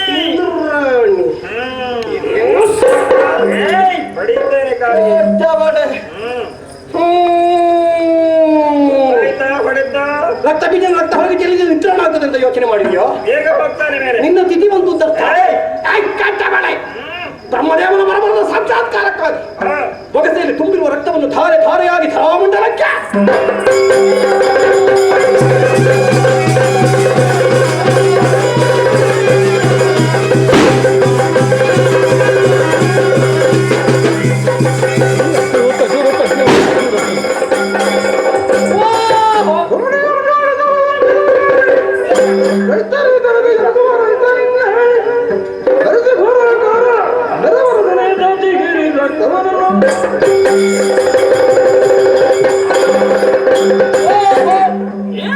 ರಕ್ತಬೀಜಾಸನ ಜೋಡಿತ ಸ್ಪರ್ಶವಾದಾಗ ಅನೇಕ ಮಂದಿ ರಕ್ತಬೀಜಾದಿಗಳು ಹತ್ತಿಕೊಂಡು ಬಂದಿದ್ದಾರೆ. ಎಲ್ಲಿ ನೋಡಿದ್ರು ಭೂಪ್ರದೇಶದಲ್ಲಿ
ಮುಂದೆ ಬಲ್ಲ ಭಕ್ತಿ ಕಟ್ಟು ಪರಿಹಾರ ತಪ್ಪಗಾಪಡು ಭಯಮಲ್ಪಟ್ಟಿ ಸ್ವರ್ಗ ಹೋಗು ನರಸಿಂಹ ಸ್ವಾಮಯಾದಿಲ ಭಕ್ತಿದ ಸೋಮ ಶಕ್ತಿ ಮೈತ್ರಿ ಭಕ್ತಿ ಮಲ್ಪಾಯರು ಮಲ್ಪಾಯಿಂತು ಸೋಮಡಪ್ಪಗೆ ಸಂತೋಷ ಅವನು ಮಲ್ಲತ್ತನ ಮಿಟ್ಟಗಳ ಚೆನ್ನಪ್ಪನ ಬಂದು ಬಲ್ಲೆ ಈರಿ ಚೋಕ್ಲ ಪಾಲಲ್ಲಿ ಹೋಯಿನಪ್ಪ ಬಂದಲ್ಪ ಇತ್ತನಪ್ಪ ಮಲ್ಪಂಚಿಟ್ಟಿವಿ ಹತ್ತಿಡು ಒಂಜಕ್ಕೆ ಉತ್ಪತ್ತಿ ಕೈ ಸೇರದು ಕೊರತು ನಮ್ಮಿ ಕುಟುಂಬಕ್ಕೆ ಇಂಪು ಕೊರತು ಬರ್ಪಿಂಚಿದ್ರೆ ಆಪತ್ತು ದೂರ ಮತ್ತದು ಇರ ಕುಟುಂಬ ಮಾನಪ್ಪರಿಗೆ ಬೇರೆ ರಾಜಿ ಮತ್ತು ಕೊರುವರಪ್ಪ ಭಯಮಲ್ಪಡೆ ಭಕ್ತಿ ಬಿಡುಗಡೆ ಗೊತ್ತಾರೆ ಒಟ್ಟಿಗಾರು ಬಿಟ್ಟಿದ್ದಾರೆ ಪದ ಬಂಡ್ರೆ ಕಲ್ತಾರು ಊರು ಬಿಡಿಯಾರು ಬಡ ಊರು ಬರ್ತಿಯಾರು ಎಟ್ಟ ಬೇಲೆಗೆ ಸೇರಿಯಾರು ಆ ಬೇಲೆನ ಬಿಡಿಯಾರು ಇನ್ನು ಆಟೋಗೆ ಬರ್ತಾರೆ ಆವಾಡು ಮಲ್ಲತ್ತು ಗೊತ್ತಾರೆ ಅಪ್ಪನ ಸೇವೆ ಭಕ್ತಿ ಮೊತ್ತೊಂದಲ್ಲೇ ಇದೇ 150 ವರ್ಷ ಆಯುಷ್ಯ ಹೆಚ್ಚಿಗೆ ಮಾಡ್ತದೆ ಇದಕ್ಕಾಗಿ ನಮ್ದು ಒಂದು 75 ಪ್ರಸಂಗ ಬರಪಾತು ಒಟ್ಟಿಗಾರ ಪುರುಷೋತ್ತಮ ಮುಂಜಾರು ಭದ್ರಗಟ್ಟೆಗೆ ಪ್ರಸಂಗಟ್ಟೆಗೆ ವೆಂಕಾಯ ಬೆಳಕಾಡಿ ಕುದರ್ಮಿಕ ಅಪ್ಪಗಾಪಡು ಭಯ ಮಲ್ಪಡೆ ಭಕ್ತಿ ಬಿಡ್ತಾರೆ ಮೂರ್ತಿ ಭಟ್ರೆ ಎಲ್ಲಿ ಆಟದ ಕಲಕಾರಕ್ಕೆ ಮಲ್ಲ ಮಲ್ಲ ಪೆಟ್ಟಿನ ಬಟ್ಟುವಾರು ಆವಡ ಮಲ್ಲತ್ತು ಮಲ್ಲ ಪೆಟ್ಟಿನ ಬಟ್ಟಾರ ಕಲ್ಲಾಯಿಪಾದಿನ ವಿದ್ಯನ್ ಮೇರೆ ಪಾತಿನ ಕುದರ್ ಮಲ್ಪಾದು ಅಜ್ಜರ್ನದ ಸುಬ್ಬನು ಅಜ್ಜರ್ನ ಪುಲ್ಲಿಗೂ ಕುದುರೆಗುಡ್ಡು ರಾಮಭಟ್ನ ಪುಲ್ಲಿಗೆ ರಾಮಮೂರ್ತಿ ಭಟ್ರನ್ನು ಉದಾರಿ ಕೆಂಪಾದಿನ ಅಪ್ಪನ ಸೇವೆ ನಿರಂತರ ಒಂದು ಅವಕಾಶ ಅಪ್ಪ ಮಂತ್ಕೊಳ್ತಾರೆ ಭಯ ಮಾಡ್ತಾರೆ ಸೇರ್ಗಾರೆ ಒಟ್ಟು ಮತ್ತದ ಅಪ್ಪನ ಸೇವೆಯನ್ನು ಭಕ್ತಿ ಮಾಡ್ತಾರೆ ಮತ್ತೆ ಸೇವೆ ಅಪ್ಪಗೆ ಸಂತೋಷ ನಮ್ಮಲ್ಲೂ ಇಂಚಿನ ಅಪ್ಪನ ಸೇವೆ ಅಪ್ಪನ ಸಾಕಾರ ಮತ್ತು ನಮ್ಮದ ಅಪ್ಪನ ಸೇವೆಯನ್ನು ಭಕ್ತಿ ಮಲ್ಪಲೆ ಸಂಬಳದ ಚರ್ಚೆ ಮಲ್ಪಡೆ ಸ್ವಾಮಿಯಾಜರು ಕಡಿಮೆ ಕೊರ 6 ಕಡಿಮೆ ಬರಲ್ಲ ದೇವರು ಬರ್ತಾರೆ ಮಾಗತ್ತಾರೆ ಕಾಲಬೋದ ಕಾಲ ಕತ್ತಲಬಹುದು ಮಲ್ಪಾಡ ಬಿಂಚಿತ ಕಾರ್ಯಕ್ರಮ ನನ್ನವಂತೆ ಬಾಕಿ ಹೊತ್ತೇನೆ ಸೇರಿದ ಗುಲಿಗೆಲ್ಲ ಜನ ಅರ್ಧೋಡು ಮಾತಾಡೋ ನನ್ನ ಹೆಚ್ಚಿನ ಗುಳಿಗದ ಬೋಗುಳಿ ಅಂದಾಜು ಮಾಡ್ಕೊಂಡ್ಲೇರು ಅಕ್ಕಳು ಮಾತಾಡಲಿ ಇಲ್ಲ ಹೋಗ್ಲದ್ದು ಮುಂಜು ಮಾಯ ಮರ್ಯಾದಿನ ಬಾಯಿದಿನ ಮಾಯಗಾರೆ ಮರ್ಯಾದಿನ ಪ್ರತಿಮಾನಿ ಬಿಟ್ಟು ಮನೆ ಮಂಚವು ಸೇರಿ ನೆಟ್ಟೆತ್ತಿ ಪ್ರತಿಮಾನಿ ಬಿಡ್ಕೇನ ಬಾರ್ಕೊಟ್ಟೇರೆ ಎಂದು ಪ್ರತಿಮಾನಿ ಕುಡಿಯರ್ನೆ ಮನಸ್ಸಾಪುಜೆ ಇಷ್ಟಮೇ ಮೇಲೆ ಮೇಲೆ ಮನೋಕೊಂಡು ಕಟ್ಟಿ ಮೂಲಕಗೂ ಮುಕ್ಕಾಲು ಮೂಜಿಗಳಿಗೆ ಪ್ರತಿಮಾನ ಹೆಚ್ಚಾದ 14 ಪರಿಪೂರ್ಣಾದ 10 ಸಪ್ತದ ಮಂಟುಗಳು ಉಂಟಿಯ ಬಾಗುತ್ತಾರೆ ಈ ಸೋಮಯಾಜಿಲ್ಲ ಮಂಡಗ ಬಂದಗಲ ಯಾನ ಕಾಲಿಗೆ ಬತ್ತಿನಿಗೆ ಬಿರಗೋನಗಲ ಕಾಲಿ ಕೋಪಿಲ ಕಾಂಡೆ ಭೂತಗ್ರಡ್ಡು ಮೊಂಡವಾಡುವುದು ಸೋಮಯಾಜಿಲೆಲ್ಲ ಗೊತ್ತು ಜತ್ತು ಪಟ್ಟಣಗಳ ಗೊತ್ತು ಜಿಗಿನ ನನ್ನ ಮನಸ್ಸು ಬಿಡಿಯರು ಎಂಕ ಆಸಾರ ತಗ್ಗ ನಾನು ಮೀ ಹುಡ್ಕೊಂಡಲ್ಲ ಇಂಚೆ ಬಂದ್ಲೆ ಹೆಚ್ಚಿಗೆ ಮಾಡ್ತು ನಿನ್ನನೆ ಸಂಸಾರ ಅವತ್ತೆ ಕೊರಿಯದಲ್ಲ ಎನ್ನಾರೆ ಕೊರ್ಜದ್ದಲ್ಲ ಎನ್ನಾರೆ ಮಡತ್ತು ಹೋಗಿ ನಿಂತಲ್ಲ ಗೊತ್ತಾಂಡು ಇಜಿಂಡ ಈತ ಖರ್ಚು ಮಾಡ್ತಿನ ಬೊಂಡೆ ಹೆಚ್ಚಿಗೆ ಹಾಕೋ ಅಂದ ಬುದ್ಧಿ ನಗ್ತಾರೆ ಮಲ್ಲದ್ದು ಕೊರಿಯದ್ದಲ್ಲ ಎನ್ನ ಸಂಸಾರ ಕೊಟ್ಟಿಲ್ಲ ಎನ್ನ ಸಂಸಾರ ಕೊರ್ತಿಯರು ನಿನ್ನ ಸಂತೋಷನೇ ಆನಲ್ಲ ಪ್ರಾಮಾಣಿಕ ಕೊರದ ಮದತ್ತು ಹೋಗುವ ಸಮಯ ಮಾಯ ಮದತ್ತು ಕೊಂಡಿಂದ ಅವರ ಬೆಲ್ಲೆತ್ತ ಏಕತ್ರ ಕೇಂದ್ರೆ ಬಾಗತ್ತೇನೆ ಎಲ್ಲ ಸಂಸಾರ ಇಂಕು ಹೋಲ್ ಕೊರಲಿ ಅನ್ಗೆತ್ತು ನಿಂಕಲ್ಲಿ ಸಬೆಟ್ಟೆ ಕೊರೊಂದು ಮಾತೆಟ್ಟು ಕೊರಲ್ಲ ಕೈಕೊಂಡಂತ ಇವ ಅಂಚಾದ ಇತ್ತ ಪಟಿಮಾನಿ ಬಿಡ್ತು ಮನೆ ಮಂಚೋಡ ಪಟಿಮಾನಿ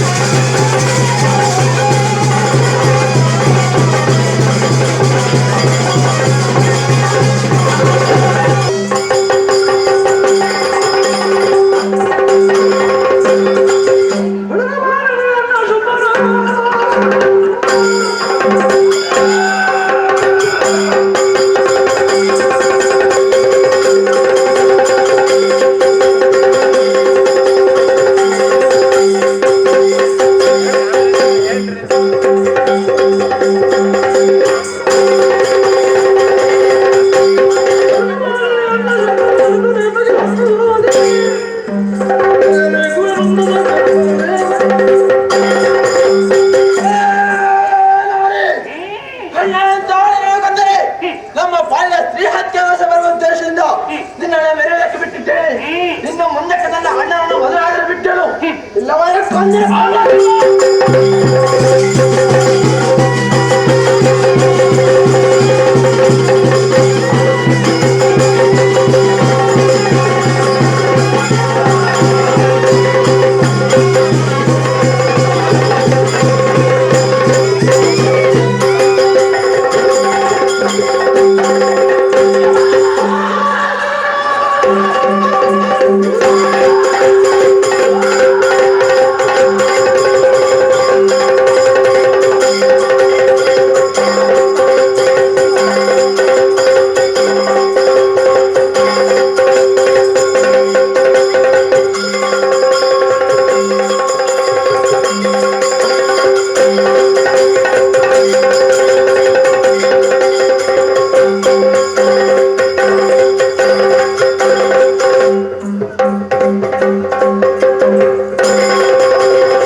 ಕೈಯಲ್ಲಿ ಹಿಡಿದಂತಹ ಆಯುಧವನ್ನು ಕೆಳಗಿಡು, ಪಡೆದ ಬಗ್ಗೆ ಮತ್ತೆ ಆಲೋಚನೆ ಮಾಡು.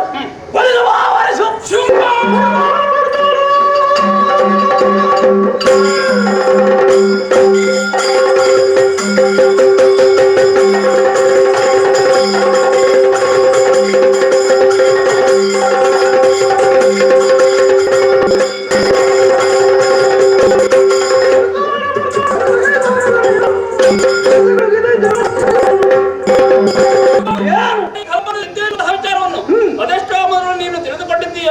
ನನ್ನ ರೂಪಕ್ಕೆ ಮನಸೋದಂತಹ ನೀನು ನನ್ನನ್ನು ಮದುವೆ ಆಗುವಂತಹ ಉದ್ದೇಶದಿಂದ ಕರೆದುಕೊಂಡು ಹೋಗುವುದಕ್ಕಾಗಿ ನಿಂದವರನ್ನು ಕಳಿಸಿಕೊಟ್ಟೆ.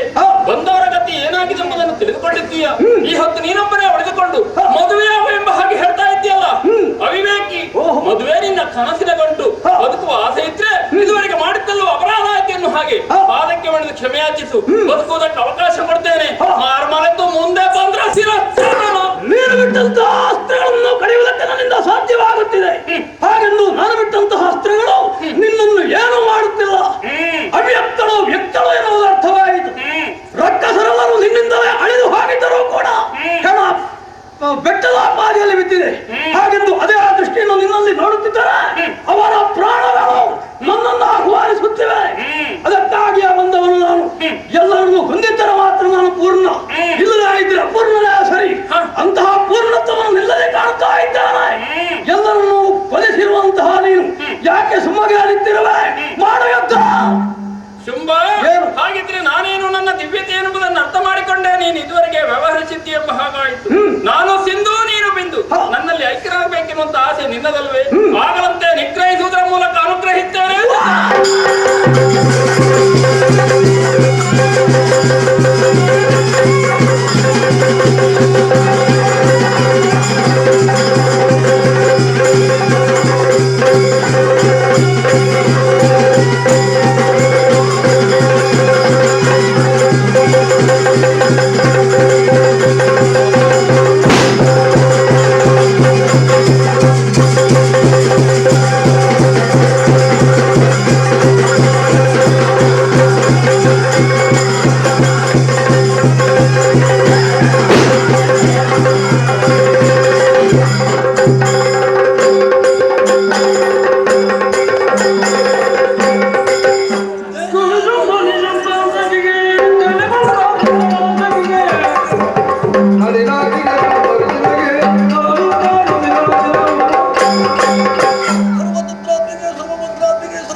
ಕಂಡೆಯ ಸುರನಾಥ ದೈತರ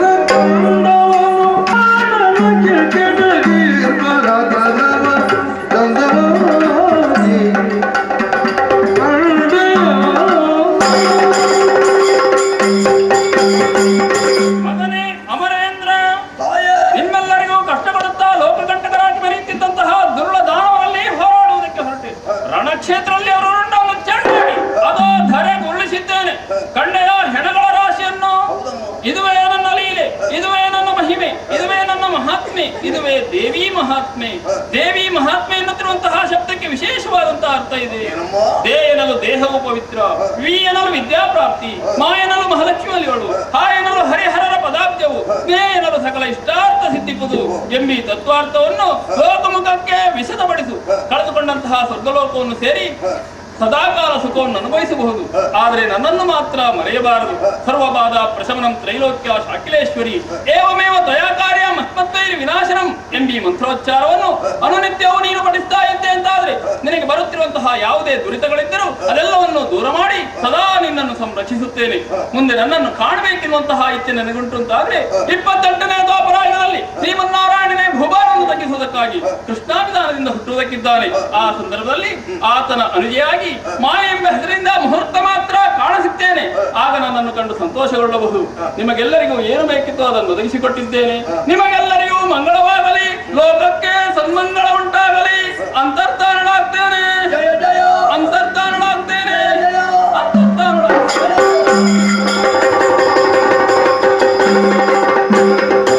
ಆಡಿದ ಆಡೋದಕ್ಕೆ ಅನುವು ಮಾಡಿದ ಹಾಗೂ ನೋಡಿದ ಪ್ರತಿಯೊಬ್ಬರಿಗೂ ನಾವು ನಂಬಿಕೊಂಡು ಬರುತ್ತಿರುವ ಮಾಡುವಂತಹ ಕಟೀಲು ಶ್ರೀ ದುರ್ಗಾ ಪರಮೇಶ್ವರಿ ಅಮ್ಮನವರು ಆಯುಷ್ಯ ಆರೋಗ್ಯ ಸಕಲ ಭಾಗ್ಯಗಳನ್ನು ಕೊಟ್ಟು ಉದ್ಧರಿಸಿರಿ ಎಂದು ಕೇಳಿಕೊಳ್ಳುವುದರೊಂದಿಗೆ ಕಥೆಗೆ ಮಂಗಳವನ್ನು ಹಾಡುವ ಸಭಿಕರಿನ ಅಪ್ಪಣೆಯನ್ನು ಕೇಳಿಕೊಳ್ಳುತ್ತೇನೆ.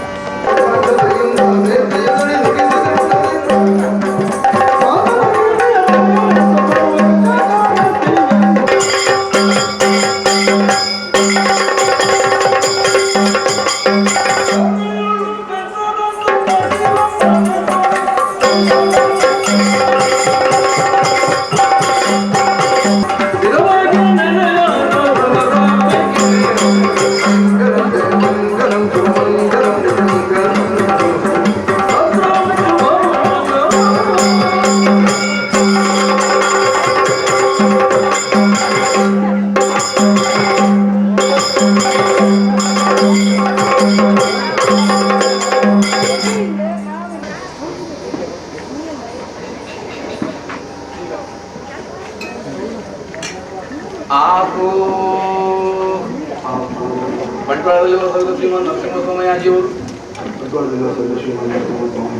ಶಾಪ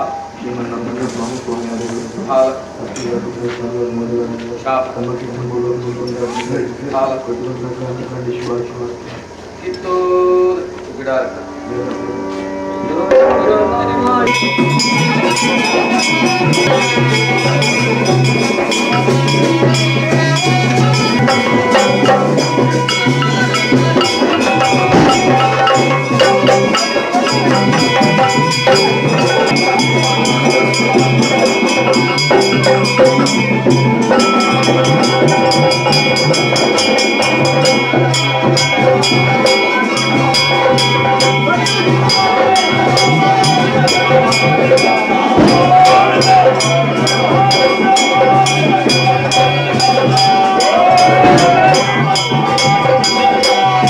Oh!